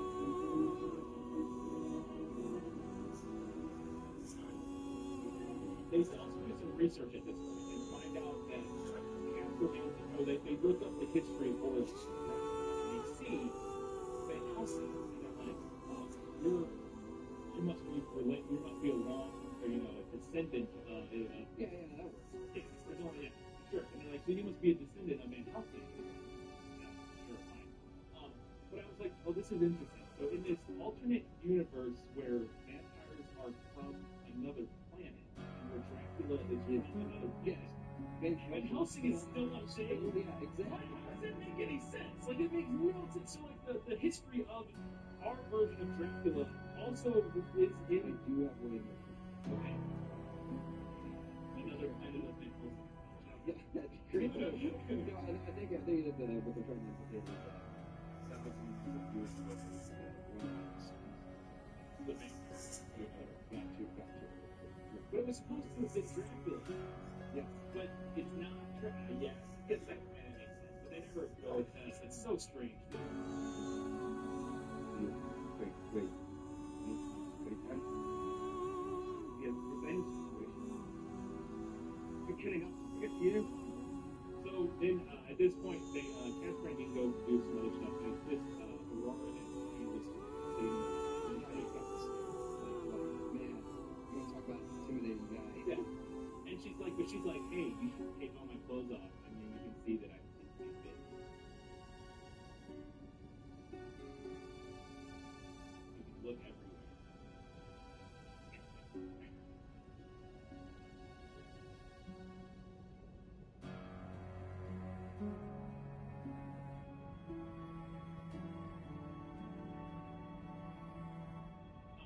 But he goes down. But then at this point, Julio shows up, and it's like screaming through the door, "Help me!"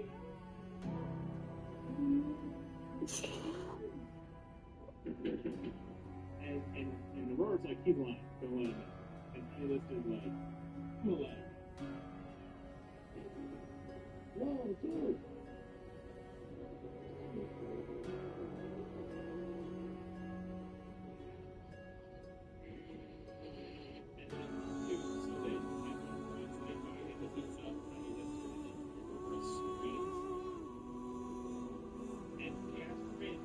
Another part of the spaceship.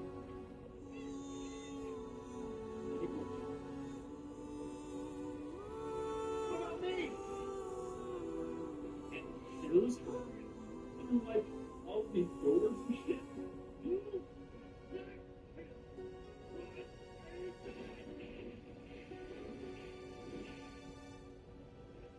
goes like monologuing and half the Mandy. They try shooting him a bunch more times, but that doesn't work, obviously. I'm not that. But Tiny Lister sneaks over to the pool table, grabs a pool cue, and then sneaks up behind him and shoves it through. It shoves it through, and not only is this is the most well-made pull cue on the planet. Yeah. Because it doesn't break. It comes out in one complete piece.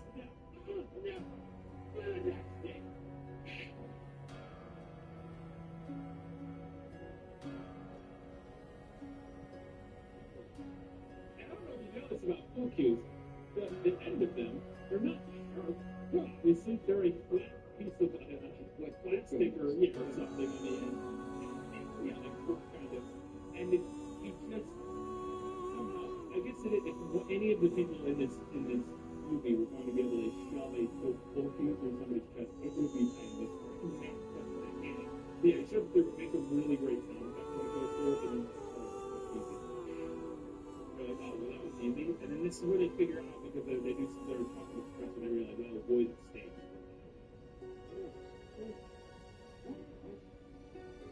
When it mentions folklore, there are a few methods by which it's enabling us. Also, we'll talk about, I don't understand the stabbing with sticks, and it's only because sometimes it works. Yes. Also, I don't know if you noticed this in the background. It is the year 1999. They still have CDs and a VHS player in the background of this movie. There is a fucking, like, Panasonic VHS player sitting on top of the same TV that, like, my elementary school, like, history room had. See, up in like a capital tube TV? Yeah. Like, no, it's a tube TV with a VHS player on top, and there is a rack of CDs on the wall.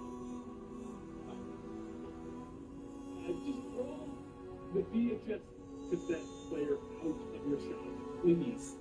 When you're making movies, it's still with a room. And then you got a movie that takes place in the year 3000. That's NWC. She's a nurse, and she's coming home.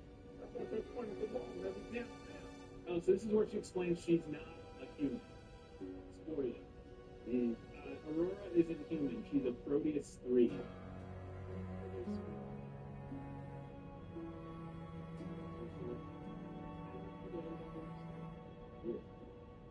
She's a robot, basically. She's a nurse. She was put on the ship by whatever the government is, basically, as like to keep an eye on these smugglers / scavengers.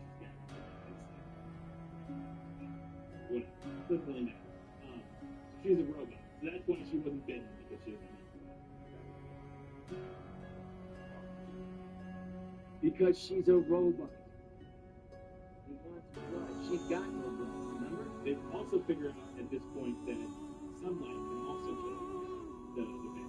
So they're like, look at that in deep space. Well, that's what they say. They go, well, we're in deep space, we're not on sunlight here. And they go, oh, well, actually, if we slingshot around this planet or something nearby, we can go over to this other system, or it's a binary star system. Twin suns, she's right. Turn this around right now. And then he snaps. I love this hammer, and he snaps. They get one more pull through. He snaps it in half, and it was so clearly pre-cut that he breaks it over his knees, splits it perfectly evenly, and there's not a single splinter. And it's like when you're a little kid, you know, at the play food in like the play kitchen where they're like, you get like they would Velcro together in the middle, so when you cut it, it would split perfectly. It's like that. It's amazing. It's amazing.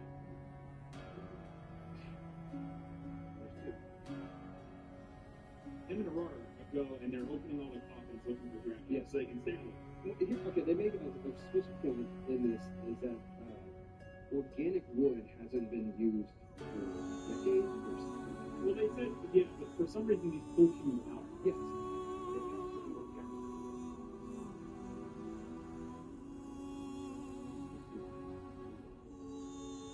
Mm-hmm. 1950, they were still using the benefit. Not only are the pull cues,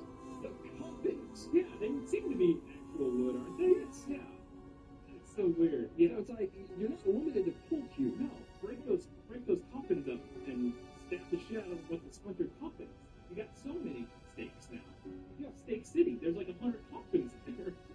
Tie yourself full of coffin lids.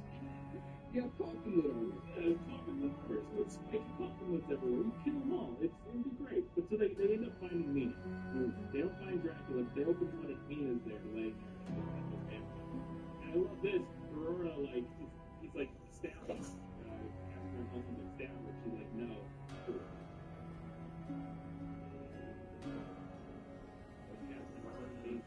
I got it. Move! Fucking launches, stabs the fucking cold cube through her chest. Blood goes everywhere.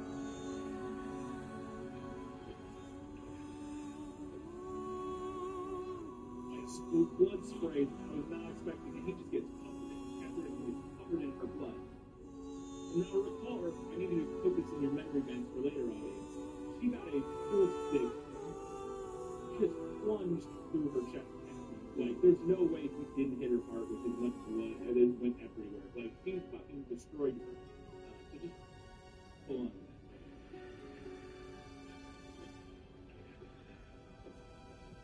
So the best thing is, so Casper Nene's fighting Dracula, and he ends up kind of losing her. Everybody leaves to go do something else.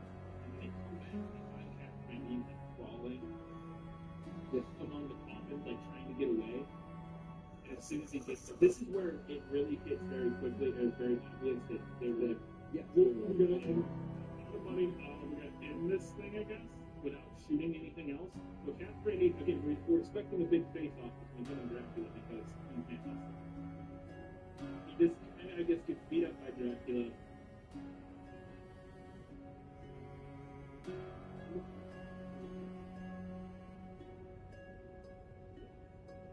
Yeah.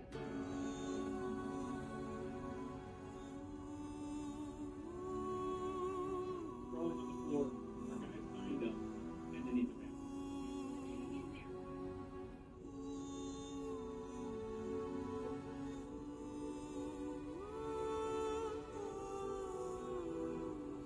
Yeah!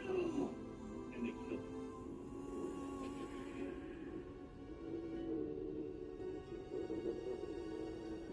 And that's that. It's like they find him, he turns into a vampire, and they stab him in like a span of like 30 seconds. Yes.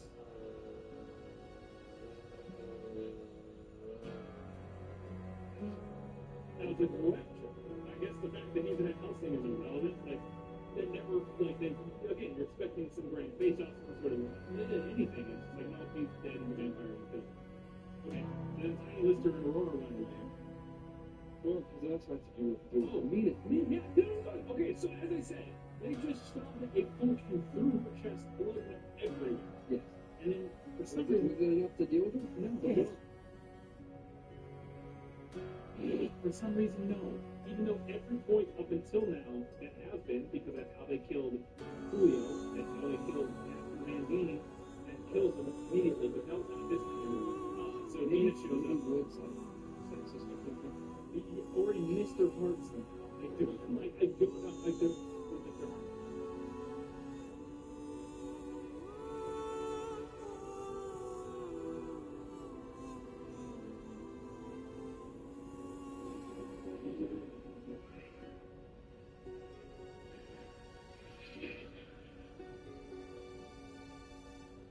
But anyways, then Tiny Lister shoved a full cube through her chest. And it still doesn't look like it kills her. No, she's alive still. She's like moving. And I know, dude, I don't know. This movie couldn't decide what.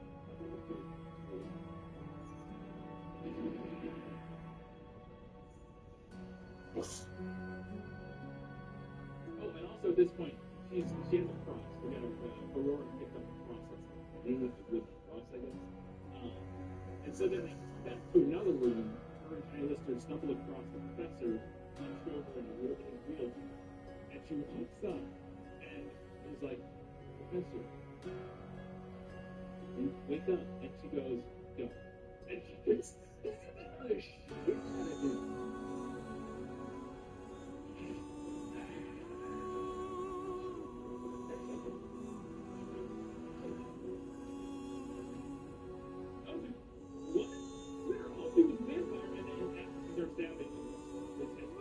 He is. He's going to realize forever.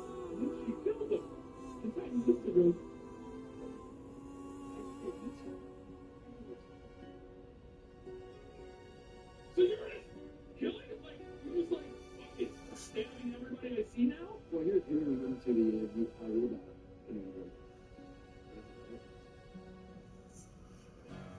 I was like, what? You've never seen her? Yeah, it's been a long time, but I mean, we also never saw anything happen. He just is a vampire and upset, and then they kill him with the cross. But now they're trying it on the computer, trying to figure out. Can we fly it with person or no? He's like, no, we can't really.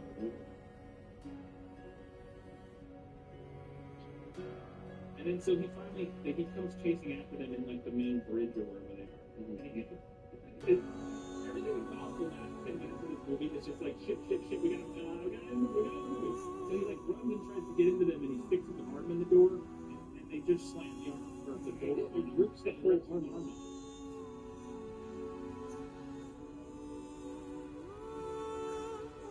That's it. No, that's it.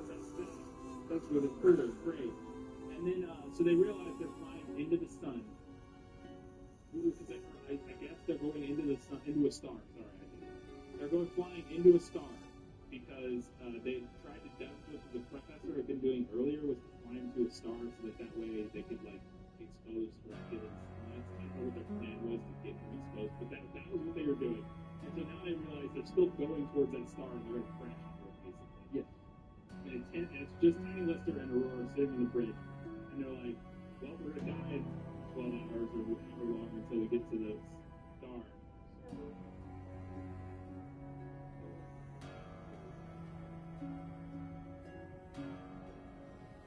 And she goes, oh, I have another secret. I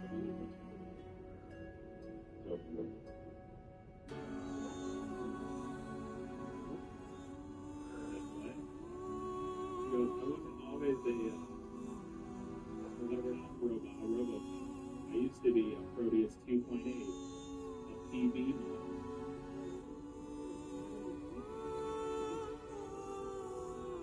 A pleasure bot. Oh, I heard of those. And his reaction is amazing. This is so clearly these actors being so like, fuck, this is so stupid. Like, because his reaction to that is so over the top.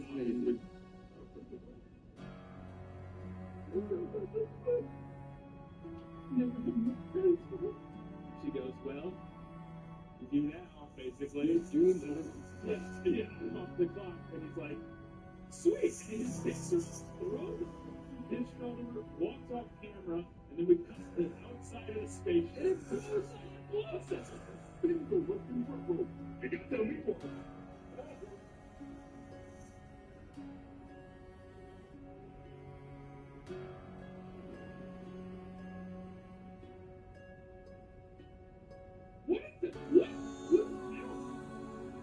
This movie fucking sucks. This was a disaster from beginning to end. It just makes no sense. I don't understand how anybody.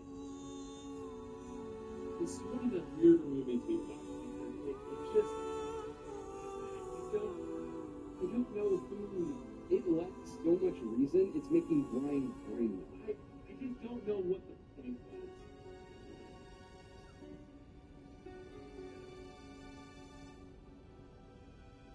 Oh, it freeze frames an explosion.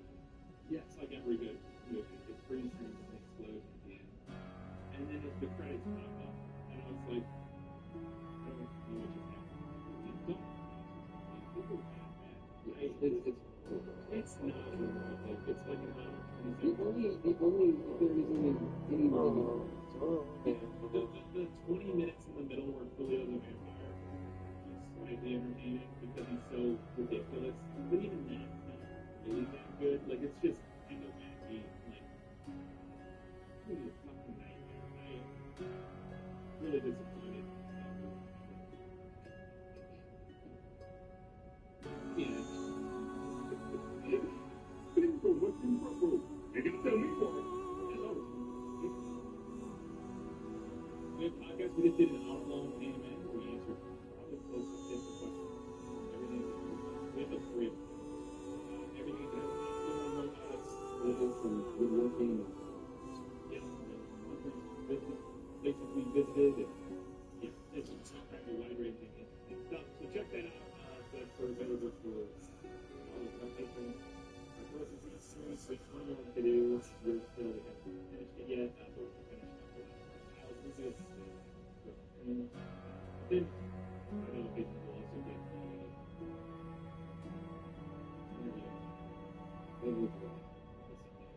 It'll be a TV. Speaking of which, if it's coming to your area, give it a watch. Ryan had a chance to sit down and watch the film. I believe that's all we have. Until next time, keep watching the movie. Just don't watch it. We bought it.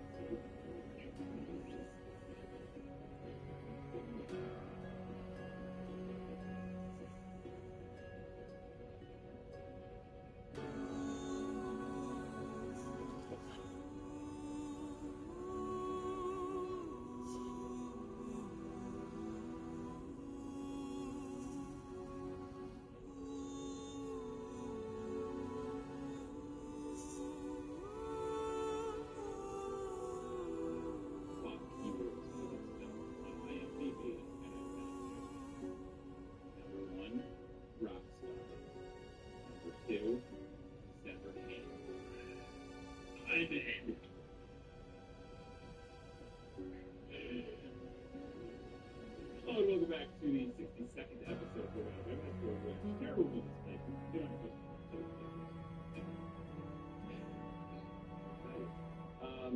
Today's episode, we're doing 1996 classic.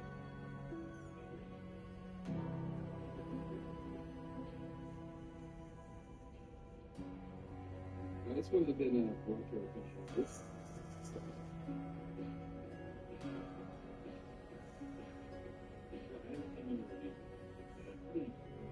Obscure film. I'm not gonna lie, the trailer made it much worse. Yeah.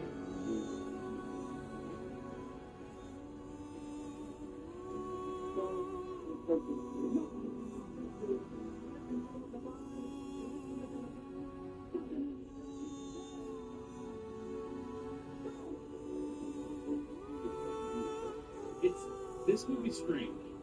I had a weird experience with this movie. It's terrible. Not good. But the idea and some of the themes they explore, they do an okay job at, but it's just undercut at every possible moment by the ridiculous premise of robot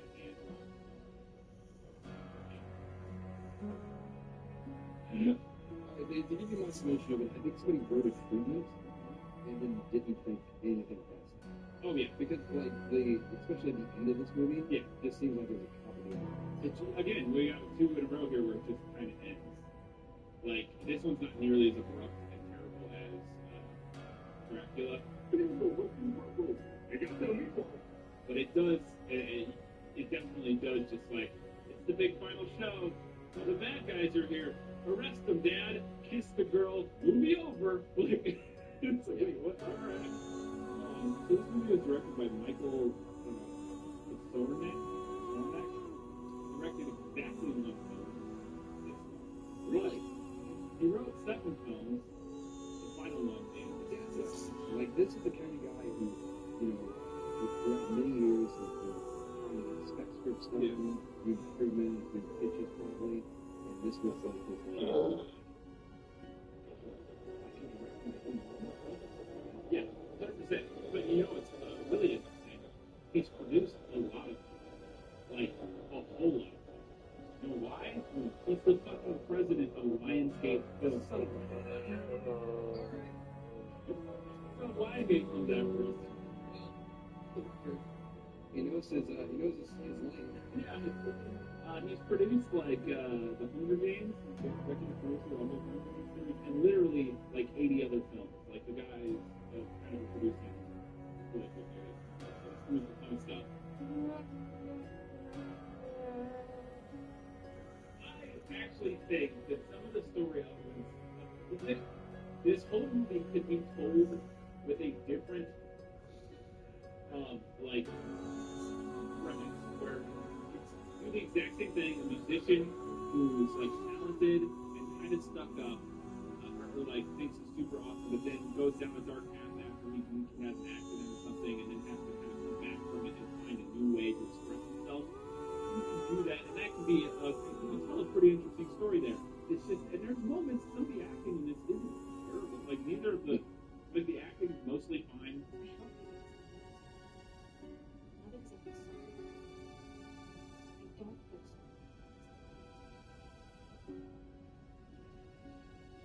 And a lot of the emotional elements of it kind of work, but then it cuts to a scene of robots DJing and dancing. I'm like,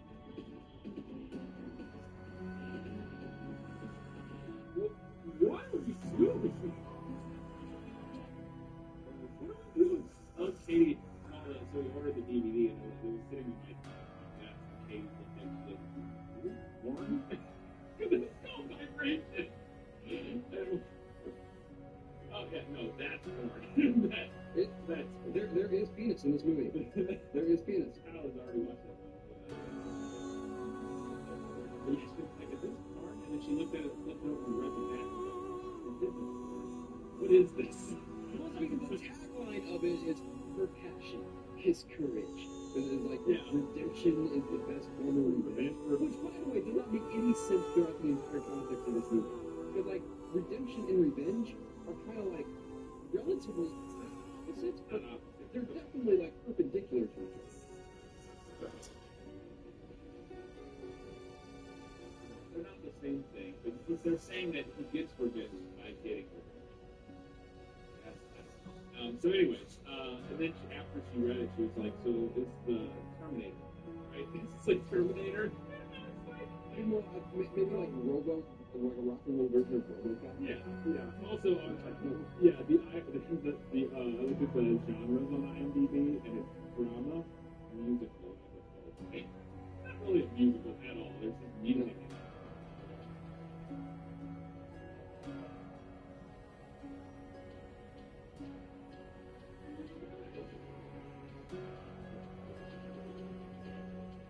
So, and it stars Ethan Applegate is one of the main characters, and then the other guy, James Mark, who I recognize. I didn't recognize the name, but I saw him.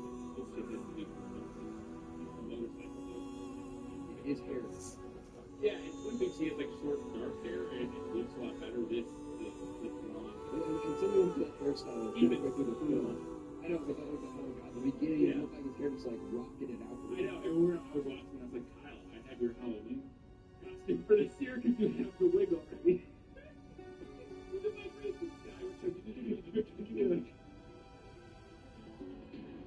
Alright, so it kicks in, we're driving around the neighborhood, synths playing, and the music you can tell is already great.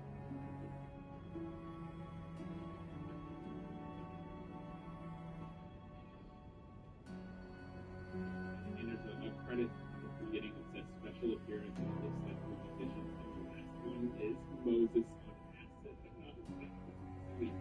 This is gonna be fun. Are you on that?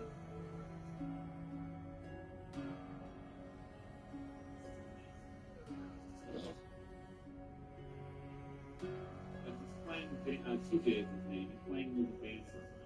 His dad's a cop, shows up and kind of gives him a brief thing for his own name. What's he supposed to do? You're in this thing. Well, then you're for me.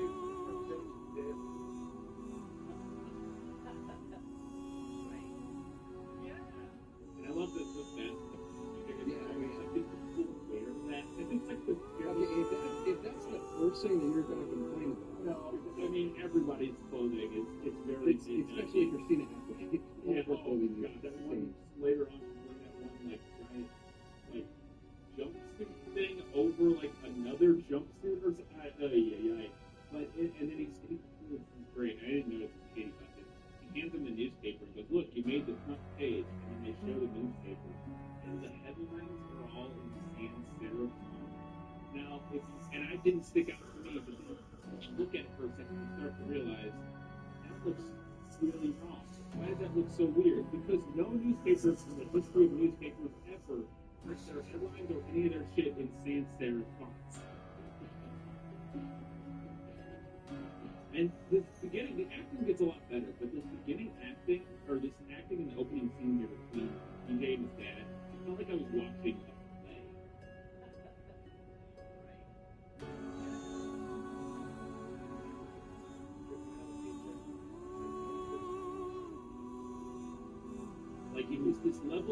stilted, like projecting, like there's equal, if not worse, examples later in the film. It all entirely deals with not the city stuff. Like Lisa, his girlfriend, his dad. Anything that deals with the three of them feels like they're it does. It feels like a stage play.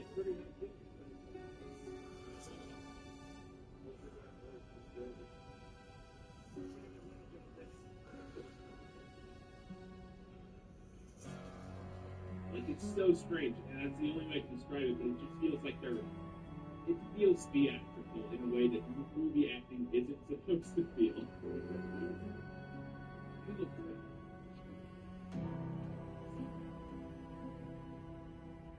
I love that one of the band members is wearing a baggy bugle t-shirt with a giant gold chain with a key on it. It's just so... He hops in his Pinto and goes to visit his girlfriend. He drives a Pinto and and so he goes to visit his girlfriend, who is not Christina Applegate yet. And he shows up at her place, and I was like, I couldn't figure out what time of day it was supposed to be. I don't know. His band was practicing, and his dad comes to see them, and he goes and visits his girlfriend, sneaks into her room and gets into her bed, and she's asleep naked in her bed. What type of day is this? What is going on?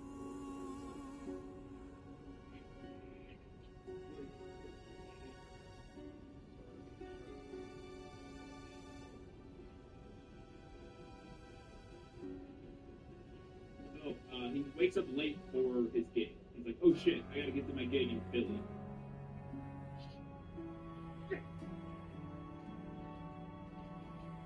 So he's driving to the gig in his Pinto, and he's running late. A random truck drives up and is like being an asshole, like cuts him off or whatever, and then he honks at him twice. And I love the premise, the whole exciting incident of this movie is that his car is so shitty, his horn gets stuck on.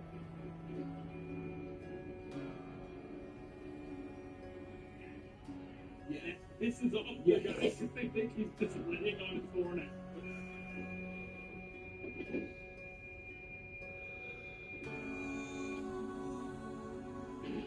Moral of this story is didn't get to because otherwise you still have to use.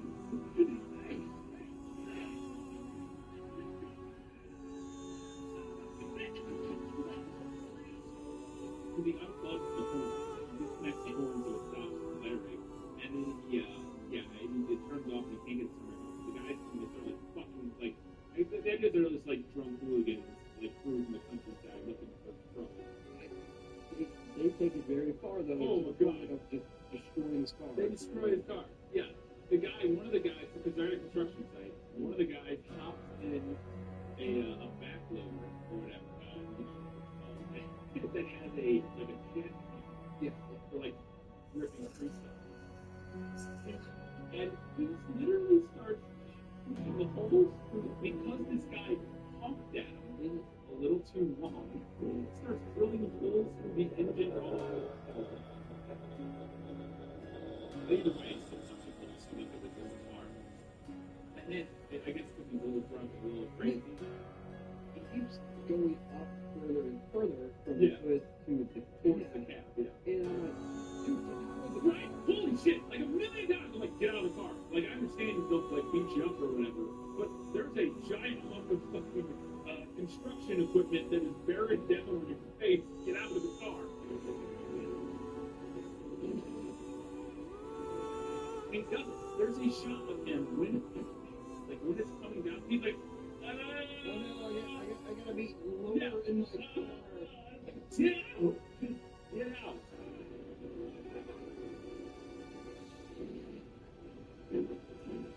So he doesn't get out, and he goes through the hood and kind of pushes down, and you hear him scream. And they're like, oh shit.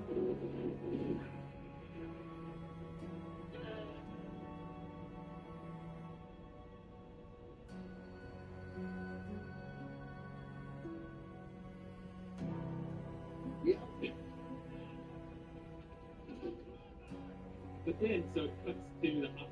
He wakes up in the hospital. And this scene it's kind of amazing. He wakes up and he sees that his girlfriend's there, his dad's there. And I don't remember exactly what he does, but he's just kind of like raised. It's like, oh, he says my hands. Yeah, and my hands are burning.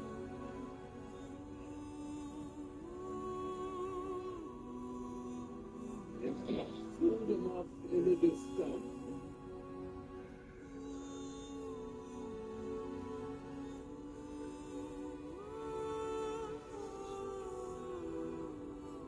I could not understand how what happened to the car resulted in him losing just his two hands. I don't know. It's insane. It doesn't make It any makes sense. no sense. So he has his hands on the steering wheel. The thing puts spikes down through like the center of the car and pushes the roof down a little bit. You hear it being like, oh look, massive head trauma or something. Yeah, or like his like because it's through like he's like this and it's his right side, so like maybe his whole right arm got crushed or like it had to be amputated. Yeah, that would make sense. But, like both just his hands makes no sense.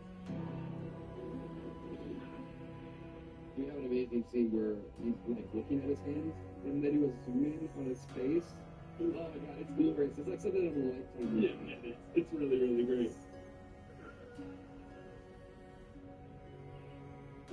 And then someone gets a prosthetic hand. It's fake prosthetic hand. So he has like these metal hands for like, you know, same in the shape. They look pretty good. They look good.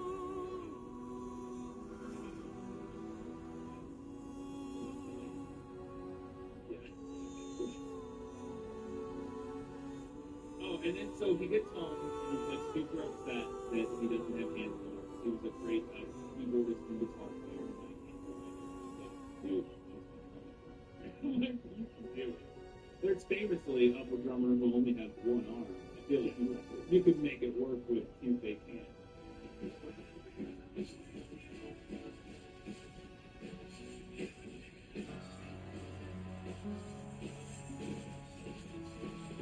And so he just starts smashing all of his instruments. He's so mad. His girlfriend comes and trying to kiss him. And this is wonderful because this was an actor who didn't give a shit about the lines he was given, and like you can tell the director, I'm guessing that's the right. He wrote this. It's so smart. Look at he's still like hates everything, but he's also like funny about it and stuff like that. Oh man, look, I'm stumped. Yeah.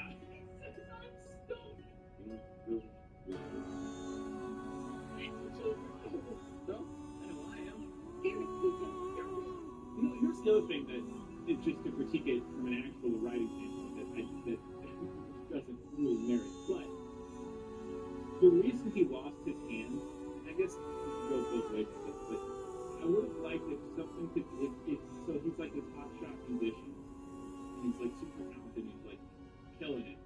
And he something happens where like if he had instigated with those guys in some sort of way, they should have changed the whole thing. It shouldn't have been like a weird random like passerby got four hooligans in the road. It should have been like he's at a gig and like he like some roadies and they like kick his ass and break his arms or something. I was thinking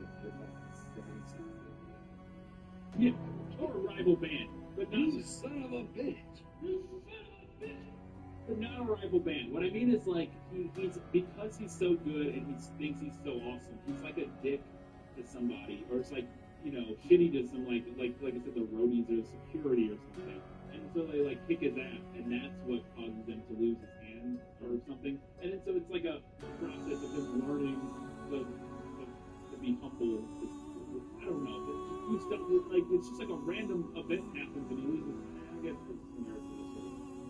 Plus it's life aspect of it. But anyway,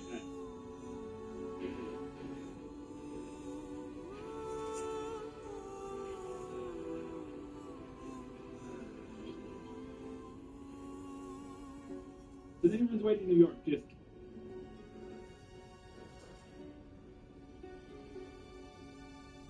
yes, hard cut. What the hell? Hard cut. And then you see his dad. We got sorry. That's like on a treadmill or a Is that bike. what? Okay, because that was he's on like an exercise Yeah. bike. And he's got like that's Towel, right? that's it looks insane. When you first see him, it's like a close up, and I'm like, is he wearing like a back brace? What the fuck is that? But it's just a towel like around his head. But he's like basically talking to the department. Yeah, like it looks insane. Yeah. Talking that his son's been missing. Yeah. They say, well, your kid's like hardly a minor and stuff like that. Yeah.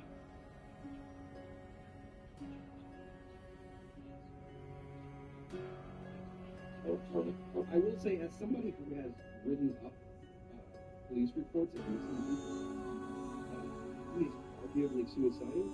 Yeah. In which case, they would be. Yeah, exactly. Like, I feel like write the entire, all of his Look, I think we're a little worried about him. That's the whole thing. I love that look in your eyes, like, oh my god, we're that crazy. Yeah. Yes, no, I lost it when I read it too.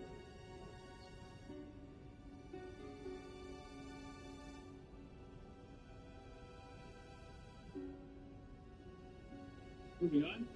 So he runs away to New York, and apparently it's just now he's an alcoholic. He has a great line where he's like, the person drives off. Yeah. Yeah, we can go buy a thing or whatever with all that money you're saving.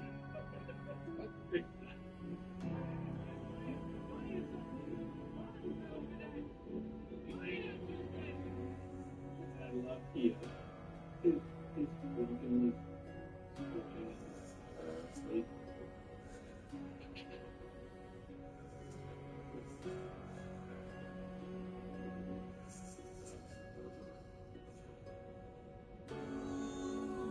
yeah, it's like 40 seconds of this. Breaks into this place. Yeah, because it's inside. Well, I think it's like the idea because it's a rave. So I think it's like an old abandoned like back. Like kicks open a mostly locked door. Yeah. And then kicks open a window. Yeah, a window break thing. Yeah. So then he falls into a box and passes out. And then Drinking everybody's favorite alcohol in the mid-90s, apparently. Right? Yeah, I just heard of it. So he passed out, and luckily he passed out in a rave. And nobody woke him up or anything. I guess he's like off to the side or something. But yeah, he wakes up and stands up and the music's playing. He's like, what is going on? And he starts walking around. And I was like, oh, this is the best Supergirl origin story, right? Oh god, I gotta put that into He raised that. He does use like hypnotic patterns and stuff like that. Yeah. That's what I was hoping was going to happen. He was going to become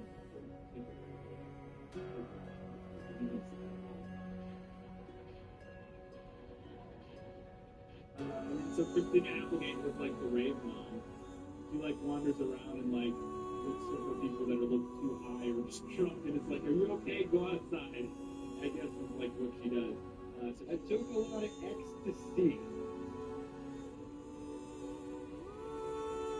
Oh, and then so goes outside, and then eventually I think Christina Applegate is talking with the boss and he's being shitty, so she leaves. I don't remember. But she's walking down the street, she's like leaving the rave that night, and our guy's outside, and these two random guys just like catcall and these guys are dressed so good.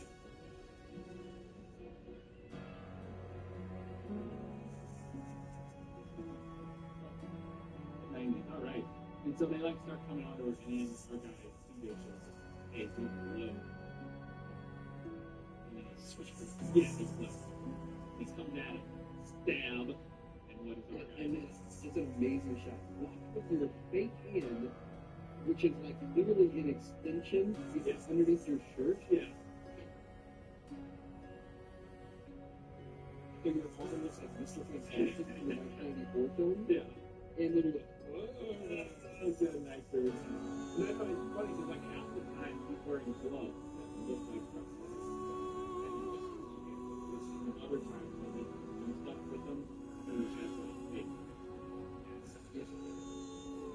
They really went for all stops to prosthetic glutes. I don't think that's a prosthetic. I think that's a person with a stump who is like off camera. Okay, I thought you were implying that James Marshall really is dedicated and actually has an answer. Yeah. No, I think that's like they're doing the thing where like he's like there's like a guy just behind him. Hey, what's your job? Stop. Like on whose line is it anyway? With their it's like so he's standing there. He's like my stumps, and the guy with the stump sticks his arm over him. You mean they have like hollowed out fat that he's like, Yeah. Look at my arm. I really think that's what's going on. Yes, I do.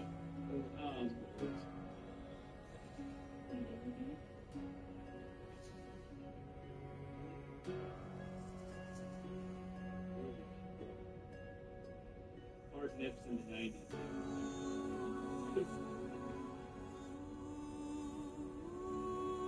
Like, hey, I'm gonna make this damage or whatever. So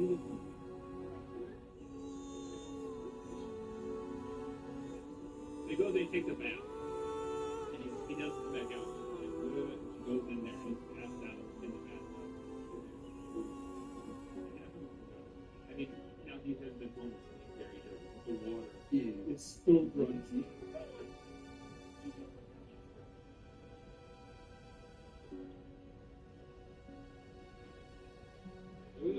Oh yeah, I was like, oh boy, I bet that smells great. It's like a homeless person's stew. Sweet. So then he wakes up the next morning and he meets some of the other neighbors. Okay, so they set up this super ankle center. Yeah.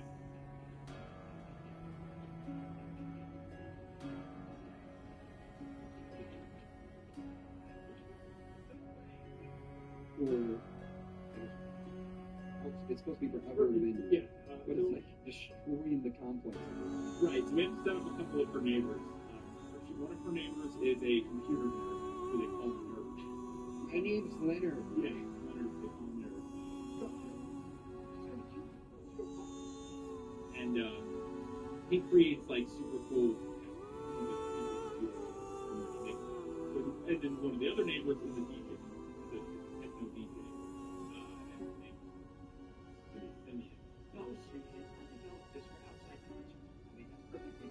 But once again, you could that guy, Yes. Also, the actor that plays that character, not where his name's Scott Cohen. He was in. I recognize him because he was in one thing I watched like last year, which is a 2000 made-for-TV miniseries called The 10th Kingdom, which is a very strange. In the land of 9 kingdoms, where fairy tales are true and the wicked witch is real. Curse on the Prince as a moment for his life. I was looking at the IMDb reviews of this film, and one of them is Scott Cohen is the best part of this movie. And I'm like, I actually think he's pretty good, but in the 10th Kingdom he plays a man, and he plays literally the exact same character. He's like a wild guy. Yeah, he's like a wild guy with a heart of gold, but he's a wolf in the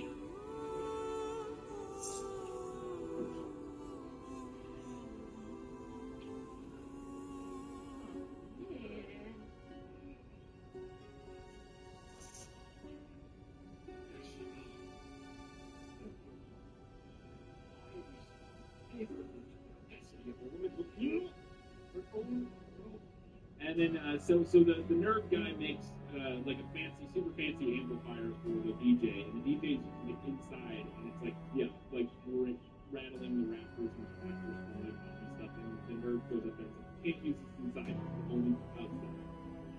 and you're better than a booster. Well, come on, give it a boost back. No, man, I developed this for outside concerts.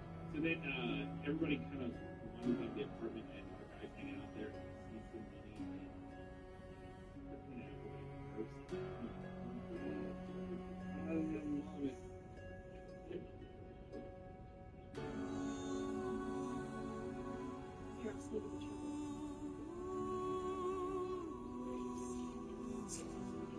and Oh, so then he runs into her at a diner. Yeah. And when I saw the diner and it just says restaurant up there, I was like, that's Seinfeld restaurant?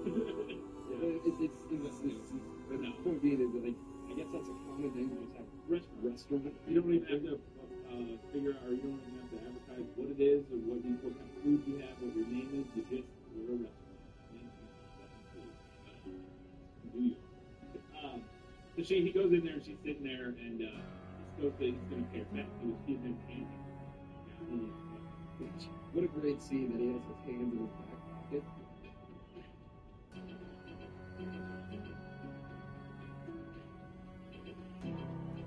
And so he tries to give her the money, but she doesn't want it. He throws his bucket back up, but then something happens with the fire. Yeah. And so he's like, they're like, oh shit, and he runs through her.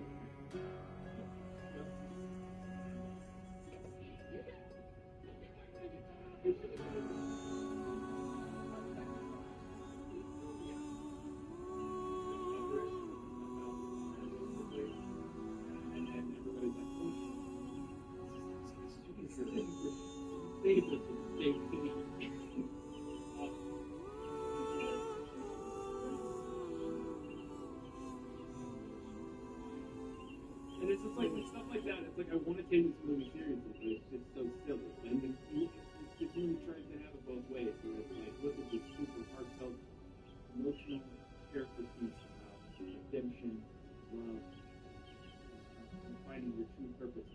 Also, it's got robot hands.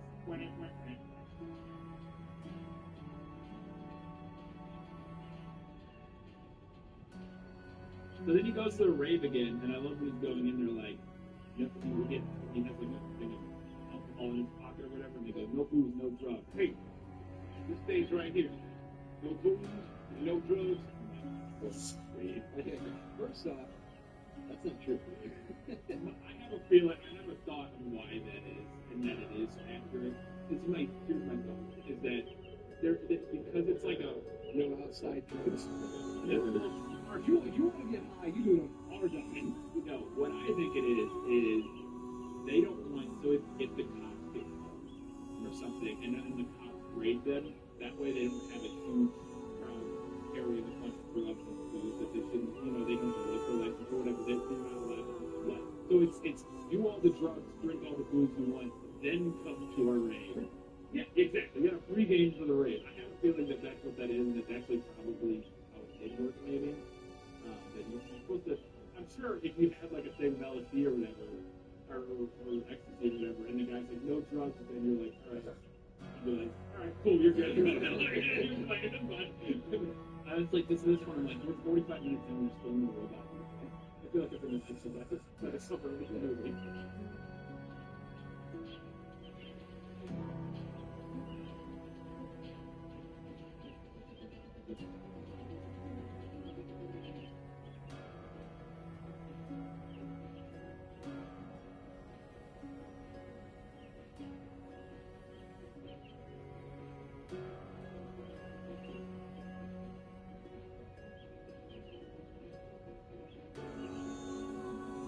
So he does nice things for it. Like he knows, he's messed up his being drunk and stuff. He tries to do something relatively right. Hey, you left all your shirts. Oh, yeah. That's right there. But he just ends up like stumbling in.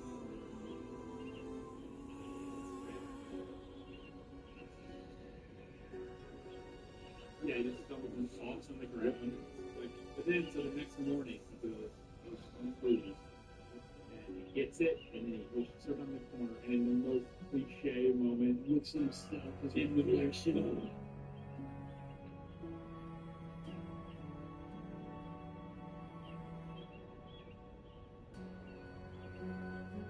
Because there's what if I become? There's nothing more generic that filmmakers love using more than somebody staring at their reflection. I know, it's like the most cliche moment you could possibly put in your film. He literally sees himself in the window. It's like, okay, so he pulls up the brick, and then then stand it. But here's the thing. Like, I can't just drop it. No. These aren't hands. I can't just drop it. Can't So what I'm gonna sling it on the ground and then like clumsily move my hand.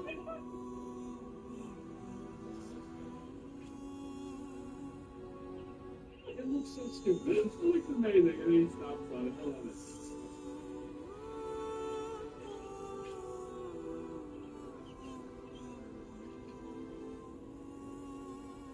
So he's done. He's done drinking, and then so he, I guess, he runs into her again. No. He's like detoxing. Yeah, but how does she? Oh, she finds him. Yeah, and he's like got shakes and stuff. Yeah. No, he's 100% detoxing. Like he's going through, alcohol withdrawal. Yeah, and you see one of the movies where you actually see somebody who was an alcoholic going through detox, and it looks miserable. Like it looks like he's going to fucking die, which is actually it is. Like going through straight full turkey alcohol. Like a person who drinks all day, straight to kill you. Something like that. But he gets through it on love from Christina Applegate. So then he hears, I don't know what, he ends up going up and visiting with Simeon, the DJ guy. And he's like, gives him a crash course on that. This is like, this is so horribly like college student 90s where they're like, you gotta be a focus on your karma. And we're going on an intergalactic trip. And we're maintaining the transportation space. And we got a baseline. And you're going through time and space.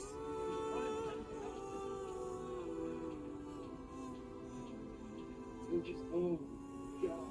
That's what you think we're in galactic ecstasy? My favorite thing after that, so there's that scene with all the techno, and he's like, well, this is awesome. And then they have dinner that night or whatever, like the whole apartment complex gets together and has dinner. And they're all talking, and Christina Applegate has these, like, most awful, like, navel-gazing, like, fake deep line, and she's like,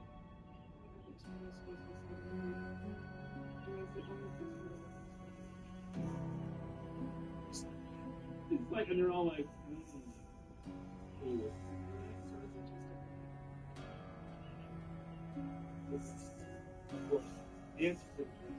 It's so deep, it's free-spirited. Yeah. And he still doesn't have robot hands. It's over an hour in this movie. There's like 40 minutes left. How does he not have robot hands? But this is like a montage of them like getting shit together. Yeah. They get him a haircut where he finally doesn't have that rough hitting hair and has like scoop back like Patrick Swayze. My favorite thing is that he gets that haircut. I think it would be like 90. Oh yeah, it's entirely there. Like it's totally thrown off the scene. Yeah, it's like that looks like I hate when my hair gets a little bit longer on the back of my head because it starts getting like I can't imagine having that much hair just on the back here. So then he has this idea that he goes to a music school. Yes. And he sees like a player piano, like a computer like piano, and this gives him the idea of robot hands. I don't It gives know. him the idea of putting notes in note by note. Yeah. And playing it back. Like a forward. Yeah. So, but we never went. So they then they cut to a montage. Oh, we also have to set up the landlord of this apartment. Yes. She's welding everything. Yeah. She's like making crazy like a thing that goes over your head, but it also has like an instrument. Yeah. It's like some weird experimental. In which case, it doesn't work incredibly well because most instruments need to and you would think, and you would just like stop. Yeah, I wouldn't do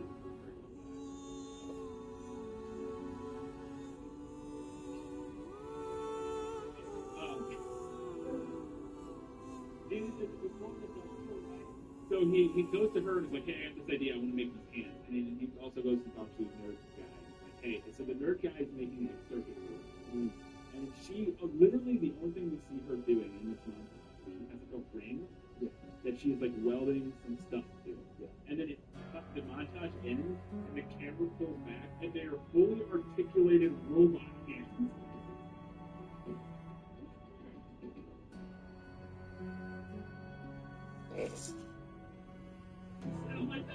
With pad fingertips. Yeah.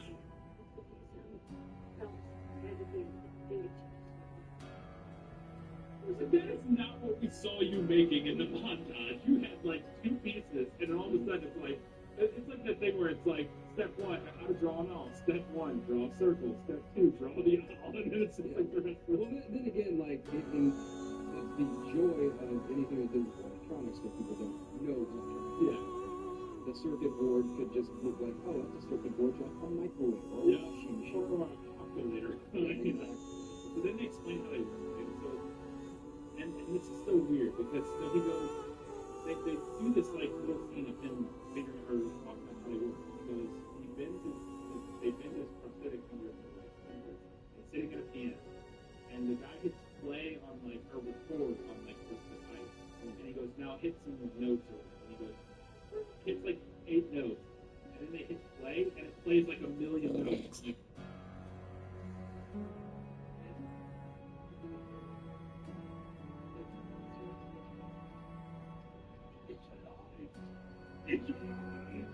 What? And not only that, it's like, it's not just these people, it's not, it's all of them. Like, but he just went, he basically played chopsticks, and then they hit play, and it's like, and I'm like, that's not, what? What's going on? But Brian, we got it. We're doing it. Fine. Now 10 minutes in this movie. So then, it comes up to shoot, Christina Applegate comes home from work or whatever.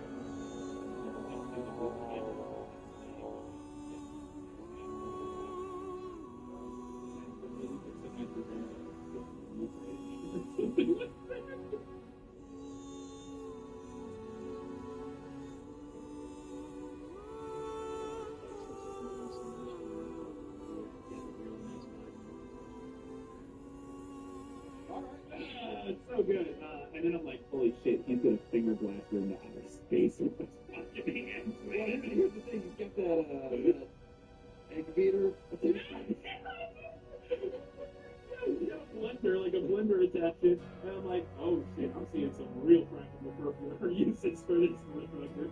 You can apparently attach any household object onto your fucking robot hand.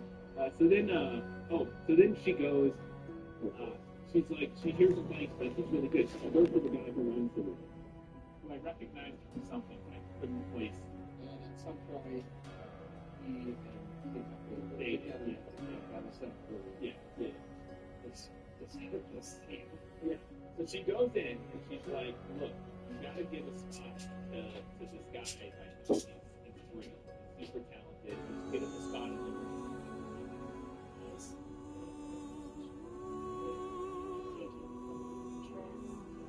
Plays the high point. And he's like, I don't know. He's like, you're gonna come to me with somebody I've never heard of. Yeah. I got a proposition. You better know.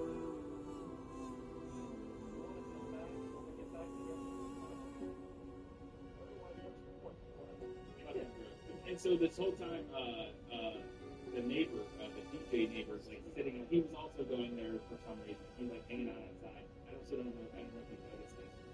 The scene with the club owner holding. Starts. It is the with that it's not like the purple and the turquoise. It's that. It's so whoever made that. Bullshit. It's the top. I want you to go break. So then Simeon goes in and is like, hey, fucking asshole, give this guy a spot. Don't. It's got like 6 cassettes. Yeah. Yeah. Oh yeah, that's not good. Yeah, it's got a whole thing. Got like all these mixtapes. Yeah, it's all mixtape. So we cut to the next night or whatever, when the next raid is. The guy who is the big spot. Christina Applegate doesn't know this. She thought. Last she heard she was and so I love their characters. And this is when we're introduced.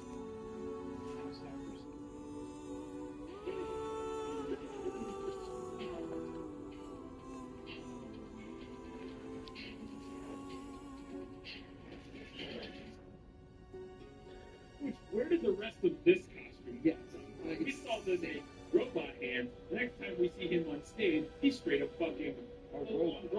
Like, I don't know where that came from. I love too, there's a quick shot of handing out the private club, and there's like all the people standing in line waiting to get in, and there's one girl who is practicing her close to dancing. She's not holding glow sticks.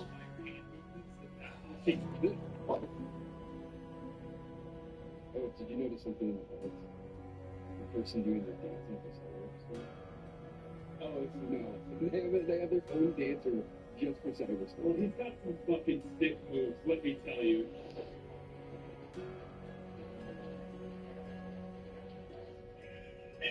Kidding me? That's the thing. You try to have this emotional movie, and then you put to I'm gonna juxtapose like the most emotional, heartfelt moment of this film right next to fucking Cyberstorm going.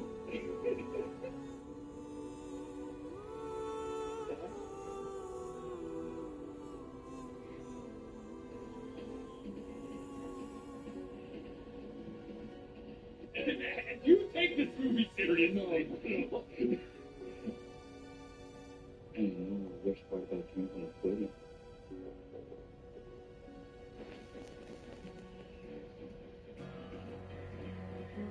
Everybody loves it. Everybody thinks it's amazing. Oh, also, she confronts the club owner guy, and I had to do some research, which means they had to do some research. She calls him, unless I misheard what she said, she calls him Purgatorious. I think that you're a purgatorious piece of shit. And I was like, what the fuck is Purgatorious? I mean, that's what I thought.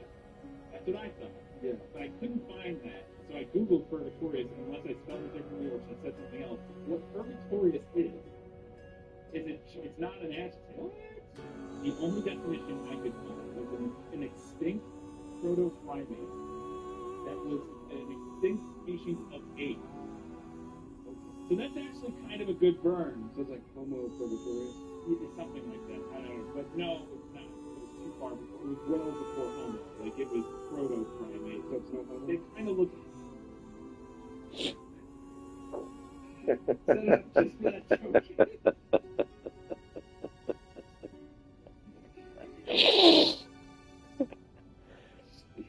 Alright, so we are back with Kyle on, I guess, just Batman. That's the section of the table I'm sitting at.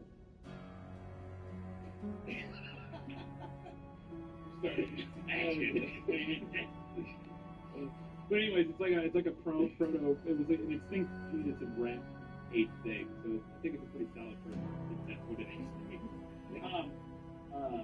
So then then we get the robot DJ dancing, and I realized I looked at him like, he's dead. So it's kind of this little out. Yeah. He's just not being sued by Disney. Yeah.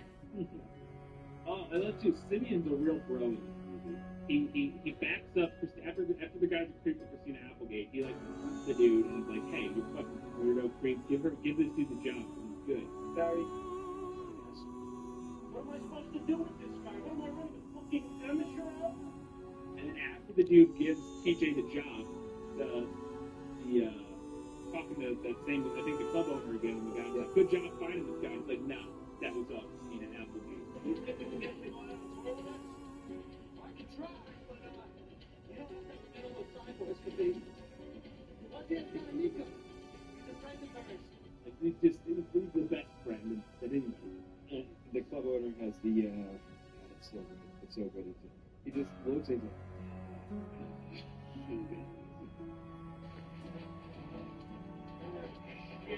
And then just constant shots of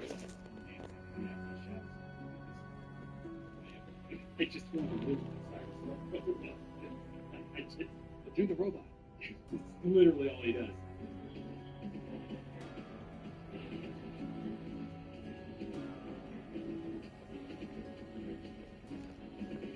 Yeah, and it also seems like, I guess the idea is that he's... Oh, and also his whole inspiration is the thing that sets him apart on the DJ is that he does like classical... Like he incorporates like classical music with that.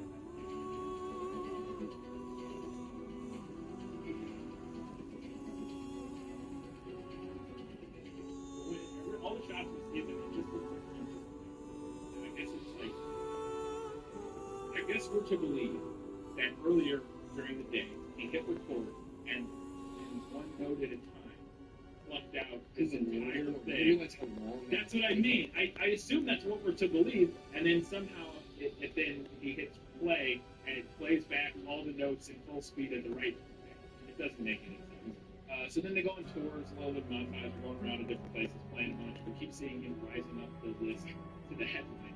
Yeah. He's the fucking cyberstorm. And not just the headliner, when he gets to the final play, his name is the only thing on the marquee. Yeah, it's just cyberstorm. And so we see that he's going to a big show, doing a big show in Woodfield. In town Woodfield. So been gone for like years. He's been gone for at least a month. And so he's going back to Woodfield. They're at the hotel, and so he's like blaring techno music. It is kind of, but also like it feels weird. Like you're not wrong. It feels weird, but it also feels like.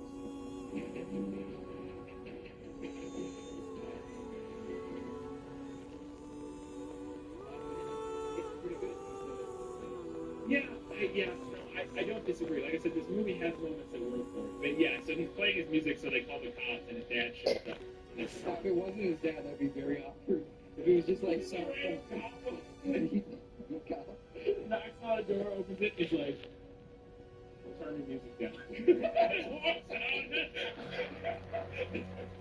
And so does his dad. I love this. His dad has glasses around. He's wearing glasses and a hat, and he does the. He brings his hat and his glasses off in one. Yeah.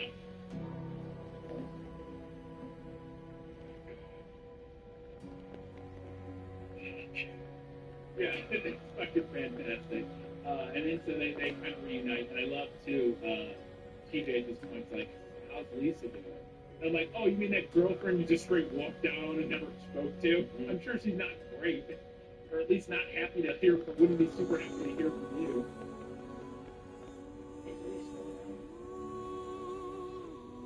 So she shows up during sound check, and they have like a heartfelt, and she's just like happy to see him. There's no like. No hard feelings about the fact that he just like screamed at her and then ran away to New York, never seen again. Like,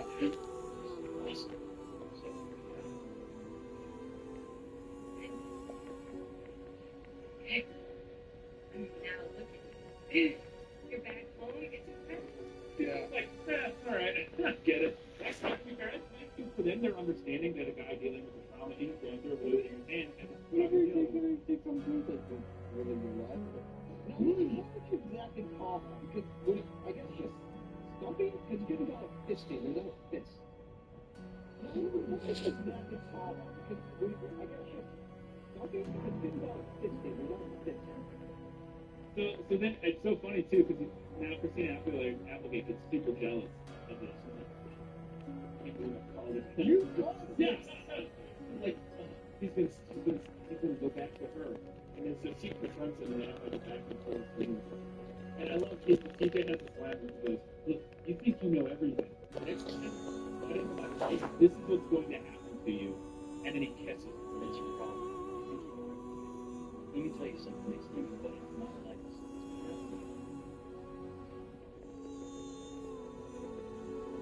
and I'm like, what is that?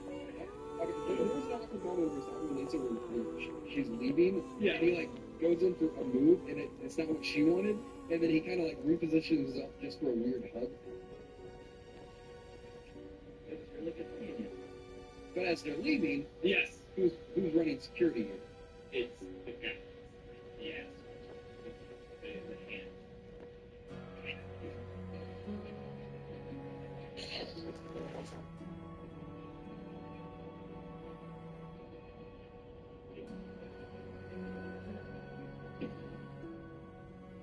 So yeah, it's the fuckers who took his hands are the security guy. So he comes up with this plan of revenge. He grabs the super amplifier from outside and sets it up. And he puts the speakers to the vents or something. Yeah, the whole process here didn't make any sense. And also, it did not have the same effect as it had in the build. No, it's completely different. So he sets up the speakers to like the vents or like this room. So there's a break room in the basement where he tells the security guys, "Hey, go down there. There's food and beer and stuff. You guys eat and drink and have fun." And then he sends the rest of the people out to make sure they're not. roadies and stuff. He's like, go outside. And then the concert starts and he locks them in that room. He like puts a door over the door and locks them in.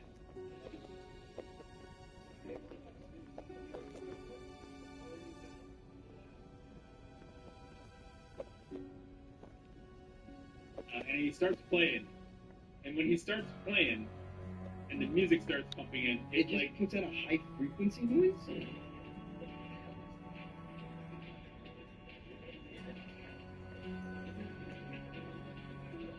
And I was like, is he gonna blow their heads up? I was like, this fucking movie ends with their brains melting out of their noses, and then I thought you were hoping for yes, that or that would be even better. Like if he murders them with techno music and then the movie ends, that's like I think my favorite movie of all time.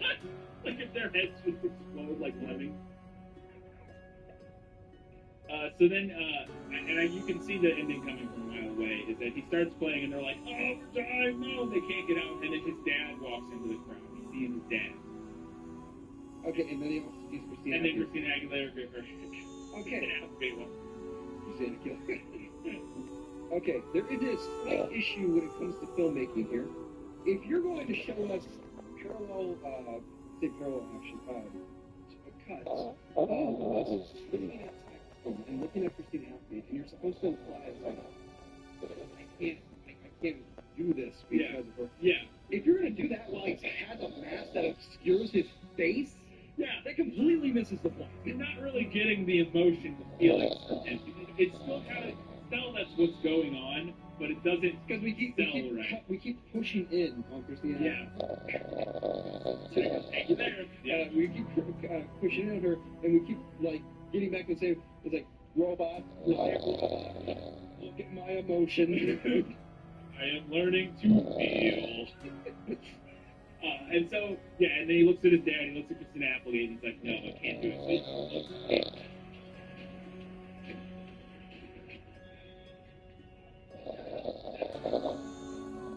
Which, by the way, I gotta say, the fact that he programmed that hand movement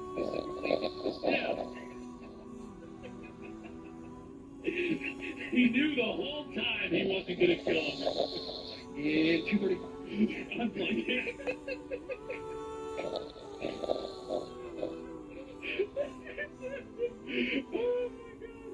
oh shit.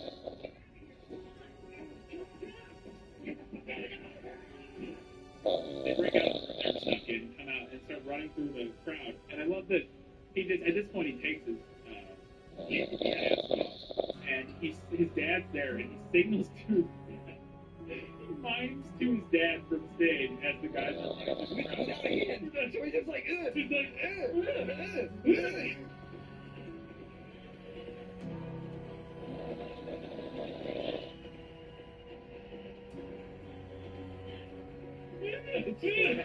and his dad's like, he does it well. That's the worst game of charades I've ever seen. And when his dad puts it together, it was like, oh, those are the guys responsible for her hands being gone. I know, I'll get him. And he walks over to him and goes, you need to talk to me outside or whatever. Like, I guess we will solve that. Like, that was going to get arrested. And then he hops off stage, makes out with Christina Applegate, and the fucking credits roll. And I was like,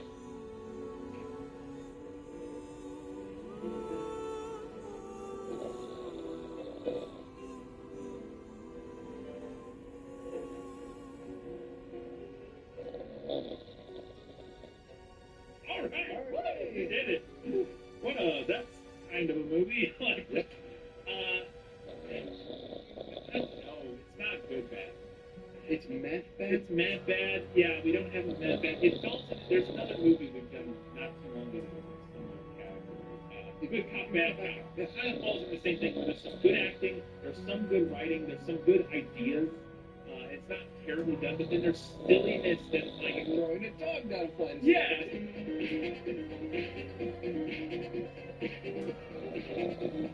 Yeah, or just the way like the prop design and stuff just looks so ridiculous, and but like there's other parts that's really good, and it's just like.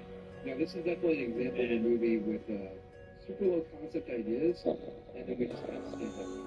Well, it's high concept character drama. Mm-hmm.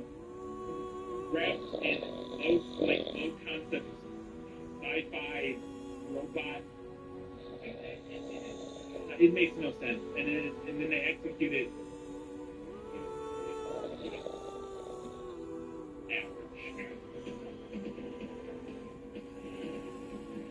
That's gonna do it for the second episode. Bad. That's what we're recording on Patreon. Flash Media TV. We have podcasts out there. AMAs that we've done. Old podcasts about everything. You can hear all of our opinions, or you can ask us questions because we can fill them. Yeah, so we'll do another AMA probably in a couple weeks. So we are occasionally streaming on Twitch again. We just did at this point a couple weeks ago. Immortals Spider-Man. Yeah, which at this point the good or bad episode on Marvel Spider-Man is out, which we recorded the gameplay for that live on Twitch and interacted with people while we were doing it. And then afterwards we played games with played trivia games with theater, which was a lot of fun. So look out for I sucked out. I won one, and then Lindsay won one. I progressively got worse because I went from being like happy, and then I died like second, and then I died off the bat immediately.